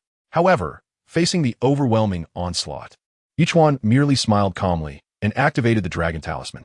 In an instant, 2 massive bursts of fiery flames shot from his eyes, carrying a destructive force that exploded in front of Tang San, Dai Bai, and Ma Hongjun. Boom! With a deafening sound, a powerful shockwave surged like a tidal wave, instantly knocking the 3 of them away. Tang San, Dai Bai, and Ma Hongjun were sent flying, crashing heavily to the ground and kicking up a cloud of dust. Ichuan did not stop there. His figure flashed like a ghost and instantly appeared in front of Tang San. Yu Xiaojang stood to the side, secretly calling it bad in his heart as he realized Ichuan's intention, just as he was about to shout out loud. His voice had not fully emerged before Ichuan had already stomped heavily on Tang San's chest. Crack! A crisp sound of a bone breaking echoed in the training ground. Sharp and ear-piercing. Tang San spat out a large mouthful of blood, his entire body collapsing like a kite with a broken string, losing consciousness. The square instantly fell silent. Both Prince Xuching and the 3 major education committees were stunned by this sudden turn of events. Yu Xiaojang's eyes widened, veins bulging on his forehead, his face filled with anger and disbelief. He suddenly stepped forward, extending his right hand, his index finger pointing directly at Ichuan, his voice trembling slightly with rage. "Ichuan, no matter what, Tang San is your fellow townsman and your classmate. Why are you targeting him like this? So heartless and ungrateful. Can you live with yourself after what you've done to your past friendship?" Ichuan heard this, and a hint of disdainful cold smile appeared on his lips, with a flash of cold light in his eyes. Without any hesitation, he moved like lightning. The crowd only felt a blur before their eyes, and had no time to react at all. Ichuan had already stepped in front of Yu Xiaojang, his right hand gripping Yu Xiaojang's outstretched finger tightly like a vice. Then, with a sudden burst of strength in his arm, there was a sharp cracking sound that echoed painfully in the quiet arena. Instantly, a wave of gasps arose. Yu Xiaojang's face turned pale as paper, beads of sweat rolling down his forehead. His mouth opened wide as he let out a painful scream. "Ah!" Yu Xiaojang's body trembled uncontrollably from the excruciating pain, his left hand tightly clutching his injured right hand, the intense pain from the severed finger nearly causing him to collapse. Seeing this, Flander's eyes widened in shock, his face filled with anger. His chest heaved violently, clearly infuriated by Ichuan's actions.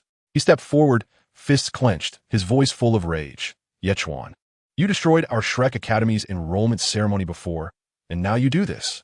This is too much. Do you have no regard for our Shrek Academy? Are there no rules?" Almost simultaneously, Xiao Wuji's rough voice also rang out. He stomped heavily on the ground, kicking up a cloud of dust. With a low roar, his martial soul activated instantly, his muscles bulging as he transformed into an enraged Titan giant bear. Xiao Wuji's eyes flashed with fierce light as he growled, "Humph. Today I'll fight you. Let you know that our Shrek Academy is not to be trifled with." On the side, Douluo, who had previously maintained a calm demeanor, now showed signs of agitation. He narrowed his eyes slightly, a hint of surprise and confusion flashing in his gaze. As a titled Douluo, he had stood in the Soul Master world for many years and had seen countless powerful individuals. However, Ichuan's fleeting speed just now had even left him, a titled Douluo, somewhat unable to see clearly. Prince Xuching stood by, a playful smile on his face, leisurely saying, "In the Soul Master world, strength is paramount. If he dares to point at young Master Yi, he must be prepared for the consequences. I believe young Master Yi is right. In this world where strength reigns, one must have the awareness of a strong individual." The three teaching committee members exchanged glances upon hearing Prince Xuexing's words, ultimately choosing to remain silent and say no more. Ichuan looked at the Shrek crowd before him, who seemed to be facing a great enemy, and a confident yet arrogant smile appeared on his face. He slightly tilted his head, his eyes filled with disdain and contempt, and coldly said, "You want to fight me? Does your Shrek Academy have that kind of strength? With you all, you think you can compete with me? I can only say, my rules are my rules." Ichuan's lips curled into a meaningful smile as he slowly turned his head, his gaze precisely landing on Prince Xuexing's face. His eyes flickered with shrewdness and calculation. Then, he leisurely raised his hand, his slender fingers casually pointing downwards, directly at Dai Mubai, who was lying on the ground unconscious. "Your Highness," Ichuan began, his voice not loud, but clearly reaching the ears of everyone present. "You see, this Shrek Academy student who fainted on the ground, his surname is Dai. His martial soul is the White Tiger, and he hails from the Star Luo Empire." Ichuan deliberately emphasized the words Star Luo Empire, and his gaze seemed to hint at something. Prince Xuexing, who had initially looked puzzled, was momentarily taken aback upon hearing this. And then a glimmer of realization flashed in his eyes. He instinctively leaned forward slightly, fixating his gaze on the unconscious Dai Mubai on the ground. And his expression gradually became complex, showing surprise, calculation, and a hint of barely noticeable greed. "Dai, martial spirit White Tiger from the Star Luo Empire." Prince Xuexing murmured softly to himself, countless thoughts flashing through his mind. He understood clearly that in the Star Luo Empire, the Dai clan was a symbol of royalty, and having the White Tiger martial spirit was a significant mark of royal lineage. This meant that the unconscious boy before him was very likely a member of the royal family of the Star Luo Empire. Prince Xuexing raised his eyes to look at Ichuan, filled with approval and recognition, and couldn't help but exclaim, "Young Master Yi, you have a great eye." If he is truly a member of the Star Luo royal family, then he did not finish his sentence, but the unspoken implication was understood by everyone present. Ichuan nodded slightly, a more inscrutable smile on his face. "Your Highness, shouldn't our Tian-Do Empire show some hospitality and protect the members of the royal family of the Star Luo Empire?" Prince Xuexing couldn't help but clap and laugh. "Haha, what young Master Yi said is absolutely right. We should protect them." He looked at Dai Mubai with eyes that resembled those of someone appraising a treasure, already beginning to scheme in his heart about how to take this card for his own use. Chapter 44. The Academy for the Disabled.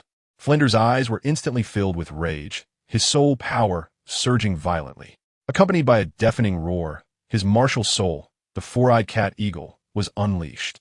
Huge eagle wings spread out, creating a gust of wind that whipped up the surrounding dust. Flinder shouted angrily, "Ichuan, you actually want to lay a hand on my Shrek Academy students. You'll have to step over my dead body first. I absolutely won't allow you to harm them in the slightest." Almost at the same moment, Li Yusong and Lu Qibin also unhesitatingly activated their martial souls. The three of them stood in a triangular formation with Flinder, their eyes filled with determination, ready to engage in a life-and-death battle with Ichuan at any moment. Ichuan looked at the crowd in front of him, who were as if facing a great enemy, and not only did he feel no fear at all, but instead he laughed wildly towards the sky. His laughter was arrogant and unrestrained, echoing in the open space. After laughing, a brilliant light radiated from Yichuan's body, and the Holy Master martial soul slowly emerged. Yichuan slightly raised his chin, his eyes filled with endless contempt and disdain, and sneered, "I'm not targeting anyone. I just want to say that everyone from Shrek Academy is trash." As soon as he finished speaking, those present who had never seen Yichuan's soul ring configuration were instantly shocked into speechlessness. Prince Xuexing's eyes widened in disbelief, his face full of shock. Unable to help but exclaim, "A young man with 600,000-year soul rings, and he's over level 60 as a soul emperor. How is this possible? Such talent is simply unheard of." Douluo, as a titled Douluo, who was usually calm and composed, couldn't help but gasp in surprise, murmuring, "How is this possible? In the world of soul masters, a 100,000-year soul ring is incredibly rare. Yet he possesses 6 of them and has reached the soul emperor level at such a young age. This talent is terrifying." The 3 teaching committee members were so shocked that they stood frozen in place, unable to speak. In their teaching careers, they had seen countless talented students, but they had never encountered someone as extraordinary as Yichuan. A chill ran through their hearts, knowing that this young man had already surpassed their comprehension. Xu Weibing stood aside, already pale as a sheet from fright. His legs trembled slightly, secretly relieved that he hadn't easily offended Ichuan before.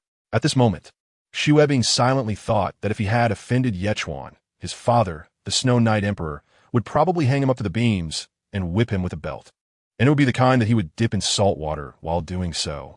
Thinking of this, he couldn't help but shiver and quickly categorized Ichuan as an existence that he could never provoke. As Ichuan's voice fell, his gaze instantly turned as cold as frost. Immediately after, Ichuan unleashed his third soul skill, spiritual suppression. In an instant, an invisible and powerful mental force spread out like a surging tide. Yu Xiaojang, who was still in pain and howling, immediately rolled his eyes and fainted under the impact of this powerful mental force. Friend, Xiao Wujing, Li Yusong, and Lu Qibin, several teachers from Shrek Academy, felt as if their heads had been struck by a heavy hammer. A sharp pain surged through them. Their bodies trembled uncontrollably. Their legs went weak, and they were directly pressed down to their knees. Pain and unwillingness were written all over their faces. Yet they were powerless to resist this overwhelming force. Even Douluo Bo, as a title de law, felt an unprecedented pressure. Although Ichuan's target was not him, the spreading mental force still made him feel uneasy. He became secretly vigilant, knowing that the young man's strength far exceeded his imagination. And this conflict would likely stir up a huge wave throughout the entire Tiando Empire and even the entire continent. Under the terrified and incredulous gazes of everyone, Ichuan remained composed, slowly raised his hand, and pulled out an iron rod from the storage soul guide at his waist. As he gripped the iron rod, Ichuan casually waved it a few times in the air, creating a whistling sound, each swing seemingly carrying endless power. A cold smile crept across his lips as he stepped forward with steady steps, walking towards the people from Shrek Academy, each footstep echoing in the silent arena, striking heavily on everyone's hearts. From today on, Shrek Academy will become a school for the disabled. Ichuan's voice was icy and filled with intimidation, each word ringing in everyone's ears like a judgment from hell. There was no hesitation or compassion in his tone, only complete determination. In the blink of an eye, Ichuan had arrived in front of Frand. At this moment, Frand, still recovering from the earlier mental suppression, was half kneeling on the ground, gasping for breath. He raised his head, his eyes filled with anger and unwillingness, glaring fiercely at Ichuan. Ichuan looked down at Flander from above, a mocking smile on his face. A cat hawk, can fly, right? Before he finished speaking, he suddenly swung the iron rod in his hand, creating a whooshing sound as it smashed toward Flander's arm. The speed was so fast that there was no time to react. With a crisp cracking sound, Flander's arm instantly twisted and deformed. He let out a painful scream, his body uncontrollably falling backward. Flander's scream echoed in the air, filled with pain and despair. The determination and resilience that once shone in his eyes were now replaced by excruciating pain, leaving only endless suffering and deep hatred for Ichuan. Ichuan seemed to ignore the scream, his expression cold as he turned his gaze towards Xiao Wuji. At that moment, although Xiao Wuji was filled with fear, as a teacher of Shrek Academy, he had an innate spirit of not giving up. Gritting his teeth, he struggled to stand up and resist. But before he could steady himself, Ichuan had already appeared before him like a ghost. "It's your turn," Ichuan said coldly, raising the iron rod in his hand high once again, then bringing it down heavily. This time, Xiao Wuji's leg bone broke with a loud crack under the heavy blow of the iron rod, and his massive body crashed to the ground, kicking up a cloud of dust. "No!" Xiao Wuji screamed in despair, gripping his injured leg tightly with both hands, beads of sweat rolling down his forehead. His face contorted in pain. Ichuan did not pause for a moment and repeated the same method, swinging the iron rod at Li Yusong and Lu Qibin. In the face of Ichuan's immense strength, they had no power to retaliate and could only watch helplessly as the iron rod struck them, followed by painful screams, with either broken arms or shattered legs. As for Yu Xiaojang, he was treated to a special experience, having both his arms and legs broken by Ichuan. After finishing all this, Ichuan slowly put away the iron rod, let out a breath, and showed a hint of satisfaction on his face. Not bad. Finally warmed up. His tone was as if he had just completed an easy workout, rather than committing a bloody atrocity. Prince Xuexing stood by witnessing all of this, and couldn't help but burst into laughter. Indeed, heroes emerge from youth. This prince enjoys associating with talents like young Master Yi. Such skills, such courage truly opened my eyes. Excitement sparkled in his eyes, as if he envisioned himself gaining an incredibly powerful ally in the future. Hearing this, Ichuan showed a humble smile on his face. "You flatter me. Under the poisoned Douluo's crown, and with Prince Zhu Xuching, we shall have the opportunity to talk again. Farewell." As he spoke, he snapped his fingers and left with Ning Rongrong, Zhu Xuching, and Xiao Wu. Watching Ichuan's disappearing figure, Prince Zhu Xuching revealed a satisfied smile, secretly calculating how to win over this talented young man. As for the three major committee members, they were stunned for quite a while before coming to their senses. Looking at the groaning members of Shrek Academy on the ground, they commanded, "Quick, hurry, and find someone to carry them for treatment. Not a moment can be delayed." Soon, a group of people rushed over, carrying the teachers of Shrek Academy on stretchers, heading towards the medical hall of the Tiando Royal Academy. This sudden conflict came to a tragic end in this manner. Chapter 45, Desiring Their Bodies, How Despicable. On the shaded path of the Tiando Royal Academy, sunlight filtered through the lush branches, casting scattered light spots. A gentle breeze brushed by, rustling the leaves. Zhu Xuching walked with light steps, her figure graceful and elegant, her eyes shimmering with a cold light. Finally unable to hold back, she spoke, her voice crisp yet tinged with confusion. "With your strength, why do you want to go against Shrek Academy?" Her tone was filled with incomprehension towards the actions of the person before her. Ichuan leisurely placed his hands behind his back, a faint smile playing at the corners of his mouth. He turned his head to look at Xiao Wu and gently nodded, signaling her to explain. Xiao Wu blinked her bright eyes and playfully laughed. Brother Chuan said, "This is his way of spicing up his boring life. So it's just because he's bored." As she spoke, she deliberately imitated Ichuan's tone, looking very cute and making people unable to help but chuckle. Upon hearing this, Ning Rongrong immediately put her hands on her hips, pouted, and complained, "Humph, that stinky man with his bad taste." Hearing this, Ichuan not only didn't get angry, but instead burst into laughter, his cheerful voice echoing down the path. "You'll find out tonight whether it stinks or not." His words carried a hint of teasing, causing Ning Rongrong's cheeks to flush slightly as she pretended to go hit him. The group chatted casually while walking down the mountain. Suddenly, a figure appeared out of nowhere, firmly blocking the four of them. The appearance of this figure was extremely abrupt, stirring a light breeze that caused the surrounding leaves to fall. Ichuan paused, looked up, and upon recognizing the visitor, maintained a calm smile on his face. He said slowly, "I have met you, poisoned Douluo. Do we not just say our goodbyes? Are you here to see us off?" Douluo, dressed in a green robe, had a stern expression, and the wrinkles on his face seemed to be etched with the hardships and authority of time. He let out a cold snort, his voice deep and icy, like a chilling wind in the night. "Young master, ye truly is a master of feigning ignorance."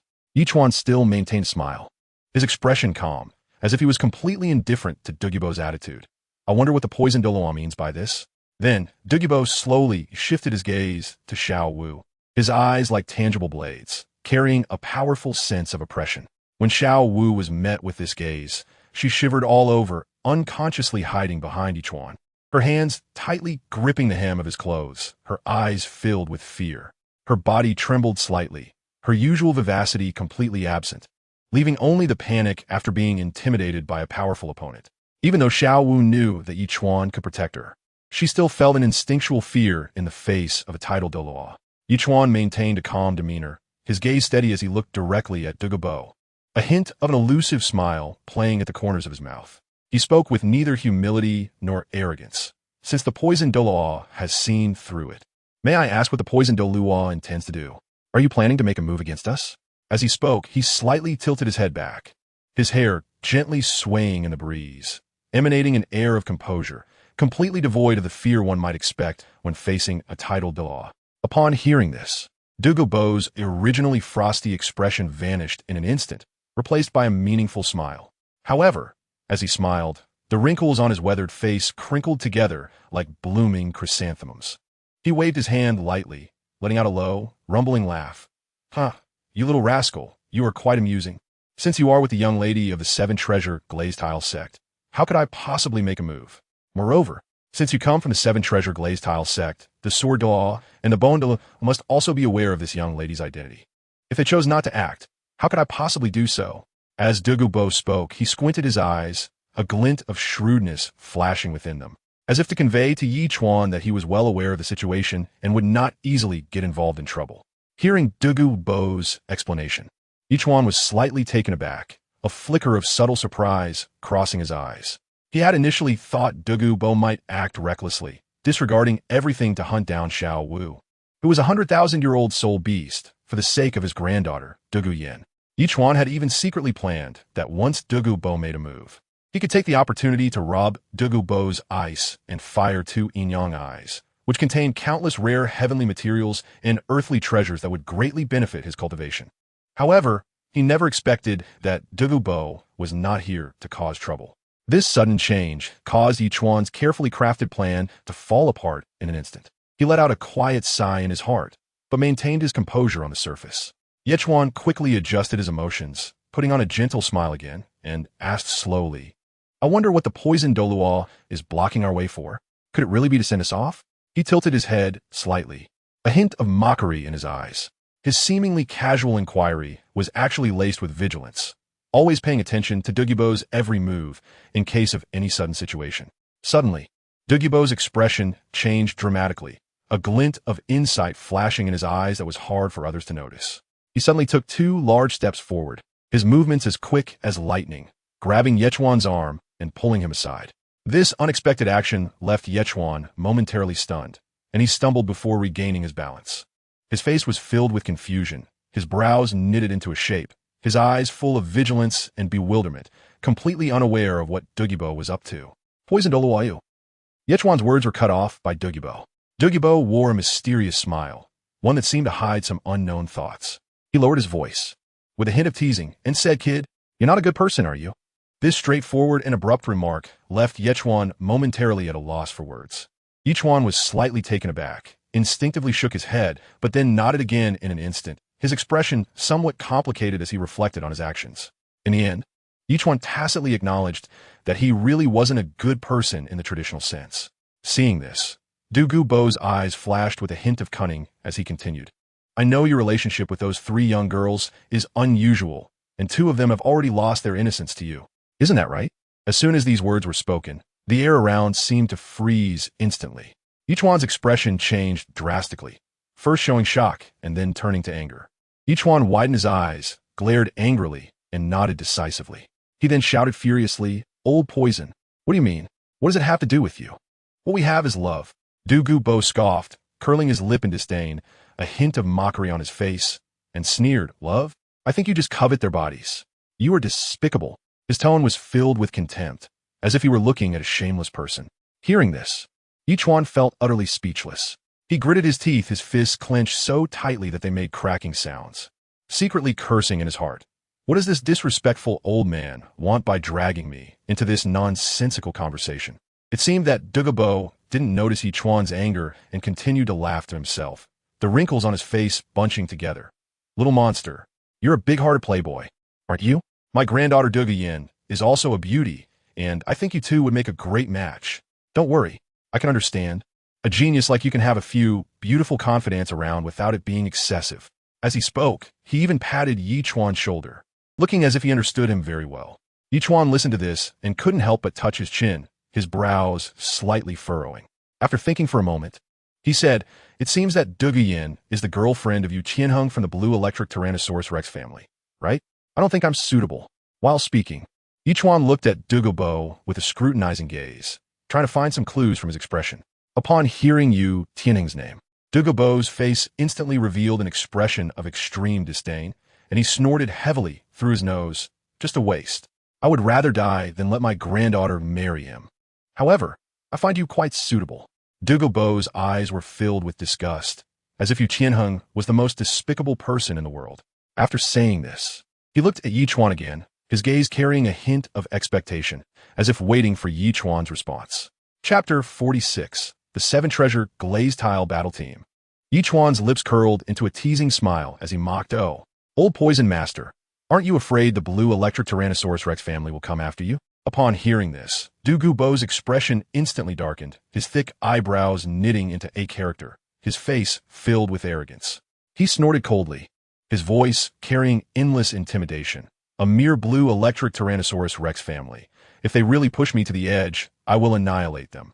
As he spoke, his soul power surged slightly, causing the surrounding flowers and plants to wither due to the fluctuation of this soul power. and an invisible sense of oppression seemed to permeate the air. In response, Ichuan did not refute him. The old poison master's poison skills were extraordinary. If he truly targeted the blue electric Tyrannosaurus Rex family, it was likely that only the family head, Yu engine, the only title de law of the blue electric Tyrannosaurus Rex family, could barely survive. Thinking of this, Ichuan nodded slightly and calmly said, "All right, we'll talk about it again if the opportunity arises." Seeing Ichuan agree, Douluo let out a sigh of relief. The arrogance on his face diminished slightly, replaced by a barely noticeable relief. He nodded, and his figure instantly transformed into an afterimage and disappeared, leaving only the swaying grass and trees behind as proof of his presence. After Douluo vanished, Xiao Wu, Zhu Xuching, and Ning Rongrong, who had been anxiously waiting not far away, immediately rushed to Ichuan's side. Xiao Wu looked flustered. Her eyes filled with worry as she grasped Ichuan's arm and asked urgently, "Brother Chuan, do you feel unwell anywhere? That poisoned Douluo wouldn't have poisoned you, would he?" Her voice trembled slightly, and beads of sweat even appeared on her forehead, clearly anxious about Ichuan's safety. Ichuan looked at Xiao Wu's nervous appearance. Feeling warm in his heart, he reached out his hand, gently smoothing Xiao Wu's scorpion braid with a confident smile on his face, and comforted her. "It's just a poisoned Douluo. Your brother Chuan is immune to poison." Ning Rongrong blinked her bright eyes, full of curiosity. Tilting her head, she asked, "That old poison master Douluo has a strange personality. How did he come to find you, brother Ichuan?" Ichuan heard this and immediately showed a proud expression on his face. He slightly raised his head, his nostrils almost pointing to the sky. "The old poisoner sees me. A jade tree facing the wind. Another once-in-a-millennium genius of the continent insists on marrying his granddaughter to me. Sometimes, being too excellent only makes one feel that life is as lonely as snow." As he spoke, he exaggeratedly shook his head, looking quite comical. Zhu Xuching stood quietly beside him. Upon hearing Ichuan's words, a hint of helplessness flashed across her cold face as she softly uttered two words, "Shameless." Although her voice was soft, it clearly reached everyone's ears. Instantly, the four of them burst into laughter. 3 days later, the gentle sunlight spread over the bluestone path of the Seven Treasure Glazed Tile Academy. This academy, supported by the Seven Treasure Glazed Tile Sect, exuded an ancient charm under the caress of the sunlight. The protector, Wu, stood upright with a hint of respect on his face as he led the way for Ichuan. As he walked, he began to introduce, "Young Master Yi, you see, the Seven Treasure Glazed Tile Academy mainly recruits commoners. After all, most powerful martial souls have inheritances, and soul masters with inherited martial souls are unlikely to join our academy easily. Therefore, in past soul master competitions, our academy has not achieved any remarkable rankings." Ichuan nodded slightly, not caring much about the academy's past achievements. After all, since he had decided to participate in the soul master competition, the championship must be his. Soon, a group of people arrived at a playground. On the playground, 20 boys and girls were sweating profusely as they diligently practiced under the urging of a tall, middle-aged man. The middle-aged man's eyes were filled with sternness and expectation, and every command was clear and strong. From a distance, Protector Wu shouted, "Xiao Yin, my brother, I can congratulate you first." Xiao Yin, who was focused on guiding the students, immediately looked up upon hearing the voice. As soon as he saw Protector Wu, a flash of excitement crossed his eyes, and he hurriedly walked over. When he reached everyone, Xiao Yin slightly bowed and said, "Greetings, Miss Brother Wu." Protector Wu smiled broadly, his laughter hearty. "Xiao Yin, my brother, this time you'll be famous. Our Seven Treasures Glazed Tile School will definitely take the top spot in this Soul Master competition." However, Xiao Yin shook his head with a and helplessly said, "Brother Wu, don't joke around. Given our academy's current strength, just making it to the finals in Wuhuan City would be an extraordinary achievement." Ning Rongrong couldn't help but interject with a smile. "Teacher Xiao, this time we have external support. With them here, our Seven Treasures Glazed Tile School will definitely take the top spot." As she spoke, she looked at Ichuan and the others, her eyes filled with expectation and trust. Xiao Yin became interested upon hearing this. He examined the one man and two women in front of him, then glanced at his own young lady, filled with curiosity, and couldn't help but ask, "Miss, Brother Wu, please don't keep us in suspense. Who are these people?" Ichuan's lips curved slightly upward, revealing a gentle smile as he spoke slowly. "I am Ichuan, the son-in-law of Master Ning, and a level 68 assault type Soul Emperor." His voice was steady and powerful, each word clearly reaching the ears of everyone present. In an instant, Xiao Yan's eyes widened in disbelief, his face full of incredulity. His mouth opened slightly, wanting to say something, but he was momentarily speechless due to extreme shock. After a long while, Xiao Yan finally stammered out a few words. "How is that possible? At your age, how could you?" As he spoke halfway, Xiao Yan seemed to suddenly realize something and forcefully swallowed the latter part of the sentence. He silently pondered that the protector and the young lady would not go to such lengths just to play such a meaningless joke on him. Ichuan seemed to have anticipated such a reaction long ago. He remained calm and quietly waited for Xiao Yan to digest this astonishing news. Seeing that Xiao Yan gradually accepted this fact, the protector Wu displayed a relieved smile on his face and said with a smile, "Brother Xiao Yan, do you have confidence in winning the championship in the Soul Master competition at this moment?" Xiao Yan took a deep breath, his chest slightly rising and falling, then nodded heavily and said firmly, "Of course. With a powerful ally like young Master Yi joining us, it would be ridiculous if we didn't have confidence in winning the championship." Ichuan coughed lightly, adjusted his sleeves, and calmly instructed, "In that case, let the 7-treasure Glazed Tile School select 3 people to compete with me." His tone, although calm, carried an undeniable authority. In fact, Ichuan had already discussed this matter thoroughly with Ning Fengji, considering every detail. As for Xiao Yan, he understood in his heart that with Ichuan's strength and his special status in the 7-treasure Glazed Tile School, he simply could not oppose it, nor did he have a reason to do so. Thus, this matter was naturally settled. For Ichuan, participating in the Soul Master competition was on one hand, to help the 7-treasure Glazed Tile School gain honor. On the other hand, it was also for future plans. Chapter 47. Entering Heaven Do City. A week later, the majestic outline of Heaven Do City slowly emerged on the horizon. Ichuan looked up at the towering and majestic city wall in front of him, feeling a complex wave of emotions rise within him, and he sincerely remarked, "This city wall is so magnificent, it is built from the blood and sweat of the people." Ning Rongrong approached Ichuan with a bright smile, her eyes filled with pride as she introduced. Tiando City is the capital of the Tiando Empire and the largest city in the empire. It stretches 40 kilometers from east to west, and the same goes for north to south. There are many sects and academies here, and the shops are countless, bustling with activity. Zhu Xuching's sharp gaze swept across the entire city as she calmly said, "It's quite similar to Xing Luo City in the Xing Luo Empire. Even the layout seems to be almost the same." Xiao Wu bounced over, her eyes sparkling with excitement as she laughed. "Just looking at it doesn't tell us much. We'll know everything after we take a stroll around." Ichuan smiled confidently, waving his big hand generously. "Today, all expenses here will be on me. Brother Chuan, everyone, enjoy yourselves, eat whatever you want, buy whatever you want, feel free to choose." The 4 of them chatted and laughed as they slowly made their way towards the city gate amidst the bustling crowd. People streamed in and out of the city. Merchants pushed carts loaded with goods. Farmers carried fresh vegetables and fruits, and soul masters arrived from afar. Just as they stepped through the city gate, Ichuan keenly sensed a barely perceptible gaze lurking in the shadows, like a thorn in his back. He instinctively tilted his body slightly and casually glanced in that direction, catching a glimpse of a robust figure disappearing. "Strange, it's my first time in Tiando City. Who is keeping an eye on me?" Ichuan wondered to himself, but his expression remained calm. He suppressed his curiosity and turned to the 3 girls beside him, smiling as he said, "Let's go. Let's not think about those things and enjoy the bustling Tiando City." Ning Rongrong affectionately linked her arm with Ichuan's and said playfully, "Then I'll have to pick out some beautiful jewelry." Xiao Wu was as excited as a little rabbit, pulling Zhu Xuching's hand and bouncing along, saying, "Hurry, let's go eat something delicious.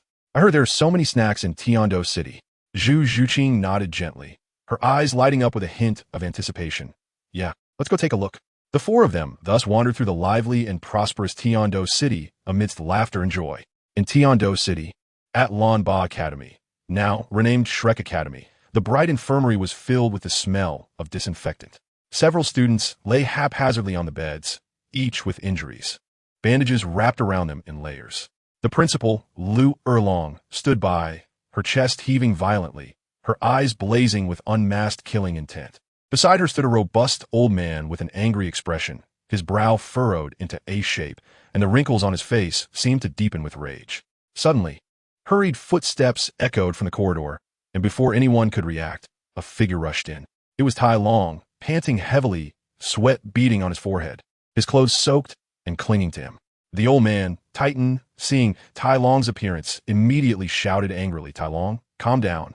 No matter what happens, you must stay calm." Tai Long, too breathless to catch his breath, urgently said, "Grandpa, the principal asked us to guard the city gate, and that guy named Ichuan has appeared." Upon hearing this, a glint of cold light flashed in Titan's eyes. He was both the leader of the Strength clan and a staunch supporter of the Haotian sect. Titan's presence here was due to Yu Xiaojing's planning, as he had informed Titan about Tang San's whereabouts. After all, Tang San possessed the Haotian hammer martial soul and was a twin martial soul user. Even though he currently had low strength with only a 10-year soul ring, the advantages of a twin martial soul were too significant. If one martial soul was insufficient, the other could make up for it, and his soul skills would be double that of ordinary people. Such a genius, once grown, had limitless potential, making Titan, who was already loyal to Tang Hao, determined to follow him to the death. Good. The chance for revenge for the young master has come. Titan clenched his fists tightly, his knuckles whitening from the force, his voice filled with hatred and determination. At this time, Yu Xiaojing, wrapped in bandages like a zongzi, moved slightly and said in a deep voice, "Erlong, tell this matter to the clan leader. I want revenge." Though Yu Xiaojing was very weak, his voice carried an unwavering determination. Lu Erlong showed a look of surprise on her face upon hearing this. She hadn't expected Yu Xiaojing to say such words. She stepped forward, gently holding Yu Xiaojing's hand, saying, "Don't worry, Xiaojing. I will personally avenge you in Flanders." At the end of the most bustling street in Tiando City, a luxurious mansion was hidden behind a lush garden. The crimson door was adorned with golden beast heads holding rings, shining brilliantly in the sunlight, and the high surrounding walls twisted and turned, obscuring the mysterious scenery within the courtyard. Inside the mansion, in an exquisite courtyard, rockeries were scattered and streams flowed gently, with rare flowers and plants competing for beauty. A man dressed in luxurious garments stood quietly by the pond, his handsome face exuding a hint of coldness, like a bright moon in a cold night, radiating an aura that kept others at a distance. At this moment, a stooped, white-haired old man walked over with steady steps. He approached the man, slightly bowed, and respectfully said, "Your Highness, according to reliable information, he has arrived at Tiando City." The man turned gently, a barely noticeable ripple passing through his eyes, and his cold voice drifted over, "Oh, he has arrived in Tiando City? I would very much like to meet him." His tone was gentle, yet carried an undeniable authority. The old man raised his head slightly, concern filling his eyes. "Your Highness, shall we invite him to meet?" The man pondered for a moment, gazing toward the distant horizon, a faint smile appearing at the corners of his mouth. "No need for that. Take Shrek with us. We'll go see the teacher. I'm sure we'll run into him." The old man nodded slightly, his eyes revealing understanding. "As you command." He took a step back, preparing to turn and leave. The man suddenly seemed to remember something, softly saying, "Prepare a small gift. It's been a long time since I last saw the teacher, and I should show my sincerity." The old man replied, "Your Highness, rest assured, I will arrange it properly." After saying that, he turned and quickly left, leaving the man still standing quietly by the pond, lost in thought. His gaze held both anticipation for the upcoming meeting and a hint of complex emotions. Chapter 48. Moon Pavilion Master Tang Yuehua. In the bustling and noisy Tiando City, beside the lively street, Ning Rongrong wore a luxurious light purple long dress, its hem swaying gently with her steps, resembling a violet blooming in the wind. She playfully blinked her eyes and smiled at Ichuan, Zhu Xuching, and Xiao Wu beside her, saying, "Come on, I'll take you to a good place. The Moon Pavilion. That's the Imperial Etiquette Academy of the Tiando Empire. Only noble descendants are qualified to study there." Xiao Wu, dressed in a pink outfit, her lively eyes filled with curiosity, bounced and asked, "Rongrong, the Moon Pavilion sounds really impressive. Why did you suddenly think of taking us there?" Ning Rongrong's lips curled up slightly, revealing a confident smile. "The master of the Moon Pavilion, Tang Yuehua, is my etiquette teacher. My father said that since I'm in Tiando City, I must visit her if I have the chance." Zhu Xuching, dressed in a black form-fitting outfit, looked puzzled as she slightly furrowed her brow and asked, "Why? This teacher Tang is just your etiquette teacher. Why does the sect leader value her so much?" Ichuan was dressed in a white robe, elegant and charming. With a smile at the corner of his mouth, he softly said, "Because her surname is Tang." Ning Rongrong nodded in understanding. Zhu Xuching was first taken aback, then suddenly realized and gently nodded. Only Xiao Wu still looked confused, pulling on Ichuan's arm and acting cute, saying, "Brother Chuan, can you explain it to me? What is so special about the surname Tang?" Ichuan smiled helplessly, reached out to gently pinch Xiao Wu's rosy cheeks, and said, "She is from the Haotian Sect, and her status is quite high." Ichuan knew that Tang Yuehua was the granddaughter of Tang Chun, the daughter of the sect master of the Haotian Sect, and the aunt of Tang San. Strictly speaking, he was the sworn enemy of Tang Yuehua for killing her brother. Upon hearing this, Xiao Wu's eyes widened in surprise as she exclaimed, "So she's from the Haotian Sect. No wonder Uncle Ning values her so much." After all, although the Haotian Sect had been closed off for many years, its reputation as the #1 weapon spirit in the Spirit Master world was well known. Soon after, Ning Rongrong led the three of them to the entrance of the Moon Pavilion. The door of the Moon Pavilion was grand and solemn, made of fine sandalwood, intricately carved with exquisite patterns, showcasing an extraordinary elegance. Ning Rongrong entered first, followed closely by Ichuan, Zhu Xuching, and Xiao Wu. As they stepped into the Moon Pavilion, it felt like entering a completely different world. It was tranquil and elegant, with a faint scent of books in the air. The four walked down a spacious corridor, surrounded by nobles dressed in luxurious clothing. These noble youths all exhibited graceful manners, some holding scrolls, while others spoke softly, revealing an innate sense of superiority in their every gesture. Their clothing was made of high-quality materials, vibrant in color, embroidered with various exquisite patterns, some displaying family crests of honor, while others symbolized auspicious flowers, birds, fish, and insects. Xiao Wu looked around at everything and couldn't help but feel a bit nervous, whispering, "Everyone here seems so impressive." Ning Rongrong patted Xiao Wu's shoulder and comforted her, "Don't be nervous. I'm here. Although everyone here is from noble families, they are just superficial. They can't compare to Brother Ichuan." Ichuan smiled and said, "Although Rongrong, you are telling the truth, it's a bit too high profile." The group continued to move forward, with Ning Rongrong introducing the layout of the Moon Pavilion and various things to everyone as she walked, occasionally nodding to familiar noble youths, showcasing her good relationships in the noble circle. Ichuan, Zhu Xuching, and Xiao Wu quietly followed behind her, curiously observing everything around them. After a moment, a figure in a palace-style, long dress slowly walked out from the depths of the secluded path. The color of the dress resembled the soft glow of dawn at the horizon, adorned with intricate and elaborate patterns that swayed gently with her steps, as if possessing a lively rhythm. Her demeanor was noble and elegant, each step exuding a unique composure, and her every gesture displayed the grace of a distinguished lady. As soon as Ning Rongrong saw this figure, her eyes immediately lit up with surprise. She hurried forward, gracefully performed a bow, and cheerfully called out, "Teacher Tang." Ning Rongrong's voice was filled with fondness and respect, clearly indicating that their relationship was very close. Tang Yuehua smiled gently, her lips curving into a warm smile as she returned a greeting. "Rongrong, here to see your teacher again?" Ning Rongrong notet vigorosly, her face beaming with a radiant smile. Then, as if performing a magic trick, she took out a carefully prepared gift from behind her. The gift was wrapped in exquisite satin and tied with a beautiful ribbon, clearly showing the thought put into it. "Teacher Tang, this is a special gift I prepared for you. You will definitely like it," Ning Rongrong said, her big eyes sparkling with anticipation. Tang Yuehua took the gift and gently placed it on a nearby stone table. Her gaze then passed over Ning Rongrong and looked at the person behind her, smiling. "Who is behind you?" Ning Rongrong suddenly remembered Ichuan and quickly stepped aside to introduce, "Teacher Tang, this is my brother Ichuan." "Brother Ichuan, this is Teacher Tang, whom I often mention." When Tang Yuehua heard the name Ichuan, a hint of surprise flashed across her previously calm face, and she softly murmured, "Ichuan?" Ning Rongrong's eyes brightened with curiosity as she asked, "Teacher Tang, do you know Brother Ichuan?" Tang Yuehua couldn't help but laugh, her eyes filled with admiration. The battle at the Heaven Do Royal Academy made quite a stir. Everyone knows that a boy named Ichuan appeared in Tiando City, a 12-year-old soul emperor who could defeat even higher-ranked soul saints. He is the greatest genius in the history of Douluo Continent. It's hard not to know him. As she spoke, she looked Ichuan up and down, as if trying to find something unique about him. Ichuan heard this, and a humble smile appeared on his face. He cupped his hands and said, "Just like Rongrong, I'll call you Teacher Tang. I'm just a mere soul emperor, really not worth mentioning." Tang Yuehua chuckled at his words. "What a witty little guy.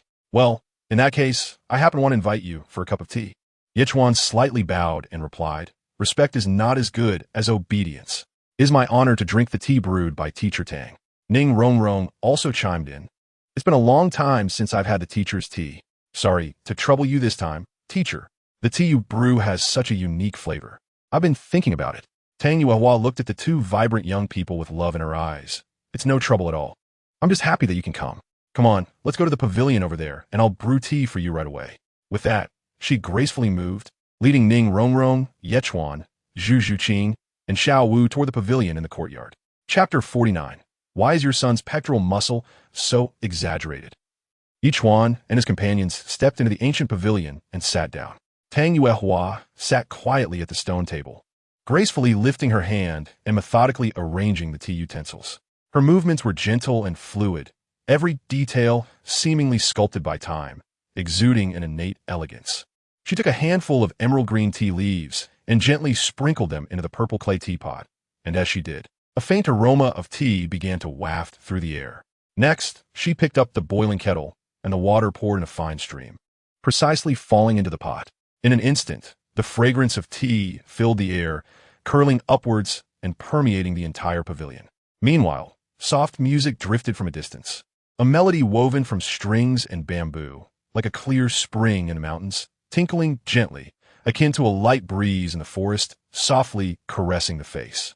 This music blended with the tea aroma, creating a tranquil and harmonious atmosphere, allowing Ichuan to become immersed in it, his body and mind greatly relaxed. Even the usually lively and spirited Xiao Wu quietly closed her eyes at this moment, slightly tilting her head back, her face full of enjoyment. As the time for tea passed quietly, Ning Rongrong took a gentle sip, revealing a satisfied smile on her face, and sincerely exclaimed, "Indeed, the teacher's tea has the most charm. No matter how many years I learn, I can never imitate it." Tang Yuehua smiled, her eyes filled with warmth and encouragement, and softly said, "Rongrong, don't underestimate yourself. You are already exceptionally intelligent and have a unique understanding of the tea art. As long as you are willing to study diligently, you will surely catch up to me in the future, or even surpass me." Ichuan gently caressed the warm teacup in his hand, raised his eyes to Tang Yuehua, and suddenly asked, "The master of the sect has the surname Tang. I wonder what relation he has to the renowned Haoyan Douluo Tang Hao." As soon as these words were spoken, a tense atmosphere instantly filled the air. Tang Yuehua's heart tightened suddenly, but her face still maintained a faint smile. She secretly pondered. This young man asked so directly, he must know something. After a slight pause, she calmly replied, "We are all members of the Haoyan sect. However, due to some previous events, the Haoyan sect has been closed for a long time, and in recent years, I have had little contact with the sect, so I am unaware of many matters." Upon hearing this, Ichuan laughed heartily and said cheerfully, "I spoke too much. I hope she and master will forgive my bluntness. I shall punish myself with a cup." With that, he raised his teacup, tilted his head back, and drank all the tea in one go, his movements bold and unconstrained. Zhu Xuching, watching from the side, couldn't help but frown and coldly utter 4 words, "Cow chewing peony." Though her voice was soft, it clearly reached everyone's ears. Just then, a hurried sound of footsteps broke the subtle atmosphere in the pavilion. Everyone turned to look and saw a palace maid rushing in, her expression slightly flustered. She quickly walked to Tang Yuehua's side, slightly bent down, and whispered a few words in her ear. Tang Yuehua nodded slightly, a mysterious smile appearing on her face, and looked at everyone, saying, "It seems that 2 distinguished guests are visiting today. You all are quite fortunate, as you will have the chance to meet them shortly." Everyone felt curious and began speculating about the identities of these 2 guests. Soon, a tall and a short figure, guided by the palace maid, slowly walked into the small pavilion. The person in front was a man, handsome with a fair face, his features exquisite as if painted, exuding a gentle and refined demeanor. However, there was a hint of coldness in his gaze, as if nothing in the world could capture his interest. Following closely behind him was a woman, petite and delicate, her adorable appearance endearing to those who looked at her. A radiant smile was constantly on her face, like the warm sun of spring, making her seem particularly approachable. Tang Yuehua elegantly rose, her posture graceful and dignified, and offered a slight bow to the newcomers, her lips curling into a perfectly appropriate smile as she softly said, "Greetings. Your Highness the Crown Prince, Princess Xueka." Xueching reacted quickly, stepping aside with a humble smile, and said, "Teacher is too polite. You are like the bright moon illuminating this Yuexian. My sister and I have intruded, and I hope you will not take offense. Xueka playfully blinked her eyes, her face beaming with a brilliant smile as she jumped forward like a lively little deer, cheerfully saying, Teacher, my brother and I were just craving some tea, so we can't have a cup. Please don't find us bothersome. Tang Yuehua's eyes were filled with affection as she made an elegant gesture, inviting them in. Her voice soft and melodious. All right, there is plenty of tea in Yuexian. As long as the princess and your highness the crown prince do not mind. You can come anytime. After saying this, she signaled the maid to refill the tea. Xuching nodded slightly to Ichuan and Ning Rongrong, then pulled Xueka to sit down in an empty spot nearby. He elegantly picked up the teacup and took a small sip, the rich fragrance of the tea instantly spreading on his tongue. However, at that moment, an unexpected change occurred. Just as Zhu Xuching swallowed the tea, he felt a shadow quickly approaching. He instinctively wanted to dodge, but realized there was simply no time. Ichuan rushed in front of him at an incredible speed, close enough that their breaths intertwined. Xuching's pupils suddenly constricted, and before he could react, Ichuan's hand had already reached out, squeezing his chest with a speed he couldn't even process. Something fell off. Why were the young master's pectoral muscles so exaggerated? Ichuan pretended to be puzzled, tilting his head, but a hint of cunning flashed in his eyes as he deliberately spoke loudly. As soon as the words left his mouth, the entire pavilion fell silent. Everyone stunned by this sudden scene. Xuching, or rather Qianrenxue, felt her anger surge like a roaring tide at that moment. She never expected Ichuan to be so bold and audacious. Xuching's cheeks flushed red with anger, her eyes blazing with fury as she unhesitatingly slapped Ichuan's hand, accompanied by an angry shout. I've never seen such a shameless person. Ichuan skillfully avoided the slap, casually waved his hand, and gracefully returned to his seat as if nothing had happened. He crossed his legs and wore a faint smile on his face, seemingly quite pleased with his prank. Xueka watched this dramatic scene beside him, momentarily stunned, then burst into laughter. She laughed so hard that her eyes narrowed into slits, and, after finally stopping, she looked at the pale-faced Xuching and teased, Brother, why is your face so red? Did this young master ye hit the nail on the head with your thoughts? Xuching shot her a fierce glare, as if saying she should try talking nonsense again. However, Xueku was unafraid of her and continued to smile cheerfully. Left with no choice, Xuching chose to remain silent, tightly clenching his fists and silently vowing to find an opportunity to teach this oblivious Ichuan a lesson. Chapter 50, A Lifetime Commitment. Tang Yuehua, witnessing Ichuan's astonishing behavior, couldn't help but twitch the corner of her mouth, secretly lamenting that after years of teaching at Yuxian, it was indeed the first time she encountered such a uniquely talented individual as Ichuan. His style was utterly carefree, completely disregarding the rules of this grand occasion and the gazes of others. Ning Rongrong stood to the side, covering her mouth with a light laugh. Senior brother, Brother Ichuan is just a reckless person. Please don't mind him. Ning Rongrong's words were playful, filled with a sense of protection for Ichuan. Xuching's expression darkened as he snorted coldly. Rongrong, don't let certain people deceive you. With that, he shot a vicious glare at Ichuan, his eyes seemingly ready to spit fire, revealing his immense dissatisfaction with him.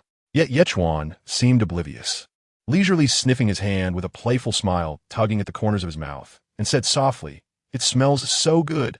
Although Ichuan's voice was not loud, it was particularly clear in the quiet little pavilion. Xuching felt a chill rising from the depths of his heart. He simply could not understand Ichuan's inexplicable behavior. His annoyance reached its peak, and without hesitation, he turned around and strode toward the door, his footsteps quick, stirring up a slight breeze. Her expression somewhat hesitant. She glanced at Xuching's departing figure, then at Ichuan, a flicker of complex emotions crossing her eyes. In the end, she lifted her foot and followed behind Xuching. Just then, Ichuan spoke up, his voice clear. Princess Xueku, let's chat again when we have a chance. I really like you. As he spoke, he slightly tilted his head, looking at Xueku with calm eyes and a confident smile on his face. Upon hearing this, Xueku instinctively turned her head back. Seeing Ichuan's exquisite features and the warm smile on his face, she momentarily lost her senses and, almost unconsciously, nodded. Xuching, witnessing this scene, became even more furious. He quickly walked back to Xueku's side, grabbing her arm with such force that she couldn't help but furrow her brow. Let's go. Xuching gritted his teeth and said, then hurriedly pulled Xueku away, quickly disappearing from everyone's sight. Ning Rongrong, seeing this, shook her head helplessly, turned around, and approached Tang Yuehua. She slightly bowed and said, "Teacher Tang, we should take our leave now. I apologize for the disturbance today, and I hope you don't mind." Tang Yuehua smiled and nodded, softly saying, "It's no problem. Rongrong, come by often when you have time." Ichuan, Ning Rongrong, Xiao Wu, and Zhu Xuching walked side by side out of the moon pavilion. Xiao Wu's big, lively eyes were filled with curiosity and confusion. She tugged at Ning Rongrong's sleeve and whispered, "Rongrong, what just happened?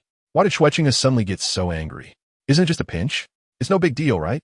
Don't we often get pinched by Brother Ichuan at night?" "Xiao Wu, what are you talking about?"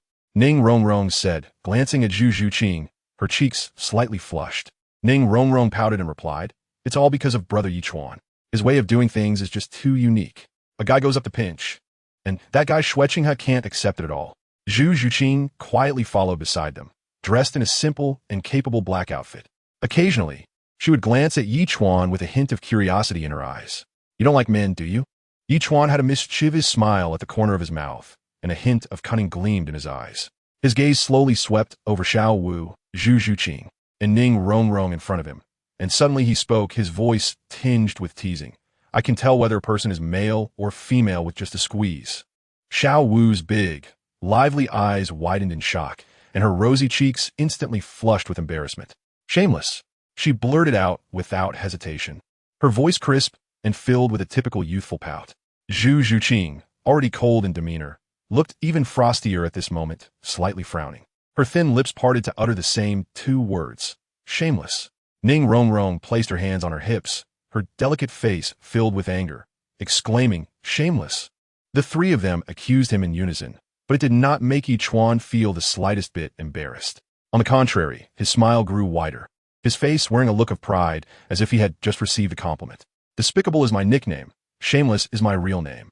Ichuan straightened his back and said earnestly. Then he changed his tone. "I dare to say that Xueching is a woman." This statement was like a heavy bomb, stirring up waves among the three. Ning Rongrong was taken aback for a moment, then scoffed, her laughter filled with disdain. "How is that possible? Xueching could never be a woman." As she spoke, she gently shook her head, seemingly finding Ichuan's words utterly absurd. Ichuan looked at Ning Rongrong's reaction, smiling calmly, with a glint of determination in his eyes. "How about a bet? What would you do if that's the case?" He narrowed his eyes slightly, provocatively looking at Ning Rongrong. Ning Rongrong was infuriated by Ichuan's gaze. She bit her lip, secretly thinking that she must make Ichuan lose convincingly. Suddenly, an idea flashed through her mind, and she abruptly pulled Zhu Xuching beside her. Zhu Xuching was caught off guard, stumbling as Ning Rongrong pushed her forcefully towards Ichuan. Seeing this, Ichuan instinctively reached out his hands and firmly embraced Zhu Xuching. Zhu Xuching's body instantly stiffened, her heartbeat suddenly quickened, and a complex expression flashed across her face. She could clearly feel Ichuan's powerful arms, and a strange yet subtle feeling surged in her heart. Ning Rongrong watched this scene with a proud smile on her face. "I'll leave Xuching to you," she said loudly, then winked and revealed a mischievous smile, adding, "And you can also experience the double happiness you mentioned before, letting you experience two of me." Hearing this, Ichuan's eyes instantly brightened, and he thought that his tiger talisman spell could finally take effect. He quickly nodded vigorously, his excitement evident on his face. However, as Zhu Xuching looked at Ichuan's excited appearance, an inexplicable sense of loss surged in her heart. She gently bit her lip, and a hint of disappointment flashed in her eyes, quickly masked by her cold demeanor. Thus, Zhu Xuching gently pushed Ichuan away, taking a step back to adjust her clothes, as if everything that had just happened had never occurred. However, her slightly trembling hands betrayed her inner turmoil. Ichuan immediately saw Zhu Xuching's thoughts and pulled her into his arms. "Don't worry, I will go to the Star Luo Empire to end all of this. You are mine. You can never escape." Although her voice was very soft, a visible smile appeared on Zhu Xuching's face. Chapter 51. Devour. On the streets outside Yuxian in Tiando City, people came and went, bustling with activity. The shops along the street were filled with a variety of goods, and the sounds of vendors calling out could be heard one after another. Ning Rongrong glanced at the sky. The afterglow of the setting sun gradually enveloped the entire city, casting a warm orange light on the streets and giving everything a soft golden edge. "All right, it's getting late. I'll take you to a place."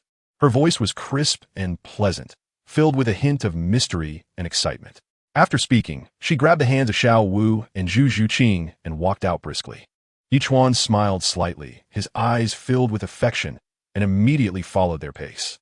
The three of them followed Ning Rongrong, winding through the streets, sometimes crossing the bustling main street, and sometimes turning into quiet alleys. The walls on both sides of the alley were covered with green vines, and occasionally a few unknown, small flowers peeked out. Soon, they arrived in front of an elegant courtyard. The courtyard's large door was an ancient wooden structure, intricately carved with exquisite patterns, and the traces of time added to the charm of these designs. Ning Rongrong stepped forward, took a small key from the fragrant pouch at her waist, skillfully inserted it into the keyhole, turned it gently, and with a creak, the door slowly opened. Entering the courtyard, the environment inside was very serene. The ground was paved with neatly arranged stone slabs, and various flowers, grasses, and trees were planted along the path. A gentle breeze blew, causing the flowers and grasses to sway lightly, releasing a faint, pleasant fragrance. In one corner of the yard stood a wooden swing, its ropes swaying gently in the wind. Not far away was a small wooden horse. Although it looked somewhat worn, one could still imagine a little girl joyfully playing there. The house, though not large, was well organized, truly a case of though small as a sparrow. It has all the vital organs. Xiao Wu's eyes brightened instantly, filled with surprise as she exclaimed, "Rongrong, this place looks so cozy. It's like a paradise hidden in a bustling city." As she spoke, she curiously looked around, her steps unconsciously moving about the yard, her fingers lightly touching the flowers and grasses. A hint of sadness flashed across Ning Rongrong's face as her gaze slowly swept over every corner of the courtyard.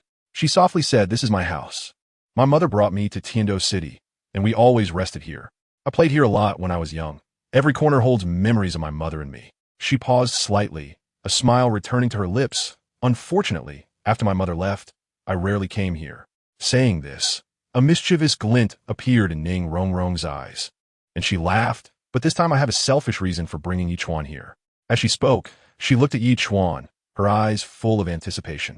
Then, Ning Rongrong led the three of them to a small house. The door was tightly closed, with a small brass lock hanging on it. Ning Rongrong took out the key again, unlocked it, and slowly pushed open the door. The moment the door opened, a faint scent of sandalwood wafted out. The interior was simply arranged, with a table and a few chairs, but the most striking feature was a portrait hanging on the wall. It was evident that the woman in the portrait was Ning Rongrong's mother. The woman in the painting had a beautiful face, her eyes radiating warmth and kindness. With a slight smile, as if she were smiling at everyone. She wore a light blue long dress, her sleeves flowing like a fairy descending to earth. Zhu Xuching couldn't help but exclaim, "So beautiful! Rongrong, your mother's really stunning." Her gaze was fixed on the portrait, filled with admiration. Ning Rongrong slightly raised her chin, proudly declaring, "Of course, only such a beautiful mother could give birth to such a lovely daughter like me." After saying this, she couldn't help but laugh as well. Ichuan quietly looked at the portrait, then nodded and turned to Ning Rongrong, softly asking, "Do you want to see your mother again?" Ning Rongrong nodded vigorously, looking at Ichuan with anticipation, her eyes shimmering with tears but also holding a hint of hope. "Brother Ichuan, I really want to see my mother again, even if it's just for a short while." Ichuan nodded, his eyes filled with gentle smiles, and naturally did not refuse. He raised his hand to take out a piece of wormwood and a sharp carving knife from his storage soul guide, focusing on the portrait, his fingers gently stroking the wood's texture before he began to carve. The knife danced nimbly in his hand, with shavings falling softly, and a faint scent of wood filled the air. On the other side, Xiao Wu pulled Ning Rongrong's hand, her eyes sparkling with excitement as she said, "Rongrong, hurry and take us to see your childhood toys. I've been curious for so long." Zhu Xuching's lips curved slightly, and although she didn't speak, she followed closely, her eyes full of anticipation. Ning Rongrong covered her mouth and chuckled. All right, come with me. I promise it will be an eye-opening experience." The three of them eagerly ran off, chattering away. Time passed quietly, and soon night fell. Ichuan finished his carving, stretched lazily, and looked toward Xiao Wu and Ning Rongrong's room, a smile involuntarily rising at the corner of his mouth. Soon, Ichuan experienced Ning Rongrong's double happiness through the tiger talisman spell, which made Ning Rongrong unable to contain herself, and laughter echoed in the room. After that, Ichuan gently approached Zhu Xuching's room. Zhu Xuching, who had just fallen asleep, was startled awake by a slight noise. Just as she was about to speak, she felt a soft object gently covering her mouth. The familiar scent lingered at her nose, and Zhu Xuching instantly relaxed, her eyes filled with tenderness. After a long while, the two separated, and Zhu Xuching's cheeks turned slightly red as she softly scolded. "Why did you come? You didn't even say a word in advance." Ichuan had a mischievous smile at the corner of his mouth and said softly, "I'm here to keep you company, Zhu Xuching. Tonight, I only want to be with you." Upon hearing this, Zhu Xuching's blush quickly spread to her ears, and even in the dim light of the night, Ichuan could clearly sense her shyness. Ichuan gently embraced Zhu Xuching, resting his chin on the top of her head, feeling her warmth and the softness of her hair. His hand lightly stroked her back, his voice deep and firm. "Xuching, no matter what we face in the future, I will not let you be harmed in any way. I hope you can have a bit of freedom as well. I will always be by your side, for life and beyond, never to be separated." Zhu Xuching leaned in his embrace, tightly wrapping her arms around his waist, and softly said, "I believe you, brother Ichuan. I will always be with you." Ichuan raised his hand and gently brushed aside the strands of hair by Zhu Xuching's ear, then softly embraced her, placing a kiss on her forehead, his movements tender and affectionate. In the room, only the soft sounds of their breathing remained, peaceful and beautiful. Chapter 52, A Demand. The next morning, before the first rays of sunlight had fully dispelled the chill of the night, Ichuan sat up early from bed. He tiptoed out of the room, careful not to disturb Xiao Wu, Ning Rongrong, and Zhu Xuching, who were still lost in their dreams. After all, last night had been a fierce battle, and all three of them had expended quite a bit of energy. In the kitchen, Ichuan busied himself skillfully, and before long, various ingredients transformed in his hands into a sumptuous breakfast, the aroma wafting throughout the house. Ichuan carefully arranged the prepared breakfast on the dining table and thoughtfully poured a glass of freshly squeezed juice for each of the three girls. After that, Ichuan tidied up his outfit and stepped out with a determined stride, heading towards the residence of Douluo. Although it was his first time in Tiando City, with the help of passers-by for directions and inquiries, he quickly learned the location of Douluo's mansion. Before long, Ichuan arrived in front of an imposing mansion. The grand entrance was tall and heavy, with two Soul Master Guards standing straight at the door. They were dressed in uniform, their eyes revealing vigilance and a killing intent. Clearly not ordinary individuals. Ichuan stepped forward with a calm expression, his voice clear and strong. "Please inform the poisoned Douluo that Ichuan has come to visit." The two guards assessed the handsome and imposing young man before them, silently speculating about his identity, and naturally did not dare to show any signs of neglect. Soon, one of the guards hurriedly entered the mansion to deliver the message, while the other politely said to Ichuan, "Esteemed guest, please wait a moment. My lord will surely come out to greet you shortly." Ichuan nodded slightly in thanks, and quietly stood at the door waiting. After a moment, the familiar figure of Douluo hurriedly walked out from the residence, wearing a cheerful smile, completely devoid of the usual majesty and sternness of a titled Douluo. "Little one, what's the rush to see my granddaughter?"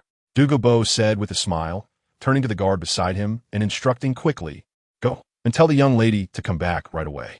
Tell her that her destined husband has arrived." The guard acknowledged the order, nodded, and hurriedly left to find Douluo. Ichuan smiled and said, "Old Poison, I've come this time for two reasons. One is to see Yenner, and the other is to discuss a few matters with you." Douluo laughed heartily, warmly pulling Ichuan's arm, and said, "If you have something to say, let's go inside. Standing at the door is no way to have a conversation."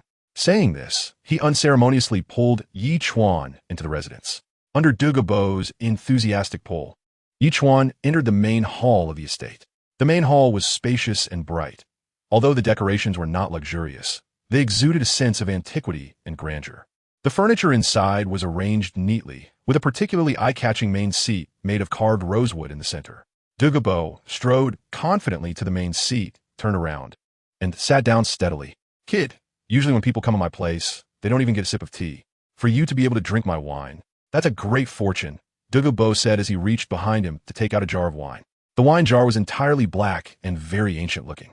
Douluo held the jar with both hands, applied a little force, and, with a bang, the wine seal was opened, instantly filling the room with a rich and strong aroma of wine. The fragrance was both overwhelming and enchanting. Just a gentle sniff seemed to intoxicate a person, and an ordinary person might already feel tipsy just from the smell. Douluo picked up a jade cup from the table and skillfully poured a glass for Ichuan. The wine was golden and transparent, gently swaying in the cup like flowing amber. This is my exclusive brew, Drunken Soul Jade Liquid, and it's my treasure, Douluo said proudly as he began to introduce it. It contains over 100 precious herbs, along with 1,000-year-old spirit snake saliva, blood from the fierce fire cloud leopard, and essence from 10,000-year snow lotus. Drinking it not only enhances one's physique and improves soul power, but also refreshes the mind and is highly beneficial for cultivation. It's a rare gem. Although you're already a soul emperor, this wine is quite potent. I reckon you can handle at most 1 jar. Ichuan looked at the cup in front of him, which was emitting a strange fragrance, and frowned slightly, murmuring, with dew and blood, flowers and grass. Why does it sound so odd? Is this thing a medicinal wine or a poison? Can it be drunk? There was a hint of doubt in his eyes, but more curiosity. Drink it if you want. Upon hearing this, Douluo pretended to be angry and made a move to reach for the cup. Seeing this, Ichuan smirked, revealing a fearless smile on his face. He reached out, picked up the wine cup, and tilted his head back to drink it all in one go. The liquid flowed down his throat, first bringing a fiery sensation, followed by a warmth rising from his stomach, spreading throughout his body, making every limb feel indescribably comfortable. The taste is really good. Ichuan smacked his lips, his face full of satisfaction. Douluo looked at Ichuan's expression and burst into laughter. You brat, you're quite bold. This wine, not just anyone can enjoy it. It seems you have quite the affinity with it. After saying that, he poured another cup for Ichuan.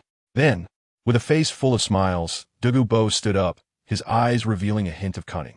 He winked at Ichuan, looking like a mischievous old child, raised his wine cup, and said, Kid, this wine is a fine product that I personally brewed. For man, it has miraculous effects, both lasting and firm. Now that you've drunk it, don't you feel a surge of fire rising within you? Ichuan swallowed a mouthful of wine and almost choked upon hearing these words. His face flushed red and then turned pale, internally cursing. What an ungracious old man. What kind of host doesn't serve tea to guests, but instead offers them alcohol, and not just any alcohol, but medicinal wine? Even if it were just medicinal wine, it would be fine, but it's actually a medicinal wine with aphrodisiac effects. This Douluo truly lives up to his reputation as an old poisoner.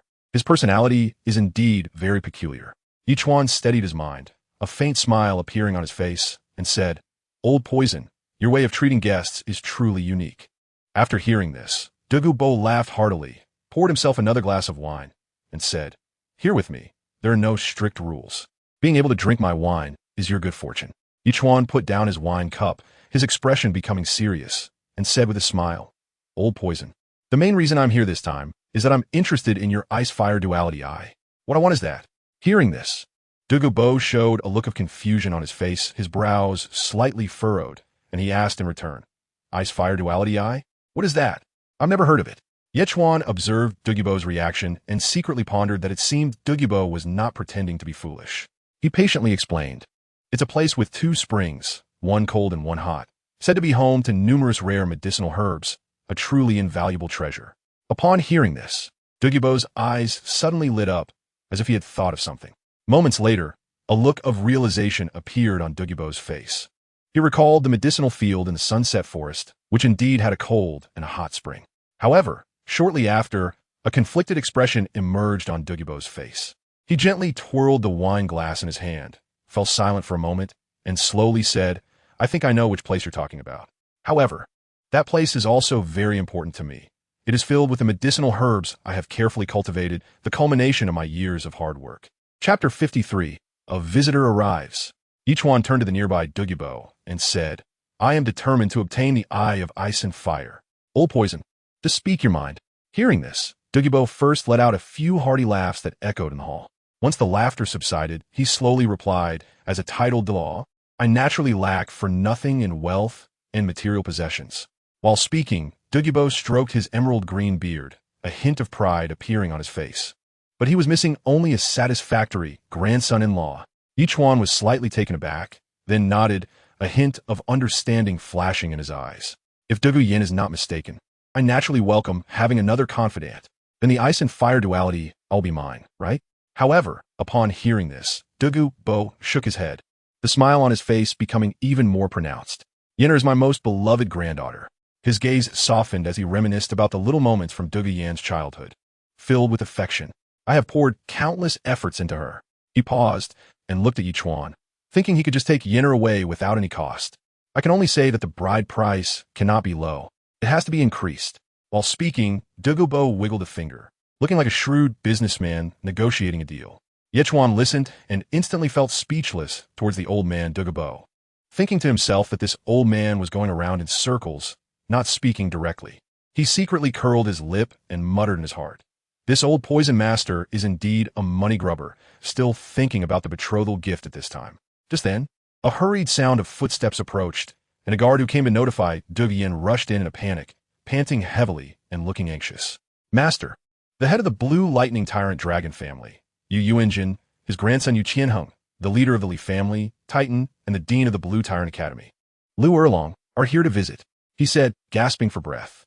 Instantly, the smile on Douluo's face visibly faded, his brows tightly furrowed, and a hint of disgust flashed in his eyes, clearly not welcoming the visitors. What do they want?" Douluo muttered under his breath, his tone filled with dissatisfaction. However, since Yuanjin was a titled Douluo, no matter how eccentric Douluo's temper was, he couldn't refuse to let them in. Otherwise, it would be quite embarrassing. So, Douluo sighed helplessly and said, "Let them in." Moments later, the sound of footsteps grew nearer, accompanied by the rustling of leaves and the figures of Yuanjin. Yuqianheng, Lu Erlong, and Titan appeared in Ichuan's sight. They walked in hurriedly, their expressions carrying an unusual heaviness, and as soon as they entered, for pairs of eyes fiercely shot towards Ichuan, as if he were their mortal enemy. Ichuan was also taken aback, suddenly realizing that he indeed seemed to be the enemy of the few people in front of him. At the same time, Douluo rushed towards Douluo like a little bird returning to its nest, throwing herself into his arms, her voice carrying a hint of a spoiled tone and grievance. "Grandpa!" Douluo patted Douluo's back, glanced at the crowd around them with a slightly reproachful expression, and said, "So many people are watching. What are you doing? Go sit down." Douluo didn't dare to refute, just pouted, her rosy lips jutting out high as if they could hang an oil bottle. As she walked towards the nearby chair, she still didn't forget to glare fiercely at Ichuan, her small pink fist shaking in the air, making a threatening gesture. However, when her gaze landed on Ichuan's face again, her heart couldn't help but tremble violently. Ichuan had sharp brows and bright eyes, with distinct features, exuding a unique aura that momentarily stunned Douluo, stirring up a wave of inexplicable emotions in her heart. Douluo looked at Yuanjin with a calm expression and said lightly, "Please, have a seat." Although both were titled Douluos, Douluo was somewhat weaker than Yuanjin, but he showed no signs of timidity. Yuanjin also did not engage in excessive pleasantries. After scanning the room, he directly found a spot to sit down, maintaining a proper posture with his hands resting naturally on his knees, his gaze revealing an air of authority. As for Yuqianheng, Lu Erlong, and Titan, they could only stand silently to the side. In front of these two titled Douluos, they were acutely aware of the gap in their strength and had no opportunity to interject. After all, conversations between titled Douluos were not something they could casually interrupt. "Old Dragon, what brings you here today?" Douluo said coldly, his voice seeming to carry icy shards that echoed in the air. Dressed in luxurious attire, Yuanjin emanated an extraordinary presence. Even in the face of Douluo's cold words, he maintained a smile, which, while seemingly gentle, subtly conveyed a sense of superiority. "Ha ha ha, old poison, it seems you're not welcoming me," Yuanjin said cheerfully, his laughter resonating in the hall. "Let's cut to the chase. I'm here to propose for my Tianheng to Yen'er. They're not getting any younger. It's time to make arrangements." As soon as these words were spoken, the hall fell silent, with the sound of a pin dropping audible. Douluo's expression instantly darkened, and he stepped forward, a faint green mist rising around him. The aura of his martial soul, the emerald scale serpent emperor, carrying a deadly danger. "Oh, have I agreed? A proposal? You think you are worthy?" His voice was icy and piercing, each word seeming to be squeezed out from between clenched teeth. Yuanjin's smile froze on his face, a hint of displeasure flashing in his originally gentle eyes, and a chill began to rise on his face. "Douluo, don't go too far," Yuanjin said in a deep voice, the power of lightning subtly surging around him, filling the air with a stifling atmosphere. Just as the tension in the air was taut like a drawn bowstring, ready to snap at any moment, a delicate figure darted out. "Grandpa," Douluo exclaimed anxiously. "Mind your words." Hearing his granddaughter's voice, Douluo paused, his anger slightly easing. He snorted coldly and shot a fierce glare at Yuanjin, but ultimately chose to remain silent, the aura of the emerald scale serpent emperor around him gradually receding. Douluo quickly stepped between the two, first casting an apologetic glance at Yu Yuanjin, then turning to grasp Douluo's arm, saying sweetly, "Grandpa, Uncle Yu rarely visits. Let us talk nicely." Douluo looked at his granddaughter, his coldness gradually melting into helplessness and indulgence. He gently patted Douluo's hand, but still said nothing. Chapter 54, Deceive. Keep deceiving. Just as the atmosphere was tense enough to break, Yu Qianheng, who had been standing behind Yu Yuanjin, could no longer contain his emotions. He stepped forward and said loudly, "Senior Douluo." His face showed urgency and determination, his gaze fixed firmly on Douluo, then quickly shifting to Douluo. His eyes filled with deep affection. "As long as I can marry Yenner, my blue lightning tyrant dragon family is willing to offer the 9 dragon kings as a betrothal gift to show my determination to marry Yenner." As soon as these words were spoken, the hall fell silent again, everyone stunned by this sudden bold declaration. Yu Yuanjin's face changed dramatically, and he immediately shouted, "Shut up. This is not your place to speak." His voice echoed in the hall, carrying the undeniable authority of a superior, his sharp gaze seemingly piercing through to the soul. But just as he turned his head, a barely perceptible look of satisfaction flashed in his eyes. Yu Yuanjin knew that if he had said this himself, it would have appeared too submissive in front of Douluo, putting him at a disadvantage. Upon hearing Yu Tianheng's declaration, Douluo's eyes instantly turned red, tears welling up as she could no longer contain her excitement, softly calling out, "Brother Heng." Her voice was choked with emotion and deep affection. Douluo, whose face had been stern, now showed a look of surprise, his eyes narrowing slightly as a complex expression flickered in them. The 9 dragon kings were a treasured heirloom of the blue lightning tyrant dragon family, and he hadn't expected Yu Yuanjin to be willing to part with such a significant gift for a proposal. He slightly raised his head, his gaze shifting between Yu Qianheng and Yu Yuanjin, the corners of his mouth curving up slightly in an almost imperceptible cold smile. Douluo understood that, given Yu Qianheng's character, there was no way he would have the courage to offer the 9 dragon kings without Yu Yuanjin's backing. "Humph," Douluo snorted softly, crossing his arms. "What a 9 dragon kings! Yu Yuanjin, you really are putting a lot of effort." His tone was inscrutable, making it hard to read his thoughts. At this moment, Douluo felt somewhat conflicted. Yu Yuanjin's actions indeed gave him face. If he outright refused, it would be rather inappropriate. Yet, he was also reluctant and unwilling to easily marry off his precious granddaughter. With this in mind, Douluo furrowed his brows slightly, his eyes revealing a hint of hesitation. Just then, he caught a glimpse of Ichuan out of the corner of his eye. Ichuan held a wine glass, occasionally tilting his head back to take a sip, looking quite content, as if the intense confrontation about marriage and family reputation unfolding before him was nothing more than an insignificant farce, showing no concern at all. Even Douluo noticed a teasing glint in Ichuan's eyes, realizing that this guy was treating him as a joke.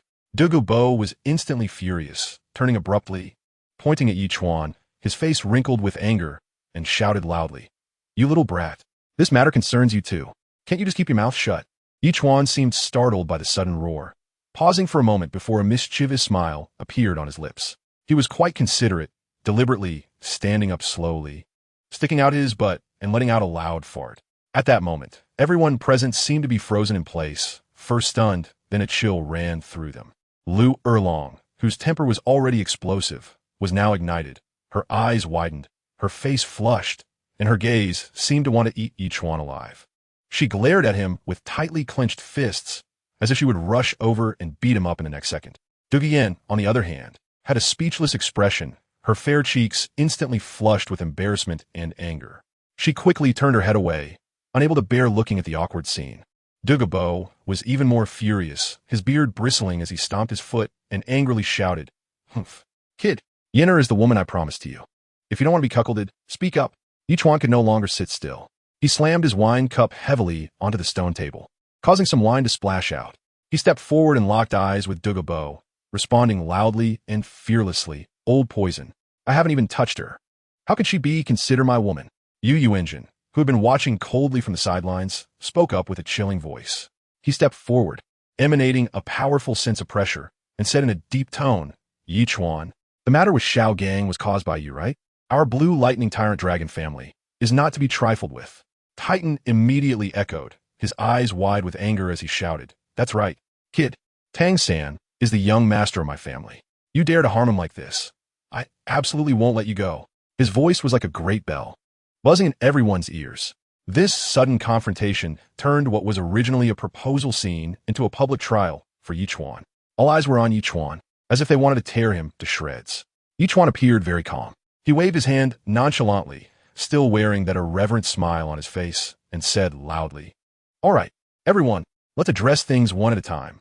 His voice was neither servile nor overbearing, and in this chaotic situation, it unexpectedly brought a moment of silence among the crowd. Ichuan had a hint of a mocking smile at the corner of his mouth as he slowly turned around, his gaze directly landing on Yu Yuanjin.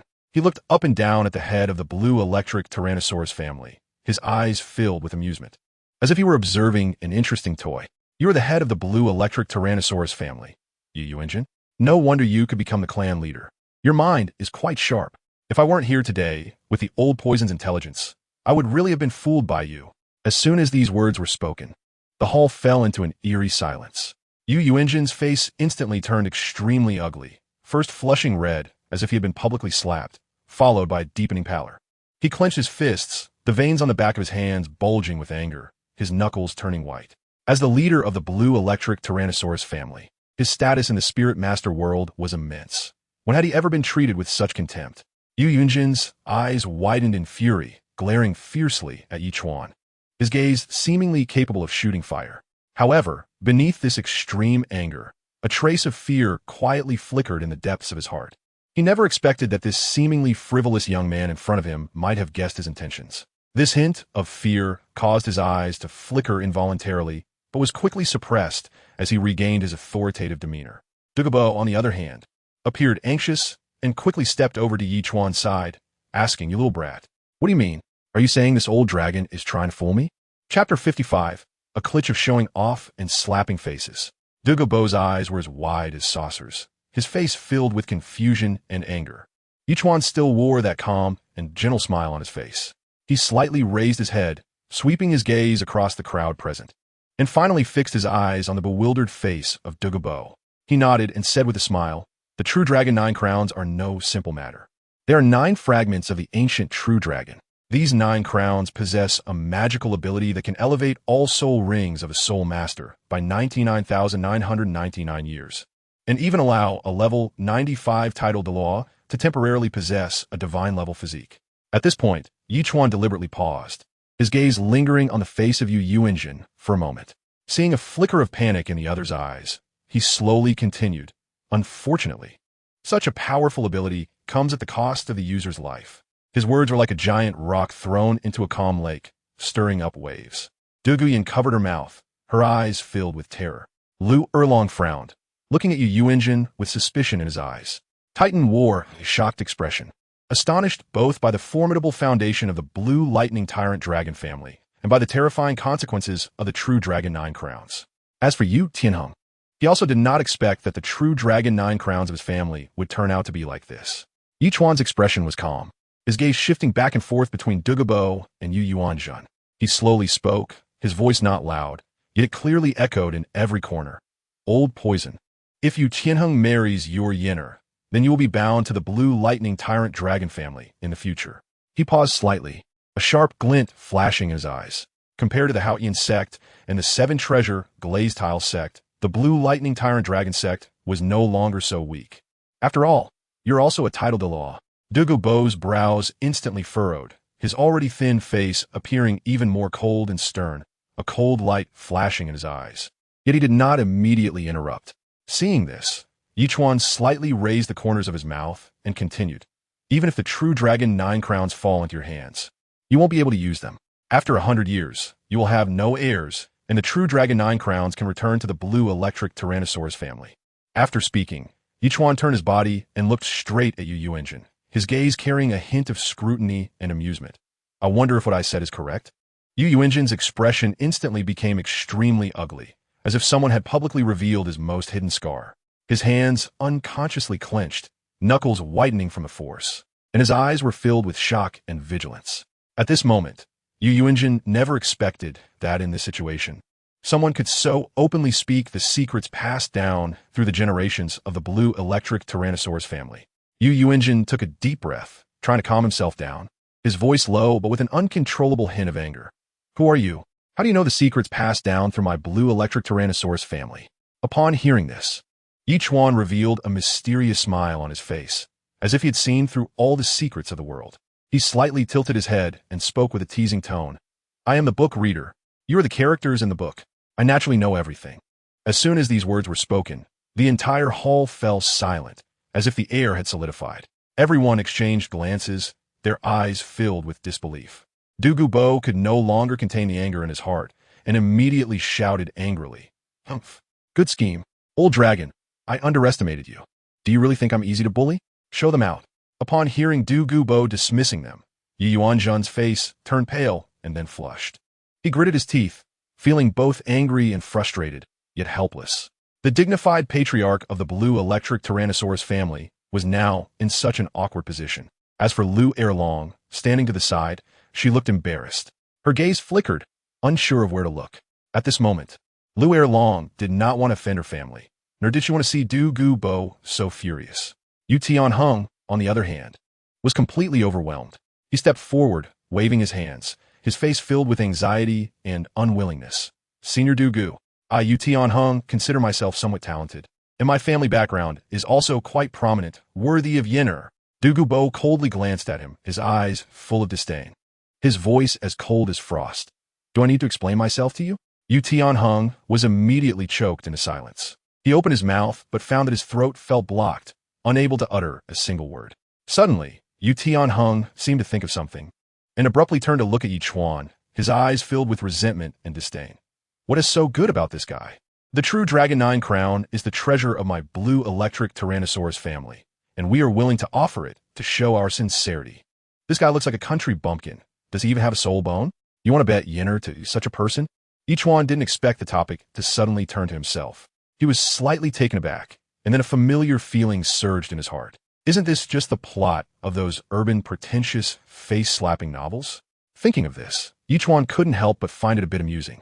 Ichuan's lips curled into a confident smile as he took 2 leisurely steps forward, his gaze fixed on Yu Tianheng, with a glimmer of mockery in his eyes. Since you've put your face out for me to hit, if I don't hit it, wouldn't that be disrespecting you?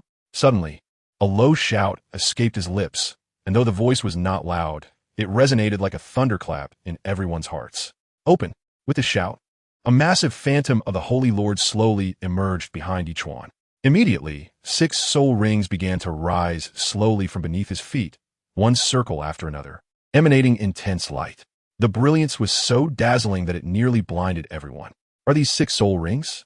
Yu Tianheng's eyes widened, his face filled with shock and disbelief. Beside him, Yu Yuanzhen, Lu Erlong, and Titan also showed expressions of astonishment. In an instant, everyone clearly saw the ages of the 6 soul rings, each far exceeding 100,000 years, and the terrifying aura made it hard for everyone to breathe. Ichuan looked at everyone's expressions, a mocking smile curling at the corners of his mouth. Yu Tianheng, with your talent, you aren't even worthy to carry my shoes. As for your blue electric Tyrannosaurus family's proud, true Dragon 9 crown, in my eyes, it's just trash. Yu Tianheng's face instantly turned ashen, his fists clenched tightly, knuckles turning white from the force. Don't be too arrogant. He gritted his teeth and said, but his voice couldn't hide a trace of insecurity. Ichuan ignored his anger and reached into the storage soul guide. After a moment, he slowly took out 2 soul bones. As soon as these 2 soul bones appeared, they emitted a faint glow, containing powerful energy fluctuations. Is this a soul bone? Titan couldn't help but exclaim. Everyone's gaze focused on the 2 soul bones, filled with surprise and envy. They never expected that Ichuan, at such a young age, could take out 2 soul bones. However, upon seeing the 6 soul rings on Ichuan, each exceeding 100,000 years in age, they understood very well. Ichuan watched the reactions of the crowd, a smile appearing on his face. The skull transformed from a 25,000-year-old crystal sea ghost butterfly. Ichuan casually picked up one of the soul bones and played with it, while the other was the right hand bone of a 300,000-year-old storm sea lion. Just some mediocre soul bones. Mediocre? A strong sense of unwillingness surged in Yu Tianheng's heart. He knew that the gap between him and Ichuan was probably not a small one anymore. Chapter 56, Becoming a Lickspittle. Yu Yuanzhen and Titan stood nearby, their eyes filled with greed, fixated on the soul bone in Ichuan's hand that emitted a strange glow. The soul bone seemed to have a magical power, completely captivating their minds. Their breaths involuntarily quickened, and desire flickered in their eyes. Douluo stood not far away. His gaze also tightly locked on the soul bone, but unlike Ichuan and Titan, there was no blatant greed in his eyes. He crossed his arms over his chest, his expression calm, yet the intensity of his stare at the soul bone betrayed his inner concern. Douluo stood to the side, although she wasn't very familiar with Ichuan. She was deeply moved at this moment. Her eyes reddened, tears welling up as she looked at Ichuan with a gaze full of emotion. Ichuan looked at the crowd, the corners of his mouth slightly raised, revealing a confident smile as he said, "These two soul bones. They will serve as Yenner's betrothal gifts and to exchange for your medicinal field, old poison." Before Douluo could respond, Ichuan and Titan rushed over like sharks sensing blood. Ichuan wore a beaming smile, his expression as if he could squeeze out honey. "Huh, little guy. I can tell at a glance that your bones are extraordinary. You are a prodigy, a true dragon among men." As he spoke, he pointed at Yu Qianheng. "My Tianheng isn't even worthy of carrying your shoes." Yu Qianheng, standing aside, turned black upon hearing his grandfather's words, secretly cursing in his heart. "Grandpa, isn't that a bit too much? I'm still your own grandson." He shook his head helplessly, not expecting to receive a crit from his own grandfather. Ichuan didn't care about Yu Qianheng's reaction and pulled over Lu Erlong. Lu Erlong stiffened her body, instinctively wanting to struggle, but found that Ichuan's grip was like an iron clamp, holding her tightly, making her struggle futile. "Little guy," Ichuan continued, "don't be fooled by Erlong's age. She is still pure and suitable for you. She is much better than old Poison's granddaughter." Hearing this, Lu Erlong felt both embarrassed and angry, her disdain for her clan leader reaching its peak. She glared fiercely at Ichuan and gritted her teeth. "Clan leader, don't go too far." Titan, not wanting to be outdone, stepped forward and said loudly, "Don't worry, little friend. Our strength clan also has beauties. I can find you 10 or 8 to marry, and you better not refuse." Douluo looked at the two soul bones, then at Ichuan, and finally at Douluo, who was standing aside with her head down, nervously tugging at the hem of her clothes. "Humph, you little brat," Douluo suddenly shouted, taking a quick step forward and pulling Douluo to his side. Douluo exclaimed in surprise, stumbling and almost falling. "Grandpa, what are you doing?" Douluo panicked, her voice tinged with a hint of coquettishness and grievance. However, Douluo didn't care and forcefully pushed Douluo towards Ichuan. Ichuan instinctively reached out to catch her, and Douluo fell into his arms like that. Douluo looked up at Ichuan, who was holding her, and their eyes met. In Ichuan's deep eyes, there was a hint of mockery and pride, while Douluo's cheeks flashed with a hint of shyness. She gently bit her lower lip, feeling Ichuan's solid arm, and surprisingly did not resist, only burying her head even lower. Yu Qianheng stood by, and upon witnessing this scene, felt a buzz in his head, a rush of hot blood surged to his forehead, and his hands unconsciously clenched tightly, the joints turning white from the strain. His lips trembled slightly, wanting to say something, but the words got stuck in his throat, letting out a muffled grunt. At this moment, Yu Qianheng felt as if a green, murky haze had enveloped his head, and he was wearing a green hat right in front of him. "You little brat, the matter has been settled. No one is allowed to back out. Yenner is already yours," Douluo said as he swiftly snatched the two soul bones from Ichuan's hands.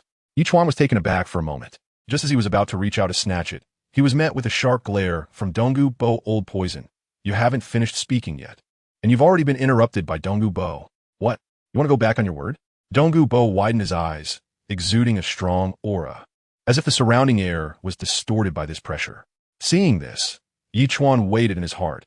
A beautiful woman delivered to his door should not be wasted. With this thought, the corners of his mouth slightly lifted, revealing a hint of a mischievous smile. "Old Poison, don't worry. From today on, Yenner is mine." Ichuan tightly embraced Douluo, asserting his claim. Hearing these words, Douluo nodded in satisfaction, picked up a nearby wine cup, and drank it all in one go. The wine dripped from the corners of his mouth, soaking his clothes. Ichuan and Titan watched this scene with anxious expressions. Thus, Ichuan took a step forward, hands behind his back, slightly furrowing his brow. "Young friend Ichuan, there is something to discuss regarding my blue electric Tyrannosaurus family," Ichuan said, his eyes revealing a hint of expectation. Ichuan looked at Ichuan with a confident smile on his face and said, "I think the two dragons are also quite good. Just follow me." Of course, the gift from the blue electric Tyrannosaurus family will also be provided. When Ichuan said this, he was full of confidence. With the ability to use the mouse talisman to turn objects into living beings, As long as he carved a few soul beasts over 100,000 years old and then killed them, he could obtain soul bones. Moreover, by bringing Lu Erlong under his wing, he could not only make Xiao gangrene with envy, but also incorporate the blue lightning tyrant dragon family into his ranks. Why not do it? Upon hearing this, Yuanjin smiled with satisfaction and said, "Haha, young friend, from today on, Erlong is yours." Yu Qianheng felt a wave of dizziness upon hearing this. He never expected that in such a short time, he would not only lose Duguyan, but also his own cousin Lu Erlong to Ichuan. At that moment, Yu Qianheng instinctively thought of his uncle Yu Shaojing and secretly mused, "Uncle, oh uncle, I never thought we would both be in the same boat, both green with envy." Lu Erlong exploded like a lit powder keg. "Humph. My surname is Lu, not from the blue lightning tyrant dragon family. No one can make decisions for me. I won't sell myself just for a mere soul bone." After saying that, she suddenly tossed her head, her long black hair drawing an arc in the air, and turned to leave. Seeing this, Yuanjin's face instantly turned ashen, veins bulging on his forehead. He raised his right hand high, about to get angry, and shouted, "Lu Erlong, stop right there. You can't be willful about today's matter." At the same time, Yuanjin's right foot stomped heavily on the ground, shattering the stone slabs beneath him, indicating that his anger had reached its peak. Ichuan stood quietly to the side, watching all of this. At that moment, he quickly stepped forward with a confident smile on his face and reached out to stop Yuanjin. "Don't worry, clan leader Yu. The two dragons will eventually be mine. It's all right. I will definitely do what I promised you."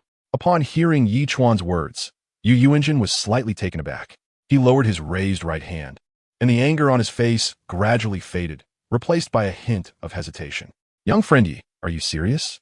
Yuanjin squinted his eyes, staring intently at Ichuan. Ichuan fearlessly met Yuanjin's gaze and nodded heavily. "Don't worry, clan leader Yu. I, Ichuan, always keep my word." Yuanjin fell silent for a moment, then finally sighed and slightly nodded. "All right, since you young friend Yi say so, let's put this matter aside for now." Seeing that Ichuan was so confident, Yuanjin felt that Ichuan might really have a way to win Lu Erlong back. Moreover, the soul bone that Ichuan promised was also extremely important for the blue lightning tyrant dragon clan. Then, Yuanjin pulled Yu Qianheng and took a few steps forward, slightly cupping his hands towards Ichuan and Dugabo. "I apologize for the disturbance today. Since that's the case, we shall take our leave." Though his tone was calm, a hint of unwillingness could still be heard. Dugabo stood by, watching everything with cold eyes, and at this moment, he let out a slight cold smile and mocked. "No need to see you off." Yuanjin thought to himself that once he returned to the clan, he must find a few suitable clan members to send to Ichuan. Perhaps one clan member would be worth a soul bone over 10,000 years. And then he would see if this old poison could still be so arrogant. "Then we won't see you off," Ichuan said with a smile, his expression still full of confidence. Yuanjin and Yu Qianheng turned to leave, and their figures gradually disappeared at the entrance of the hall. Ichuan looked in the direction they had left, the corners of his mouth slightly raised, revealing a barely noticeable smile. Chapter 57. The Embarrassed Titan. As Yuanjin and Yu Qianheng's figures disappeared outside the door, only Titan, a foreigner, stood awkwardly in place. Titan's massive frame was as solid as a mountain, and his broad shoulders seemed capable of shouldering the entire sky. At this moment, however, he resembled a child who had made a mistake, unsure whether to stand or sit, his hands continually rubbing together in front of him, with an expression full of unease. Titan understood that Ichuan held the soul bone that could change the fate of the Li family. If he could secure one for his clan, it would undoubtedly become a powerful foundation for the inheritance of the Li family. But thinking of the gap between himself and Yuanjin, the hope that had just ignited in Titan was instantly doused like cold water, dimming in an instant. Yuanjin was a titled Douluo, a top-tier existence on the Douluo Continent. It was reasonable for Ichuan to recruit him with generous treatment. As for himself, he was merely a soul Douluo, and in this world where strength was paramount, his value was simply too light, lacking the pulling power of Yuanjin. Titan took a deep breath, trying to calm himself. He slowly raised his thick arm, pointed at himself, and his expression was incredibly complex, filled with both desire and a hint of embarrassment, even shyness. That appearance was in stark contrast to his usual imposing image within his clan. However, it was precisely Titan's awkward expression and actions that made Ichuan feel a wave of disgust. As soon as Titan opened his mouth, his voice seemed to be choked by something, sounding somewhat hoarse. Ichuan sat with a faint smile on his face, watching Titan's every move with great interest. At this moment, seeing Titan hesitate to speak, he gently waved his hand, the corners of his mouth lifting into a smile as he said, "Just call me young Master Yi." Upon hearing this, Titan seemed to have received some kind of pardon, letting out a long sigh, and the tension on his face eased slightly. He licked his dry lips and mustered the courage to say, "Young Master Yi, my clan also has handsome members. I wonder if you might be interested?" As soon as the words left his mouth, Titan secretly regretted it, feeling that his statement lacked confidence. With Ichuan's strength and talent, as soon as he made a move, wouldn't the daughters of noble families and the talented beauties from various academies flock to him like moths to a flame? Just look at the Water Academy. Weren't the female students there all youthful, beautiful, and exceptionally talented? Perhaps as long as Ichuan gave a slight hint. 99% of the female students at the Water Academy would rush over without hesitation. Thinking of this, Titan unconsciously lowered his head, a hint of desolation flashing in his eyes. Ichuan looked at Titan's appearance and found it amusing, but he didn't show it. Then with a piercing gaze, he scanned Douluo and Douluo in turn, saying, "Old Poison Inner, I want to have a private chat with the Titan clan leader." Douluo threw his head back and laughed, the wrinkles on his face shaking along with it. "Good kid. All right, I'll be waiting for you." After saying that, he gently patted Douluo's shoulder, and the two turned to leave, their footsteps gradually fading away at the end of the corridor. Ichuan took a deep breath, walked steadily to the main seat, slowly sat down, crossed his legs, and casually rested one hand on the armrest, exuding an air of leisure. In contrast, Titan remained standing in place, his body trembling slightly, beads of sweat glistening on his forehead under the lights. His eyes were filled with tension and unease, fixed intently on Ichuan, as if waiting for an unknown judgment. Ichuan's lips curled slightly, revealing a faint smile. The four major single attribute families have been abandoned by the Haotian sect. After all these years, the Leaf family still remains loyal. His voice was neither hurried nor slow, echoing in the empty hall. Titan swallowed hard, his Adam's apple moving, a hint of helplessness in his tone. It's just a quest for peace of mind. In this chaotic world, it's better to lean against a big tree for shade, even if that tree is no longer lush. Ichuan nodded slightly, as if to express understanding of Titan's response. His gaze suddenly became sharp as an eagle's. "Tang Hao is dead. As for Tang San, I just wanted to spare his life. Do you understand what I mean? How is that possible?" Titan's eyes widened, his face filled with shock and disbelief, and his body involuntarily took a step forward. "No one can kill the Haotian Douluo. He is a titled Douluo, a legend of the Haotian sect." Titan's voice rose, almost screaming. Clearly, the news of Tang Hao's death was too shocking for him, and he found it hard to accept at that moment. Ichuan stood up slowly, hands behind his back, and walked towards Titan with steady and powerful steps. "Joining my ranks comes with countless benefits. Gold soul coins, soul rings, resources, you name it. To be my enemy, you will surely meet your end." Suddenly, Ichuan stopped, his gaze fixed directly on Titan's eyes. "Even if you don't consider yourself, you must think about the future of the Strength Clan. Do you want to see the Strength Clan perish in this stormy turmoil?" Titan's eyes began to flicker uncertainly, and a look of hesitation appeared on his face. He lowered his head, his hands clenched into fists, knuckles turning white from the pressure. After a long while, Titan slowly raised his head, his eyes filled with struggle. "Let me think it over. This is not a small matter. I need time." Ichuan's lips curled into a confident smile as he spoke clearly, "Of course." Upon hearing this, Titan nodded slightly, turned, and walked away from the hall with steady and powerful steps. After a moment, a steady sound of footsteps approached, and Douluo walked in. He was holding a yellowed map in his hand, striding confidently to Ichuan's side, raising his hand to pass the map over, and said, "What S marked on the map is the location of my medicinal field, and there are also some locations of high-age soul beasts, but I estimate you want to need them." Ichuan nodded with a smile, and steadily took the map that Douluo handed over.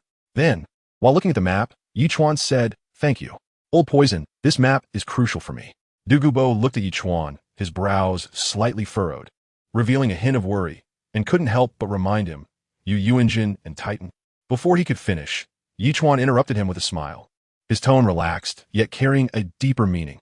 "Don't worry. Old Poison, how can I trust them so easily? I know their intentions very well." After saying that, he gently folded the map and placed it in his chest, patting the area. Then, the two began to discuss matters. By the time the lights came on, Ichuan cupped his fist towards Douluo and said, "Old Poison, I'll I'll take my leave for today. If I need anything in the future, I won't hesitate to trouble you again." Du Gubo waved his hand and said, "Go on, be careful." Ichuan turned around and strode out of the hall, his figure gradually disappearing beyond the gates of the mansion. Chapter 58. A sneak attack without martial virtue. The night descended like a huge piece of black silk, gently covering the city of Tiando. This largest city of the Tiando Empire, even shrouded in darkness, was still bustling with activity, filled with a vibrant atmosphere of human life. The streets and alleys were brightly lit, with people coming and going, the sounds of shouting and laughter intertwining. Ichuan strolled along the bustling street, his eyes filled with a sense of contentment and ease. Occasionally, he paused in front of the stalls, glancing around curiously at the array of trinkets. Time slipped by unnoticed, and soon it was deep into the night. Ichuan held several exquisite, small gifts in his hand, carefully chosen for the women he loved. Unknowingly, he turned into a dark alley. This place formed a stark contrast to the bustling outside, eerily silent, with only his footsteps echoing in the narrow passage. Suddenly, Ichuan stopped, his gaze sharp as his aura slightly condensed. He calmly said, "Come out. You've been following me for so long." His voice was not loud, yet it clearly resonated in the silent alley. As soon as he finished speaking, a shadow flickered out from the darkness like a ghost. It was Lu Erlong, dressed in tight black clothing that accentuated her curvy figure, making her look even more seductive. Her eyes burned with intense anger as she stared at Ichuan, as if she wanted to swallow him alive. After seeing who had come, Ichuan's lips curled up slightly, revealing a mocking smile as he teased. "What's wrong, Lu Erlong? Following me this late? Are you feeling impatient?" Hearing this, Lu Erlong let out a cold snort, her anger intensifying in her eyes. Scum. Today, I'm going to take revenge for Xiao Gang." As her words fell, Lu Erlong's aura suddenly surged, and a powerful soul power wave erupted. She directly unleashed her seventh soul skill, Martial Soul True Body, and in an instant transformed into a majestic fire dragon, flames roaring around her, and a scorching breath spreading out, illuminating the surroundings as bright as day. Lu Erlong didn't give Ichuan a chance to speak. Using her fifth soul skill, Dragon Soaring Swift Shadow Step, her figure shot forward like a red lightning bolt, colliding at high speed with Ichuan, the air filled with the sound of rushing wind. Seeing this, Ichuan's expression changed, and without saying a word, he instantly dodged. At the moment when the two figures crossed, Ichuan clearly felt the overwhelming heat wave emanating from Lu Erlong's martial soul true form, the temperature so high it seemed capable of igniting the air. Suddenly, Lu Erlong let out a sharp cry and unleashed her sixth soul skill, Flame Binding Dragon Formation. In an instant, the ground within a 5-meter radius seemed to be stirred by an invisible giant hand, and scorching flames surged wildly from beneath the ground, like agile yet deadly fire serpents, swiftly rushing towards Ichuan to bind him. Ichuan was taken aback. Just as he wanted to evade the sudden flame cage with his agility, he suddenly felt as if a great mountain was pressing down on him, every inch of his muscles becoming incredibly heavy, and his speed instantly slowed down. Before he could react further, the raging fire dragon had tightly bound him, the scorching heat enveloping his entire body, burning his skin painfully and causing his clothes to start slightly smoking. Attack together, Lu Erlong shouted angrily, her voice filled with undeniable authority. Her body, enhanced by her martial spirit's true form, radiated an even more dazzling light, and then she unleashed her third soul skill, Fire Dragon Tail. The massive dragon tail, accompanied by a howling wind, carried endless flames and immense power, striking fiercely towards Ichuan, leaving a twisted heat wave in the air. At that critical moment, a robust figure soared into the air like a cannonball. It was Titan, who had activated his martial spirit's true form, transforming into a majestic, mighty gorilla. At this moment, his muscles bulged high, each one seemingly containing boundless strength, his hair standing upright under the surge of soul power. Without any hesitation, Titan directly released all his soul skills in succession, causing the surrounding air to vibrate violently, producing a buzzing sound, as if the space itself was trembling under this force. He raised his thick arms high and smashed down towards Ichuan, aiming directly at the top of his head, as if intending to crush him deep into the ground. Faced with the combined attack of the two, Ichuan seemed to lose all ability to resist in that instant, his body slowing down under the high temperature and heavy pressure. The mighty gorilla's arms and the fire dragon's tail struck Ichuan with earth-shattering force. The tremendous impact sent Ichuan flying like a rag doll, his body tracing a long arc in the air, flying dozens of meters away, right to the end of the alley. With a loud crash, Ichuan smashed into the wall, bricks and stones flying, and he fell into the rubble, his life uncertain. As the dust gradually settled, Lu Erlong panted slightly, looking at Titan with a hint of dissatisfaction and questioning in her eyes. "You came late. Were you considering whether to make a move, just now?" Titan snorted coldly, disdainfully replying, "I naturally cannot appear at the same time as you. Otherwise, Ichuan would be on high alert, and how could there be such a good opportunity for a surprise attack? Moreover, I was following behind you, which allowed me to not be discovered by him and to strike with such precision." As he spoke, he withdrew his martial spirit's true form, a smug look on his face, as if showing off his strategy. Lu Erlong frowned, seemingly not completely satisfied with Titan's explanation, but at this moment, she had no time to delve deeper. Her gaze turned again to the fallen Ichuan in the ruins, her heart filled with mixed emotions. There was the thrill of revenge, yet a hint of unease. Could such a once-in-a-millennium genius truly be killed so easily? Suddenly, the ruins formed by Ichuan being struck flew apart without warning.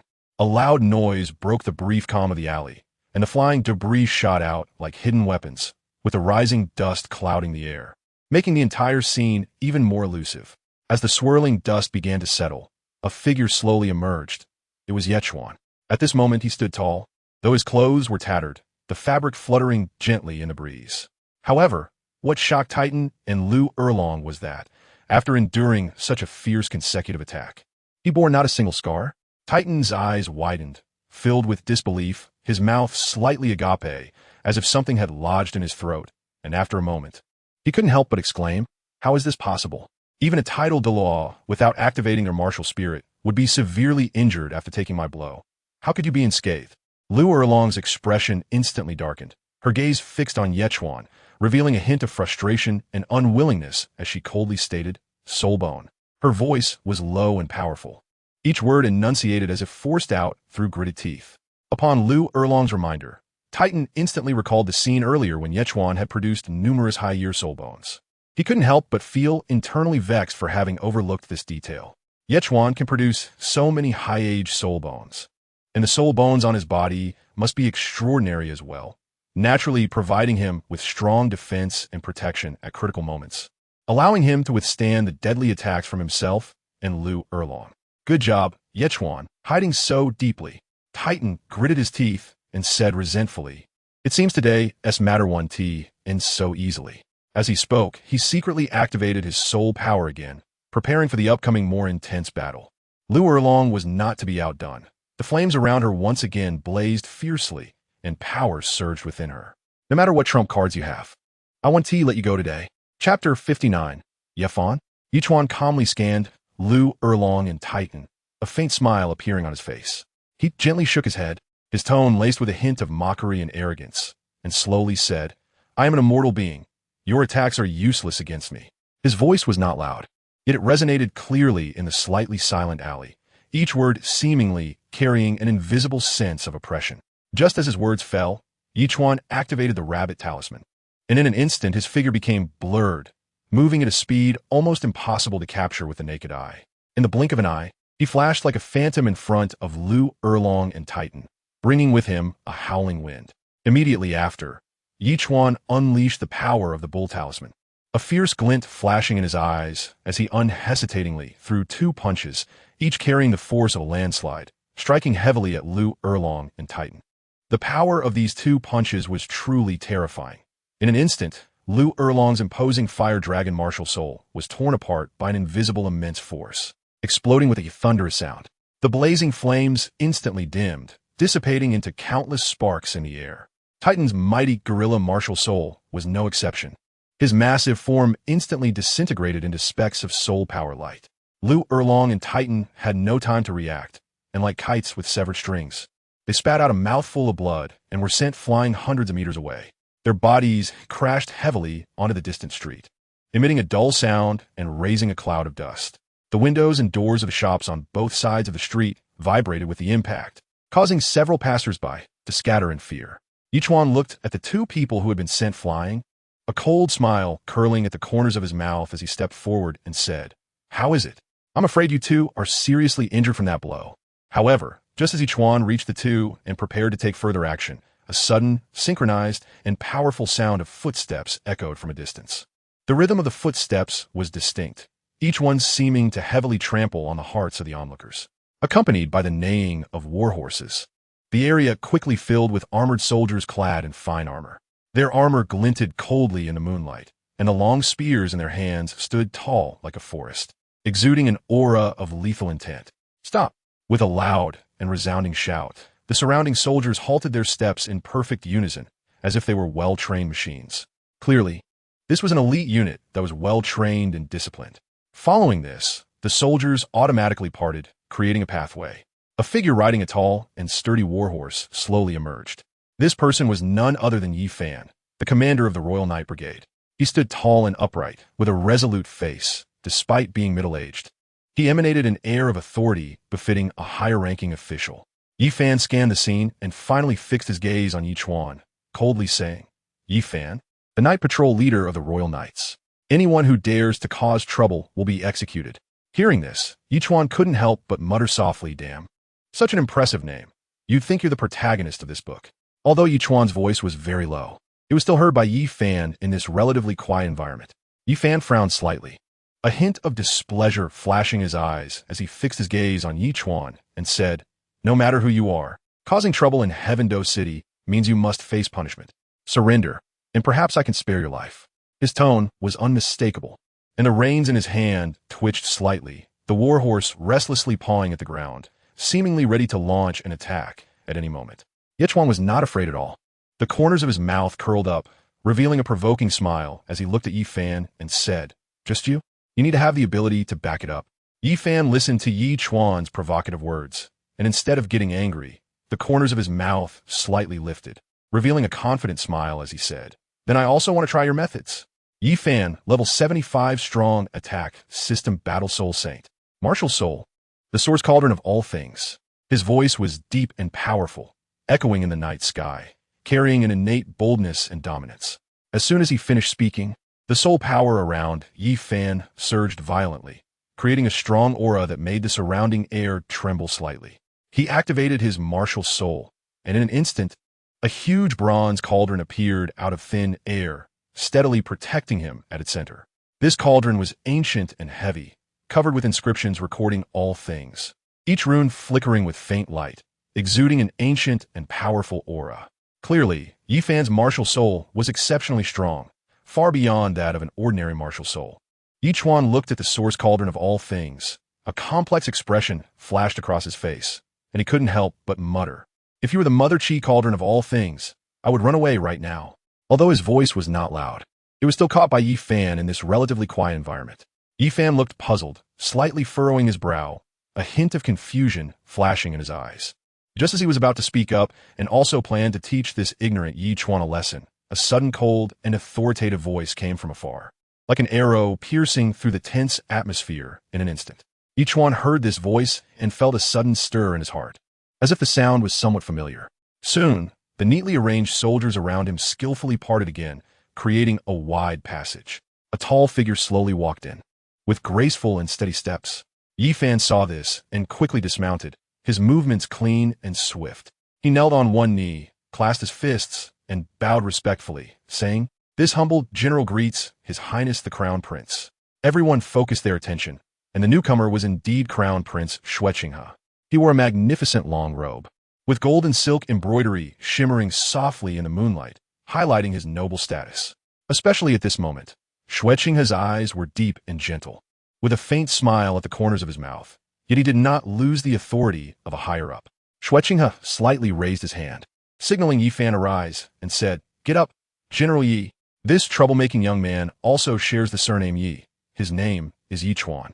Perhaps you were family 500 years ago. After saying this, his gaze shifted from Yi Fan to Ichuan, a hint of barely noticeable amusement flashing in his eyes. Hearing this, Yi Fan fell silent and chose not to speak. Zhu Xuching walked gracefully towards Ichuan, still wearing that gentle smile on her face, and said, "Young Master Yi, we meet again." Ichuan looked at Zhu Xuching with a hint of a cynical smile on his face, showing no signs of restraint due to the other party's noble status as a prince. The corners of his mouth lifted, and his smile seemed to conceal numerous cunning thoughts. He then spoke, "Your Highness the Prince, we meet again." Ichuan's voice was neither humble nor arrogant, and in the slightly silent night, it was particularly clear. Chapter 60. The Killer. One must kill him. After a pause, Ichuan's gaze recklessly scrutinized Zhu Xuching, and the smile on his face grew wider. He then said, "I still want to ask, how did His Royal Highness train his pectoral muscles? Why are they so soft like a woman's?" As soon as these words were spoken, the surroundings instantly fell into a deathly silence, and everyone stared wide-eyed, unable to believe their ears. Yi Fan's face instantly turned ashen. He never expected that this Ichuan would be so bold as to speak such rebellious words to the crown prince.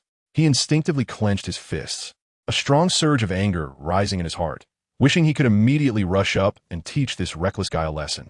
Zhu Xuching's expression darkened in an instant, a hint of anger flashing in his originally gentle eyes. He gritted his teeth, secretly cursing Ichuan for his lack of manners, calling him a complete lecherous scoundrel. As the crown prince, no one usually dared to speak to him like this, let alone with such frivolous and offensive words. At the same time, a sense of alertness arose in Zhu Xuching's heart, and he began to guard himself. Countless thoughts flashed rapidly through his mind. Did this guy in front of him see through his identity?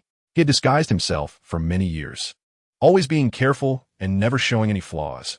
How could he suddenly say such things? Did he overlook something that was noticed? Zhu Xuching took a deep breath, trying to calm himself down, putting back on a gentle smile, though this smile now carried a hint of unnaturalness and vigilance. "Young Master Yi, it's late tonight. Why don't we find a place to catch up?" Zhu Xuching's voice remained soft, but there was an implicit meaning in his words that was hard to refuse. In his heart, Zhu Xuching had calculated that he must quickly find out how much Ichuan actually knew.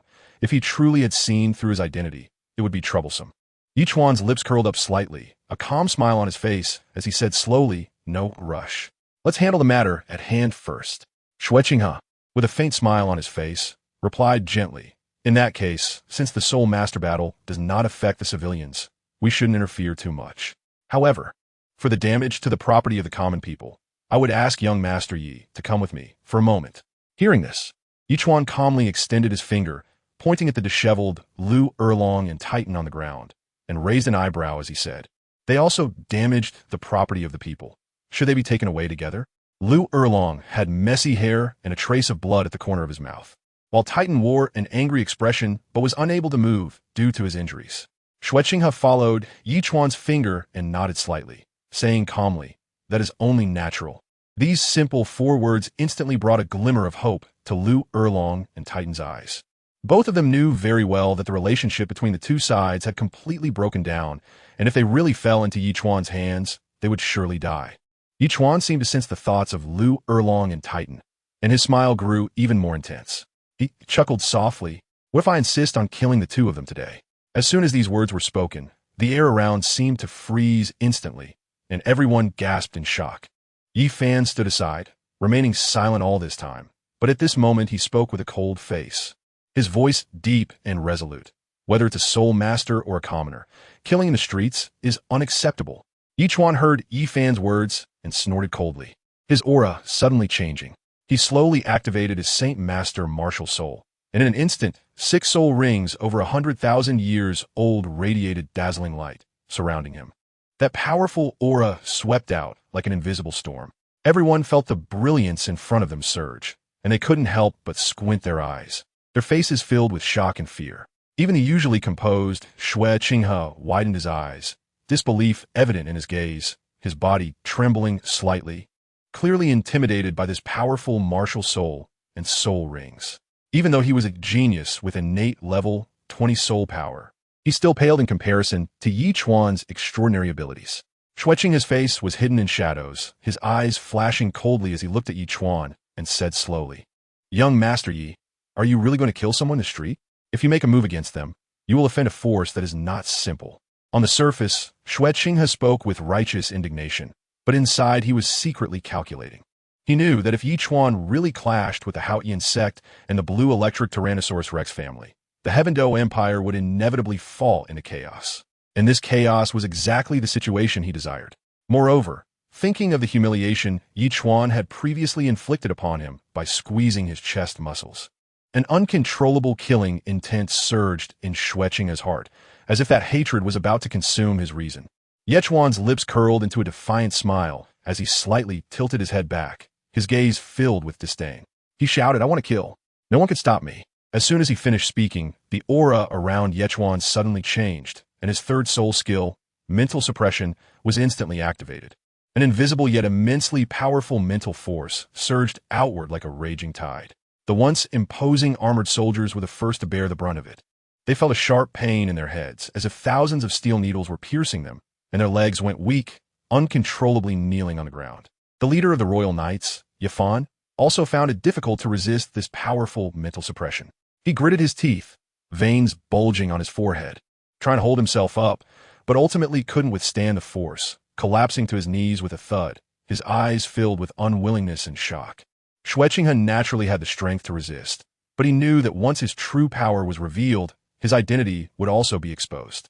Weighing his options, he reluctantly bent his knee, pretending to be unable to bear the force, and knelt down as well. With his head bowed, the resentment in Zhu Xuching's eyes grew stronger, secretly vowing to repay the humiliation of today 100-fold in the future. Ichuan walked steadily, step by step towards Titan. Titan lay on the ground, severely injured, his face as pale as paper, with dried blood still lingering at the corner of his mouth. Ichuan looked down at Titan, his gaze as indifferent as that of a corpse, and said, "A last word." Titan used the last bit of strength, spat out a mouthful of blood, and coldly snorted. Although his voice was weak, it was full of hatred. "Humph. The Haotian sect will avenge me. I'll be waiting for you down there."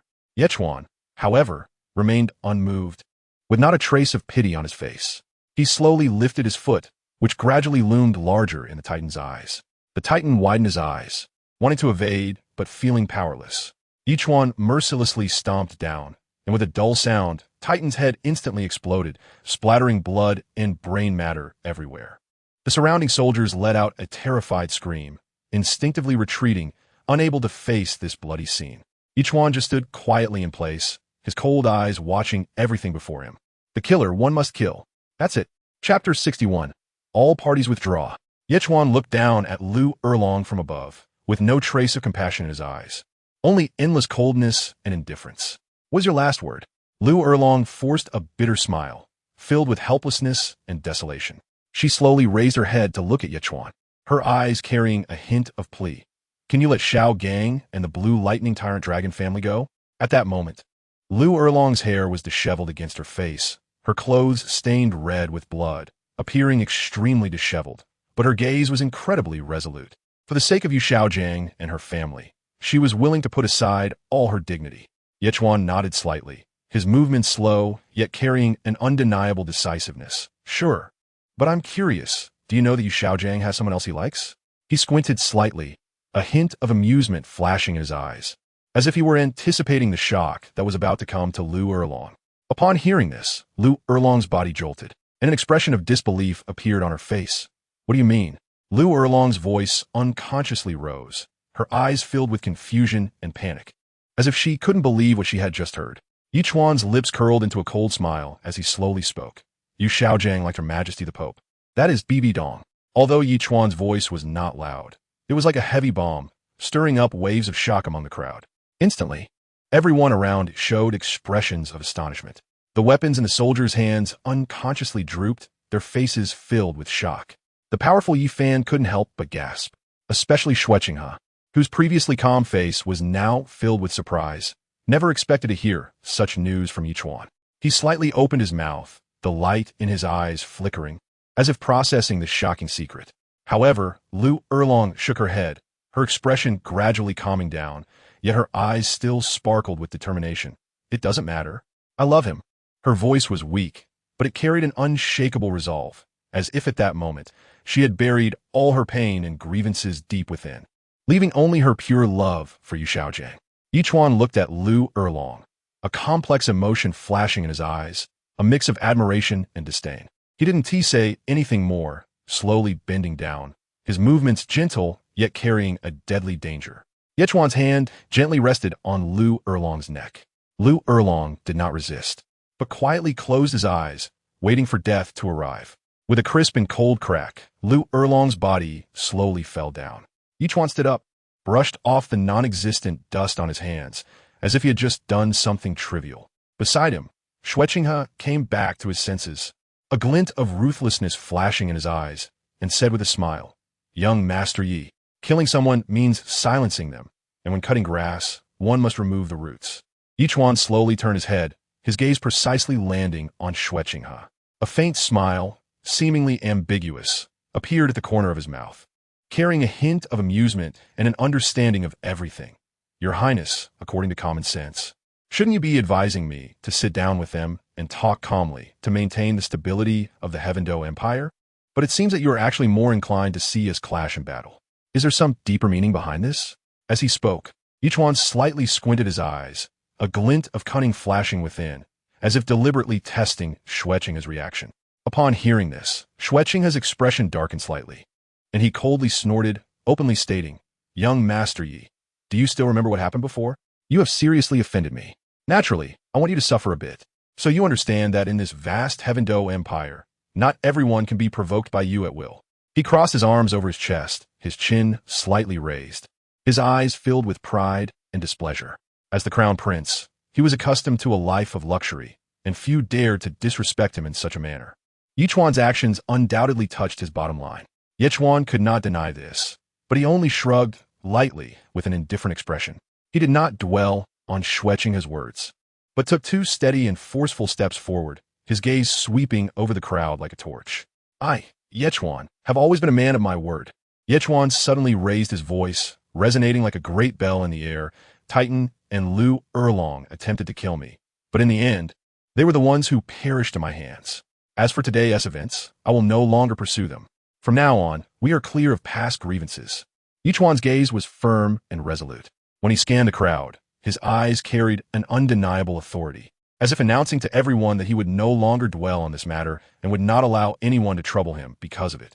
As soon as he finished speaking, Ichuan walked towards Yifan. He approached Yifan, nodded slightly, and a hint of appreciation appeared on his face. "You did well. It takes courage to strike at me, and that is commendable. However, if you want to take me down, your strength is still far from enough." After saying this, Ichuan patted Yifan's shoulder. That seemingly casual pat caused Yifan to sway slightly, secretly amazed at Ichuan's unfathomable strength. After doing all this, Ichuan looked again at Xuechinghe, his eyes sparkling with confidence and provocation. "Your Highness, next time, I will definitely leave a deep impression on you." Ichuan's words stirred an inexplicable unease in Xuechinghe's heart. Although Xuechinghe was filled with doubts and had no idea what the next scene Ichuan referred to would be like, he was, after all, the crown prince. Years of experience in the palace quickly helped him regain his composure. He slightly raised his chin, a faint smile appearing at the corners of his mouth, and spoke in a calm yet authoritative tone. "Then I look forward to our next meeting, young Master Yi, to see what abilities you possess that can leave a lasting impression on me." In that instant, Xueching has secretly resolved that the next time he faced Ichuan, he would never again allow himself to be in such a passive position. Ichuan's expression was calm, but his eyes revealed an unfathomable depth. He slightly cupped his fists and said loudly, "Farewell." As soon as his voice fell, his figure instantly transformed into a shadow, vanishing from the spot like a ghost. The air seemed to retain the essence of his presence, yet his figure was nowhere to be seen, leaving behind an empty street as if he had never appeared. Xuechinghe gazed at the direction where Ichuan had disappeared, his brows slightly furrowed, a complex emotion flashing through his eyes, filled with confusion and reluctance. He stood still for a moment in silence, then sighed softly, slowly turning around and whispering to the armored soldiers beside him, "Let's leave." The soldiers immediately responded in unison, surrounding Xuechinghe as they departed. The bustling streets of Tiando City, which had just been tense, now resembled a lake after a storm, returning to calm. The shops on both sides of the street were still tightly closed, with a few windows occasionally trembling, revealing curious yet terrified eyes that quickly shut once they confirmed the danger had completely passed. Moonlight spilled onto the cobblestone road, casting a cold light as if nothing had ever happened. At that moment, a shadow quietly emerged from the darkness in the distance. The figure was concealed in the shadows, its face indistinguishable. Only a pair of eyes gleaming with green light could be seen. The shadow let out a low, eerie laugh, which sounded particularly jarring in the quiet night. "Oomph, little one, you really know how to act," the shadow murmured, its voice hoarse and cold. Then, Its figure dissipated like a wisp of black smoke into the darkness, leaving behind a chilling laugh that echoed in the air for a moment before vanishing without a trace. Chapter 62. Something big happened. The next morning, gentle sunlight filtered through the thin clouds, casting light on the ground. Ichuan, Zhu Xuching, Xiao Wu, and Ning Rongrong had just finished their daily morning exercise. Their clothes were slightly damp with sweat, and a rosy glow remained on their faces from the workout as they enjoyed a moment of tranquility and comfort. Suddenly, the air around them seemed to freeze, plunging into an eerie silence. Soon after, a dull vibrating sound approached from afar, gradually becoming clearer, like the heavy footsteps of countless people trampling on the ground. Ichuan felt a chill in his heart as he keenly sensed something unusual and quickly opened the door. The scene before him left him slightly stunned. He saw that the area was surrounded by a dense army.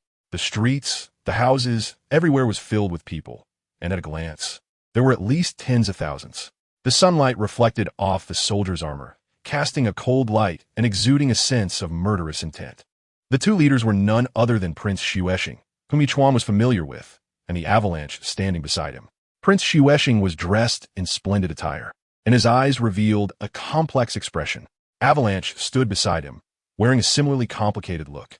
"Young Master Yi," Prince Xuching spoke first, his voice echoing in the air, carrying a hint of pleasantry, but also subtly conveying an air of authority.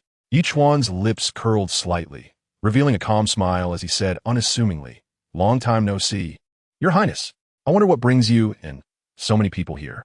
Shuebeng couldn't help but interject, "Young Master Yi, His Royal Highness the Crown Prince accuses you of murder on the street. He intends to bring you to justice." Ichuan sneered inwardly. He understood Xuching too well. With Xuching's methods, the move would never be so low-end. Therefore, Ichuan concluded that there must be elements of provocation and discord instigated by Xuelang involved. Prince Xuching looked at Ichuan, displaying a hint of helplessness on his face, and slowly said, "Young Master Yi, you should understand. The Haotian Sect and the Blue Electrotyrannosaurus family are both putting pressure on His Majesty to take you down. Your situation has escalated. Isn't this a bit too much?" Ichuan looked puzzled, a hint of coldness flashing his eyes as he retorted, "Isn't it common for someone to pay with their life after killing? Lu Erlong and Titan teamed up to kill me, and I fought back and killed them. Why is this blown up? And why do they say I've gone too far?" Prince Xuching frowned slightly, seeming to find the matter somewhat tricky. He sighed and said, "Young Master Yi, the people you killed are not ordinary. Lu Erlong is a core figure of the Blue Electric Tyrannosaurus family, and Titan is an important elder of the Haotian Sect.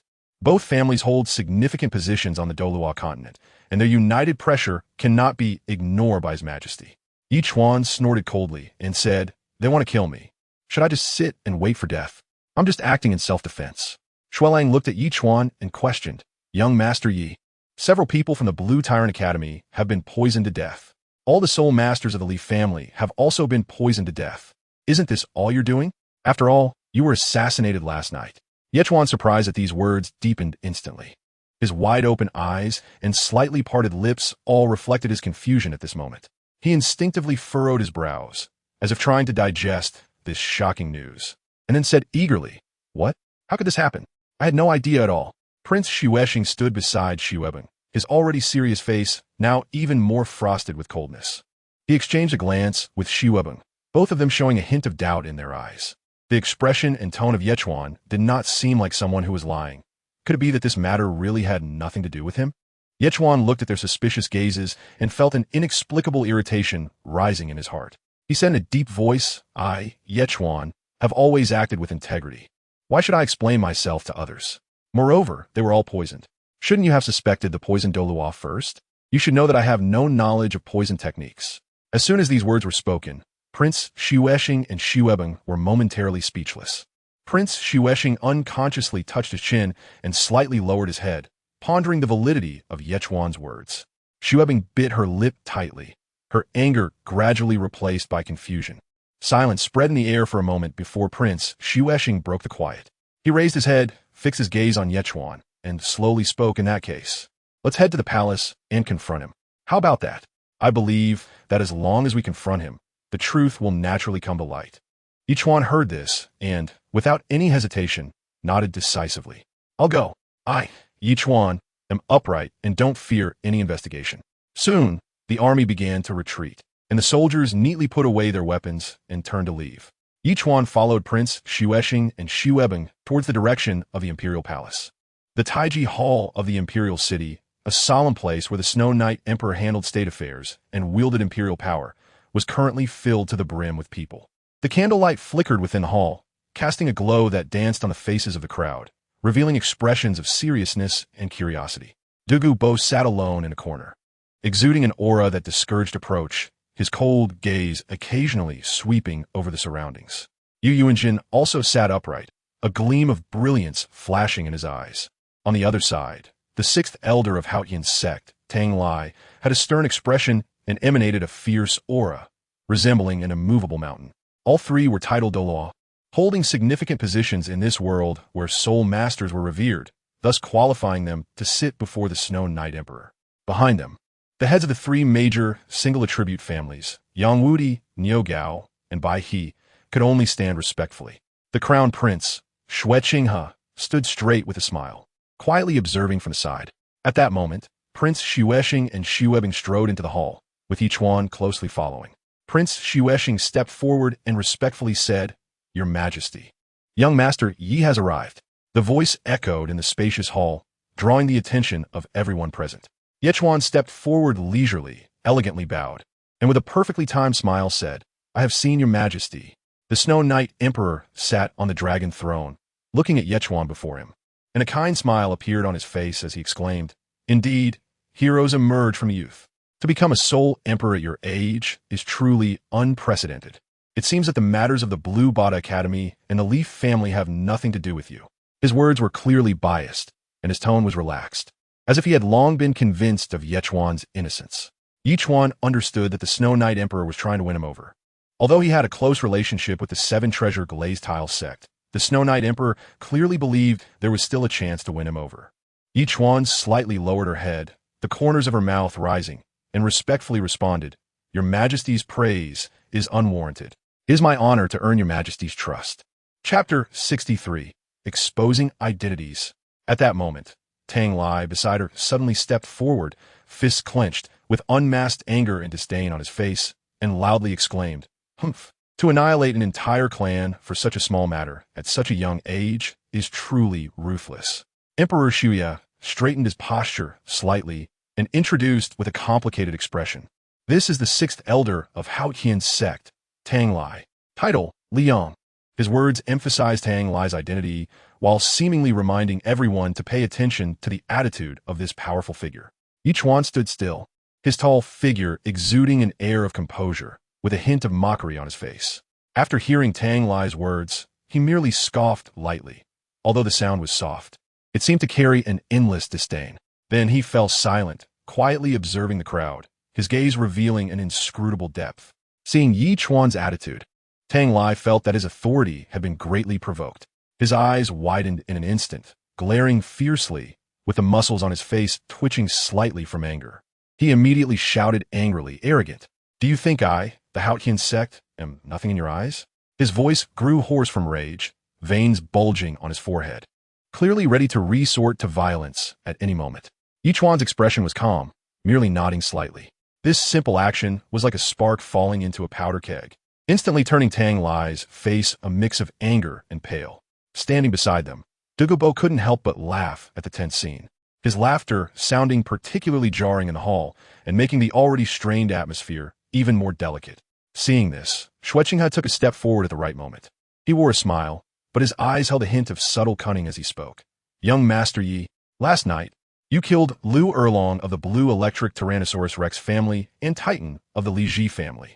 In order to root out the problem, you even targeted the Blue Tyrant Academy and the Li Ji family. Don't you think your methods were a bit ruthless?" Although Xueching's voice was gentle and polite, each word pierced the heart, as if he were passing judgment on Ichuan. Ichuan felt a slight chill in his heart, not expecting Xueching to jump out at this moment. His gaze lingered on Xueching's face for a moment, and he pondered silently that it seemed this matter had something to do with him. Was it to create chaos in the Heaven Do Empire, allowing the Spirit Hall to reap the benefits? This thought flashed through his mind, and his expression grew colder. At this moment, Yang Wudi beside him could no longer hold back. He stepped forward, his face filled with anger, and shouted, "We the single attribute families, live and die together. And we absolutely will not allow the Leaf family to be exterminated for such unclear reasons. Niu Gao quickly echoed, yes, we deserve an explanation. As for Bai he stood quietly to the side, choosing silence. His gaze was fixed on the boy named Ichuan in front of him, his brow slightly furrowed, filled with confusion. Bai he looked at Ichuan and felt that something was not quite normal, but he couldn't pinpoint what exactly was wrong. Ichuan stared intently at Xuching, his eyes flashing with determination as he spoke slowly and deliberately. Your Highness, do you remember what I said last night? This time, I will definitely leave a deep impression on you. As soon as he finished speaking, the content of Ichuan's words left everyone present puzzled. The crowd exchanged bewildered glances, unsure of what Ichuan meant by saying such nonsensical things at this critical moment.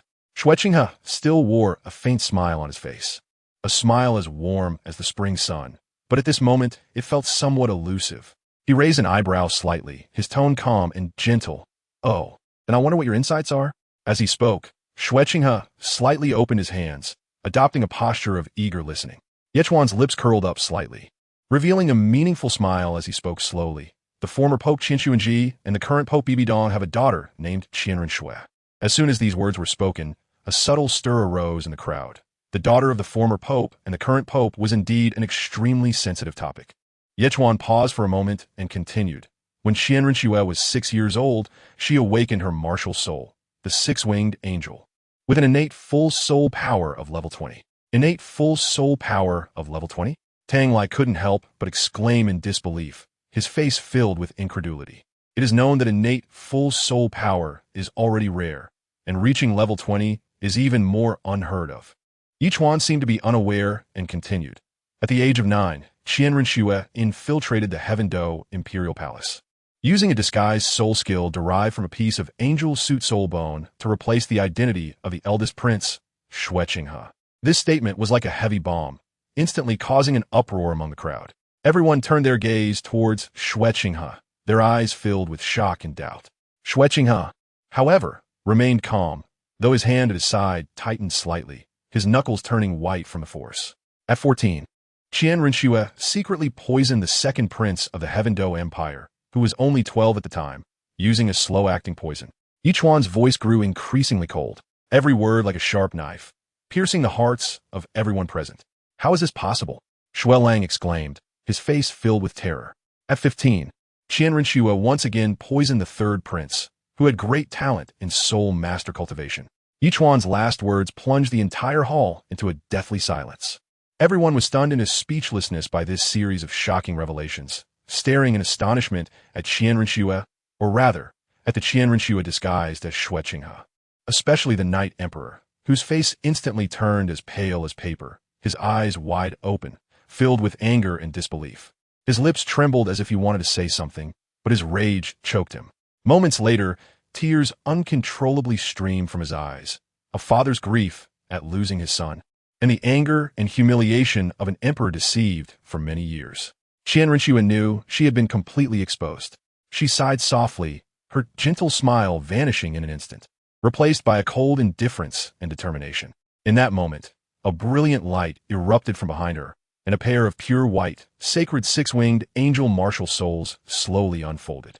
The intense light illuminated the entire hall, revealing her true appearance that she had hidden for years. At just over 20, Qianren was stunningly beautiful, with skin whiter than snow, a straight nose, dark phoenix eyes with slightly upturned corners, and lips that were naturally rosy. Her golden hair flowed in the wind, and she wore a golden embroidered white dress, exuding an extraordinary elegance, standing there as if she created her own realm. Chapter 64, The Black Pot. Qianren coldly stared at Ichuan, her eyes filled with hatred burning like a tangible flame. Ichuan, you truly leave a deep impression on me. Next time we meet, I will kill you. Her voice carried endless resentment, echoing in the empty Taiji hall. As soon as she finished speaking, her aura surged, and a sacred presence instantly spread as she unleashed her sixth soul skill, Angel's Roar, without reservation. In an instant, an invisible yet oppressive soul shockwave centered around her, crazily expanding like a surging tide. This power was domineering and strange. Even the three-seasoned and extraordinary title Douluos, Yu Yuanjun, Tang Lai, and Dugabo, showed an extremely rare look of distraction in that moment. A hint of confusion flashed in their eyes, and their bodies involuntarily paused slightly.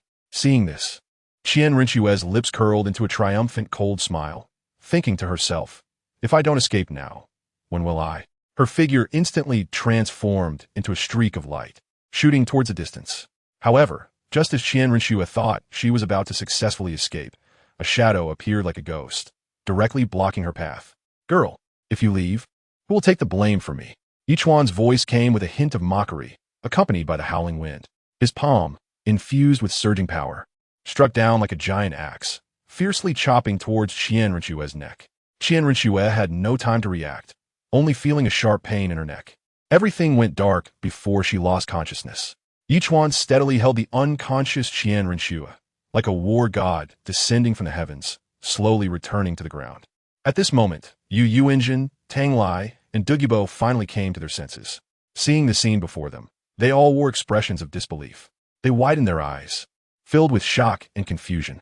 Yu Yuanjin was the first to speak, his voice tinged with an unmistakable surprise. How is this possible? That's Qian Rinchue's sixth soul skill, and he is unaffected, defeating it with just one move? Douluo laughed and said, Son-in-law, you have great skills. Ichuan looked at the three people, a confident smile on his face, and said loudly, Qian Rinchue has already been taken down by me. I wonder where she should be imprisoned. As soon as these words were spoken, everyone present seemed to be hit by a freeze spell, instantly becoming stiff. The crowd exchanged glances, their expressions turning extremely grim in an instant. After all, everyone knew that behind Qian Rinchue stood the super powerhouse BB Dong, as well as the incredibly terrifying 99th level title Douluo Qian. Even if Qian Rinchue's situation were to be exposed, who would dare to easily touch a hair on her head? Ichuan seemed to have anticipated everyone's reaction. His gaze slowly swept over the crowd before finally landing on Tang Lai, a slight smile curling at the corners of his mouth, revealing a meaningful expression. Why not let the Hao Sect imprison Qian Rinchue? To repay the grudge of the Spirit Hall, forcing the Hao Sect to seal the mountain back then? Upon hearing this, Tang Lai shook his head vigorously, his face filled with terror. No, absolutely not. Ichuan, you mustn't harm me. Last time the Spirit Hall only forced us to seal the mountain. But if they take Qian Rinchue back this time, my Hao Sect will probably be exterminated.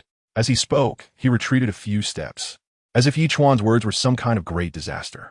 Yu Yuanjin scoffed, his laughter sounding as if it were mixed with ice shards, chilling to the bone. The look in his eyes towards Tang Lai was filled with undisguised disdain, as if he were watching a self-important clown.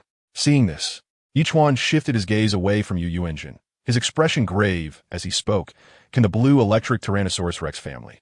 Before he could finish his sentence, Yu Yuanjin shook his head frantically like a cat whose tail had been stepped on, his eyes darting elsewhere in a panic, refusing to make eye contact with Ichuan, as if Ichuan's question was a bomb that could explode at any moment. Upon witnessing this scene, Emperor Xuye followed suit, also avoiding Ichuan's gaze.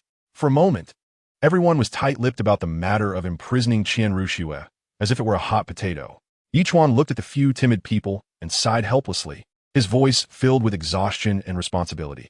Then it's up to me to imprison Qian Rinchue. In an instant, the others seemed to unload a 1,000-pound burden, their faces showing a relieved smile, tinged with a hint of luck, as if they were grateful to have escaped a calamity. However, just as everyone let their guard down, Ichuan's eyes suddenly turned cold, and his aura surged explosively. He forcefully threw Qian Rinchue like a sack, aiming directly at Tang Lai. Tang Lai instinctively activated his Haoyan hammer Martial Soul, the massive hammer shimmering with a cold light, seemingly ready to smash down. But in that moment, he realized that Qian Rinchue was being used as a weapon, and throwing her would inevitably hurt her, so he abruptly stopped his attack, frantically preparing to catch Qian Rinchue with his hands. Unfortunately, everything happened too quickly. Ichuan's speed was extreme, appearing before Tang Lai like a ghost in an instant. His fist carried endless power, causing the air to emit a sharp whistling sound upon impact. Seeing this, Tang Lai immediately activated his soul power for defense, with his soul energy swirling around him, forming a solid shield. However, the power of Ichuan's punch was too terrifying. That seemingly indestructible shield was as fragile as paper under the force of his blow. With a muffled thud, Tang Lai's chest was pierced by Ichuan's fist, blood splattering everywhere. In the final moment, his other hand just managed to catch the falling Qian Ruxue. The Snow Knight Emperor's face turned pale at the bloody scene, and he exclaimed in terror, "Ichuan, what are you doing?" His voice trembled slightly, clearly frightened by Ichuan's mad actions. Ichuan stood in place, emanating a chilling aura, and unconsciously spoke, "I will control the armies of the world." As soon as these words were spoken, the faces of the Snow Knight Emperor, Prince Snowstar, and Avalanche changed dramatically, as if they had seen a ghost, and they immediately hid behind Douluo Bo. They were well aware of Tang Lai's strength. A title doll couldn't withstand even one move in Ichuan's hands, and they did not want to become the next Tang Lai. Young Wuji, Niu Go, and Bai he stood in place, exchanging frantic glances, silently understanding each other. Their footsteps began to quietly move back, attempting to escape this place of trouble while everyone's attention was distracted. Yu Yuanjin and Du Gubo were extremely perceptive and immediately sensed their intentions. In an instant, both figures flashed, resembling phantoms, and in the blink of an eye, they blocked Yang Wudi and the other's path. Yu Yuanjin crossed his arms in front of his chest, wearing a dignified expression, while Du Gubo had his hands behind his back, exuding a faint chill. Upon seeing this, Yang Wudi was startled, an expression of disbelief on his face, and he couldn't help but exclaim, "Your Excellencies, what does this mean? Are you going to kill us?" Yang Wudi's voice trembled slightly, clearly frightened by the sudden turn of events before him. Ichuan slowly walked over from the side, a gentle smile on his face. "It's not that serious. I just want the three of you to bear with it for a while." Upon hearing this, Yang Wudi and the others felt even more uneasy. Before they could respond, Dugubo and Yu Yuanjin had already started fighting. Streams of green poisonous mist surged from Dugubo's palms, melting bricks and corroding beams. Yu Yuanjin, with his martial soul manifested, unleashed the roar of the blue lightning tyrant dragon, wildly swinging his powerful dragon claws, each attack shattering the surrounding structures. In an instant, the originally solemn Tai Chi hall was filled with flying dust and debris, with various cries and booms intertwining. In just a moment, the once majestic Tai Chi hall was reduced to ruins, broken walls scattered everywhere. Meanwhile, news spread like wildfire through the streets and alleys of Tiando City. Some said that the granddaughter of the 99th ranked title Duo Qian Daolu, Qian Renxue, had disguised herself as the crown prince of the Tiando Empire, Zhu Xuching, and had been lurking for years, waiting for the right moment to seize power. As a result, she was discovered by the 6th elder of Hao Yian's sect, Lai Yang Douluo Tang Lai. In a thrilling battle, despite Tang Lai's all-out effort, he ultimately fell to Qian Renxue and tragically died. Qian Renxue was also severely injured in the battle and was eventually captured. The common people gathered together, discussing in shock and confusion. How is this possible? The crown prince was a fake. They heard that Elder Tang Lai of Hao Yian's sect was a title de law. So how could this happen? Various voices rose and fell, and the entire Tiando city fell into chaos and panic because of this news. Chapter 65. Movements of the Spirit Hall. In the imposing Spirit Hall branch of Tiando City, Salas looked terrified, tightly gripping the newly delivered secret letter. The paper crumpled in his hand. His forehead was covered in fine beads of sweat, sliding down his cheeks and dripping onto the stone floor beneath him. Realizing the seriousness of the situation, Salas did not dare to delay for a moment, hurriedly summoning his trusted aides to send a message to Spirit City as quickly as possible. At the same time, in the Crown Prince's residence, a shadow flashed by like a ghost. Under the moonlight, one could only see that the figure was agile and swift, disappearing into the night in the blink of an eye, leaving behind a silence. In Spirit City, Qian Daoliu's residence was quiet and mysterious. A soul master rushed in with a panicked expression, kneeling on the ground with a thud, holding the letter high, his voice trembling as he said, "Great offering." Urgent message from Tiando City. Qian Daolu, who was originally resting with his eyes closed, suddenly opened his eyes upon hearing this, a sharp light flashing in them. He reached out to take the letter, opened it, and his face instantly darkened like water. Unprecedentedly, Qian Daolu strode towards the Pope's hall. Along the way, the guards on both sides bowed and saluted, not daring to make a sound. Upon entering the Pope's hall, Bibi Dong was sitting calmly in the main seat. But when she saw Qian Daolu, a hint of surprise flashed in her eyes. "What brings you here?" Bibi Dong asked, her voice steady but carrying the authority of a superior. Qian Daolu's expression was serious, his voice low and seemingly filled with endless oppression. "If I don't come now, Schwecker will die in the Tiando Empire."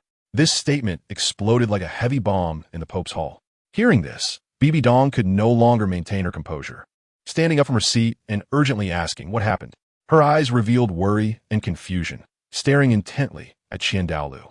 Even though Bibi Dong had partially transferred her hatred for Qian Xuanji onto Qian Renxue was still her daughter, and it was impossible for there to be no familial feelings at all. Qian Douluo snorted coldly, a hint of dissatisfaction flashing in his eyes. It's all your fault for letting Shuer go to the Tiando Empire alone back then. Now Shuer is in danger. I can only take action. As for you, stay in Spirit City and don't let chaos arise. After saying this, he turned and left, not caring at all about Bibi Dong's reaction. Bibi Dong watched Qian Douluo's departing back, her expression changing multiple times. Once Qian Douluo's figure disappeared outside the hall, she immediately shouted, "Come, summon Ghost Douluo and Chrysanthemum Douluo." Soon, Ghost Douluo and Chrysanthemum Douluo rushed in, exchanging puzzled glances. "Your Majesty, what are your orders?" Chrysanthemum Douluo spoke first. Bibi Dong's expression was stern, her gaze sharp as lightning. "Immediately head to Tiando City to investigate Qian Renxue's situation, and be sure to bring her back safely. If you encounter any obstacles, kill without mercy." Understood. Ghost Douluo and Chrysanthemum Douluo accepted their orders, their figures flashing away, disappearing into the night, leaving behind Bibi Dong's solemn figure that appeared particularly lonely under the flickering candlelight. In Tiando City, beneath Douluo's mansion lay a desolate fortress. Deep within the mansion, the dungeon was hidden, which should have been a dark, damp place filled with despair, but at this moment, the cells holding Yang Wuji, Niu Gao, and Bai looked particularly different. The cell floor was spotless, the bedding neat, and the table was laid out with fine wines and delicacies. Yang Wuji was sitting on the edge of the bed, holding a wine jug and taking a big swig, saying, "Humph, this doesn't feel like being in prison. It feels more like enjoying life." Niu Gao was beside him, enjoying the food, his mouth full of meat as he mumbled, "Who cares? As long as there's food and drink, let's fill our stomachs first." Bai He, who was relatively slender, frowned slightly, saying nothing, just quietly observing everything before him with a vigilant gaze. In another cell not far away, the scene was completely different. Lu Erlong was tightly bound by iron chains, her hair somewhat disheveled. Yu Xiaojiang was also shackled by iron chains, his eyes filled with anxiety and helplessness. Tang San was gritting his teeth, veins bulging on his forehead. Just then, the door of the dungeon slowly opened, with Douluo leading the way, followed by Ichuan and Yu Yuanjin. Ichuan looked at the three patriarchs of the major single attribute families, a slight smile appearing at the corner of his mouth as he said, "Gentlemen, enjoy your meal and drink." His voice echoed in the silent dungeon. Yang Wuji shot Ichuan a fierce glare, slamming the wine jug down on the table and muttering, "Stop pretending to be nice. If you have the ability, let us go." Niu Gao also paused his movements, crossing his arms and huffing. "Don't think this will buy us off." Bai He remained silent, but his eyes showed more hostility. Yu Yuanjin's gaze first fell on Lu Erlong, and upon seeing her tied up, a flicker of heartache crossed his eyes. When his gaze turned to Yu Xiaojiang, his face instantly filled with anger. If it weren't for Yu Xiaojiang, Erlong wouldn't be suffering like this. Lu Erlong, seeing Ichuan and Yu Yuanjin arrive, was filled with shame. She bit her lip, turned her head away, and said, her voice slightly choked, I'm sorry for the family." Yu Xiaojiang and Tang San looked at Ichuan with resentment.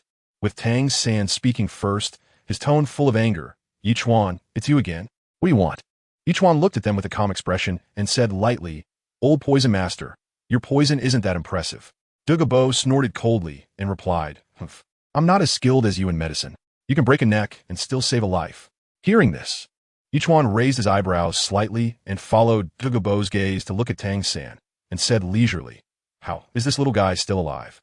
Douluo let out another cold snort, this time mixed with a hint of annoyance. He frowned, the wrinkles on his face deepening a bit, and said, "His poison skills are very strong. I used poison and couldn't kill him. And this little guy named Tang San actually has some ability, managing to see that I am poisoned and shamelessly claiming he can help me treat it. Anyway, apart from him, the others you mentioned have all died under my green phosphor snake poison." After listening, Ichuan slightly nodded and examined Tang San, acknowledging that when it comes to the use of poison and its antidotes, Tang San indeed had some skill. At the very least, he was better than himself, as he relied on external help and knew nothing about poison. Upon seeing this, Tang San felt a glimmer of hope rise in his heart. and a confident smile appeared on his face as he said to Douluo, "Senior Douluo, please let us three go, and I can cure your poison. Since I can identify the poison you've been inflicted with, I am confident I can heal you.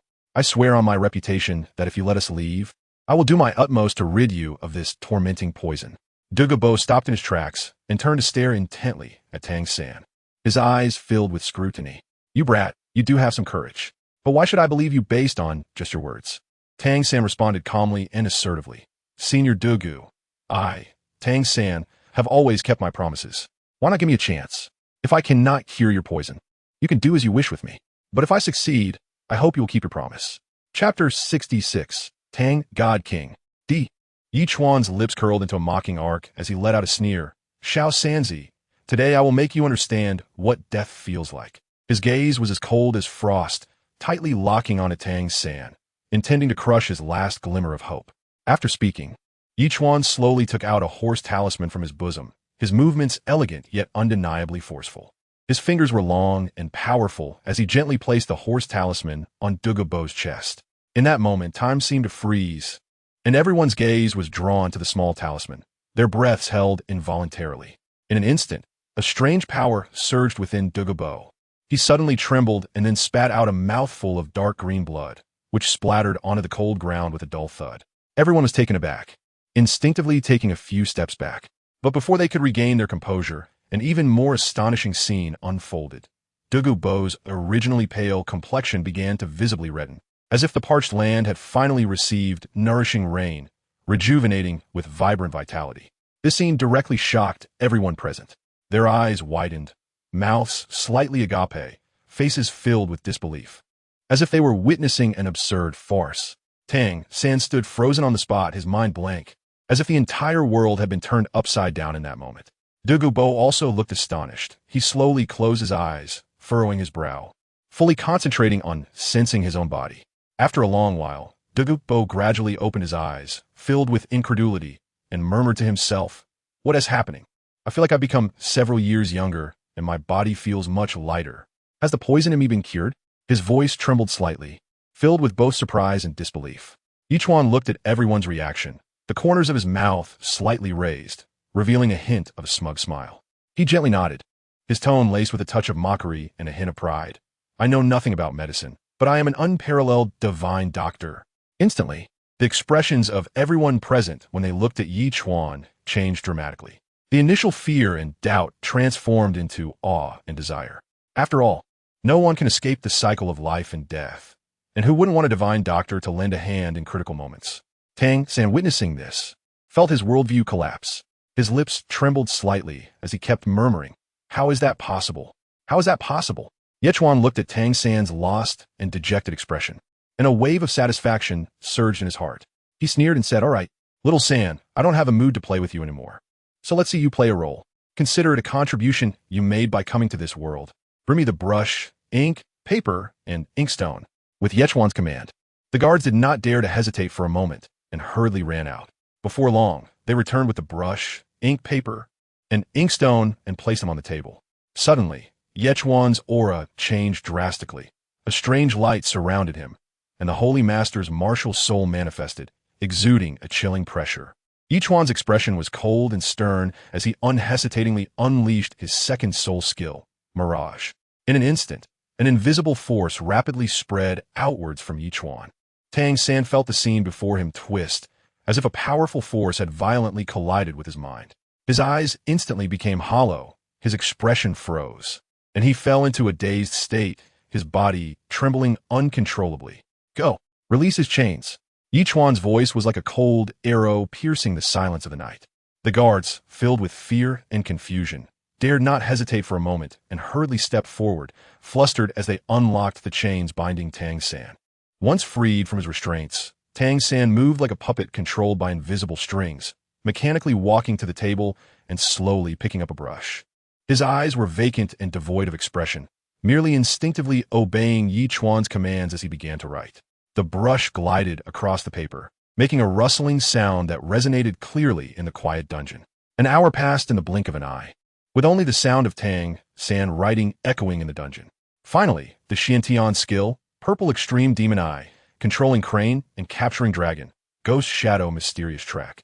And the 6 hidden weapons of the Tang sect were flawlessly transcribed by Tang San. As Tang San finished the last character, a satisfied smile curved Ichuan's lips as he gently waved his hand, dispelling the mirage. Tang San jolted violently, his eyes gradually regaining clarity. He looked at the paper filled with the Tang sect's techniques and instantly realized what he had done. His eyes widened in horror and regret, and he let out a desperate roar. No. Why? I'm doomed. Immediately after, Tang San, as if going mad, reached for the paper on the table, wanting to tear apart this leak of the Tang sect's secrets.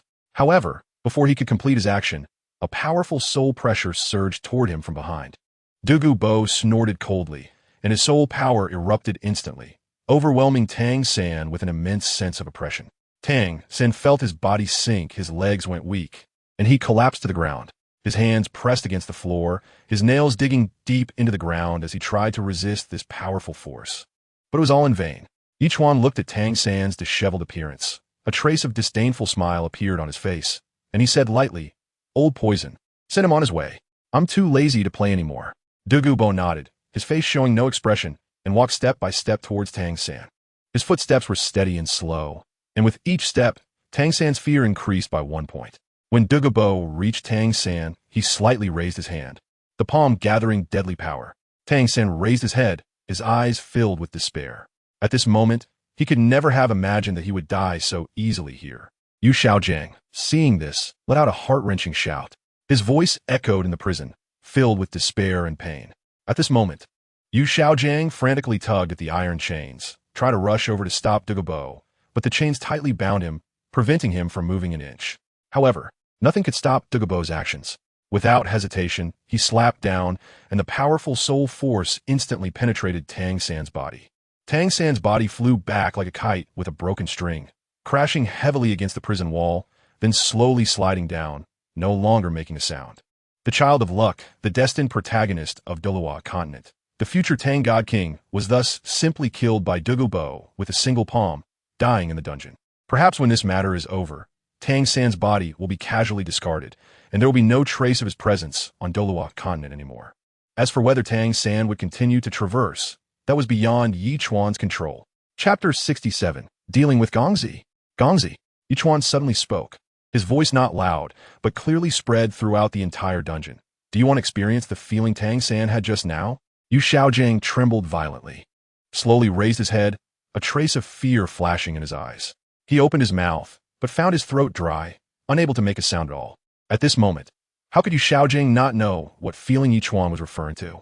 It was a kind of fear of being completely seen through by someone, with no secrets to speak of.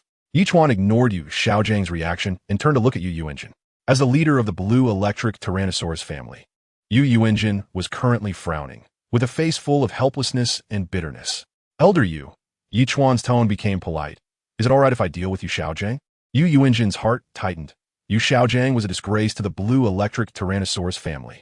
However, he was still a member of the family, and blood is thicker than water. He simply couldn't bear to watch Xiao Wu be dealt with. After hesitating for a moment, Yu Engine gritted his teeth and pleaded. Although Xiao Wu is a disgrace to my blue electric Tyrannosaurus family, I ask that young master ye spare his life. Ichuan nodded slightly, a hint of satisfaction showing on his face. Since the Jade Sect Master has said so, I will naturally give you this face. Upon hearing this, Xiao Wu felt a surge of joy as if he had survived a disaster. He unconsciously revealed a smile, tinged with a bit of bitterness and a bit of relief. Xiao Wu knew that his life was saved. However, Ichuan's gaze did not linger on Xiao Wu for long. His attention quickly shifted to Lu Erlong, who was tied up nearby, her hands tightly clenched, her eyes filled with worry and anger. Her gaze kept shifting back and forth between Xiao Wu and Ichuan. Ichuan's lips curled into a wicked smile as he took a few steps forward, standing in front of Lu Erlong. He slightly leaned down, extending his hand to gently lift Lu Erlong's chin. Little Erlong, his voice was deep and ambiguous. Today, let's see the true face of Gongzi. Lu Erlong's body suddenly stiffened, and she instinctively tried to break free from Ichuan's grip, only to find she couldn't move at all. She turned her head away, letting out a cold snort. Her eyes filled with disgust. Don't go too far. Lu Erlong gritted her teeth and said, her voice trembling slightly. Ichuan seemed to have not heard her words. His eyes sparkled with excitement. He slowly withdrew his hand, took a step back, and then once again unleashed his second soul skill, Mirror Flower, Water Moon. In an instant, a powerful spiritual wave spread out, shaking the entire dungeon. Yu Xiaojiang's body trembled violently, and his expression instantly became dazed. His eyes were hollow, as if his soul had been drawn out of his body. Under the impact of this immense spiritual power, his consciousness gradually blurred. Yu Xiaojiang, what do you think of your disciple Tang San? Ichuan's voice was deep and powerful, echoing in the empty dungeon. Yu Xiaojiang slowly opened his cracked lips and hoarsely said, Tang San is a peerless genius with twin martial souls. He will surely make a name for himself across the continent in the future. His words carried a hint of fervor, as if he could already see Tang San standing at the pinnacle of Douluo Continent, and himself, as a teacher, also being remembered in history. As his teacher, I will naturally be immortalized in history alongside him. Yu Xiaojiang's lips curled slightly, revealing a greedy smile. He was the perfect tool for me to wash away my shame. What? Lu Erlong's eyes widened in disbelief, her face filled with shock and incredulity. Although they had spent a considerable amount of time together, she had always thought that Yu Xiaojiang had genuine feelings for Tang San as a teacher and disciple, but she never expected that in Yu Xiaojiang's heart. Tang San was merely a tool. Yu Yuanjin also trembled violently, a complex expression flashing across his originally serious face, filled with anger, disappointment, and even more, helplessness. He could never have imagined that his own son would say such things. Ichuan squinted his eyes slightly, a hint of sarcastic smile appearing on his face. He took 2 steps forward, getting closer to Yu Xiaojiang, and continued to ask, So, Lu Erlong and Bibi Dong, who do you truly love? Yu Xiaojiang's body trembled again, a flicker of struggle passing through his eyes, but he soon returned to that hollow state. Love? He murmured, his voice filled with bitterness. Ever since I was expelled from the blue Electrotyrannosaurus family by my father, seen as a disgrace by the clan leader at that moment, I lost the capacity to love. Yu Xiaojiang's voice grew louder, as if he was venting years of resentment. Lu Erlong and Bibi Dong are merely tools for me to achieve my ideals. Lu Erlong felt as if her heart was being pierced by thousands of needles, unbearable pain coursing through her. Her eyes instantly turned red, tears swirling in her eye sockets. She looked at Yu Xiaojiang, her lips trembling, wanting to say something, but endless pain choked her throat. How can you say that? Lu Erlong finally couldn't hold it in any longer, her voice tinged with tears. I've endured so much for you, yet you. Ichuan let out a cold laugh, looking at Yu Xiaojiang, and continued to ask, So, is everyone just a tool? Yu Xiaojiang mechanically nodded, his expression numb, yet frenzied. Whether it's the golden iron triangle or the 10 core competencies of martial souls. Only by making a name for myself can I wash away the shame. His voice was almost a roar, echoing in the dungeon, sending chills down people's spines. Yu Yuanjin sighed heavily, his eyes filled with disappointment and guilt. He never expected that his own son would become such a cold-hearted person. Ichuan had no intention of letting Yuxigang go. He asked again, What do you think of Yu Yuanjin? Upon hearing Yu Yuanjin's name, Yuxigang's expression instantly turned ferocious. His eyes bulged wide, filled with bloodshot veins, and the muscles on his face twisted, as if he had transformed into a demon. I hate him! I hate him! He shouted loudly, his voice filled with endless resentment. Yuxigang, am a waste, but he, as my father, cares nothing for me. He even sees me as a disgrace. Yuxiagang's body trembled violently. Why didn't he just smash me against the wall back then? He deserves to die. Yu Yuanjun was already furious at Yuxiagang's actions, his whole body shaking, veins bulging on his forehead, eyes filled with rage.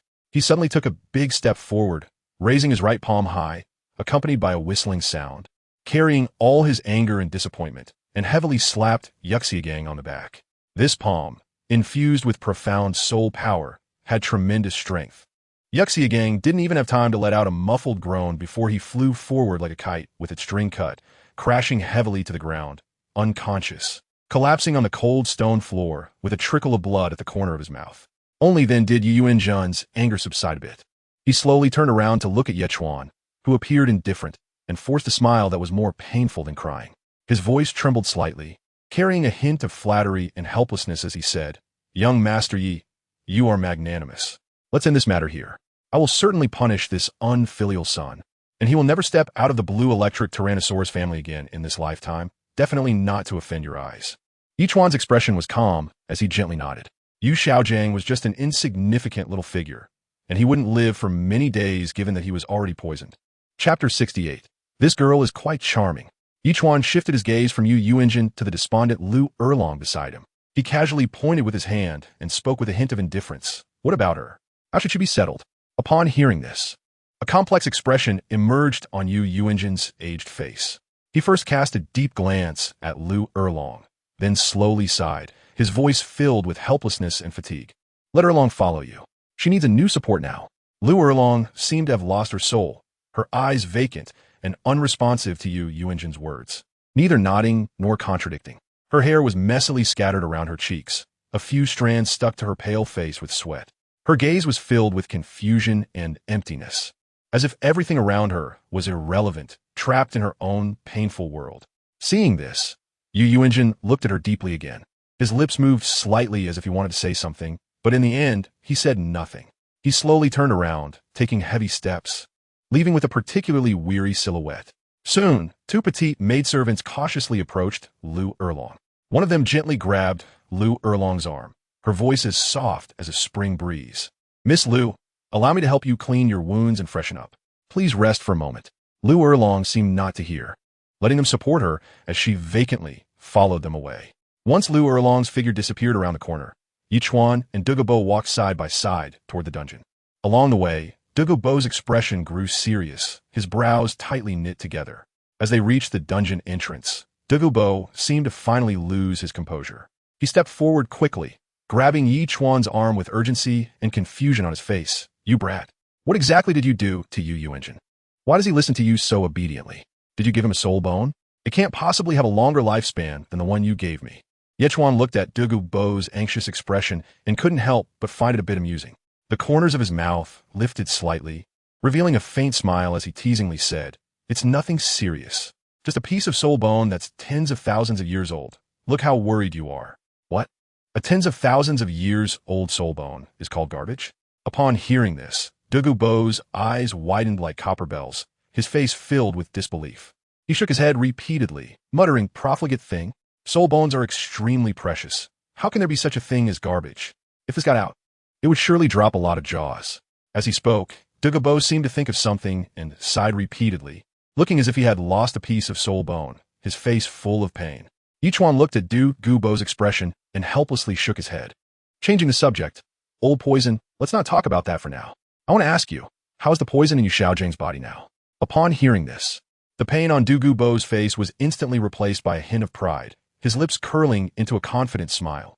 Rest assured, within 3 months, he will undoubtedly die. Moreover, his death will appear completely normal, with no flaws whatsoever. No one will be able to investigate it.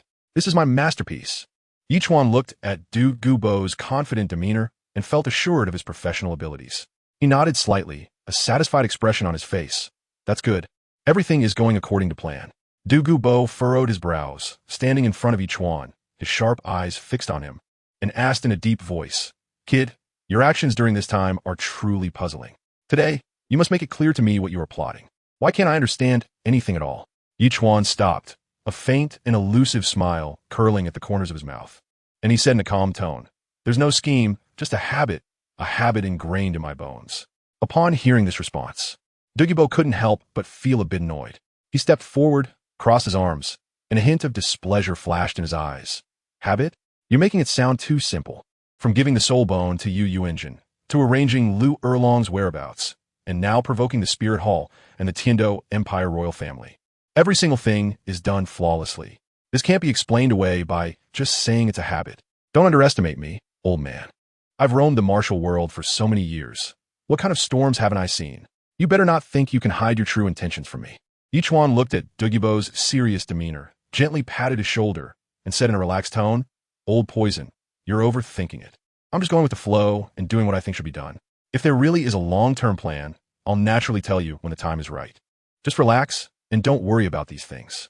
After saying that, Ichuan didn't offer any further explanation, walked around Douluo, and stepped forward. This left Douluo standing alone, his face filled with confusion and bewilderment. Douluo gazed in the direction Ichuan had left, dazed for a while, muttering, This kid is really becoming harder to understand. What habits? There's definitely something fishy about it. I want to see what kind of tricks you can pull off.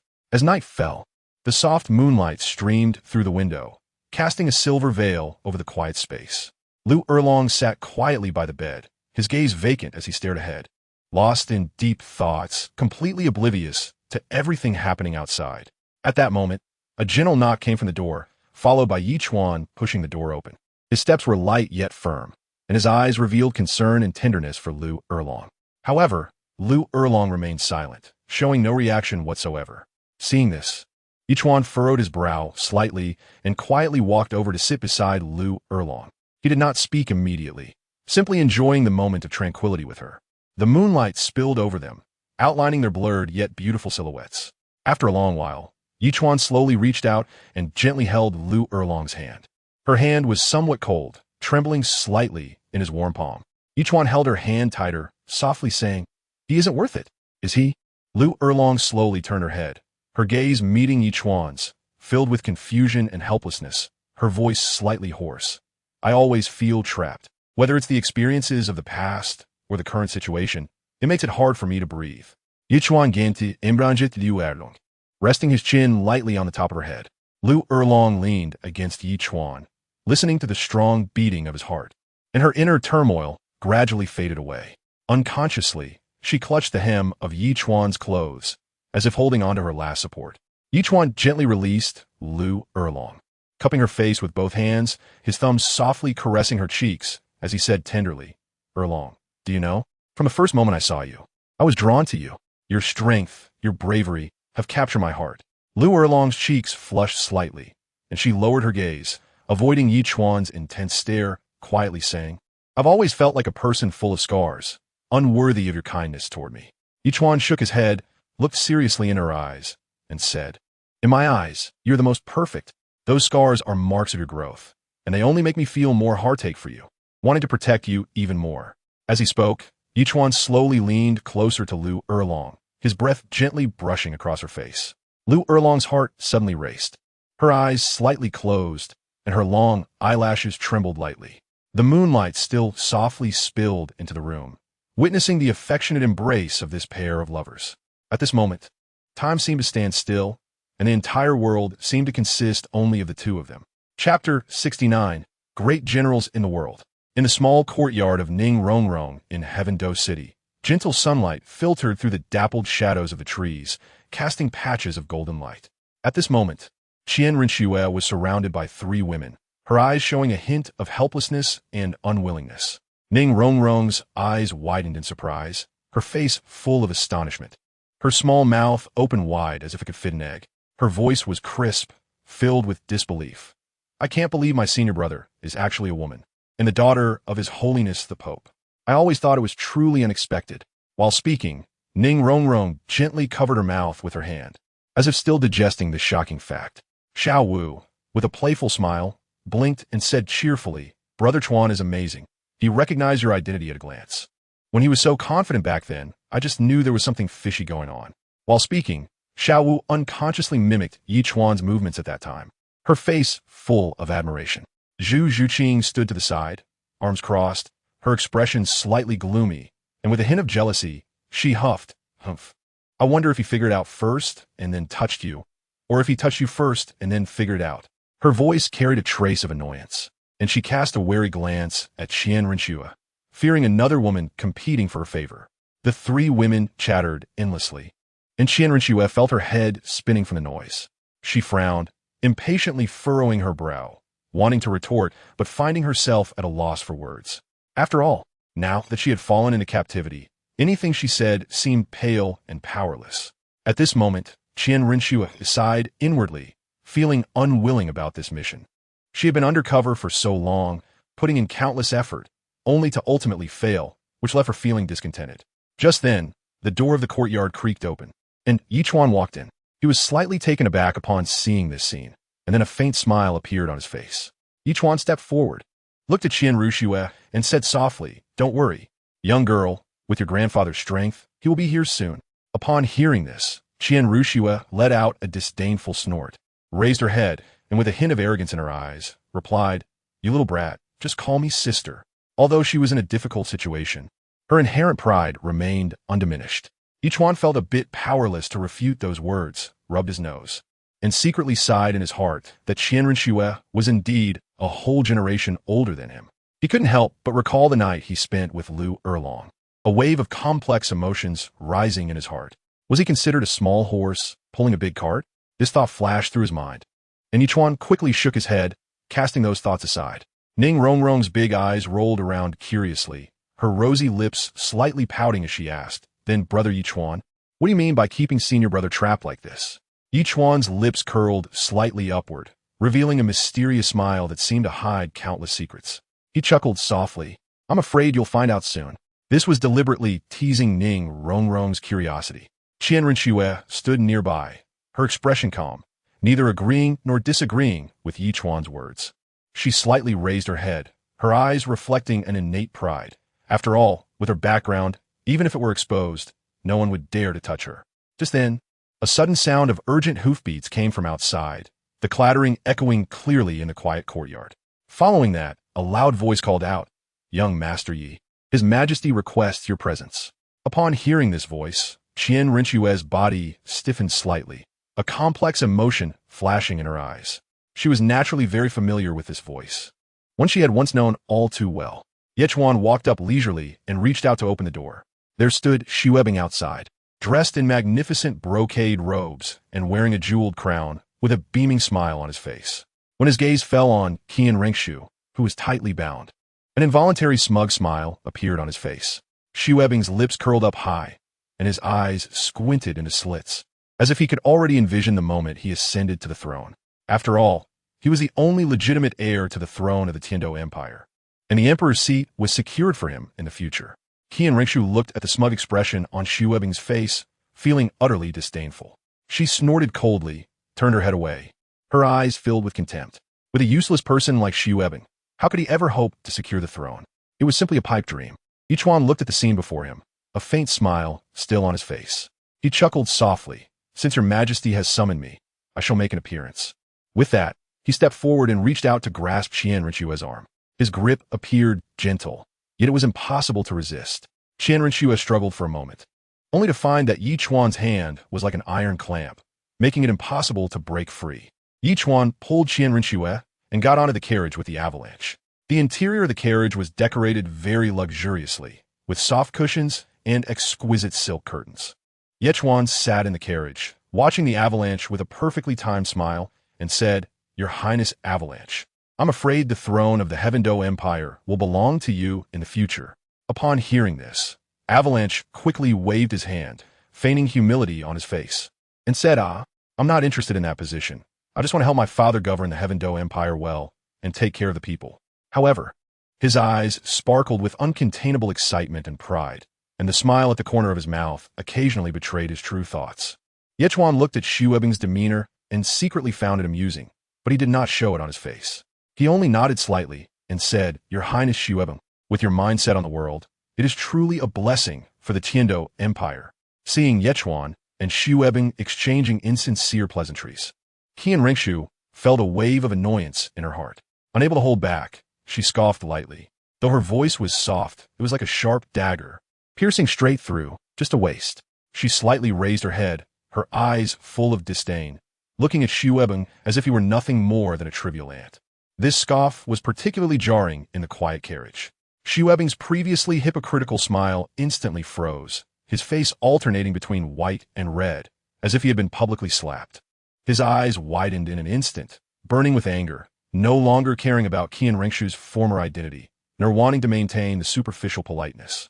"You say I'm a waste? If it weren't to survive at your hands, to avoid being poisoned to death by you, this venomous woman, would I be like this?" Xuebing's chest heaved violently, breathing heavily, as if all the grievances and anger from the days he had been suppressed by Qianren found an outlet at that moment. "Oomph." Xuebing snorted coldly, calming his emotions, a trace of pride appearing on his face. "Recently, I have been diligently studying military books, learning about marching formations, strategies, and tactics. I understand them at a glance. I have discovered that I also have the potential to become a great general in the world." As Xuebing spoke, he gestured as if he could already see himself commanding thousands of troops on the battlefield. Chapter 70, 99 Rank Title Douluo. Qianren listened to Xuebing's words, merely looking at him coldly, with even more sarcasm in her eyes. Just based on you?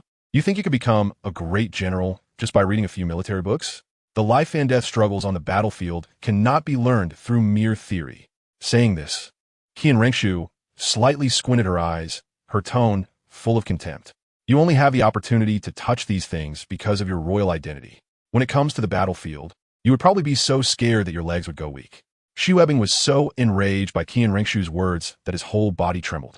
He pointed at Qian Rengshu, but couldn't find the words to respond. At this moment, Ichuan, who had been quietly watching the drama unfold, gently coughed to break the tense atmosphere. All right. Why must you two be so confrontational? On the journey ahead, the carriage moved slowly, the wheels rolling over the cobblestone road, making a dull sound. Inside the carriage, Qian Rengshu and Xu Ebing sat side by side, as if separated by an invisible wall of ice. Silent, Qian Rengshu bit her lip, looking at Ichuan with eyes full of unwillingness and anger. It was all this detestable guy who ruined her good plans. Xu Ebing, on the other hand, lowered his head, his gaze evasive, occasionally stealing glances at Qian Rengshu, his heart filled with mixed emotions. Even though the person before him had killed his brother, Xu Ebing had no courage to seek revenge. Ichuan sat on the other side, quietly watching the bustling crowd on Tiando City Street outside the window. As the carriage slowly entered the imperial city, the atmosphere grew increasingly tense. The guards on the city walls stood tall, their long spears glinting coldly as they watched every person entering the city. The buildings on both sides of the street were grand, with vermilion palace walls and golden glazed tiles, showcasing the majesty and splendor of the royal family. Soon, the group arrived at the Hall of Diligent Governance. Ichuan brought Qian Renshue into the hall, where the atmosphere was stifling and suffocating. Unlike last time, this time the Snow Knight Emperor did not sit high on the dragon chair, but instead sat on a side chair, looking somewhat fatigued. The dragon chair was left empty on the high platform, exuding an air of invisible desolation. Beside the Snow Knight Emperor, Prince Xueching sat upright, not daring to show any signs of negligence. Opposite the Snow Knight Emperor, a white-haired yet imposing elder stood quietly. He was Qian Douluo, a title Douluo of rank 99. He wore a golden robe, its sleeves gently fluttering in the wind, emanating an awe-inspiring aura. Upon seeing Qian Douluo, Qian Renshue's eyes instantly turned red, and her voice trembled unconsciously as she called out, "Grandpa!" This call was filled with grievance, longing, and helplessness. Hearing Qian Renshue's voice, Qian Daoliu's body shook violently, a glimmer of surprise flashing in his eyes as he exclaimed excitedly, "Schwerer!" However, when he saw Qian Renshue being pulled by Ichuan and bound with ropes, his expression instantly turned ashen, and the fire of anger burned fiercely in his eyes as he shouted furiously, "You brat! How dare you?" Seeing this, the Snow Knight Emperor quickly stood up, forcing a smile on his face as he cautiously said, "Great offering. Please calm your anger. Let's settle this matter here, shall we?" As he spoke, he let out a slight sigh, a hint of desolation flashing in his eyes. Although the Snow Knight Emperor had lost 3 sons, all killed by Qian Renshue, he understood that in this world where strength was paramount, he could not dare to oppose a title Douluo of rank 99. Thinking of this, the Snow Knight Emperor lowered his head slightly, his face showing more helplessness and bitterness. Even if Qian Douluo slaughtered the royal family of the Tiando Empire, at most he would face some moral condemnation. Who would dare to stand up for the deceased against a title Douluo like him? Upon hearing this, Qian Douluo let out a cold snort from his chest, the sound carrying an endless chill that caused the air in the hall to tremble slightly.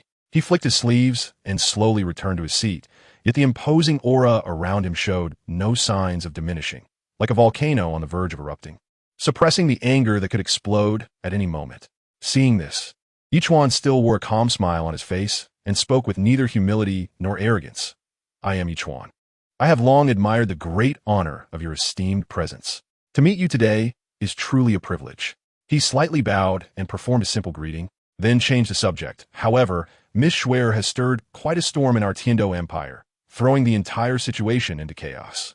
The son-in-law of the Haotian sect lost his life at her hands. This blood debt must have an explanation." Upon hearing this, Qian Renshue's expression changed drastically, and she coldly retorted, "Umph. That person was not killed by me. Don't slander me." Her voice was sharp, filled with anger and unwillingness, as she tried to break free from her restraints, but it was in vain.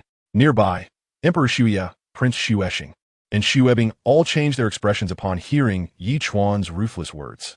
Emperor Xie's brows furrowed tightly into a shape, silently lamenting in his heart, the wrinkles on his face becoming more pronounced. He secretly glanced at Douluo, whose ugly expression made him feel a sense of dread. His lips trembled slightly as if he wanted to say something, but fear choked his throat. Prince Zhu Xuching inwardly lamented, his eyes filled with anxiety, constantly signaling to Ichuan, hoping he would keep quiet, but Ichuan seemed oblivious. Xuebing was so frightened that his face turned as pale as paper, his legs weak, nearly collapsing to the ground. Filled with regret for following Ichuan into this murky water, Qianoliu's already gloomy face became even more unsightly at this moment. His eyes bulged wide, resembling copper bells, burning with fierce anger as if he wanted to devour Ichuan alive. He suddenly stood up, his soul power surging uncontrollably, and roared, "Humph! You reckless little brat! You're just an unknown pawn, yet you dare to demand an explanation from me? Be sensible and release Schwerer quickly. Otherwise, I will ensure you have no place to be buried. If you let her go, I can spare your life." Ichuan, however, remained calm and composed, his smile unchanged, and slowly said, "I'm just a mere soul emperor." At this point, Ichuan paused slightly, his gaze suddenly becoming sharp like an eagle's, fixating intently on Douluo, and he spoke slowly, word by word, "But if it comes to killing a title Douluo of level 99, it wouldn't be too difficult for me." Ichuan's tone was filled with confidence, even carrying a hint of provocation. This sentence was like a heavy bomb dropped into a calm lake, instantly stirring up layers of waves. Douluo could no longer suppress the anger in his heart. With a furious roar, his soul power erupted without reservation, and that terrifying soul pressure instantly engulfed the entire hall. Xuebing, already lacking in strength, felt his legs go weak under this powerful pressure, collapsing to the ground with a thud, his hands tightly covering his head, his body trembling uncontrollably, emitting painful moans. As a soul saint, Prince Zhu Xuching also found it difficult to withstand this powerful force. His knees buckled, and he unconsciously knelt on the ground, beads of sweat rolling down his forehead, struggling to push himself up, but being pressed back down time and again. The situation was slightly better for the soul, Douluo Shui, but only marginally so. He bent over, supporting himself on his knees, trying hard not to fall, his facial muscles contorted in pain, beads of sweat rolling from his forehead and soaking his clothes, making it seem as if he was bowing to Douluo. Yet Ichuan, under this terrifying soul pressure, still maintained a calm expression. He slightly raised his head, meeting Douluo's gaze with no trace of fear in his eyes. Chapter 71. A bit of sparring. In the Hall of Governance, the intense fluctuations of soul power surged like roaring waves, crashing against the surrounding air one after another. Douluo looked at Ichuan before him, his eyes filled with unabashed admiration. This young man, though still so young, already possessed such astonishing strength and admirable courage. In Douluo's eyes, he had already shown the qualifications to become a god. Douluo slightly raised his hand, and the suffocating soul power pressure around him instantly receded like a tide. The previously nearly breathless Shui, Prince Zhu Xuching, and Xuebing suddenly felt a release, regaining some strength, their faces no longer as pale and ugly as before. They straightened up slightly, their eyes still reflecting the relief of surviving a disaster and gratitude towards Ichuan. Douluo turned around, his gaze firmly fixed on Ichuan, his eyes containing both the appreciation of an elder for a junior and the authority of a superior. "Kid, not bad strength. I'll give you a chance. Become my granddaughter's husband. I'll spare your life." Clearly, faced with Ichuan's extraordinary strength and talent, Douluo's desire for talent was completely ignited. If Ichuan could unite with Qianrenshua, with their talents, perhaps they could give birth to a great-grandson with innate level 30 soul power in the future. Thinking of this, a smile involuntarily appeared at the corner of Douluo's mouth. "Grandpa." Qianrenshua's voice carried a hint of playful annoyance and dissatisfaction. She never expected her grandfather would suddenly propose such a request. Proud and lofty by nature, as the inheritor of the angel god, she had always held her own pride and aspirations, never imagining that her lifelong matters would be mentioned in such an occasion and in such a manner. Her fair cheeks turned slightly red, her eyes filled with shame and anger, and her gaze towards Ichuan added a layer of complex emotions. Ichuan was slightly taken aback by Douluo's words, but then a rebellious smile appeared on his face. That could be considered. but I am more interested in witnessing the strength of a title Douluo at level 99. I wonder if the Grand Offering has the courage for that. Impudent. Kindaliu's expression instantly darkened, and the eyes that had once held a smile were now filled with anger. It seems that before you enter my Qian family, I need to teach you what it means to respect your elders and love the young. Let's go. Today, I will give you a good lesson to prevent you from being overly arrogant. Immediately afterward, Kindaliu soared into the air, his figure shooting out like a meteor, and wherever he passed, the air was stirred up in tumultuous waves. Ichuan stood in place, watching the figure of Qian Daolu disappear in an instant, his face alternating between white and red, full of embarrassment. He knew very well that he couldn't fly yet, which was undoubtedly a huge disadvantage when facing an opponent who could soar freely through the sky. But the indomitable spirit deep within Ichuan was instantly ignited. He gritted his teeth and muttered softly, "Humph, you think you can shake me off that easily?" With that, Ichuan exerted force with his legs and leaped into the air like an arrow released from a bow. At the same time, he activated the power of the rabbit talisman within him, and in an instant his speed reached its peak, turning him into a blurred afterimage. His eyes were fixed on the direction Qian Daolu had gone, as he pursued with all his might. The sound of the wind whistled past Ichuan's ears, causing his hair to fly wildly. Soon, a quarter of an hour passed in the blink of an eye. Ichuan, with his extreme speed, finally caught up to Qian Daolu in front of a remote mountain. The mountain was surrounded by desolation, with jagged rocks and a silence that was somewhat eerie. Qian Daolu slowly turned around, looking at Ichuan, who was breathing steadily and showed no signs of fatigue, with a hint of surprise in his eyes. He slightly furrowed his brows and said with a tone that carried both appreciation and a touch of regret, "Kid, your speed is truly remarkable. Even I, flying at full strength, cannot keep up with your pace. It's a pity, though, that you cannot fly. Once you become a title Douluo and master the ability to fly, perhaps then you will truly be invincible on this Douluo continent." Ichuan's lips curled up slightly, revealing a confident smile as he replied calmly, "Great offering. You flatter me. However, since we come this far today, please make your move first. No matter what kind of attack it is, I, Ichuan, will take it." Upon hearing this, Qian Daolu's expression instantly darkened, a flicker of anger flashing in his eyes. "Good for you, kid. You have quite the courage. Today, I will let you know the consequences of provoking Qian Daolu." As Qian Daolu's words fell, a more powerful aura erupted from him. In an instant, a dazzling golden-white light burst forth behind him, and a towering six-winged golden-white angel slowly materialized. This angel radiated endless holiness, with every feather shimmering with golden brilliance, its entire being composed of the purest sacred power. Ichuan stood before the giant angel, feeling an unprecedented sense of oppression. The sacred aura surged towards him like a tidal wave, attempting to purify his very soul. However, Ichuan showed no fear.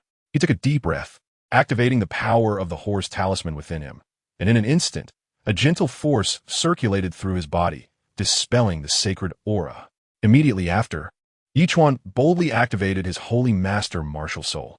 In an instant, a layer of red light enveloped him, within which golden patterns flickered faintly. 6 soul rings were arranged from bottom to top, exuding a powerful aura. As a divine servant, Qian Daolu naturally had some knowledge. His gaze was sharp as he fixed his eyes on Ichuan before him. The usually composed Qian Daolu's face flashed with an unmistakable surprise. "How is this possible?" Qian Daolu's voice involuntarily rose, filled with disbelief. 6 soul rings, each with a duration of 99,000 years. To achieve, this is truly incredible. It completely surpasses my understanding. In Qian Daolu's words, there was shock, but also a hint of confusion. He had roamed the Douluo Continent for many years and had never seen such a terrifying soul ring configuration. Ichuan's lips curled slightly, revealing a faint smile, and his expression was relaxed. Just ordinary. Ichuan's voice was clear. "I still want to witness the Grand Elder's skills." Upon hearing this, Qian Daolu's expression darkened, and he snorted coldly. "Humph, since that's the case, then I'll let you see." As he spoke, Qian Daolu's aura suddenly surged, a sacred presence spreading out, with golden light swirling around him as if to illuminate the entire mountain. With Qian Daolu's movement, the second spirit ring on him shone brightly, exuding an awe-inspiring aura. Chapter 72. The Powerful Qian Daolu. Shortly after, Qian Daolu's forehead slowly opened a third eye, a golden white eye, which was his second spirit ability, Angel's Eye. Take this. Douluo shouted, his eyes shining with gold like a bolt of lightning, shooting straight at Ichuan. That golden light contained endless power, and wherever it passed, the air seemed to be torn apart, making a sizzling sound. Ichuan's expression was calm as he slowly raised his head. In an instant, his eyes burst forth with blazing flames, carrying a destructive momentum that shot towards Douluo, colliding with Douluo's second soul skill. The two powerful forces clashed in midair, producing a deafening roar, with light radiating everywhere, making it nearly impossible to open one's eyes. Ultimately, the two forces canceled each other out and scattered in the air.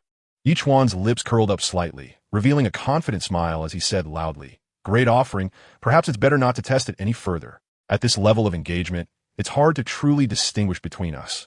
Douluo laughed heartily, his laughter resonating. "Good. Since that's the case, I shall properly test you.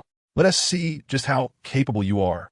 As soon as he finished speaking, Douluo's aura suddenly changed, and he activated his martial soul true form. In an instant, a massive six-winged angel phantom solidified behind him, with every feather shimmering with a sacred and majestic light. The overwhelming sense of pressure surged forth like a tidal wave, compressing the surrounding air and causing it to emit a sizzling sound. Immediately after, Douluo unleashed his fifth soul skill, Judgment Sword. A golden great sword appeared out of nowhere, its blade adorned with flickering runes, exuding an unparalleled momentum as it sliced towards Ichuan at an illogical speed. Wherever the great sword passed, the space was torn apart, creating a fine crack. Demonstrating its terrifying power, Ichuan showed no fear, a determined glint flashing in his eyes as he shouted loudly, "Then let me show you my abilities." He then unleashed his sixth soul skill, Rampage. In an instant, his body rapidly expanded, muscles tensed, veins bulging, and he grew a full circle larger. With this surge of power, his combat strength increased by more than 10 times, radiating a wild aura. Shockingly, Ichuan did not dodge or evade. Instead, he charged directly at the whistling Judgment Sword. Boom! A tremendous sound reverberated through the heavens and the earth, as if the entire world trembled at that moment. The golden light clashed with the frenzied power emanating from Ichuan, creating shockwaves like a powerful typhoon, blowing away all the stones within 1,000 meters. Those stones, caught in this force, turned to dust and vanished into the air. Just when Douluo thought Ichuan was in grave danger, Ichuan unleashed his first soul skill, Eternal Guardian. A blue light shield quickly formed in front of him, radiating a gentle yet resilient glow, firmly blocking Douluo's immensely powerful attack. Ichuan slowly descended, standing firmly in place. Although his clothes were somewhat disheveled, his gaze remained steadfast and confident. Douluo looked at Ichuan, a hint of appreciation flashing in his eyes, and said with a smile, "Good lad, I was truly afraid you would die under my sword. Your strength has really made me see you in a new light." Ichuan patted the dust off his body and smiled as he replied, "If I don't show enough strength, I wouldn't dare ask the Grand Offering for help. Some things can only be done with your assistance, Grand Offering." As soon as he finished speaking, both Douluo and Ichuan exuded an overwhelming aura, distorting the air around them. Douluo laughed wildly, his voice echoing in the ancient space. "If you truly have such strength, I will help you with anything. However, the prerequisite is that you can survive under my sword." His eyes burned with intense battle intent. As one of the top powerhouses in the Douluo Continent, he hadn't encountered a challenger who excited him so much in a long time. After saying that, Douluo no longer held back. His soul power surged wildly as he instantly unleashed the angel domain. In an instant, blinding golden light spread out like a raging tide, coating everything in a layer of sacred gold. This golden brilliance not only illuminated the surrounding mountains and rivers, but also enveloped Ichuan completely. Within this angel domain, Douluo's power would receive a terrifying boost, and any enemy that stepped inside would face immense pressure, especially due to the characteristics of the angel martial soul. It could further diminish the strength of enemies within the domain. However, Douluo never expected that Ichuan would remain completely unfazed. This was because Ichuan bore the horse talisman, which completely isolated the power of the angel domain. Seeing this, a hint of surprise flashed in Douluo's eyes, and he couldn't help but exclaim, "Good technique. You are the first person to be immune to my angel domain." At this moment, Douluo's evaluation of Ichuan rose even higher, igniting an even stronger desire to fight within him. As soon as he finished speaking, Douluo immediately unleashed his fourth soul skill, Shadow Light Prison. Golden beams of light weaved and danced like agile snakes, swiftly forming an incredibly solid prison that trapped Ichuan within. This prison was not only made of hard material, but also contained powerful spatial confinement power, solidifying the surrounding space as if Ichuan were sealed in a crack of time, unable to move. However, Douluo's attack did not stop there. He knew Ichuan's strength was not to be underestimated and had to go all out. Almost at the same moment the shadow light prison took shape, Douluo let out a loud roar, his 6 wings unfurling as he unleashed his 8th soul skill, Featherfall of all things. In an instant, the 6 angelic wings gently fluttered, and golden feathers fell like snowflakes. These feathers, seemingly soft, contained the power to destroy the heavens and earth. Wherever they passed, the air was instantly torn apart, producing sharp, whistling sounds. As these golden feathers continued to fall, everything around them was caught in a terrifying explosion. The explosions echoed continuously, deafeningly loud. The earth trembled, mountains collapsed, and everything around them was blown apart in the face of this immense power. Ichuan's figure was completely engulfed in the overwhelming explosion. A full minute passed before the terrifying blast finally began to subside. The once rugged mountains were now unrecognizable. Everything around turned into a charred wasteland, filled with a pungent smell of gunpowder. Douluo slowly retracted his martial soul, his gaze fixed on the place where Ichuan had vanished, which was now empty and silent. He couldn't help but murmur to himself, "What is going on? This kid can't be dead from the explosion, right?" Instantly, a sense of inexplicable loss surged within Douluo, accompanied by some confusion. Given Ichuan's earlier performance, this young man would never fall so easily. Suddenly, Douluo keenly sensed a subtle movement in the air behind him. That slight abnormality was like ripples on a calm lake. Although faint, it was unmistakable to his rich combat experience. Douluo inwardly cursed, instinctively wanting to dodge this potential attack. However, everything happened too quickly, too fast for him to react fully. Just as Douluo made a move, Ichuan appeared like a ghost. His eyes sparkled with determination and resolve. His right fist raised high, carrying an unstoppable momentum, and directly smashed toward Douluo's angelic martial soul. The fist sliced through the air with a sharp whistle, tearing apart the space itself. Crack, crack, shocking sounds echoed one after another. Douluo's proud angelic martial soul began to crack like fragile glass under Ichuan's punch. Cracks rapidly spread, and in the blink of an eye, the angelic martial soul shattered, transforming into streams of golden light that dissipated into nothingness. Douluo felt an immense force crashing upon him like a surging tide, his body uncontrollably stumbling forward in the air for several steps. A sweet taste rose in his throat, and he almost spat out a mouthful of blood. Yet he bore the pain and forcibly swallowed the blood that had risen to his throat. Ichuan landed steadily, a confident smile appearing on his face as he teased, "How was that punch? Great offering." His voice echoed across the silent battlefield, carrying a hint of mockery, as if he had just casually thrown a punch. Douluo slowly turned around, his face slightly pale, but his eyes were filled with confusion and shock. He said in a deep voice, "Good technique, but why is there not a trace of soul power fluctuation? Yet you can deliver such a powerful punch. This is definitely not a soul skill or a soul bone. Otherwise, I would have sensed it." As a top powerhouse on the Douluo Continent, the strangeness of Ichuan's punch left him utterly baffled. Ichuan certainly couldn't reveal the secret of his bull charm, so he just smiled wickedly and mysteriously said, "I don't practice martial arts. I have innate divine power." His answer seemed casual, yet left no room for rebuttal. Douluo looked at Ichuan and understood that he didn't want to say more. However, Douluo was too lazy to press further. After all, in the world of the strong, everyone has their own secrets. This battle gave him a whole new understanding of Ichuan. No one on the Douluo Continent could match the young man before him. A sharp light flickered in Douluo's eyes, carrying a hint of scrutiny and doubt. As he fixed his gaze on Ichuan and took the initiative to speak, "You want me to help you? With your strength, you probably don't need me, right?" His words were full of skepticism, as the strength Ichuan had displayed in their previous exchanges was already enough for him to dominate the Douluo Continent. Ichuan heard this, and a slightly awkward smile appeared on his face. He raised his hand to scratch his head, but there was a hint of cunning in his expression. "With my strength, it's not that I can't solve it, but I need someone to take the blame."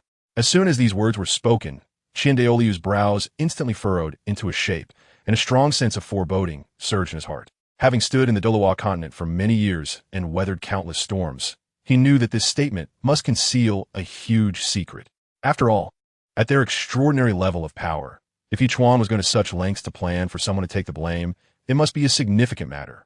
Douluo took a deep breath, suppressing his inner doubts and unease, and said, "Then you say, let's see if I'm willing."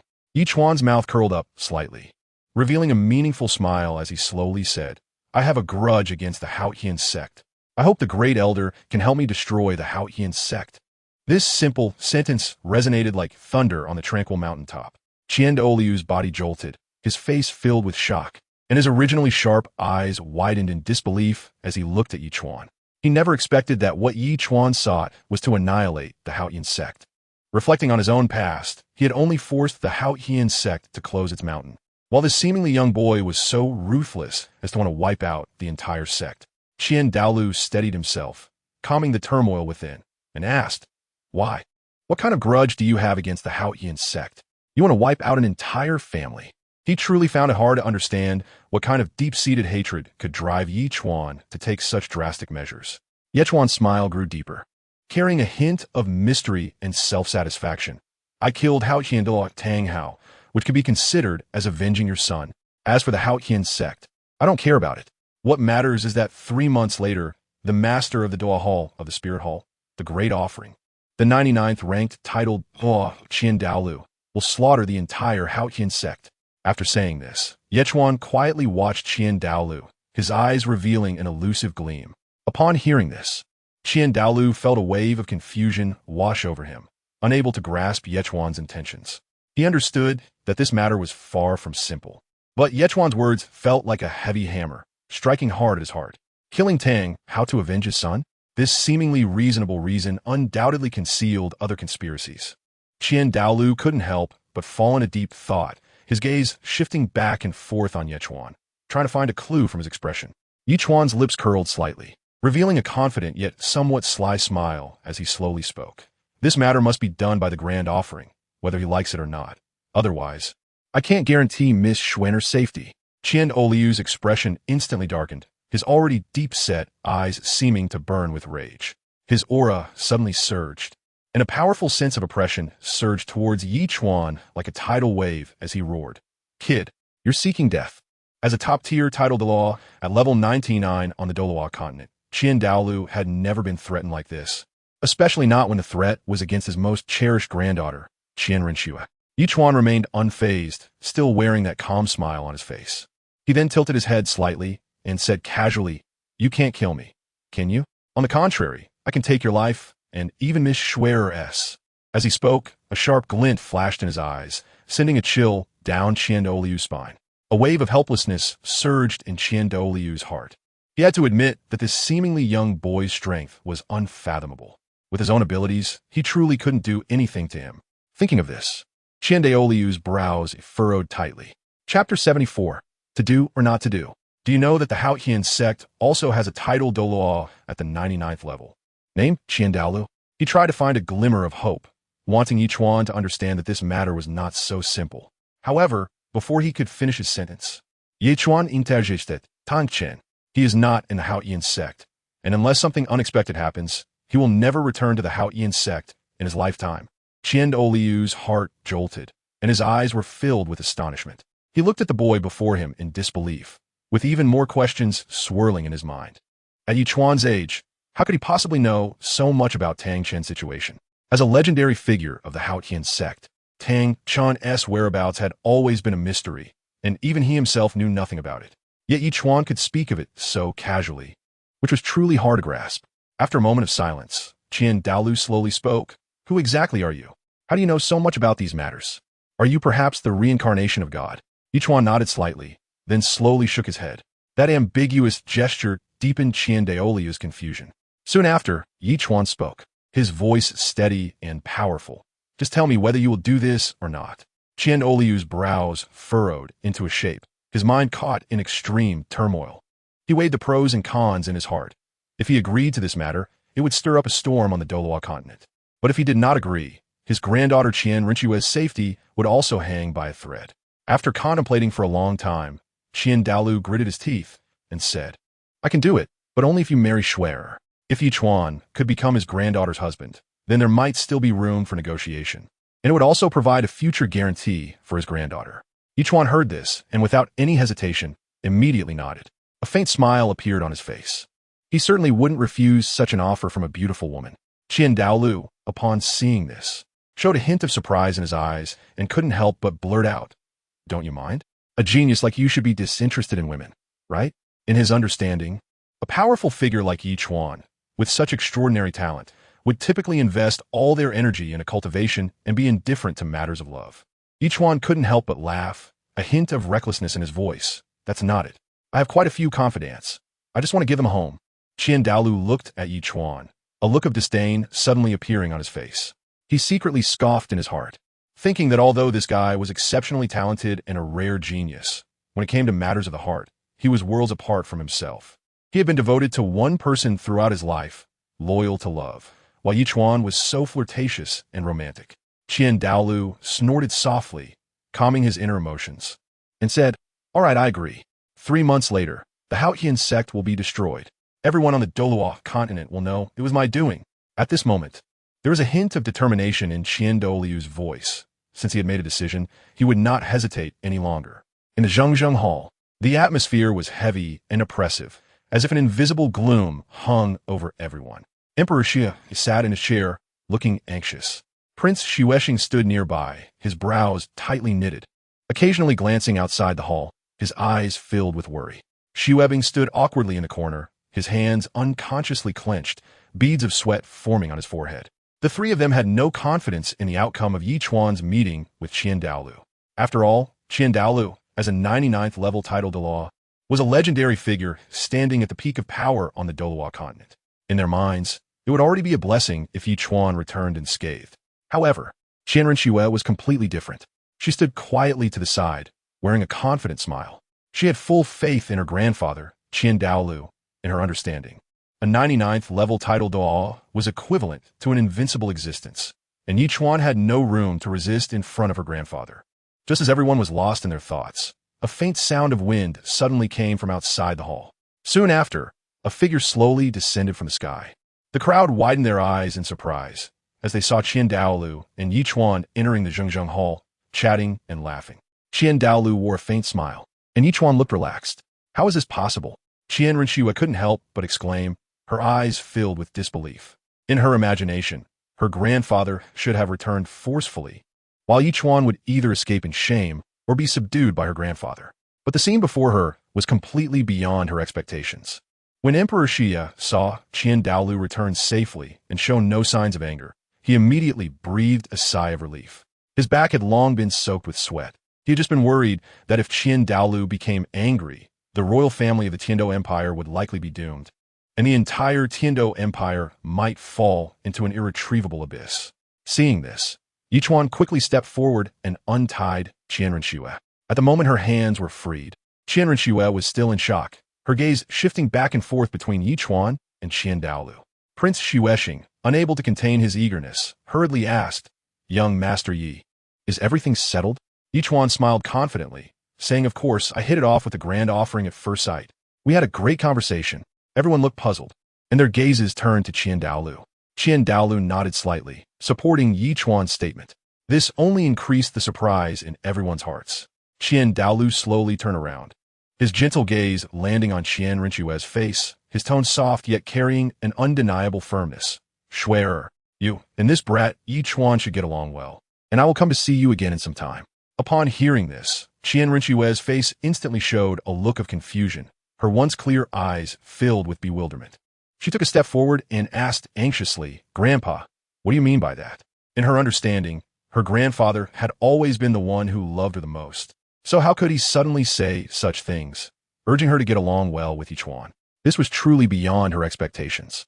Ichuan looked at Xianren's surprised expression, the corner of his mouth slightly raised, revealing a confident yet teasing smile, and slowly said, Shuai, you will be mine from now on. Although Ichuan's voice was not loud, it clearly echoed in the empty Qingzhen hall. Upon hearing this, Xianren's face instantly turned pale, and the anger in her eyes erupted like a raging flame. She never expected that her grandfather would make such a decision, forcing her to be with this Ichuan whom she had just met. At the same time, a sense of abandonment surged in Qian Rinxue's heart, making her eyes slightly redden. Qian Douluo looked at his granddaughter's angry and aggrieved expression, feeling a sharp pain in his heart. But he still suppressed the turmoil within him and said solemnly, "Schwerer, be obedient. It won't be long before Grandpa takes you back. It's really inconvenient right now." The novel can be downloaded through the open-source free Xuan downloader developed by Xingyu. If you obtain the novel file through a proxy download, and the merchant has not provided the software source code or open-source address, please request a refund immediately and report the merchant. Author's email, xingyu@outlook.com. Author's QQ, 201-759-3710. Official QQ group, 149050832. Official TG group, https MeFQ tool, chapter 75, for what? After saying this, Qian Douluo dared not look into Qian Rinxue's eyes any longer, fearing that if he lingered for even a second more, he would be unable to hold back all the love and reluctance in his heart. He took a deep breath, turned around, and walked out of the hall with heavy steps. Qian Rinxue watched her grandfather's departing figure, tears swirling in her eyes, biting her lower lip tightly, her body trembling slightly. Ichuan looked at Qian Rinxue in front of him, a hint of pity rising in his heart. Unable to resist, he slowly leaned closer, his warm breath gently brushing against Qian Rinxue's ear as he whispered, "You may find it hard to believe, but the truth is, I defeated your grandfather. Until you help me get things sorted out, you'll have to obediently stay in my hands." Qian Rinxue's eyes widened in an instant, fury burning fiercely within them, and her originally beautiful face was slightly twisted in anger. She bit her lower lip tightly, her pearly teeth almost sinking into her delicate skin, and squeezed out two words through gritted teeth, "Shameless." Ichuan smiled unconventionally, revealing a mischievous grin while nodding and saying, "Despicable is my nickname. Shameless is my real name." After saying this, his teasing gaze shifted away from Qian Rinxue and turned towards the Snow Knight Emperor and Prince Xuching. "Your Majesty, Your Highness, shall we have a private chat?" The Snow Knight Emperor's expression was serious as he slightly nodded and said steadily, "Then let's go to the side hall." The group quickly arrived at the side hall. Compared to the main hall, this side hall lacked some of the grandeur, but had more tranquility and depth. Ichuan sat down without hesitation. The Snow Knight Emperor and Prince Snow Star exchanged glances and slowly took their seats, with the three of them sitting across from each other. At this moment, Ichuan stood tall, exuding a powerful aura. After all, with his current strength, he indeed had the qualifications to stand on equal footing with these two royal dignitaries. As soon as he sat down, before the Snow Knight Emperor and Prince Snow Star could speak, a sudden rustling sound echoed around them. Dozens of shadow soldiers dressed in black tight-fitting suits, their faces concealed beneath black masks, appeared like ghosts out of thin air. They moved swiftly and positioned themselves around the three, clearly to prevent any leakage of the conversation. The Snow Knight Emperor and Prince Snow Star were stunned by this unexpected scene. Prince Snow Star's mouth slightly opened, his eyes filled with shock and confusion, and he couldn't help but exclaim, "What kind of trick is this?" The Snow Knight Emperor also wore a look of surprise, his brows tightly furrowed, feeling a hint of wariness towards Ichuan. Then, the Snow Knight Emperor picked up his teacup, took a small sip, breaking the silence, and asked young Master Yi, "May I ask what you wish to discuss with us?" Ichuan's lips curled slightly, revealing a faint smile as he casually said, "It's not worth mentioning." After a moment, Ichuan's expression became serious as he slowly spoke. 3 months from now, the 99th ranked title Douluo, Qian Douluo, will annihilate the Haotian Sect. The Tiando Empire will seek revenge for the Haotian Sect and attack the Wuhuan Hall. As soon as these words were spoken, the Snow Knight Emperor and Prince Xuching seemed to be struck by a thunderbolt, nearly dropping their teacups. Their bodies trembled uncontrollably, filled with fear. Prince Xuching even stood up abruptly, his face etched with shock and anxiety. Taking a deep breath, he tried to calm himself and said, "Young Master Yi, you may not be fully aware of the situation in the Tiando Empire. The 4 great kingdoms appear to respect us on the surface, but in reality, they do not heed the royal family's commands at all. Most soul masters within the Tiando Empire are the same. And given that the military strength of the Tiando Empire is inferior to that of the Xinglua Empire, if it weren't for the repeated assistance of the Wuhuan Hall and the 7-treasure Glazed Tile School, the Tiando Empire would have likely already fallen apart." As he spoke, Prince Xuching's face showed a sense of helplessness and bitterness. The Snow Knight Emperor also nodded slightly, his face filled with worry as he sighed heavily and said, "Indeed. The current Tiando Empire faces both internal and external troubles, and it is truly powerless to initiate such a great war." As leaders of the royal family, both of them felt helpless at this moment, filled with a sense of resignation. Ichuan looked at their reactions and simply smiled lightly. His smile filled with confidence and composure, as if he controlled everything. He said leisurely, "No worries. Just take these 3 months to prepare for war. The great offering of the Spirit Hall, Qian Daolu, is one of my people, and I have my people in the Star Luo Empire as well. If I want to unify the Douluo Continent, it will be a piece of cake." Upon hearing this, Emperor Xie and Prince Xueching were so astonished that they couldn't close their mouths. They widened their eyes in disbelief, never expecting that Ichuan had such means. Emperor Xie couldn't help but ask, "Young Master Yi, is this really true? How could a peerless powerhouse like Qian Daolu follow your orders?" Ichuan just smiled mysteriously and did not answer. Everything was unspoken, and some secrets need not be elaborated. Sweat beads trickled down the forehead of Prince Xueching, and he instinctively licked his dry lips, nervously looking at Ichuan. His hands unconsciously clenched the corners of his clothes as he said, "Young Master Yi, with you helping our Tiando Empire unify the Douluo Continent, I wonder what you seek in return?" His voice trembled slightly, clearly indicating his inner anxiety, as the interests involved were too immense for him to dare to be careless. Hearing this, Ichuan slightly raised his head, his gaze directed at the ceiling of the side hall, lost in brief contemplation. After a moment, he slowly spoke, his voice deep yet full of power. "In the future, let Shrek be the empress of the Tiando Empire and marry her to me. I will unify the Douluo Continent." The sea god became the sea god precisely because he unified the sea. I want to try it too. In fact, Ichuan had many thoughts buried deep in his heart that he had not spoken. As a traveler from China, the concept of unification had long been deeply rooted in his blood. Which traveler does not have a grand dream of greatness in their heart? Who does not wish to leave their own legend in this alien world? Moreover, the words of that great elder who once proclaimed, "Long live the people," had always echoed in Ichuan's mind. He also yearned to see every ordinary citizen on this Douluo continent stand tall and truly rise, making this world truly governed by the people. Upon hearing Ichuan's words, Emperor Shui and Prince Xueching instantly displayed expressions of conflict. Emperor Shui furrowed his brows tightly, unconsciously tapping lightly on the armrest with his hands, secretly pondering. Isn't this equivalent to handing over the throne of the Tiando Empire? This is the foundation passed down by our ancestors. How can it be so easily given up? Prince Xueching, on the other hand, kept rubbing his hands, pacing back and forth, his face full of difficulty. This matter is too significant. Let us consider it further. Chapter 76, The Eye of Ice and Fire. Ichuan saw through the concerns in the hearts of the two with a glance.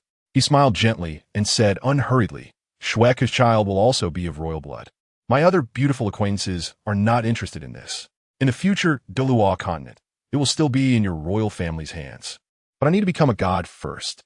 The Snow Knight Emperor frowned slightly and hesitated before asking, "Young Master Yi, this matter is of great importance. Can what you say truly guarantee the perpetuation of my royal bloodline?" Ichuan nodded solemnly, his eyes fixed intently on Emperor Snow Knight, and said, "Your Majesty, rest assured. I, Ichuan, have always been a man of my word. Once I become a god, I will not be attached to the throne."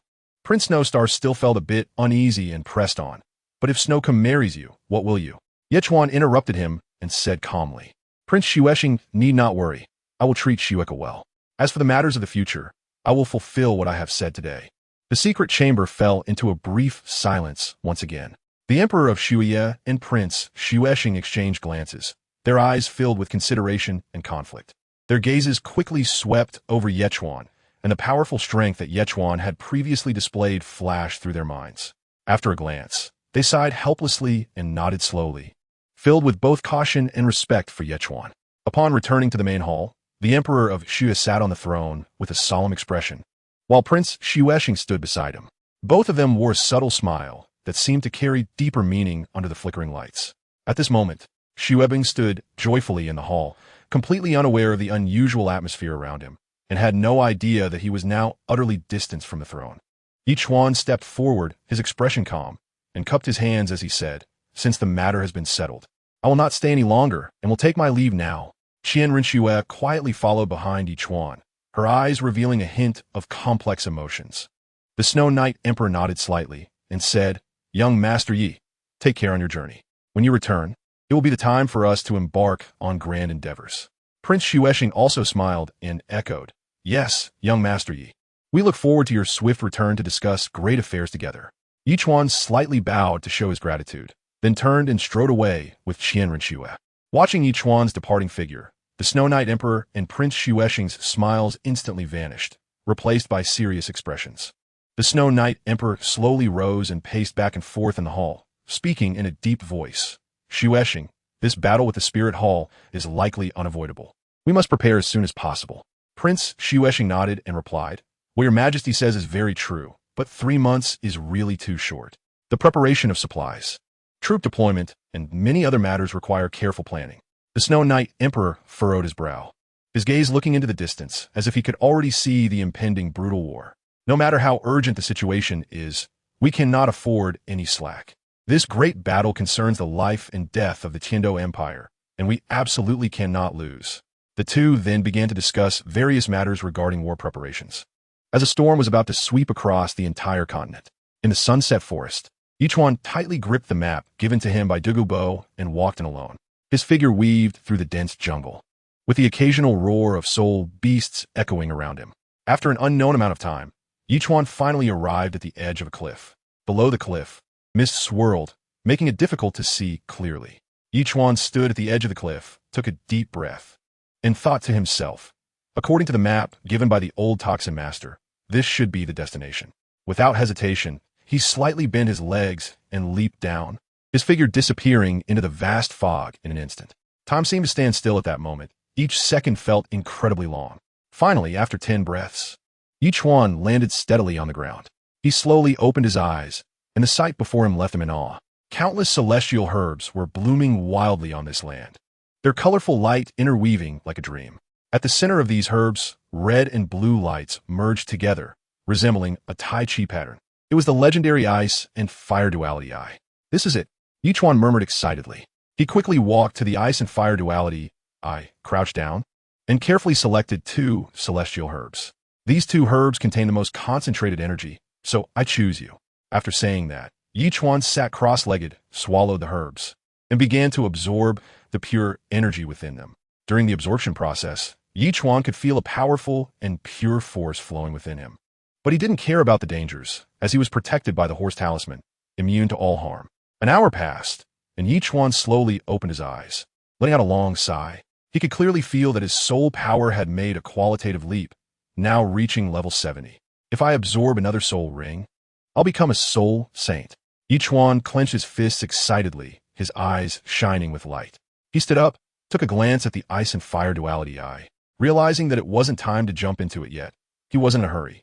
"Once I become a soul saint and possess greater strength, I will come back to absorb the power of the ice and fire duality eye." Then, Ichuan used his body technique, leaping several times to quickly leave the area.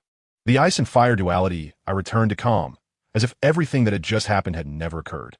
A day later, Ichuan raced back to Saint Soul Village at a speed like the wind, finally returning to the village. As soon as he stepped into the village entrance, the familiar sight struck his eyes. A group of lively and active children came running with shouts. Their eyes sparkled with surprise and excitement, their childish voices overlapping. "Brother Chuan, you're finally back. Welcome back to the village, Brother Chuan." Ichuan looked at the adorable children, his lips involuntarily curling up into a gentle smile. He reached into his pocket and skillfully pulled out a stack of silver coins, handing them out to the children one by one, while saying with a smile, "Little ones, take this to buy some snacks you like." The children cheered with joy, accepting the silver coins with beaming smiles. Some kids eagerly tossed the coins up and down in their hands, bursting into giggles.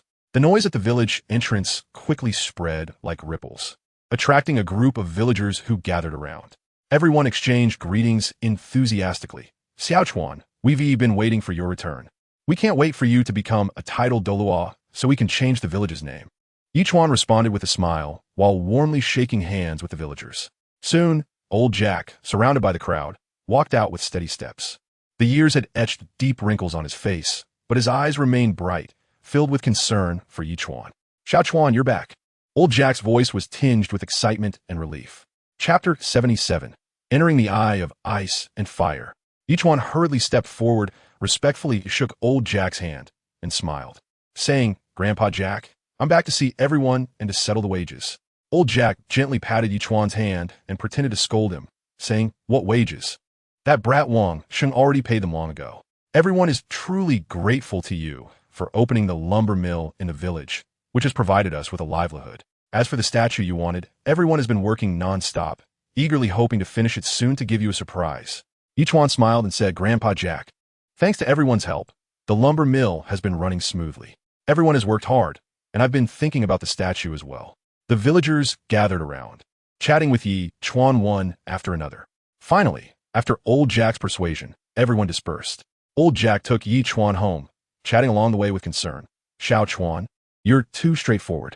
You need to take care of yourself when you're out there. Those little brats from Wang Sheng often come to see me. So don't worry about this old man." Ichuan's lips curled up slightly, revealing a warm smile as he said, "Don't worry. Grandpa Jack, can I not take care of myself? But when I'm not around, don't overwork yourself. By the way, I brought you a gift this time. After you eat it, I won't have to worry about you anymore." With that, Ichuan took out a brocade box from his storage soul guide and opened it to reveal a 9-grade purple fungus lying quietly inside, emanating a soft glow. Although old Jack didn't have much knowledge, he could tell that this purple fungus was extraordinary. He widened his eyes in surprise and said, "Xiao Chuan, this is too precious." Ichuan pretended to be angry, crossing his arms over his chest. "If you don't eat it, I might as well feed it to the pigs. Such a good thing, you shouldn't let my effort go to waste." Old Jack felt a warmth in his heart, his eyes slightly moist. He trembled as he picked up the 9th-grade purple Ganoderma and slowly put it into his mouth. Seeing this, Ichuan immediately sat cross-legged beside him, channeling his soul power to help old Jack digest the medicinal effects. The room was extremely quiet, with only old Jack's faint breathing audible. An hour passed quietly, and old Jack's originally aged face gradually became rosy.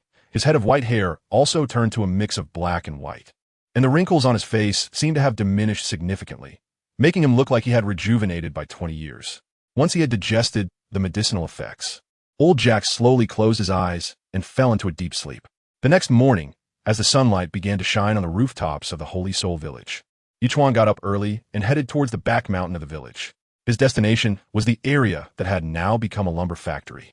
Upon entering the back mountain, a stunning sight greeted him. Various giant wooden sculptures of soul beasts were arranged in an orderly manner, each one unique and lifelike, as if they would come to life at any moment. These wooden sculptures embodied the hard work of the villagers of Holy Soul Village and were a method Ichuan devised to help the village prosper. He spent a considerable amount of gold soul coins to recruit talent and hired villagers to learn carving skills. After this period of effort, they finally achieved this spectacular result. Ichuan looked at the wooden carvings with satisfaction in his eyes. He walked over to a busy villager and patted the other person's shoulder, smiling as he said, "Everyone has worked hard during this time. These wooden carvings are treasures, and our village's good days will depend on them." The villagers all raised their heads, their faces beaming with sincere smiles, responding to each other. "Xiao Chuan, it's thanks to your idea that we have the chance to live a good life. Yes. We never even dared to think we could make money from this skill before." Ichuan chatted with the villagers for a while before starting to pack the wooden carvings into the storage soul guide one by one. The storage soul guide has a vast space and can hold quite a lot, but with the numerous wooden carvings, it took Ichuan quite some time. After packing the wooden carvings, Ichuan returned to the village and found old Jack. Old Jack was sitting in the yard basking in the sun. Seeing Ichuan come in, he smiled and got up to greet him. "Grandpa Jack, I'm here to say goodbye. I'm going to be away for a while," Ichuan said, his voice tinged with reluctance. Old Jack patted Ichuan's hand and said earnestly, "Child, be careful in everything when you're out there." Ichuan nodded vigorously and turned to leave Shenghan village. After leaving the village, Ichuan rushed forward and soon arrived at a desolate gobi.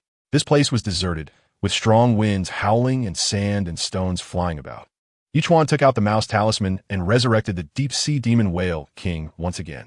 As soon as the deep-sea demon whale king appeared, it let out a thunderous roar, and a powerful aura swept across the surroundings.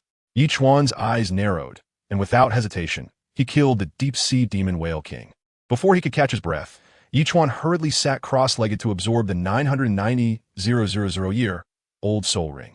After an hour, Ichuan successfully absorbed the soul ring. his body slightly trembling as he felt the new power within him. Not only that, but he also gained 2 powerful soul skills and a precious soul bone. And his soul power level smoothly increased to level 75. At the same time, Ichuan awakened the sheep talisman that allowed one's soul to leave the body. Once he finished all this, Ichuan let out a long breath, secretly calculating in his heart. It was time to experience the ice and fire yin-yang eye. Now he was a soul sage, his body strength far exceeding the past, and with the enhancement of the rabbit talisman, his speed was astonishingly fast. In just half a day, Ichuan arrived once again at the depths of the sunset forest at the ice and fire yin-yang eye. At the ice and fire yin-yang eye, heat and cold intertwined, creating a strange scene. Ichuan did not hesitate at all, swallowing the octagonal mysterious ice grass and the fiery apricot flower in one gulp. Then he leaped into the eye of ice and fire. The power of ice and fire instantly enveloped him, and Ichuan felt as if his body was being torn apart and then reassembled. He gritted his teeth, fully mobilizing his soul power while using the power of the horse talisman to begin absorbing the terrifying energy contained within the eye of ice and fire. The violent power of ice and fire surged like a raging tide, continuously crashing against Ichuan's body. Every second felt like a life-and-death struggle against the forces of nature.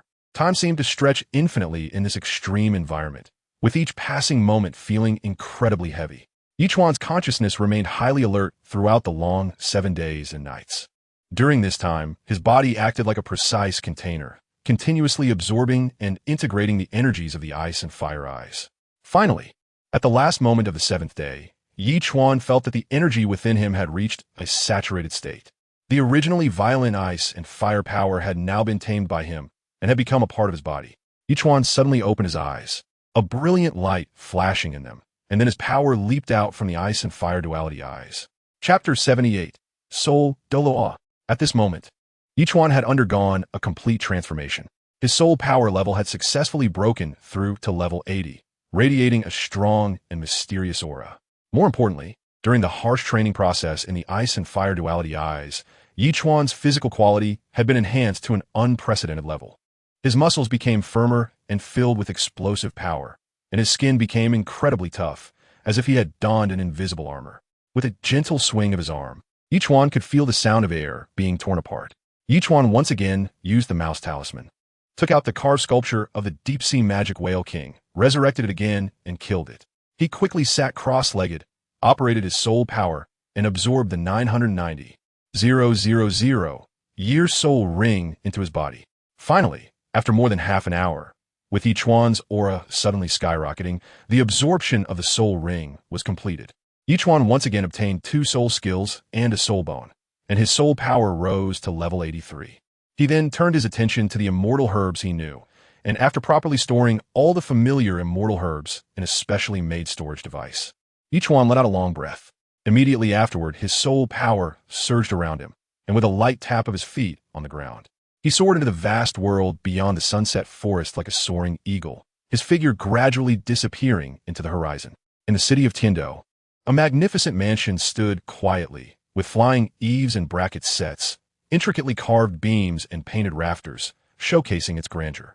This was the Yi residence, which belonged to Ichuan, and the expenses for purchasing this property were generously covered by the 7-treasure Glazed tile school. Ichuan's figure was agile as he leaped down from the high sky, landing steadily in the courtyard of the Yi residence. Although his landing was light, it instantly attracted everyone's attention. In an instant, several figures quickly surrounded him.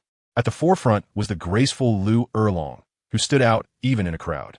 At that moment, she was instructing several female cultivators and happened to encounter Ichuan's return.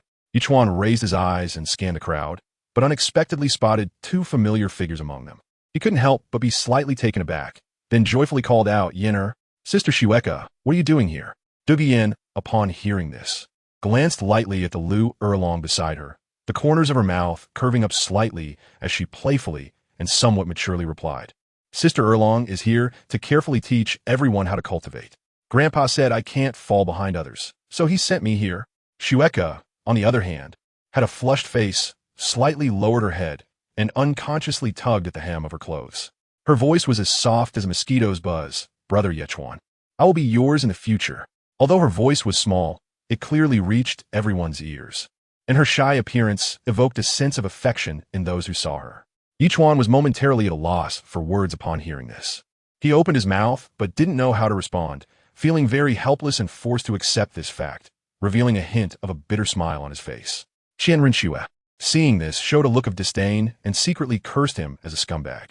At that moment, Ning Rongrong jumped out, her eyes sparkling with excitement as she looked at Ichuan and exclaimed, "Brother Ichuan, you've been gone for so many days. You better not say you didn't bring any gifts back.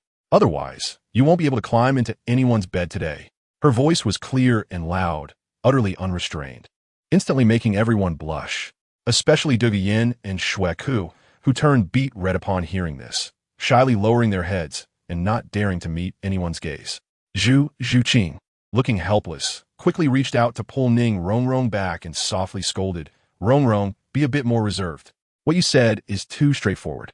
However, Ning Rongrong waved her hand dismissively, laughing, "What's there to be afraid of? I just want to know if Brother Ichuan brought us gifts." Saying this, she leaned closer to Ichuan, looking at him eagerly. "Brother Ichuan, hurry and take it out. I can't wait any longer." Ichuan looked at the lively scene before him, feeling warm inside, and nodded with a smile. Then, a mischievous grin appeared on his lips as he scanned the faces of the women present, teasingly and affectionately saying, "If I present a good enough gift today, we will all sleep under the same blanket tonight." As soon as these words left his mouth, the once lively courtyard fell silent. The girls, upon hearing this, lowered their heads, their faces flushing with embarrassment. Even Ning Rongrong, who had been so carefree in her speech just moments ago, now felt a bit shy.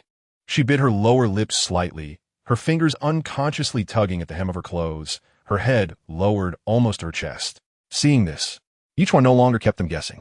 He smiled and, rummaging through his storage soul guide, and then carefully took out several immortal herbs. These immortal herbs varied in shape. Some emitted a soft glow, while others exuded a faint, peculiar fragrance. Ichuan handed the fairy grass one by one to Xiao Wu, Zhu Xuching, Ning Rongrong, Shrek, and Zhu Xuching, patiently explaining the usage and magical effects of the fairy grass. The girls received the fairy grass, their eyes filled with surprise and anticipation. Xiao Wu gently caressed the fairy grass, her eyes sparkling with curiosity. "Ichuan, is this fairy grass really that magical?" Ichuan nodded with a smile. "Of course, you'll know once you absorb the medicinal power." Receiving a positive response, Xiao Wu, Zhu Xuching, Ning Rongrong, Shrek, and Zhu Xuching all sat cross-legged on the ground, closed their eyes, and began to focus on absorbing the medicinal power of the fairy grass. At this moment, Lu Erlong stepped forward, gently shook her head, and refused. "Ichuan, isn't it a waste to give it to me? I'm too old." Before she could finish her sentence, Ichuan suddenly leaned in and pressed his lips against Lu Erlong's mouth. Lu Erlong's eyes widened in shock, and her body instantly stiffened. After a long while, they finally separated, and Lu Erlong's cheeks were already flushed bright red. Ichuan looked at Lu Erlong with a firm, yet gentle gaze, and said, "You are mine. And you have your share too. In my heart, you will always be the most special. Age is not a problem. This celestial herb can help you enhance your strength, and using it on you is definitely not a waste." Hearing Ichuan's words, Lu Erlong's eyes slightly moistened, and she nodded with emotion. She walked to the side, sat cross-legged, swallowed the celestial herb, and began to absorb its medicinal power. Ichuan's gaze shifted to Qianrenxue. After a moment of contemplation, he also chose to give her a fairy herb.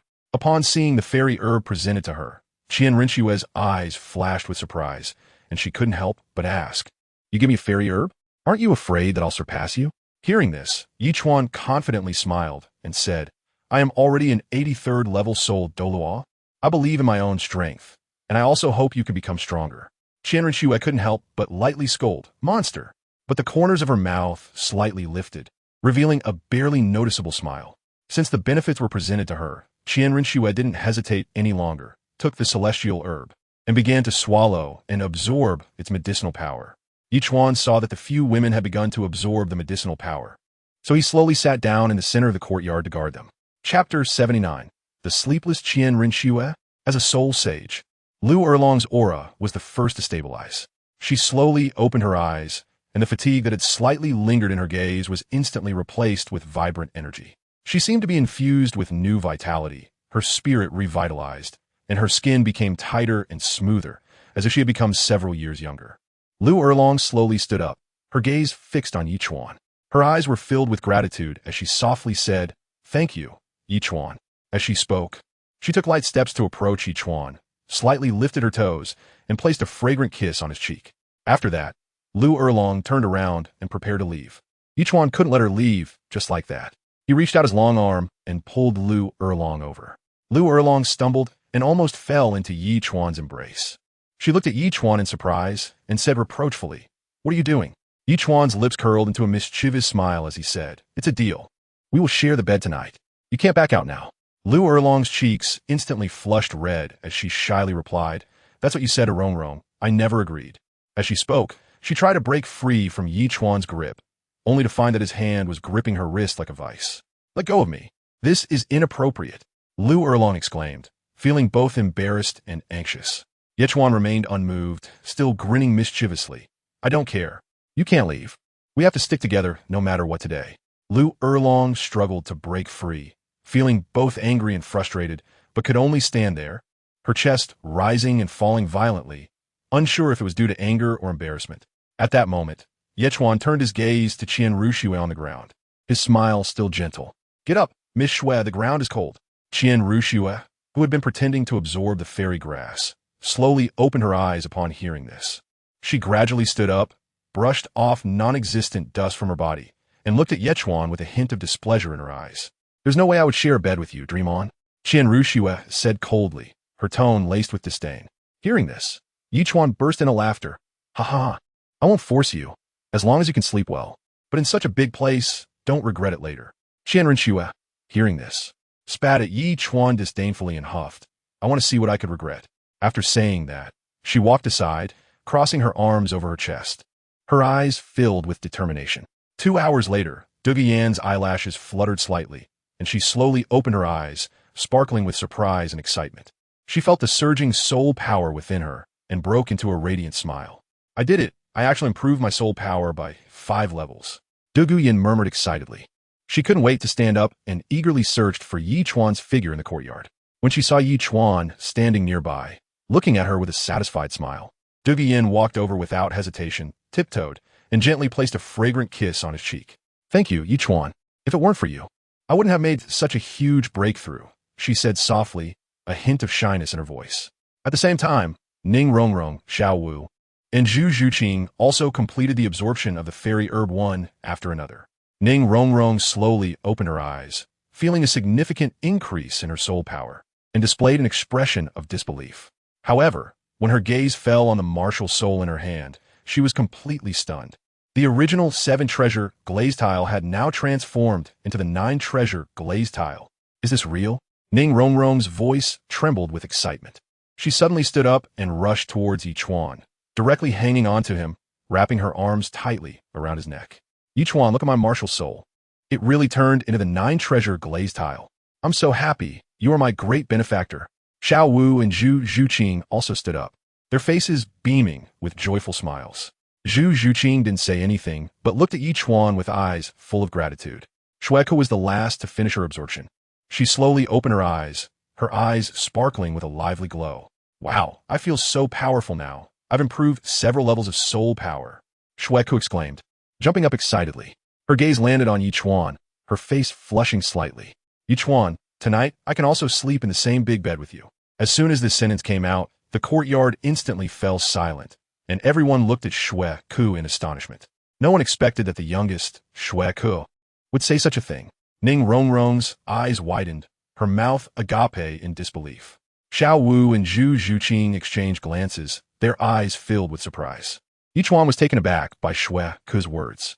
He rubbed his chin and a sly smile appeared on his face. "All right, then I agree." After witnessing this scene, Du Guyan hesitated for a moment, her cheeks slightly flushed, and she softly said, "Then I want it too." Ichuan looked at the several girls in front of him, each with different expressions, and for a moment, he didn't know what to say. However, his actions were decisive as he pulled the girls into the house. "Let's go. Since we've decided, there's no need to dawdle." Qian Rushui stood aside, watching the chaotic scene, snorted coldly, a hint of disdain flashing in her eyes. "How ridiculous!" She muttered softly, turning to walk back to her room, preparing to go to sleep. As night fell, it was like a heavy black satin, gently wrapping the whole world. Qian Ruxue lay on her bed, her eyes slightly closed, finally finding a bit of drowsiness. Just as she was about to drift into slumber, a sudden noise from the next room broke the tranquility. "Come on, put in some more effort." Ichuan's voice came through, filled with undeniable determination. Qian Ruxue furrowed her brows. The drowsiness she had just felt vanished in an instant. As a soul emperor, her hearing was sharper than ordinary people, and she could catch every subtle sound. At this moment, the continuous noise felt like sharp needles piercing into her mind.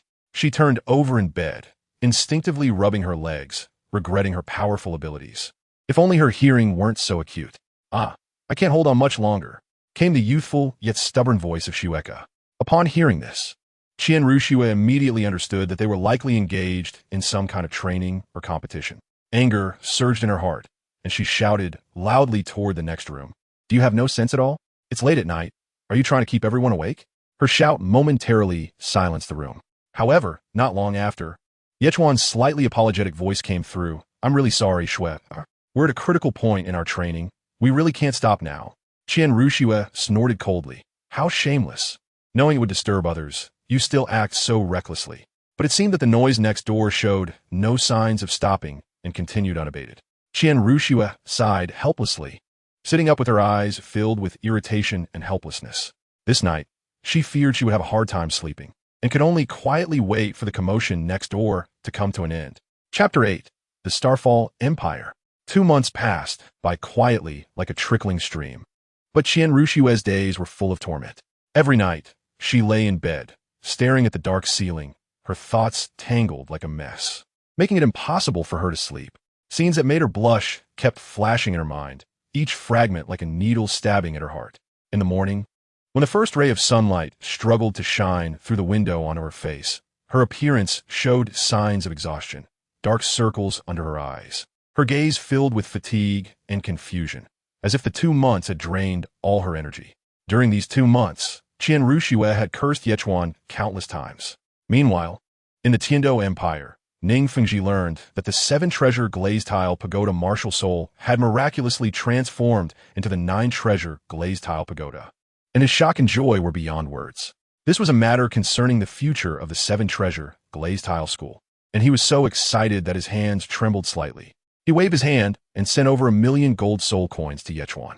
When the gold coins were delivered to Ichuan, they sparkled and dazzled the eyes of those nearby. However, Ichuan was not interested in money and resolutely left the Tiando Empire with Zhu Xuching. Time flew by, and 3 days passed in the blink of an eye. Ichuan drove an ancient horse-drawn carriage, slowly making his way towards the starry Luo Empire. Outside the carriage, the scenery on both sides of the road quickly retreated like a slideshow, and the sound of the wind whistled in their ears. Zhu Xuching sat beside Ichuan, watching his focused profile as he drove, her heart filled with happiness and reliance. Finally, the carriage slowly entered the territory of the starry Luo Empire. Zhu Xuching gazed at the familiar yet unfamiliar scene before her, her heart filled with mixed emotions. Once, she had been chased and had fled this land in a state of despair and helplessness. But now, in just over half a year, she had returned, and beside her was a man willing to shield her from the storm. Unknowingly, Zhu Xuching's eyes became slightly moist, her heart a blend of feelings. She gently tugged at Ichuan's sleeve, her voice laced with a hint of doubt and concern. "Brother Ichuan, where are we going? How will you solve the problem coming to the starry Luo Empire alone?" Ichuan turned his head, looking at Zhu Xuching, a mysterious smile on his face, his eyes full of tenderness and confidence. "You'll know when the time comes, but first you have to come with me to meet a group of people." Zhu Xuching was even more confused. She tilted her head, her big eyes filled with bewilderment. "Do you know other people in the Star Luo Empire? How come I've never heard you mention them?" Ichuan just smiled silently, gently shook the reins, urging the horse to quicken its pace and continue towards their destination.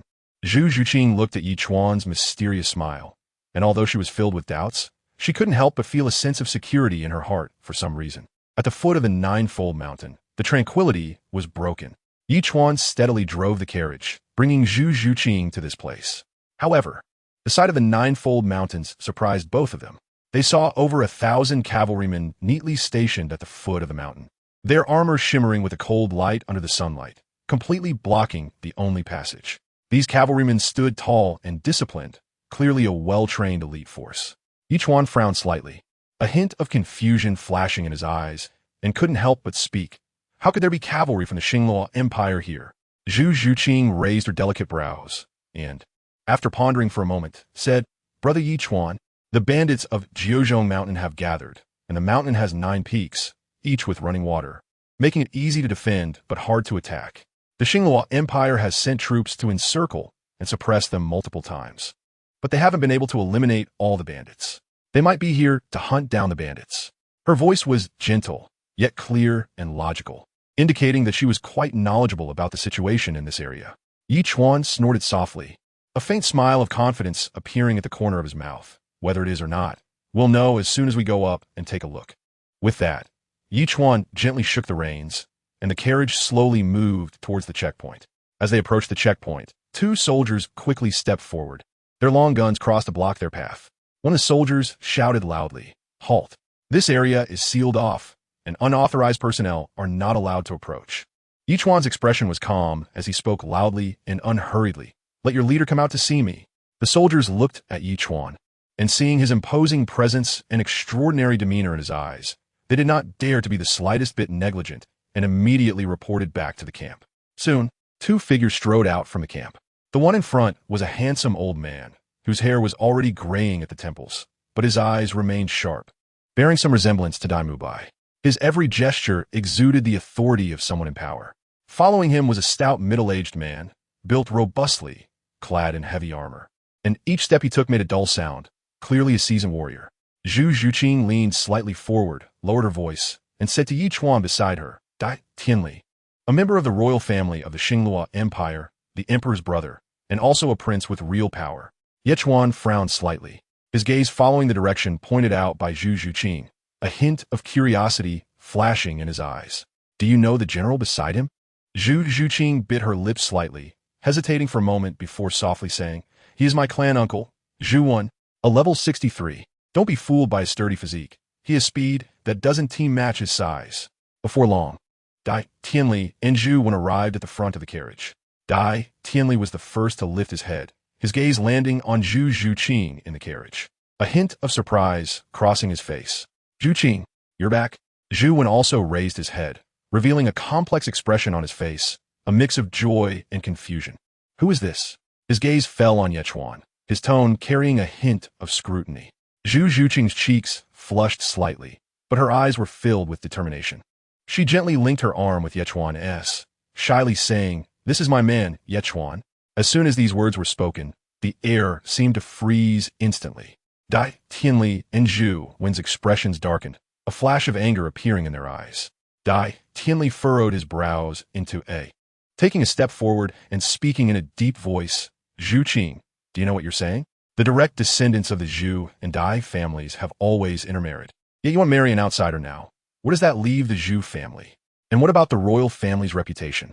Zhu chimed in beside him, his tone carrying a degree of sternness. Xuching, don't be foolish. This is not a joke. Just as the two were about to continue, Ichuan slightly raised the corners of his mouth, revealing a confident smile.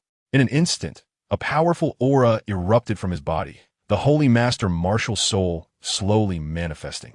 8 soul rings far exceeding 100,000 years in age shone with dazzling brilliance. What? I see that you both seem to have some objections. Ichuan's voice was deep and powerful, laced with a hint of mockery. Chapter 81. Entering the 9 heavy mountains. This overwhelming aura caused Dai, Tianli, and Zhu to instinctively take a step back, their anger instantly replaced by shock. They exchanged glances, their eyes filled with fear.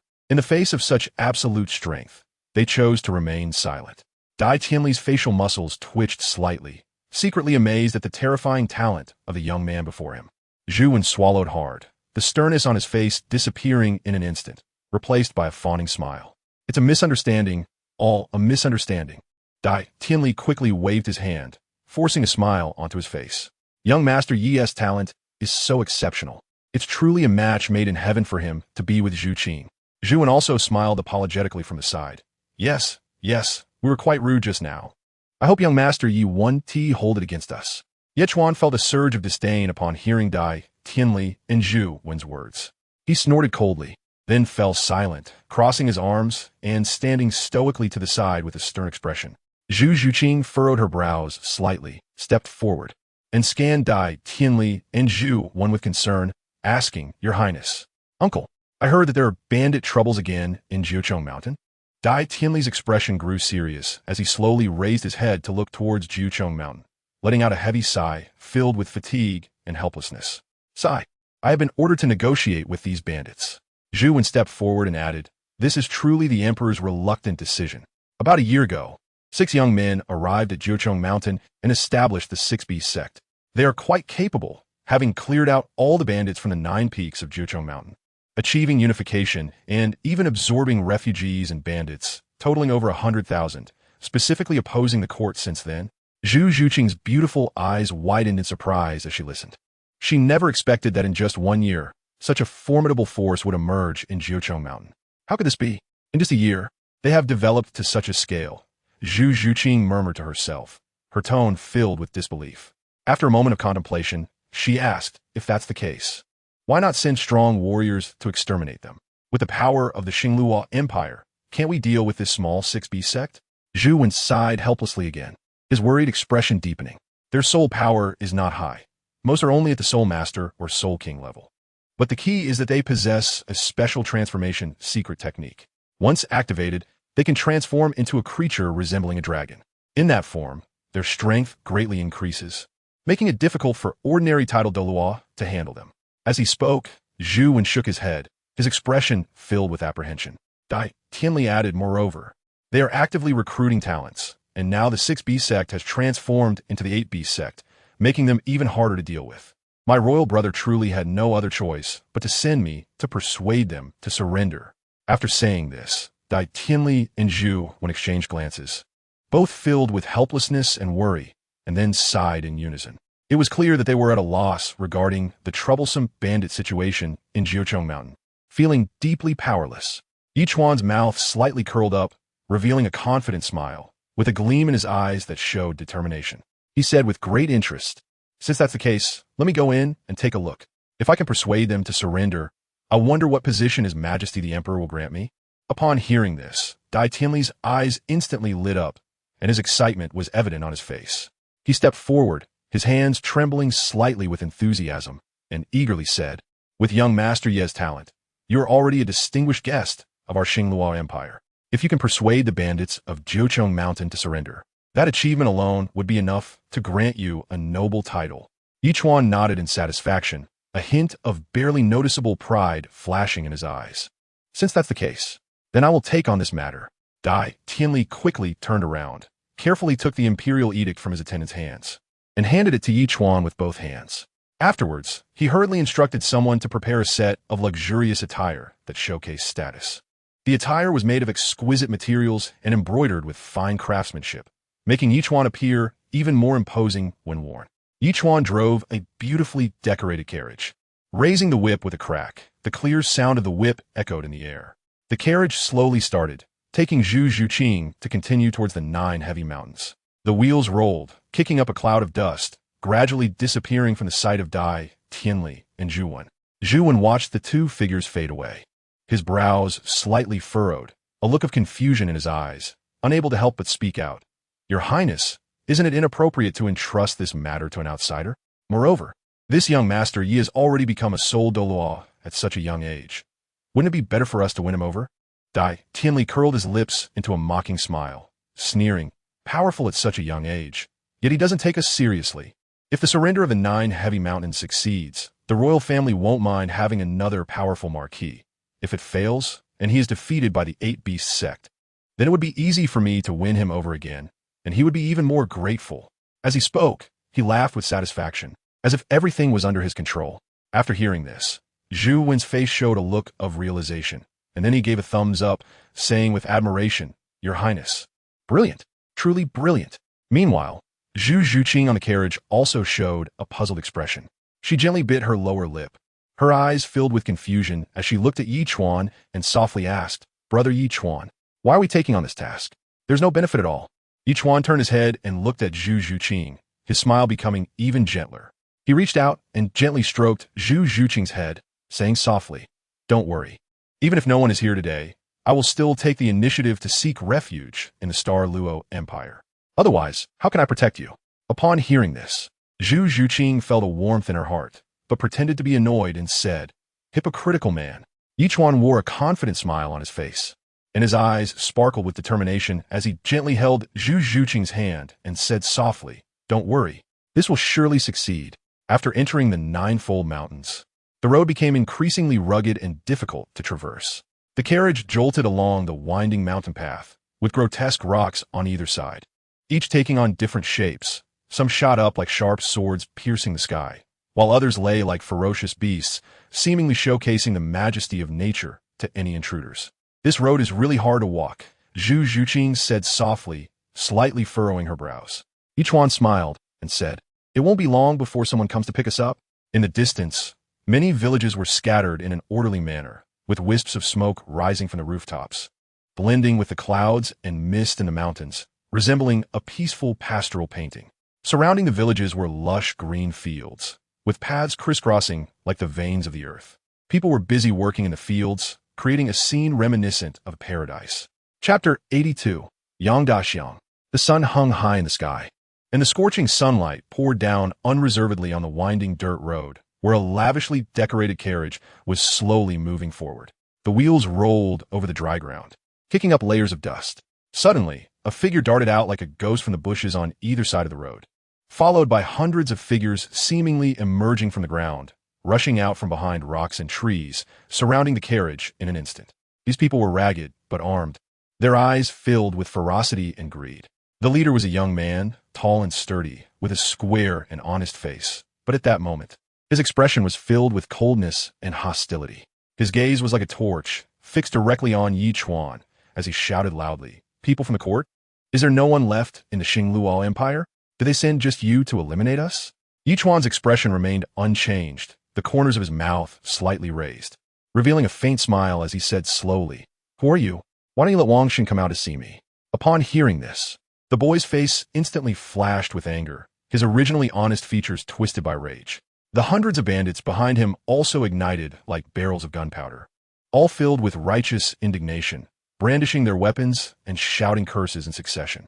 Bold, daring to directly call out the name of the great elder of the Eight-Beast Sect. Seeking death. "Let me, Yang Qi, deal with you." Yang Qi's eyes widened in anger, the veins on his neck bulging, and with a furious roar, his body began to rapidly swell and transform. In the blink of an eye, he turned into a mammoth over 10 meters tall, his massive body resembling a small mountain, with sturdy limbs firmly planted on the ground, each step causing the ground to tremble slightly. The long tusks glimmered coldly in the sunlight as he raised his head and let out a deafening roar, charging towards Ichuan at an incredible speed, stirring up a whirlwind. Seeing this, a hint of surprise flashed in Ichuan's eyes as he thought to himself, "Is this guy really Yang the elephant?" Wang Sheng actually gave this little guy the ancient animal-type devil fruit in the form of a mammoth. Thoughts surged in his mind like a tide. But Ichuan's movements in his hands did not slow down at all. Ichuan leaped forward like a streak of black lightning, instantly arriving in front of the mammoth. He reached out with both hands, firmly grabbing the mammoth's trunk, and shouted loudly, using his waist strength to execute a beautiful shoulder throw. In an instant, the mammoth's massive body crashed heavily to the ground, kicking up a cloud of dust. The surrounding bandits were stunned by this sudden turn of events, momentarily forgetting to speak. As the dust settled, Yang Qi transformed back into human form, lying on the ground with blood oozing from the corner of his mouth, his eyes filled with unwillingness and shock. He struggled to get up but found his whole body in excruciating pain, unable to move at all. Ichuan slowly walked to his side, looking down at him from height, and coldly said, "With your kind, do you really think you can oppose the Xingluo Empire? I advise you to surrender early. You might still leave a path for survival." Yang Qi gritted his teeth and said fiercely, "Not a chance. Our Eight-Beast Sect will never bow down to you court lackeys." After saying this, a strange cunning flickered across Yang Qi's honest and sturdy face. His hand quietly slipped into his robe, and when he pulled it out, a firecracker was firmly gripped in his palm. A piercing arrow through the clouds. "An army of thousands comes to greet," Yang Qi shouted at the top of his lungs, his voice carrying a hint of madness, echoing back and forth in the vast mountains and forests, startling countless birds into flight. His eyes sparkled with pride as he swiftly ignited the firecracker. In an instant, a brilliant firework shot into the sky, exploding with a thunderous roar against the clear blue backdrop, scattering colorful lights like stars, illuminating the forest in a particularly dazzling way. As the firework burst, Yang Qi's aura suddenly changed. After a series of cracking bone sounds, he transformed into his beast-human form. At that moment, his head grew enormous, sporting the iconic long trunk and curved tusks of a mammoth, with ears fanning like palm leaves, and his body covered in rough gray fur. His muscular arms bulged, exuding a savage intimidation. The sect leader said, "Retreat when the enemy advances, disrupt when they camp, strike when they tire, and chase when they retreat." Yang Qi panted heavily while shouting, his expression provocative. "If you have the ability, kill me. Anyway, with my strength, I'll recover in just a few days. When our 8 Sect's Grand Elder arrives, I will definitely tear you into pieces." The more he spoke, the more excited he became, saliva flying, his eyes filled with madness. Ichuan listened to Yang Qi's noisy chatter and couldn't help but feel speechless. He frowned slightly, coldly assessing this seemingly simple, yet actually cunning fellow in front of him. Suddenly, a howling wind sounded from above. Everyone instinctively looked up, only to see a massive figure rapidly approaching in the sky. The figure blotted out the sun, flapping enormous wings that stirred the air, causing the surrounding trees to rustle. As it got closer, everyone realized it was a toothless pterosaur. Its body was over 10 meters long, sharp claws waving in the air, occasionally emitting piercing cries. In the blink of an eye, the figure landed steadily in front of Ichuan. The tremendous impact caused the ground to tremble violently, sending dust flying. Seeing this, Yang Qi seemed to gain a sudden surge of confidence, jumping up and shouting, "This is my big brother. Even a titled Douluo can't do anything to him." His face was flushed with excitement, dancing around as if victory was already in his grasp. However, before his words could fully finish, the toothless pterosaur abruptly turned its head. Its massive head raised high, and then swung a powerful fist. This punch, carrying immense force, directly knocked Yang Qi to the ground. Yang Qi flew backwards several meters like a kite with a broken string, crashing heavily to the ground and kicking up a cloud of dust. Lying on the ground, blood oozing from his mouth and nose, his eyes were filled with disbelief. Just as everyone was in shock, the toothless pterosaur's form flickered and quickly transformed back into a human shape. He stepped forward swiftly, knelt down on both knees, and respectfully said to Ichuan, "Wang Sheng, I'll come to see the boss." Wang Sheng looked up, his face full of smiles, radiating the joy of a long-awaited reunion, showing none of the ferocity he had as the toothless pterosaur just moments ago. Ichuan looked at Wang Sheng, who was kneeling in front of him, took a step forward to help him up, and said, "Get up. I told you. There's no need to be so polite between brothers." Wang Sheng stood up, scratched his head, and chuckled. "Boss, long time no see, I've missed you so much. But boss, I'm not being polite with you. If it weren't for you, where would we brothers be today? Without you, we might have spent our whole lives in that small, desolate town of Notting." Chapter 83. 8 Beast Sect. Wang Sheng suddenly turned his head, his gaze sharp, looking at Yang Qi, who was collapsed on the ground, and said with undeniable authority, "What are you still dawdling for? Hurry up and come meet the sect master. This is our boss. Don't forget the devil fruit you ate and those 6 soul bones on you. Which one wasn't bestowed upon you by the boss?" Yang Qi trembled all over, and his previously chaotic mind instantly cleared. He clumsily got up from the ground, didn't bother to brush off the dust on him, hurriedly wiped the blood from the corner of his mouth, and in a flash, he rushed to Yichuan's front. Then, Yang Qi slightly raised his head, his eyes filled with awe and excitement, and loudly said, "Yang Qi greets the boss. If the boss doesn't mind, just call me Young Elephant from now on." Yichuan's expression was calm, with a slight smile at the corners of his mouth. He gently nodded and looked at Wang Sheng with a warm gaze. "Wang Sheng, it's getting late. Take me up the mountain. It's been a long time since I've seen everyone, and I miss them." After saying this, Yichuan turned and returned to the side of the carriage, skillfully gripping the reins with both hands. With a gentle shake, the strong horse began to move forward slowly.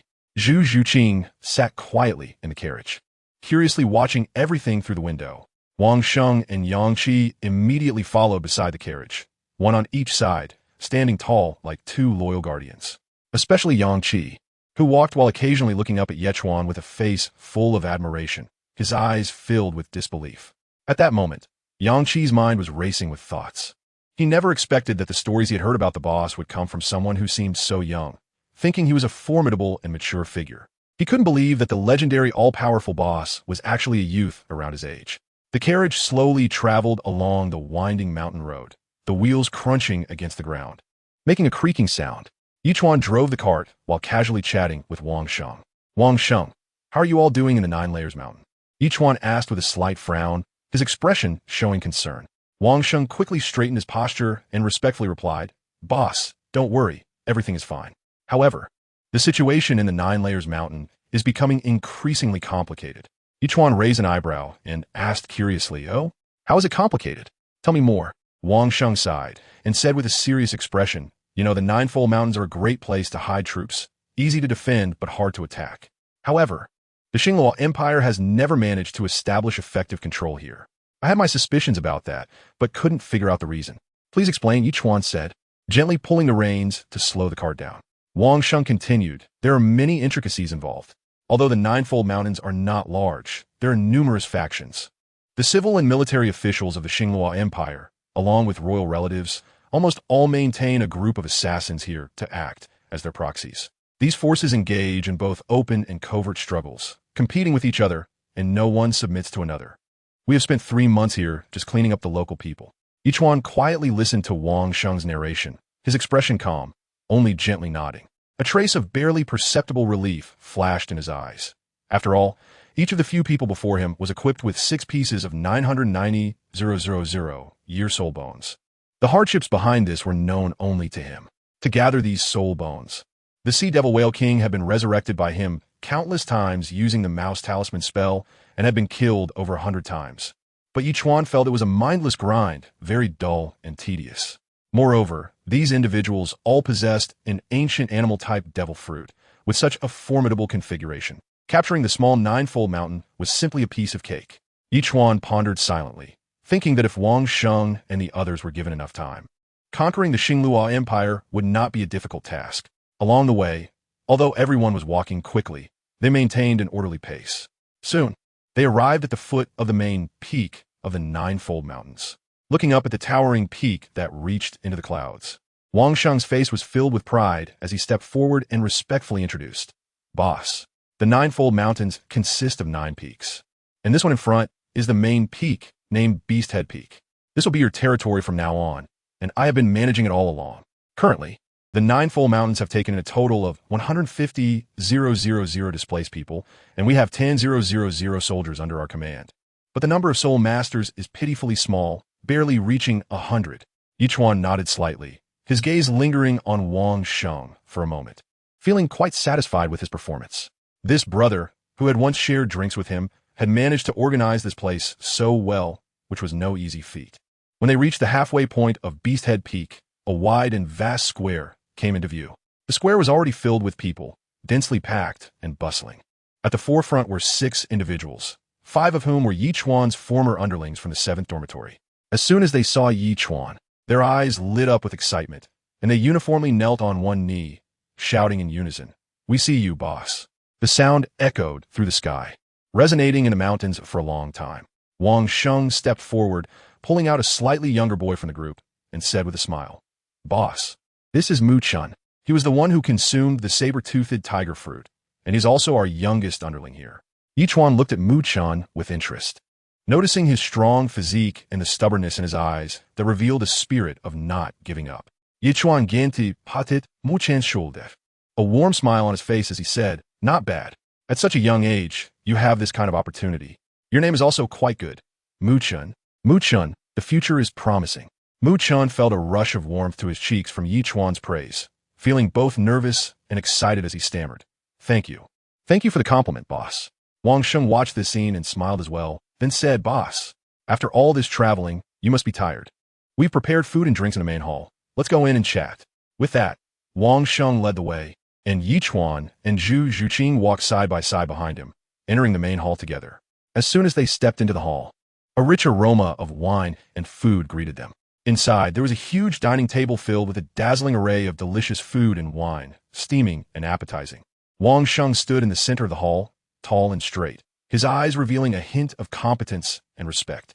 He spoke loudly and clearly, commanding, You all can leave now. At Wang Sheng's command, the attendants standing around bowed slightly in unison and quickly retreated with light footsteps. Soon, only Ichuan, Zhu Xuching, and a few others remained in the hall. Chapter 84. Surrendering Actively. Ichuan wore a gentle smile as he softly held Zhu Xuching's hand. Walking towards the front seat of the hall, Zhu Xuching's cheeks flushed slightly, but her eyes were filled with happiness and dependence, allowing Ichuan to lead her. Once they were seated, Wang Sheng and the other 8 took their places on either side. After Wang, Sheng settled in. He leaned slightly forward with a friendly and curious smile, looking at Ichuan and said, "Boss, where's Xiao Wu? This one is also your sister-in-law, right?" His tone carried a hint of familiarity and teasing, his gaze shifting back and forth between Ichuan and Zhu Xuching. Upon hearing this, Zhu Xuching's already flushed cheeks turned even redder, resembling a ripe apple, beautiful and alluring. However, after a moment, she gently nodded, her voice as soft as a whisper yet firm. Ichuan's lips curled up slightly, a mysterious and confident smile on his face as he scanned the crowd in the hall. He spoke steadily and powerfully. "I have a mission for you all. I promised Tianli from outside the mountain that I would come to persuade you to surrender. But don't worry, this is just a temporary measure. I need you to endure a little for now. I have my own arrangements." Upon hearing this, Wang Sheng immediately broke into a hearty smile and said loudly without hesitation, "We'll follow the boss's arrangements. We have always trusted the boss's wisdom and foresight. No matter what the mission is, we will follow you." As he spoke, he patted his chest vigorously, his eyes filled with respect and loyalty towards Ichuan.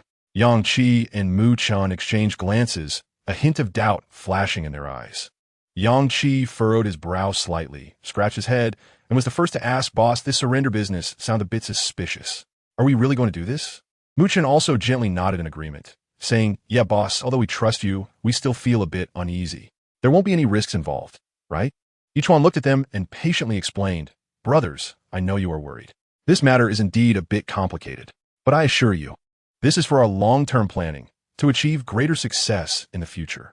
The time is not right yet, but once everything is arranged, you will understand." After hearing Ichuan's words, the doubts in the hearts of the two gradually dissipated. They exchanged glances and firmly nodded, indicating their willingness to trust Ichuan. Soon, everyone gathered around, raising their cups and exchanging toasts, with laughter and joy filling the air. After 3 rounds of drinks and 5 varieties of dishes, a slight blush appeared on everyone's faces, and the atmosphere became even more harmonious. Wang Sheng, in high spirits, stood up and smiled at Ichuan, saying, "Boss, it's been a while since we last gathered. It's rare to have free time today, so I must take you to properly tour our 9-fold mountain." Ichuan naturally would not refuse and gladly agreed. Thus, Wang Sheng and a few others surrounded Ichuan and walked out of the hall. Along the way, Wang Sheng spoke incessantly about the changes in the 9-fold mountains, the newly opened training grounds here, the reinforced fortifications there, and Ichuan occasionally nodded in praise. The group had indeed put in a lot of effort into the 9-fold mountains.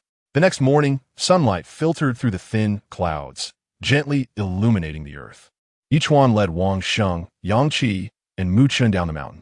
Along the way, the mountain breeze gently brushed past, carrying the unique fresh scent of the forest.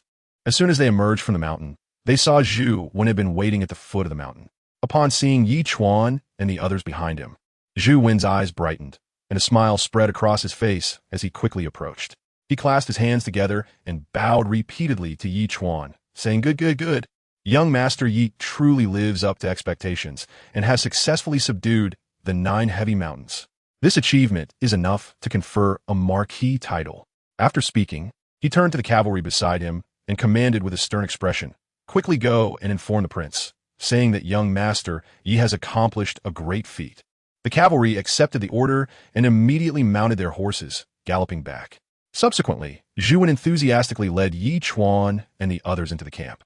As they walked, Zhu Wen smiled at Ichuan and said, "Young Master Yi, upon hearing this news, the prince will surely be very pleased. With such a great achievement, your future in the court will be boundless." Ichuan smiled faintly, neither confirming nor denying, but secretly pondering the next step of his plan.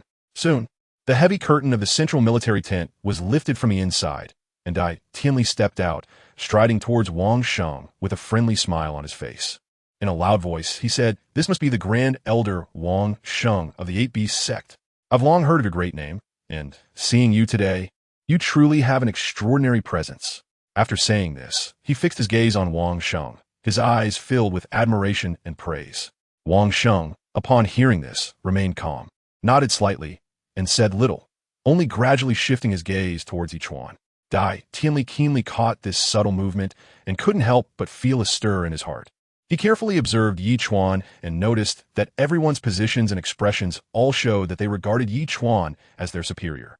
Dai Tianli's recognition of Ichuan instantly increased a few notches, and he secretly thought, this young man has such a capability to lead others at such a young age. If I can win him over to my side, it would surely be a great asset. With this in mind, Dai Tianli's gaze towards Ichuan grew even more eager. Ichuan felt Dai Tianli's gaze. The corners of his mouth lifted in a confident smile as he stepped forward and respectfully said, Your Highness, I have not failed in my duty and have managed to invite several elders from the 8 Beast Sect. Dai Tianli laughed heartily, his laughter echoing across the vast grassland. He patted Ichuan on the shoulder and praised, The starry Luo Empire is fortunate to have a genius like young Master Yi. At such a young age, young Master Yi has achieved such extraordinary accomplishments. It is indeed a blessing for the Empire. Quickly, let us enter the tent for a detailed discussion. Saying this, he stepped aside and gestured for them to enter, leading the way to the large tent. Everyone filed in, and the inside was spacious and bright, with a huge sandalwood table in the center surrounded by several chairs. Dai Tianli strode to the main seat, slowly sat down, and then gestured for everyone to take their seats. Once everyone was settled, Dai Tianli said gently, The military has strict discipline and cannot drink alcohol. I hope everyone understands. However, we can substitute tea for wine and share a friendship. After saying this, he raised his hand to signal, and a servant immediately stepped forward to pour steaming tea for everyone. Ichuan and the others were not pretentious. They picked up their teacups and drank it all in one go. The tea slid down their throats, bringing a hint of warmth. Ichuan put down his teacup, cleared his throat, and said solemnly, Your Highness, the 8 Beast Sect is willing to submit and serve the Xingluo Empire. However, the 8 Beast Sect is united and hopes to receive your Majesty's conferment, which would also help to appease the people within the sect. Chapter 85. Zhu Family of Xingluo City. Dai Tianli, upon hearing this, smiled even more brightly and replied without hesitation, That is only natural. With your strengths and prestige, it is well-deserved for you to be conferred nobility. As long as the few of you from the 8 Beast Sect are willing, you can come to the court with me at any time to receive your Majesty's conferment. As he spoke, he scanned the crowd with his eyes, filled with sincerity. Wang Sheng, upon hearing this, revealed a satisfied smile and stood up to clasp his fists, saying, Good, I will bring a few brothers, and we can go to Xingluo City immediately to receive your Majesty's conferment. It is an honor for the 8 Beast Sect to serve the Xingluo Empire. Thus, the matter was smoothly settled. The group continued to converse for a long time, and before they knew it, the sky had darkened and night fell upon the land. Only then did everyone disperse to rest. After resting for a night, the next morning, as the sun began to rise, the sky was painted with brilliant dawn colors. The camp was bustling with activity as soldiers quickly packed up their tents, brought in the horses, and organized their gear. After Ichuan, Wang Sheng, and others met with Dai Tianli, the group set up camp and marched toward Xingluo City. 2 days later, Xingluo City, as the capital of the Xingluo Empire, was grand and impressive, significantly larger than Tiando City. The streets in the city were wide, bustling with people coming and going, creating an extraordinary lively atmosphere. Shops lined the streets, their signs dazzling, with the sounds of vendors calling and laughter blending into a cacophony. The group rode on tall steeds, slowly approaching the city gate. Their demeanor was extraordinary, clearly indicating they were no ordinary travelers. You can rest at the post station for a while. I will go find my royal brother. I believe we can grant you titles at tomorrow's court meeting, Dai Tianli said, pulling on the reins with a hint of enthusiasm, addressing those beside him. Ichuan laughed heartily. As the son-in-law of the Zhu family, it's best for me to bring my brothers back to the Zhu family. As Ichuan spoke, he patted the horse's neck, and the horse seemed to sense its owner's emotions, anxiously pawing at the ground. Zhu quickly spoke up, his face full of smiles. Your Highness, rest assured, I will treat young Master Yi and the members of the 8 Beast Sect well. After hearing this, Dai Tianli did not refuse and nodded slightly, saying, In that case, I will not worry about this matter. Although Dai Tianli's tone was relaxed, a hint of imperceptible worry flashed in his eyes. Your Highness, I take my leave. Zhu respectfully bowed, then turned around and gestured for Ichuan and the others to follow. Under Zhu Wen's lead, The group made their way towards the Zhu family's residence in a grand manner.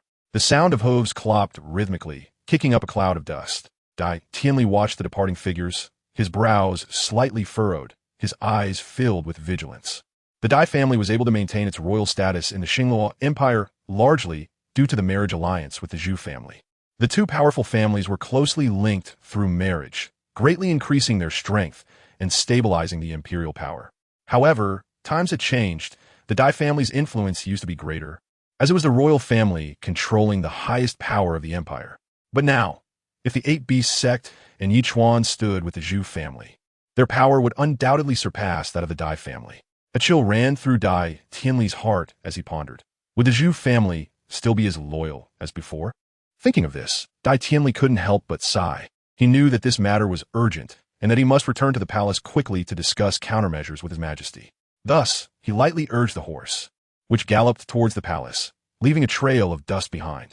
The Zhu residence, a grand family estate that had intermarried with the royal family for generations, showcased luxury and majesty everywhere. The tall, imposing red gate had shiny copper door rings that glinted coldly in the sunlight. Two pairs of stone lions stood at the entrance, bearing their fangs and claws, exuding a powerful aura. Upon entering the estate, one was greeted by intricately carved beams and painted rafters, with exquisite eaves and brackets. The corridors wound and connected various courtyards. In the courtyards, rare flowers and plants vied for beauty, with rockeries and ponds complementing each other, occasionally with goldfish swimming leisurely in the water. Under Zhu Wen's guidance, Ichuan and the others smoothly arrived at the main hall. The main hall was spacious and bright, with a polished marble floor, several intricately carved sandalwood chairs, and walls adorned with famous calligraphy and paintings, showcasing the family's taste and heritage. As soon as they stepped into the main hall, three figures immediately came to greet them. Leading the way was Zhu Xuching's father, Zhu Yong, who was tall and upright. Although he was over 50, his eyes still shone with sharpness. The traces of time on his face only added a touch of steadiness and authority. Zhu Xuching's mother, Li Waner, had a graceful figure and a gentle face filled with love in her eyes. The other was Zhu Xuching's sister, Zhu Xuyan, who stood to the side with a complex expression, a hint of conflict flashing in her exquisite eyes. Upon seeing her parents, Zhu Xuching's eyes immediately turned red. Unable to suppress her longing any longer, she quickly stepped forward and tightly hugged her parents, her voice choked with emotion. "Father, mother, your daughter is back." Zhu Yong and Li Waner had tears in their eyes. Li Waner reached out and gently stroked Zhu Xuching's hair, saying with heartache, "Chuan, you are finally back. You must have suffered out there." Zhu Yong also patted his daughter's shoulder, his voice slightly choked. "It's good that you're back, just good." Watching the three embrace, Zhu Xuyan felt a deep conflict in her heart. On one hand, she was relieved that her sister Zhu Xuching had returned safely, as blood is thicker than water, and this familial bond could not be severed. But on the other hand, she remembered the rules of the Xingluo royal family, realizing that in the future, the two sisters might have to fight to the death over their cruel fate. Thinking of this, Zhu Xuyan sighed softly, a hint of loneliness flashing in her eyes. Once Zhu Xuching had finished expressing her emotions, she quickly turned around, took Ichuan's hand, and introduced him to her family. "This is my brother Ichuan. He is my man, and these are all elders from the Eight Beasts Sect." As she introduced Ichuan, a radiant smile of happiness and pride adorned Zhu Xuching's face. Tightly holding Ichuan's hand as if to announce their relationship to everyone in the Zhu family, Zhu Yong nodded slightly, a smile on his face. "Your uncle has already told us." "Very good, very good." Originally, Zhu Yong was quite dissatisfied with his daughter's choice of a man, as the Zhu family had maintained a marriage alliance with the Dai family for many years, which upheld many family interests. His daughter's actions could potentially create rifts between the Zhu and Dai families. However, after learning about Yichuan's talents and strength from Zhu Wen's letter, he was extremely satisfied with his son-in-law. He knew that a talent like Ichuan, if missed once, would lead to a lifetime of regret. If the two could achieve a good outcome, it would surely bring new opportunities and developments to the Zhu family. Zhu Wen smiled and mediated. "All right, let's go in and sit down." Everyone took their seats, and soon, maids dressed in uniform entered gracefully, carrying tea trays filled with fragrant tea, placing them in front of everyone. Chapter 86. Speak Clearly. Sitting comfortably on the intricately carved sandalwood chair, Ichuan casually played with the teacup in his long fingers. After taking a sip of tea, The warm liquid slid down his throat, and the aroma spread across his lips and teeth. He raised his gaze, his eyes lightly scanning the maids serving around him, and spoke softly. "Father-in-law, there are some matters we need to discuss privately. The others can leave." Upon hearing this, Zhu Yong felt a wave of confusion rise within him, instinctively looking at Ichuan. After hesitating for a moment, he instructed, "You all may leave." Following Zhu Yong's command, the maids slightly curtsied and gracefully retreated. Ichuan watched the retreating figures of the maids with satisfaction, then snapped his fingers. In an instant, dozens of shadowy ninja troops appeared out of nowhere, dressed in black uniforms, their figures ghostly as they quickly spread out to guard the surroundings, moving in perfect unison. This scene frightened the members of the Zhu family. Zhu Yong suddenly stood up, his eyes wide open, his face filled with shock and alertness. Li Wanner was also pale with fear, instinctively taking a step back and tightly gripping Zhu Zhuyun's sleeve. Zhu Zhuyun, on the other hand, had her eyebrows raised in alarm, a hint of panic flashing in her beautiful eyes, but she quickly forced herself to appear calm. Ichuan looked at everyone's reactions and couldn't help but smile, revealing a gentle smile on his face as he explained, "Father-in-law, walls have ears. It's not excessive to be cautious." The smile carried a hint of reassurance, slightly easing the tense atmosphere. Zhu Yong took a deep breath, trying to calm himself down, and sat back down in his chair, saying, "Son-in-law, just speak your mind." Although Zhu Yong tried to keep his tone calm, a hint of unease still lingered. Ichuan leaned slightly forward, crossing his hands on his knees, his expression becoming serious. "In half a month, if I take action against the royal family of the Xinglua Empire, at that time, I will annihilate the Dai family. I wonder how much power the Zhu family can grasp in the Xinglua Empire in half a month." As soon as these words came out, Zhu Yong, Li Wanner, and Zhu Zhuyun were instantly stunned. No one expected that the son-in-law would say such things on his first visit. Zhu Yong's face instantly turned pale, beads of sweat forming on his forehead. He never imagined that Ichuan would have such a bold plan. In an instant, countless thoughts flashed through Zhu Yong's mind. He knew the seriousness of this matter. If Ichuan led his daughter to rebel, even if he reported it, it would be useless.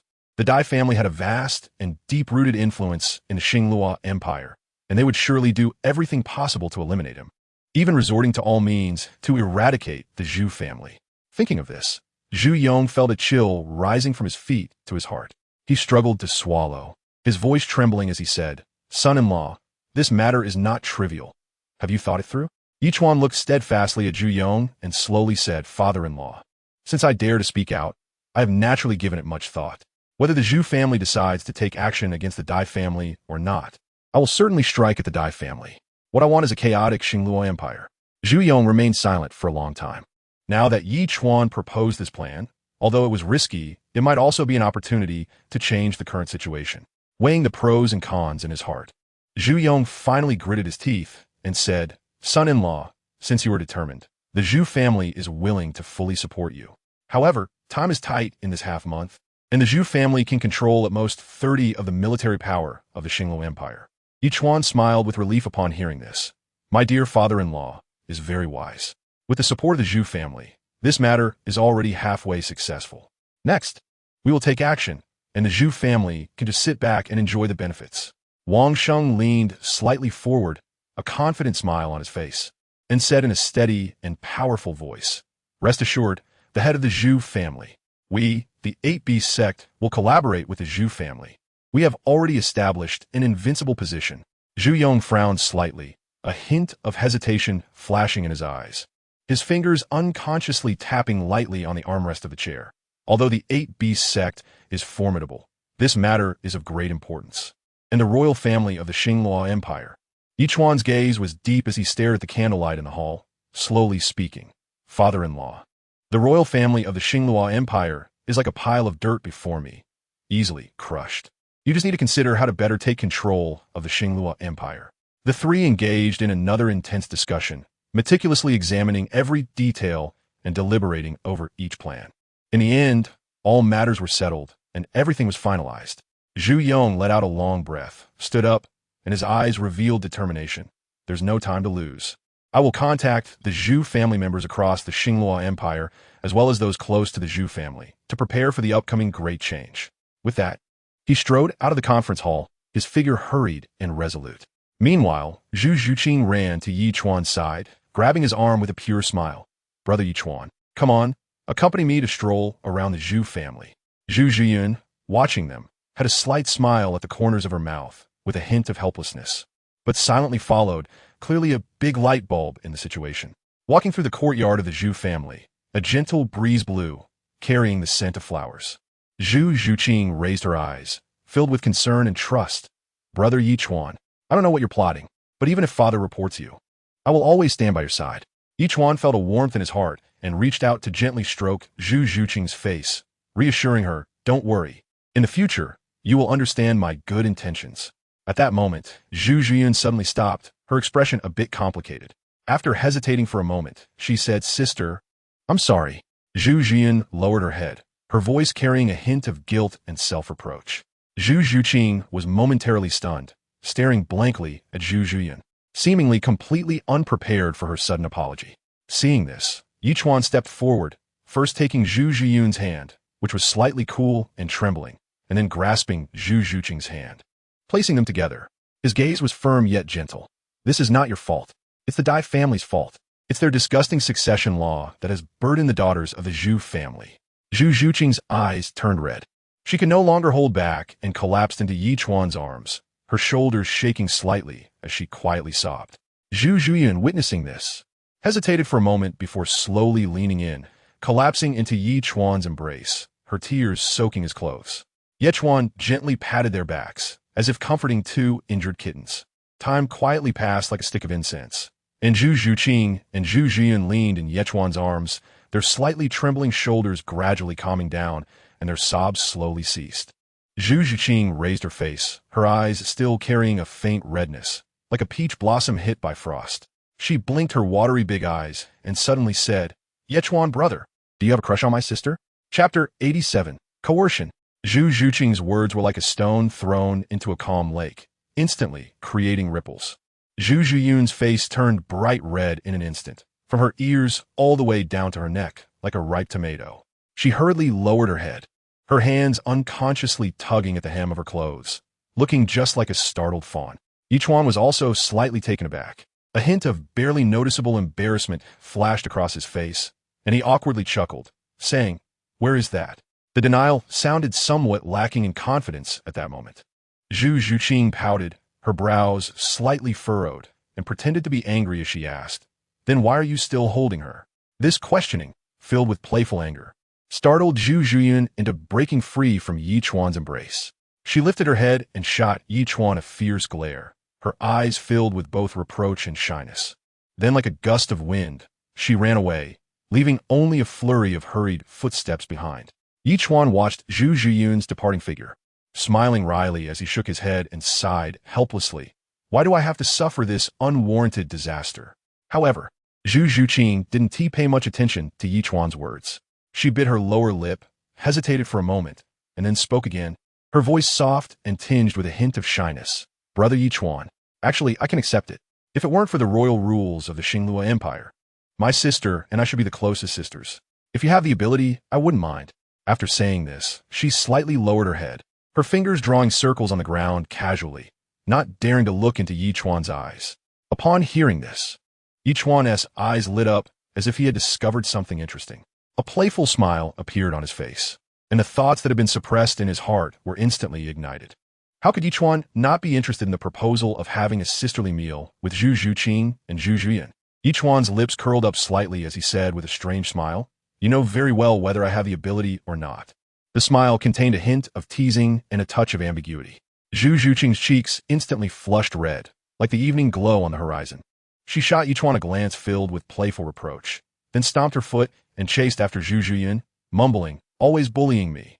In the courtyard, only Ichuan's slightly amused gaze remained, watching the direction the two women left, as his mind began to sketch out a future full of uncertainties, yet filled with anticipation. The next day, as dawn broke, the gentle morning light fell softly upon the towering palace walls of the imperial city, reflecting a faint golden glow. Ichuan, along with Wang Sheng, Mu Chun, Yang Qi, and others, passed through the heavy gates of the imperial city. The moment they stepped into the imperial city, it felt as if they had entered another world. The surrounding tranquility and majesty made everyone unconsciously lighten their footsteps. This imperial city is truly magnificent. Once we are granted titles, the place we live in will surely be no less impressive. Mu Chun, curiously looking around while suppressing his inner excitement, said to Ichuan, "Boss, if you could be made a marquis, does that mean we will all be earls at the next rank?" Yang Qi, grinning with squinted eyes, chimed in, "Great. From now on, call me Earl Yang. It sounds so imposing." However, Wang Sheng was not as relaxed as they were. With a furrowed brow and a vigilant gaze scanning the surroundings, he quietly said to Ichuan, "Boss, something seems off. It's been so long. Why haven't they summoned us into the palace yet?" Ichuan's expression was calm, with a slight smile at the corners of his mouth, revealing a hint of confidence as he whispered, "Just wait. When it's time to act, don't hold back. Everyone, give it your all." Upon hearing this, the group understood, and the 8 members of Wang Sheng nodded in agreement. Their previously relaxed expressions instantly turned serious, and a subtle air of vigilance emanated from them. They stood quietly outside the hall as time passed slowly, waiting from early morning until the sun hung high in the sky, the scorching sunlight pouring down on them, making them increasingly impatient. Just as they were about to lose their patience, the hall doors slowly opened, and Dai Tianli stepped out at a leisurely pace. Dressed in splendid court attire, he wore a perfectly measured smile, slightly cupping his hands to Yi Chuan as he said, "I apologize, young Master Yi. His Majesty has too many matters to attend to, causing you to wait so long. Please, have some tea to soothe your throat." As soon as he finished speaking, several palace maids glided over, carrying fragrant tea. Although everyone was filled with confusion, they still symbolically accepted the teacups and took a small sip. "Young Master Yi, please follow me." Dai Tianli gestured politely and turned to lead the way. Ichuan and his companions exchanged glances, adjusted their attire, and followed Dai Tianli toward the grand hall. The moment they stepped into the hall, a solemn and dignified atmosphere enveloped them. To their surprise, when they entered the grand hall, the scene before them was vastly different from their expectations of a court filled with officials. The hall, which should have been bustling with officials, was now empty, with not a single figure in official robes to be seen. Instead, there were groups of soul masters exuding a powerful aura. They stood in clusters around the hall, their cold gazes fixed on Ichuan and the others, like hungry wolves staring at their prey. At the end of the hall, on the dragon throne symbolizing supreme power, sat Dai Tianjun, clad in a magnificent dragon robe. His expression was stern, and his eyes contained an unfathomable authority. Beside Dai Tianjun sat an elderly man whose appearance was frail, but whose physique was robust. The old man had his eyes slightly closed, yet the aura he emitted subtly resonated with that of the surrounding soul masters, resembling a powerful controller hidden in the shadows.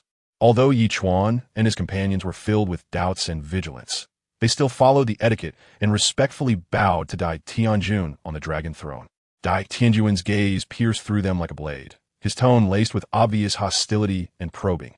The unparalleled genius of the Tiando Empire. "The greatest person of the Douluo Continent, young Master Yi, why have you suddenly come to my Xingluo Empire, and are willing to lower yourself to sit as a marquis of my Xingluo Empire?" Ichuan's expression remained unchanged, his lips curling into a seemingly affectionate smile as he said slowly, "I fell in love with Miss Zhu at first sight. I came here for love." However, as soon as his words left his mouth, a faint sound of laughter erupted around him. The people present had all been struggling for years in the whirlpool of power and interests. At their level, who would easily believe in so-called love? The laughter was filled with disdain and mockery, completely ridiculing Yi Chuan's naivety.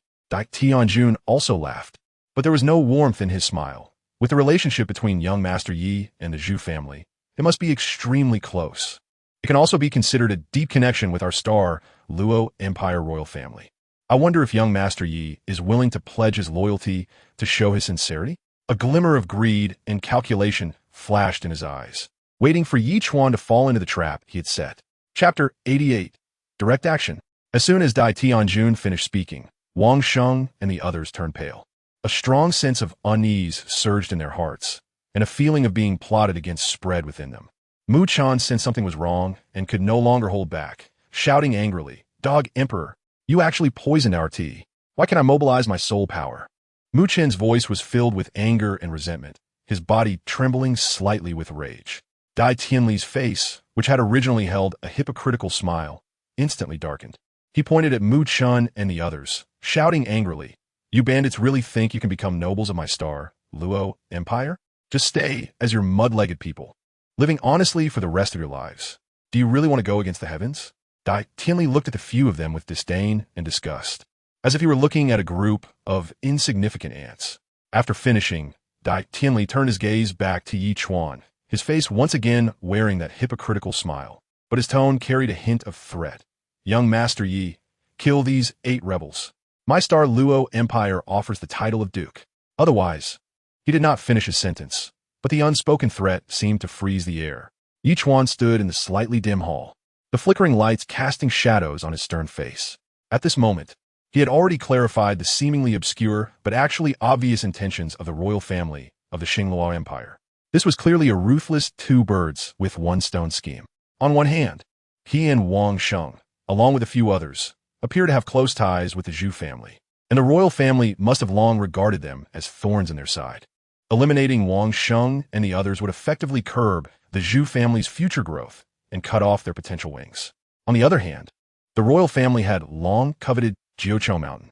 In the past, Jiucheng Mountain was treated by the officials as a place to hide dirt and nurture their white gloves, and the royal family had always lacked the opportunity to reclaim it. But now, with this conspiracy, they had encountered an excellent opportunity.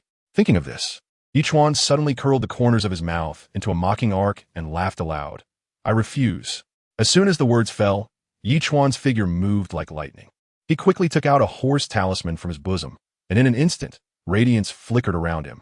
Ichuan continuously flashed, his speed so fast that it was almost impossible to capture his figure. In the blink of an eye, he arrived beside Wang Sheng and the other 8, raising his hand to remove the poison from each of them. The old man beside him, who had originally been filled with malice and pride, was instantly replaced by shock. He widened his eyes and exclaimed, "How is this possible? You are also under my soul-sealing poison. How can you still mobilize your soul power and move so quickly?" Ichuan stood upright, a hint of a carefree smile on his face, and replied casually, "Because I have immunity to poison." Upon hearing this, Dai Tianjuan's eyes widened in anger, the veins on his face bulging, and he shouted loudly, "Old man Fan Yuan, stop wasting words with him. Since the mask has been torn off, let us fight." With Dai Tianjuan's furious shout, the entire hall seemed to be shaken by an invisible force. A thunderous roar echoed, and the pillars of the hall began to shake violently, bricks and stones falling in droves. Soon after, the entire hall collapsed with a loud crash, raising a cloud of dust. Aside from Ichuan and the 8 from Wangsheng, the others seemed to have anticipated this scene long ago. At the moment Dai Tianjun gave the order, they all used their skills to swiftly retreat.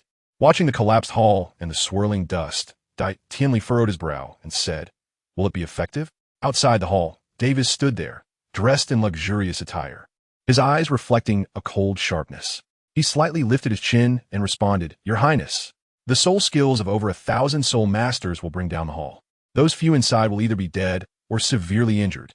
Just as everyone thought Ichuan and the 8 from Wangsheng had been completely buried under the collapsed hall and would surely die, a sudden change occurred. A deafening explosion erupted from the ruins, as if a bomb had detonated underground. Following that, countless bricks and dust were flung outwards as if thrown by an invisible giant hand. Accompanied by this earth-shattering noise, the figures of Ichuan and the 8 slowly emerged. Ichuan was surrounded by a layer of deep blue shield, which was crystal clear, yet emitted a chilling energy wave, rippling like water, firmly protecting all 9 of them within. The force that could flatten a small mountain seemed like an ant trying to shake a tree in the face of the shield, unable to hurt them in the slightest. Davis, who had previously worn a confident smile, suddenly froze, his eyes bulging in disbelief, and he couldn't help but exclaim, "How is this possible? They are completely unharmed." His voice was sharp and trembling, like that of a castrated eunuch. Ichuan's lips curled up slightly, revealing a charmingly wicked smile, his gaze sweeping around like lightning as he said loudly, "What you've done has disrupted my original plan. I was planning to slaughter you royal family of the star Luo Empire after a while, but now it seems better to cause a ruckus." His tone was filled with dominance and unruliness, as if the royal family of the star Luo Empire and the thousands of soul masters present were hardly worth mentioning. Wangsheng's face was full of anger, his eyes wide open as he roared, "Are you ready to bear the wrath of our 8-beast sect?" In an instant, The aura around Wang Sheng and his 8 companions suddenly changed. They all activated their devil fruit abilities, and in a moment, light flickered and energy surged. In the blink of an eye, Wang Sheng and the 5 brothers of 7, she transformed into various dinosaurs, 6 of them taking on different forms, all being users of the animal system ancient dragon fruit. Meanwhile, Yang Qi and Mu Chun transformed into a mammoth and a saber-toothed tiger respectively, their massive sizes and imposing presence striking fear. Ichuan, on the other hand, used his martial soul true form, instantly transforming into a 100-meter-tall holy master, evoking awe and trepidation in those who looked upon him. The 9 of them stood together, their powerful presence resembling a tangible wave, surging and spreading outwards. All present turned pale, their legs weak, filled with shock. The eyes of the crowd were filled with fear and astonishment. The Star Luo Empire, once full of confidence, was now caught off guard by this sudden turn of events. In this tense moment, the Tianjun took a deep breath, forcing himself to calm down, and stepped forward. He straightened his back, hand behind him, and shouted loudly, "Don't be afraid. We have a title Douluo here, over 1,000 soul masters.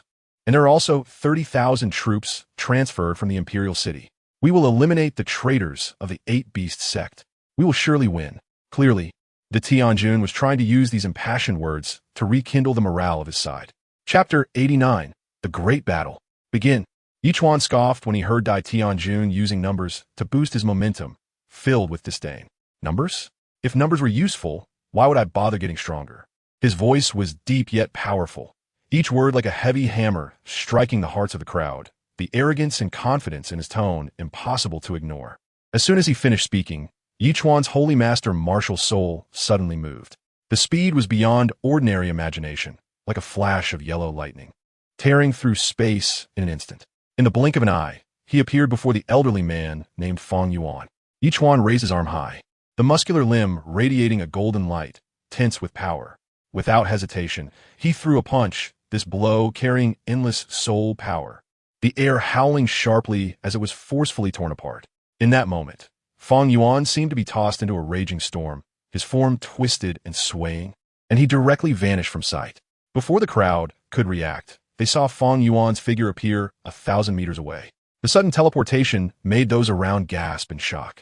Meanwhile, Wang Sheng, Yang Qi, and Mu Chun, along with the other 5, exchanged determined glances, their eyes filled with resolve. And together they roared as they charged towards the army of soul masters numbering in the thousands. Their figures shone like 8 meteors under the sunlight, rushing into the enemy ranks with an unstoppable momentum. Dai Tianjun and Dai Tianli, one a soul Douluo and the other a soul saint, along with the strong allies they had gathered, approached with solemn expressions, instantly engaging in battle with the 8. In an instant, the entire imperial city's soul power surged. Lights flickered, and the sounds of shouting and explosions filled the air. Feng Yuan stood 1,000 meters away, adjusting his slightly disheveled clothing, slowly raising his head to look at Ichuan, a smirk on his face. He spoke, "I am Feng Yuan, a level 93 titled Douluo, titled Spring and Autumn, with a martial soul Spring and Autumn cicada." His voice was calm and steady, exuding the composure and confidence of an experienced powerhouse. Ichuan raised an eyebrow slightly, a playful smile curling at the corners of his mouth as he said, "Spring and Autumn cicada? Sounds like a time-related martial soul." As he spoke, he carefully scrutinized Feng Yuan, trying to catch some clues from the other's expression. Feng Yuan chuckled softly, shook his head, and replied, No. I'm Master Space." As soon as he finished speaking, Ichuan felt a strange force rushing towards him. Before he could react, a sudden sharp pain shot through his shoulder, blood instantly gushing out and staining his clothes. Fortunately, the power of the horse talisman activated in time, and a gentle light emanated from the wound, healing rapidly at a visible speed. Seeing this scene, a hint of surprise flashed in Feng Yuan's eyes, and he couldn't help but exclaim, "How is that possible? Kid, you were the first one to break my space slash." He stared intently at Ichuan, as if looking at a monster, feeling even more wary of this young man. Ichuan's lips curled up slightly, forming a playful smile, his eyes gleaming with sharpness as he calmly spoke. "Spatial slash, huh? Such an attack is indeed something most people cannot defend against." Feng Yuan stood not far away, snorting coldly, a hint of disdain on his face, as if mocking Ichuan's ignorance. However, Ichuan did not give him more opportunities for ridicule. As soon as he finished speaking, a layer of faint silver light suddenly enveloped Ichuan's body, the light flowing like liquid mercury, quickly wrapping around him. In the next moment, his figure vanished from the spot, leaving only an afterimage. In the blink of an eye, Ichuan used teleportation and appeared directly in front of Fang Yuan. His right fist was raised high, gathering surging power, compressing the air around it and emitting a sizzling sound. Fang Yuan's pupils suddenly contracted, a hint of panic flashing in his eyes. He had no time to think. His body twisted in an instant, as if being kneaded by an invisible hand. And amidst a wave of spatial fluctuations, he reappeared 1,000 meters away. Seeing this, Ichuan did not hesitate to use teleportation again. A flash of silver light appeared, and he reappeared in the direction Fang Yuan was fleeing. Fang Yuan gritted his teeth, his face filled with unwillingness, but he could only use teleportation to escape again. For a time, the two kept flickering in this vast space, with each teleportation causing violent tremors in the space, ripples spreading out like water waves. They teleported 5 times like this. Fang Yuan's face grew increasingly pale, and his breathing became rapid. His eyes were filled with terror and despair, as he realized he could no longer teleport due to the limitations of his soul technique. Watching Ichuan's enormous fist coming at him, infused with endless power, a wave of despair surged in Fang Yuan's heart, but he still gritted his teeth, ready to take the hit. "Space solidify!" Fang Yuan shouted, his voice carrying a sense of determination as if he was burning his boats. As his shout fell, the surrounding space seemed to be instantly frozen, and time appeared to stop flowing. Ichuan's punch fell, but it seemed to hit an invisible barrier, producing a dull, thunderous sound. In an instant, the surrounding space shattered like a broken mirror, with cracks appearing, followed by a complete fragmentation. Sharp shards of space flew in all directions, like blades. Taking advantage of the impact, Fang Yuan withdrew, his robe torn by the shards, revealing streaks of blood. Fang Yuan's face was filled with shock, his chest heaving violently as he pointed a trembling finger at Ichuan, exclaiming, "How is this possible? Kid, does your teleportation have no restrictions at all?" His voice was filled with disbelief, as if he could not accept the reality before him. Ichuan gently nodded, his expression calm, a faint smile still hanging at the corners of his mouth. He said casually, "You're right. My 5th soul skill, teleportation, has no limitations. I can teleport as many times as I want." "What monster? How unfair the world is!" Fang Yuan shouted in anger, his face filled with frustration and helplessness. He knew that he had encountered an unprecedented strong enemy today. However, he did not intend to concede defeat so easily. He took a deep breath, a glimmer of determination flashing in his eyes. "Even so, that old man cannot give up. Let's see my 9th soul skill, space strangulation." Fang Yuan roared, his eyes filled with resolve. In an instant, the space around Ichuan seemed to turn to soft paper, rapidly folding. The space was manipulated as if by an invisible pair of large hands, instantly wrapping Ichuan completely. Immediately after, immense pressure surged from all directions, attempting to trap him to death in this folded space. Chapter 90. Fairness. Fairness. Or damn fairness. Ichuan stood at the center of the battlefield, exuding a surging aura, with a chilling light flickering in his eyes. Facing the overwhelming attacks, a cold smile appeared on his lips as he unhesitatingly unleashed his 8th soul skill, Infinite Universe. In an instant, it was as if an invisible force enveloped the heavens and the earth, twisting the very fabric of space. The soul skills that rushed toward him, whether they were brilliant flames, sharp ice shards, or toxic mists, vanished silently like bubbles the moment they touched this power. The weapons that were thrown, such as long swords, spears, and battle axes, also turned to nothingness in midair, leaving no trace behind. Fang Yuan, the renowned elder in the soul master world, wore a face of disbelief. The powerful martial soul he had summoned could no longer be used. He widened his eyes, his voice filled with shock and confusion. "What is going on? Why can't I use my martial soul?" He repeatedly tried to summon his martial soul again, but there was only silence within him, as if it were dead. In the distance, Dai Tianjun also wore a look of terror. He felt his soul power vanishing rapidly, like a river breaking its banks, and his face turned ashen. "My soul power has disappeared. How is this possible?" he murmured, his legs trembling slightly as if he had lost the strength to support his body. Meanwhile, the ordinary soldiers within the imperial city were in an even worse situation. Without soul power, their heavy armor, which had been a solid support on the battlefield, suddenly vanished, causing them to stumble and nearly fall. The weapons they tightly gripped also disappeared, plunging them into utter chaos. Thousands of people looked at each other, their eyes filled with fear and confusion. Unsure of what had just happened, Ichuan looked at the reactions of the crowd and couldn't help but throw his head back and laugh. His laughter filled with confidence and grandeur. This is my 8th soul skill, infinite universe. Within a 10-mile radius, I am the Tao. I am the principle. All your powers before me are nothing but the strength of ants, easily crushed. Davis, the prince, was filled with anger and unwillingness. He clenched his fists, veins bulging on his forehead, and shouted angrily, "I don't believe it. If you have the ability, turn me into a woman." In Davis's eyes, Ichuan was merely bluffing. He absolutely did not believe that Ichuan truly possessed such a heaven-defying ability. However, as soon as his words fell, Ichuan shot him a fierce glare. That glance seemed to contain endless power, making Davis instantly feel a chill rising from his feet to his heart. In an instant, Davis felt a coldness beneath him, and then an unusual swelling sensation in his chest. He instinctively looked at his body, and his eyes widened in terror. "No, this is impossible," Davis screamed, his voice filled with despair. His body began to undergo strange changes. His once muscular physique gradually became slender, and his muscles slowly disappeared.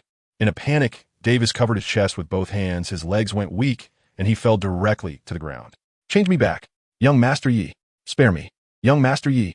At this moment, he had lost all semblance of a prince's dignity, leaving only endless fear and pleas for mercy. Ichuan looked at Davis, who was kneeling on the ground and pleading desperately with a hint of disdain in his eyes. Too late. A cold, cruel smile curved at the corners of Ichuan's mouth, and an undeniable aura of authority flashed in his eyes. After saying that, he snapped his fingers. The crisp sound echoed like the tolling of fate's judgment bell above the imperial city. In an instant, Fang Yuan, Dai Tianjun, Davis Dai Tianli, and all the soul masters within the imperial city felt their bodies disintegrate under an invisible force, turning into countless tiny grains of sand. These sands floated gently in the breeze, eventually dissipating on the ground, as if they had never existed in this world. The soldiers who witnessed this scene had their eyes wide open, their faces filled with fear and despair. Some soldiers even weakened in their legs and collapsed directly to the ground. Immediately, the army of tens of thousands scattered like ants from a disturbed nest, shouting and screaming, with no semblance of military morale. He is not human. He is a god. This is the power only a god possesses. No, he is a devil, unnameable, an indescribable devil. These terrified cries rose and fell amidst the chaos. The 8 members of Wang Sheng, seeing the battle end so decisively, quickly released their devil fruit powers and hurried to Ichuan's side. Their expressions were serious, and fine beads of sweat were visible on their foreheads, clearly shaken by the terrifying power Ichuan had just displayed. Ichuan looked at them, the corners of his mouth slightly raised, revealing a relaxed smile. "What's wrong? Are you scared?" Mu Chun swallowed hard, his throat moving, his voice still trembling. "I'm sorry, boss. I really was scared. That scene just now was too shocking. I never thought anyone could possess such terrifying power." Ichuan patted Mu Chen's shoulder and comforted him. "It's nothing. The situation in the Star Luo Empire will still rely on you all to maintain." Wang Sheng frowned and said, "What do you mean, boss? Us? What about you? The situation in the Star Luo Empire is in chaos now. You can't just leave us like this." Ichuan sighed helplessly, gazing into the distance, and slowly said, "The Dai family is so eager to act, which has disrupted my plans, but it doesn't have much of an impact. The matters of the Xingluo Empire will be left to you. I have more important things to deal with." "However, boss, with such a big mess." Yang Qi showed a troubled expression, wanting to say something but hesitating. Ichuan looked at Yang Qi, his eyes filled with trust. "I believe in your abilities. The Zhu family has always cooperated with us. You need to help them grasp the situation of the Star Luo Empire and minimize turmoil. Soothing the people, stabilizing the army, and rebuilding order. All of these require your efforts." Mu Chun pondered for a moment and asked, "Boss, where should we start specifically? The current situation is so complicated that it's quite hard to make sense of it." Ichuan's gaze was firm as he spoke methodically. "First, we need to control the key routes of the imperial city to prevent any remnants of the Dai family from counterattacking. Second, we should gather the old ministers of the Xinghua Empire to express our position and attitude to them and seek their support. Finally, we need to send people to appease the common people, distributing money and grain." After hearing this, everyone nodded in agreement, indicating that they understood the tasks. Ichuan looked at them and reiterated, Remember, fairness. Fairness, it's damn fairness. By the time I return, the entire continent will be unified. Chapter 91. Hulaina. 10 days later, under the blazing sun and with a clear sky, a cloud of dust was raised on the official road as a horse-drawn carriage slowly made its way toward Tiando City. The carriage was pulled by 2 strong steeds. Although the vehicle wasn't luxurious, it was kept clean and tidy. The curtain of the carriage swayed as Zhu Xuching extended her fair hand to gently lift the window curtain. Sunlight spilled onto her exquisite face, outlining her arched brows and deep-set eyes. Zhu Xuching frowned slightly and parted her crimson lips, saying, "Is this Tiando City? It looks smaller than Xinglua City." Ichuan, sitting in the driver's seat, turned his head upon hearing her words, a gentle smile on his face. He chuckled in response. It's about the same. After all, the Xinglua Empire is larger, and as the main city of the Xinglua Empire, Xinglua City is naturally more impressive. Inside the carriage, Zhu Xuching sat opposite Zhu Xuching. Upon hearing Ichuan's reply, she didn't look at him but instead stared straight at Zhu Xuching, a mischievous smile on her face. "Sister, after eating Brother Ichuan's immortal herb, you're now Brother Ichuan's person. Tonight, Brother Ichuan will eat you up." After saying this, Zhu Xuching even winked deliberately. Upon hearing this, Zhu Xuching's face instantly flushed, resembling the evening glow on the horizon. Embarrassed and annoyed, she quickly reached out to tickle Zhu Xuching's armpit. "You little girl, always teasing me. Just wait and see how I deal with you." Zhu Xuching dodged while giggling incessantly, her silver bell-like laughter echoing in the carriage. Ichuan listened to the laughter of the 2 women in the carriage, and a smile unconsciously appeared on his lips. He gently shook the reins, urging the horses to quicken their pace, and slowly drove the carriage into Tiando City. The streets in the city were wide, lined with shops on both sides, with the sounds of vendors calling out and laughter intertwining. Ichuan drove the carriage while introducing the customs and culture of Tiando City to Zhu Xuching. Zhu Xuching occasionally leaned out, curiously gazing at this unfamiliar and bustling city. On the prosperous Zhuke Street in Tiando City, in front of the majestic gates of the Yi residence, a horse-drawn carriage slowly came to a stop. The sound of hooves gradually faded, and the dust kicked up by the wheels slowly dispersed in the air. Ichuan steadily pulled the reins and jumped out of the car. As soon as he turned around, he saw a curvaceous woman quietly standing in front of the Yi residence. The woman had a cold and aloof demeanor, her brows and eyes like a painting. She wore a long purple dress that accentuated her graceful figure, resembling a violet blooming in the cold night, mysterious and alluring. Ichuan was slightly taken aback, a hint of doubt rising in his heart. He stepped forward and politely asked, "Who are you? What are you doing at my doorstep?" The woman slowly raised her head, her gaze like cold stars landing on Ichuan's face. She lightly parted her red lips and spoke in a cold voice. "You are Ichuan?" Ichuan nodded, his gaze scrutinizing the woman before him, secretly guessing her identity. Was she a noble lady from Tiando City, or a representative of some power? Various thoughts flashed through his mind. Seeing him acknowledge her, the corners of the woman's mouth slightly curled up, revealing a hint of barely concealed mockery. "My name is Hulaina. My teacher said you are the #1 genius of Douluo Continent. I don't believe it." Hulaina crossed her arms over her chest, her eyes filled with provocation. Hearing this, Ichuan couldn't help but chuckle, his laughter bright and cheerful. He looked at Hulaina with great interest, a hint of teasing flashing in his eyes. "What if I really were? How about it? Would you be my woman?" His words carried a touch of mockery, yet he was full of confidence. Upon hearing this, a flash of anger crossed Hulaina's eyes. She coldly snorted in disdain, her face filled with contempt. "Humph. Aren't all the women in the Yi residence yours? Scumbag." Hulaina's voice was sharp, her tone filled with disgust towards Ichuan. After saying this, she flicked her sleeves and turned to leave. Her steps hurried, as if she didn't want to stay a second longer, quickly disappearing around the corner of the street. Ichuan watched her departing figure, his brows slightly furrowed, and waves of uncertainty rose in his heart. "Hulaina?" He silently repeated the name in his mind, and the image of that mysterious and powerful figure instantly appeared in his brain.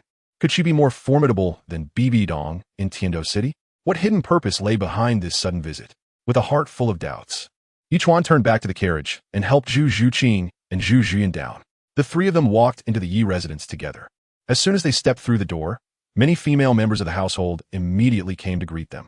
Princess Shrek gracefully approached Ichuan first. She was dressed in a magnificent palace gown, wearing a phoenix hairpin, exuding an air of noble elegance. Shrek slightly raised her head to look at Ichuan. Her eyes filled with tenderness and anticipation. Brother Ichuan, father said to wait for your return and asked you to come to the palace. Her voice was soft, carrying the dignified tone unique to a royal princess. Ning Rongrong blinked her lively big eyes, bouncing over to Ichuan's side, grabbing his arm, and said in a sweet voice, I want to go too. Father said to inform him when you come back. Lu Erlong strode over, saying me too. I can't accompany you today. Meanwhile, Du Guyan smiled gently and said softly, me as well. I'm going back to find my grandfather. Ichuan looked at the crowd in front of him, feeling a moment of daze. He didn't expect that, after being away for over half a month, so many people in Heavendo City couldn't wait any longer. At that moment, Xiao Wu directly pounced into Ichuan's arms, gripping his sleeve tightly. Brother Yi, do you want a Ming and Air Ming to help you? Xiao Wu looked up, her big, watery eyes full of concern as she gazed at Ichuan. Ichuan's lips curled up slightly, revealing a warm smile. He raised his hand and gently stroked Xiao Wu's head, his fingers tenderly running through her soft hair, comforting her. No need. We're these guys. Just a bunch of clowns, not worth my attention. From now on, I'm going to spend a good few days with you, making up for the time we missed. Beside them, Qian Rinxue stood quietly, her hands unconsciously gripping the hem of her clothes. Her lips slightly parted as if she wanted to say something but hesitated. A complex emotion flashed in her eyes, a mix of concern for Ichuan's safety and what seemed to be some unspoken worries. Ichuan keenly noticed something unusual about Qian Rinxue. He turned to look at her, still wearing a gentle smile, and said, all right, we can talk about it tonight. I guess you have a lot on your mind that you want to share with me. No rush. We could take our time later. Qian Rinxue gently bit her lower lip, hesitating before nodding, swallowing back the words that remained unspoken for now. After saying this, Ichuan returned to his room accompanied by Xiao Wu and Zhu Xuching. Inside the room, steaming hot bathwater had already been prepared, with a few petals of vibrant roses floating on the surface. Xiao Wu and Zhu Xuching worked in harmony. Xiao Wu picked up a towel and gently wiped Ichuan's arms while saying, Brother Ichuan, just relax. Zhu Xuching stood nearby, carefully selecting clothes for Ichuan to wear later, occasionally looking up with her gentle yet firm gaze to ask softly, do you like this outfit? Chapter 92, taking the initiative. After bathing and changing, the group went to the dining room. The dining table was filled with a lavish spread of dishes, exuding delightful aromas. Everyone sat together, enjoying the food and laughing.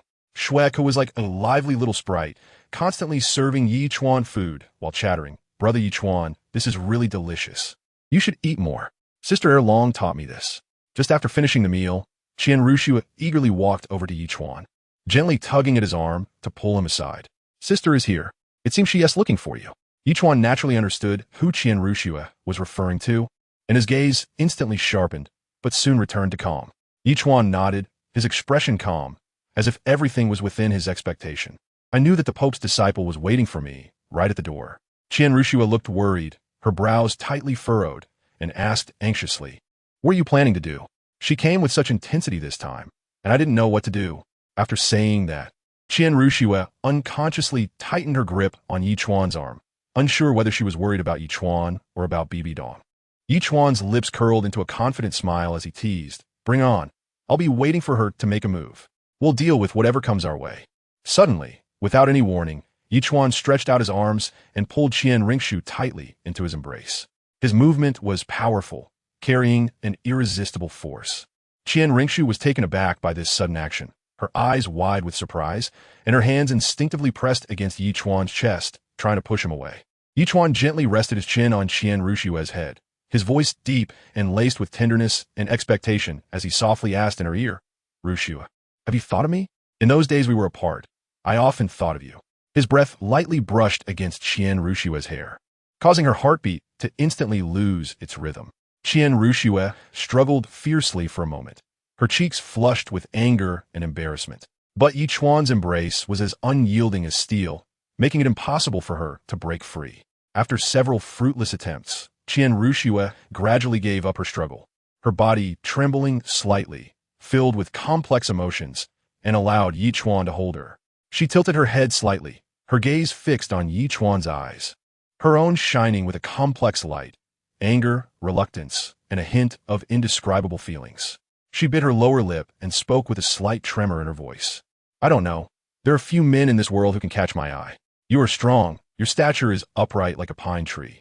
Your appearance is exceptionally handsome, and when I first saw you, you left a deep impression on me." Pausing for a moment, the light in her eyes turned sharp, and her tone became helpless. "But you are also despicable and shameless. You actually used me to threaten my grandfather. Yet I can't completely erase you from my heart, and I don't know how to face you." By the end, her voice carried a hint of choking, and her gaze revealed deep confusion and pain. Ichuan looked at Qian Renxue, whose face was full of confusion and pain, and felt a pang in his heart. He reached out to smooth the hair that had been blown messy by the wind, but stopped midway and eventually let his hand fall slowly. Then, Ichuan took a deep breath, looking at Qian Renxue with a firm yet gentle gaze, and softly said, "Schwerer, don't worry about this matter anymore. Trust me, just wait. It won't be long before you no longer have to worry about this. All the chaos and disputes will settle down, and when that time comes, we will welcome the peace that truly belongs to us." Qian Renxue raised her head, her eyes filled with helplessness, as the moonlight spilled over her face, reflecting the tears at the corners of her eyes. Her lips trembled slightly, as if she wanted to say something, but found it hard to speak. After a long time, Qian Renxue gently nodded, feeling helpless. At this moment, she felt as if she were in a dark fog, surrounded by the unknown and confusion. The confidence she once had in her own strength and wisdom shattered like bubbles in the face of this complex and ever-changing situation. The next morning, Ichuan, dressed in black, arrived alone at the spirit hall. During this time, the spirit master world was in turmoil due to the unrest in the Star Luo Empire. Ichuan and the 8 Beasts Sect joined forces to overthrow the royal family of the Star Luo Empire. This shocking act was like a giant stone thrown into a calm lake, stirring up waves and quickly spreading to every corner of the Soul Master world. All Soul Masters were abuzz with discussions, marveling at Ichuan's strength and courage, while also feeling curiosity and awe towards him. Ichuan walked calmly to the registration desk, his voice steady and powerful. "I am Ichuan, here to see Bishop Salas." The staff member looked up, and upon seeing Ichuan, showed a moment of surprise and panic, hurriedly dealing with their tasks while quickly sending someone to report. Before long, Bishop Salas of the Spirit Hall rushed over.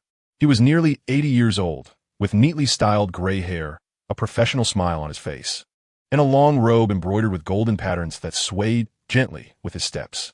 Upon seeing Ichuan, Salas quickly walked a few steps forward, his face beaming with smiles, his tone filled with respect and warmth. "Young master, Yi has arrived. I apologize for the lack of a proper welcome. Truly, I apologize for the lack of a proper welcome."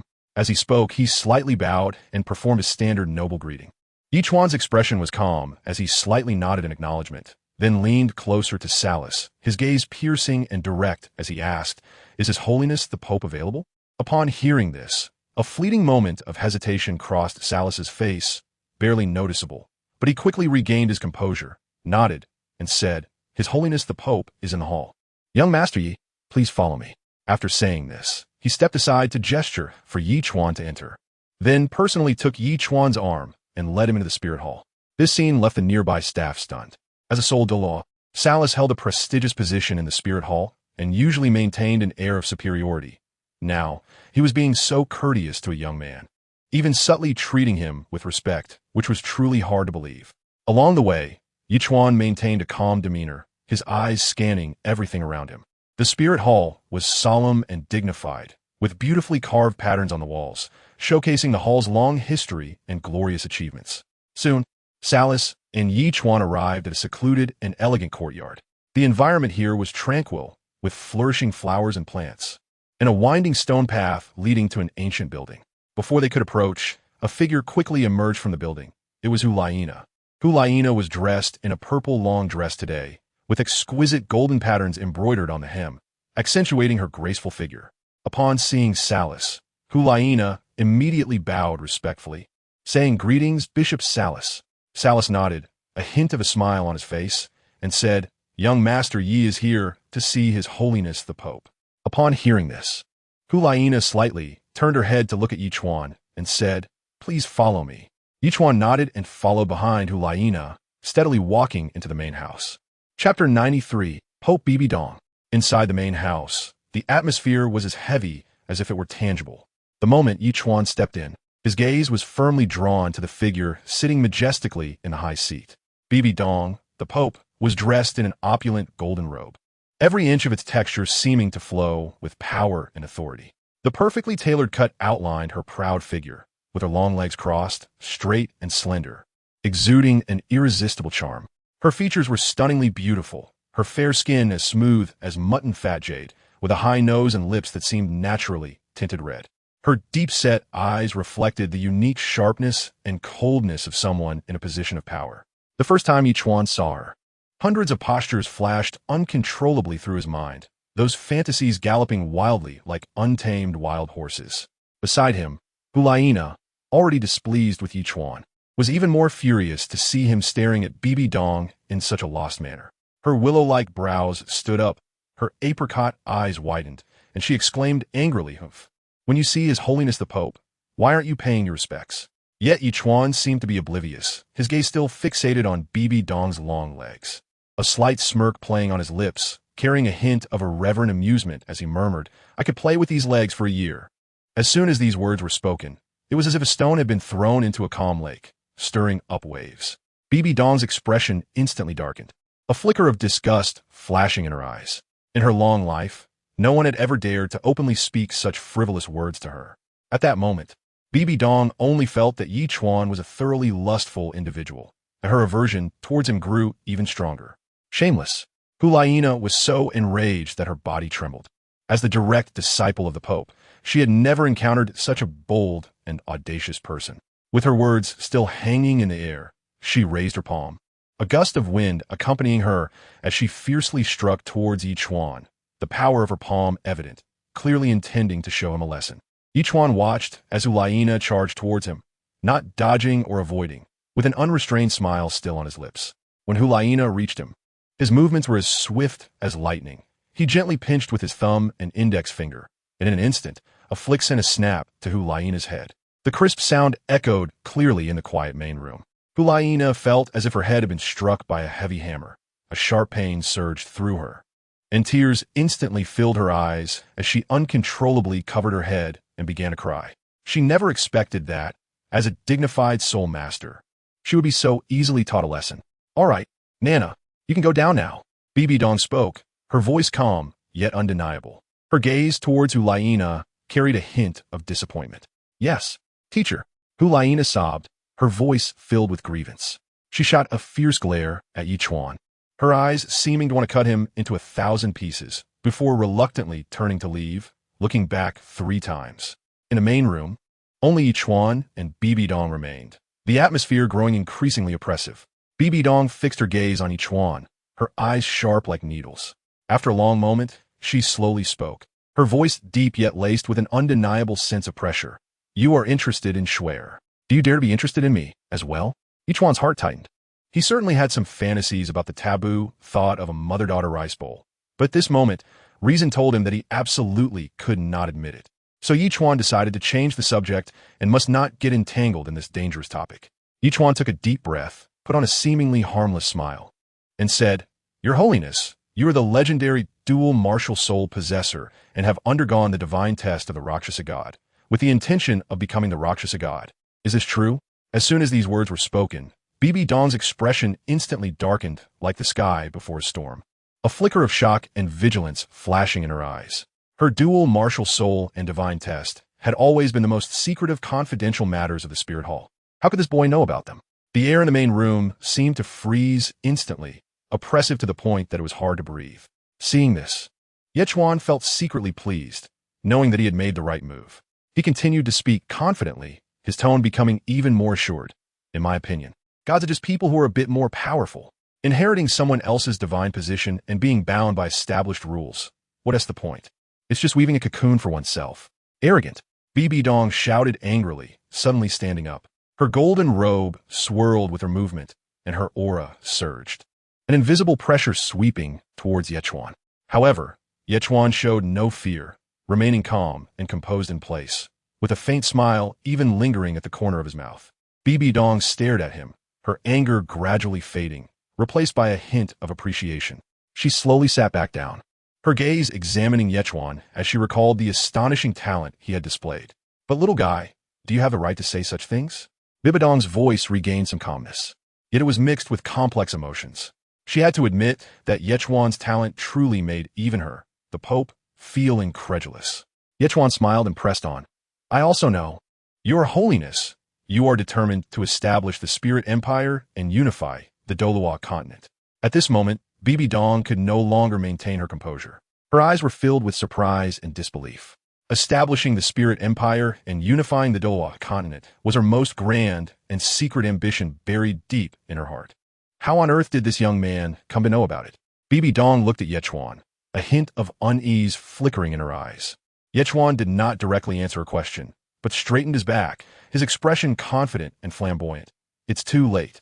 It's already too late. Your Holiness, you have no chance left.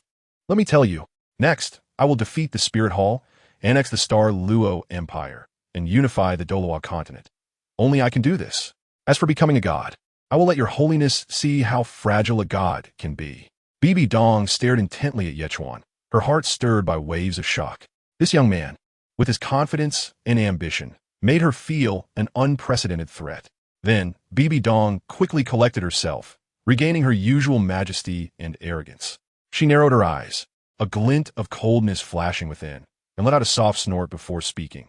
Humph, I admit you are quite mysterious, and your methods and knowledge of secrets surpass those of ordinary people. But on this Douluo continent, no one can stop me. Do you think that with just a few boastful words, you can make me easily give up my plans and goals? That's simply wishful thinking. For thousands of years, the accumulation and foundation of the Spirit Hall are not something you can easily shake. Ichuan listed it, a faint smile of appreciation appearing at the corners of his mouth as he lightly nodded. This is the Pope I recognize, decisive and ambitious. In this way, the upcoming conflict will be interesting enough. Then, Ichuan paused slightly, a hint of mockery flashing in his eyes as he continued. However, I hope your Holiness does not lose confidence, as the days ahead are still long. Just know that when the time comes, I will shatter your Holiness's confidence in one blow, allowing you to see the gap between us. After speaking, Ichuan turned gracefully and walked decisively towards the main house. Chapter 94, Decision-Making. Bibi Dong stood in place, her gaze fixed firmly on Ichuan's back, her expression complex and hard to decipher. After a long time, she took a deep breath, her conviction growing stronger. To defeat me, you are still far from it. No matter what trump cards you have, I will accompany you to the end. The Douluo Continent will ultimately be at my feet. Ichuan left the Spirit Hall and set off on his journey home. Just halfway through, a beautifully decorated carriage rushed over like the wind and came to a steady stop in front of Ichuan. The dust raised by the wheels, illuminated by the sunlight, resembled a golden mist. Following that, a figure agilely jumped down from the carriage. This person was dressed in luxurious clothing, the hem of the garment fluttering in the wind, adorned with exquisite patterns. Various jade and gemstone ornaments hung at the waist, sparkling brilliantly in the sunlight, giving the whole person an air of wealth and nobility. Ichuan took a closer look and realized it was Avalanche. He couldn't help but feel that this guy had changed significantly, becoming more flamboyant, and his outfit made Ichuan even think about robbing him.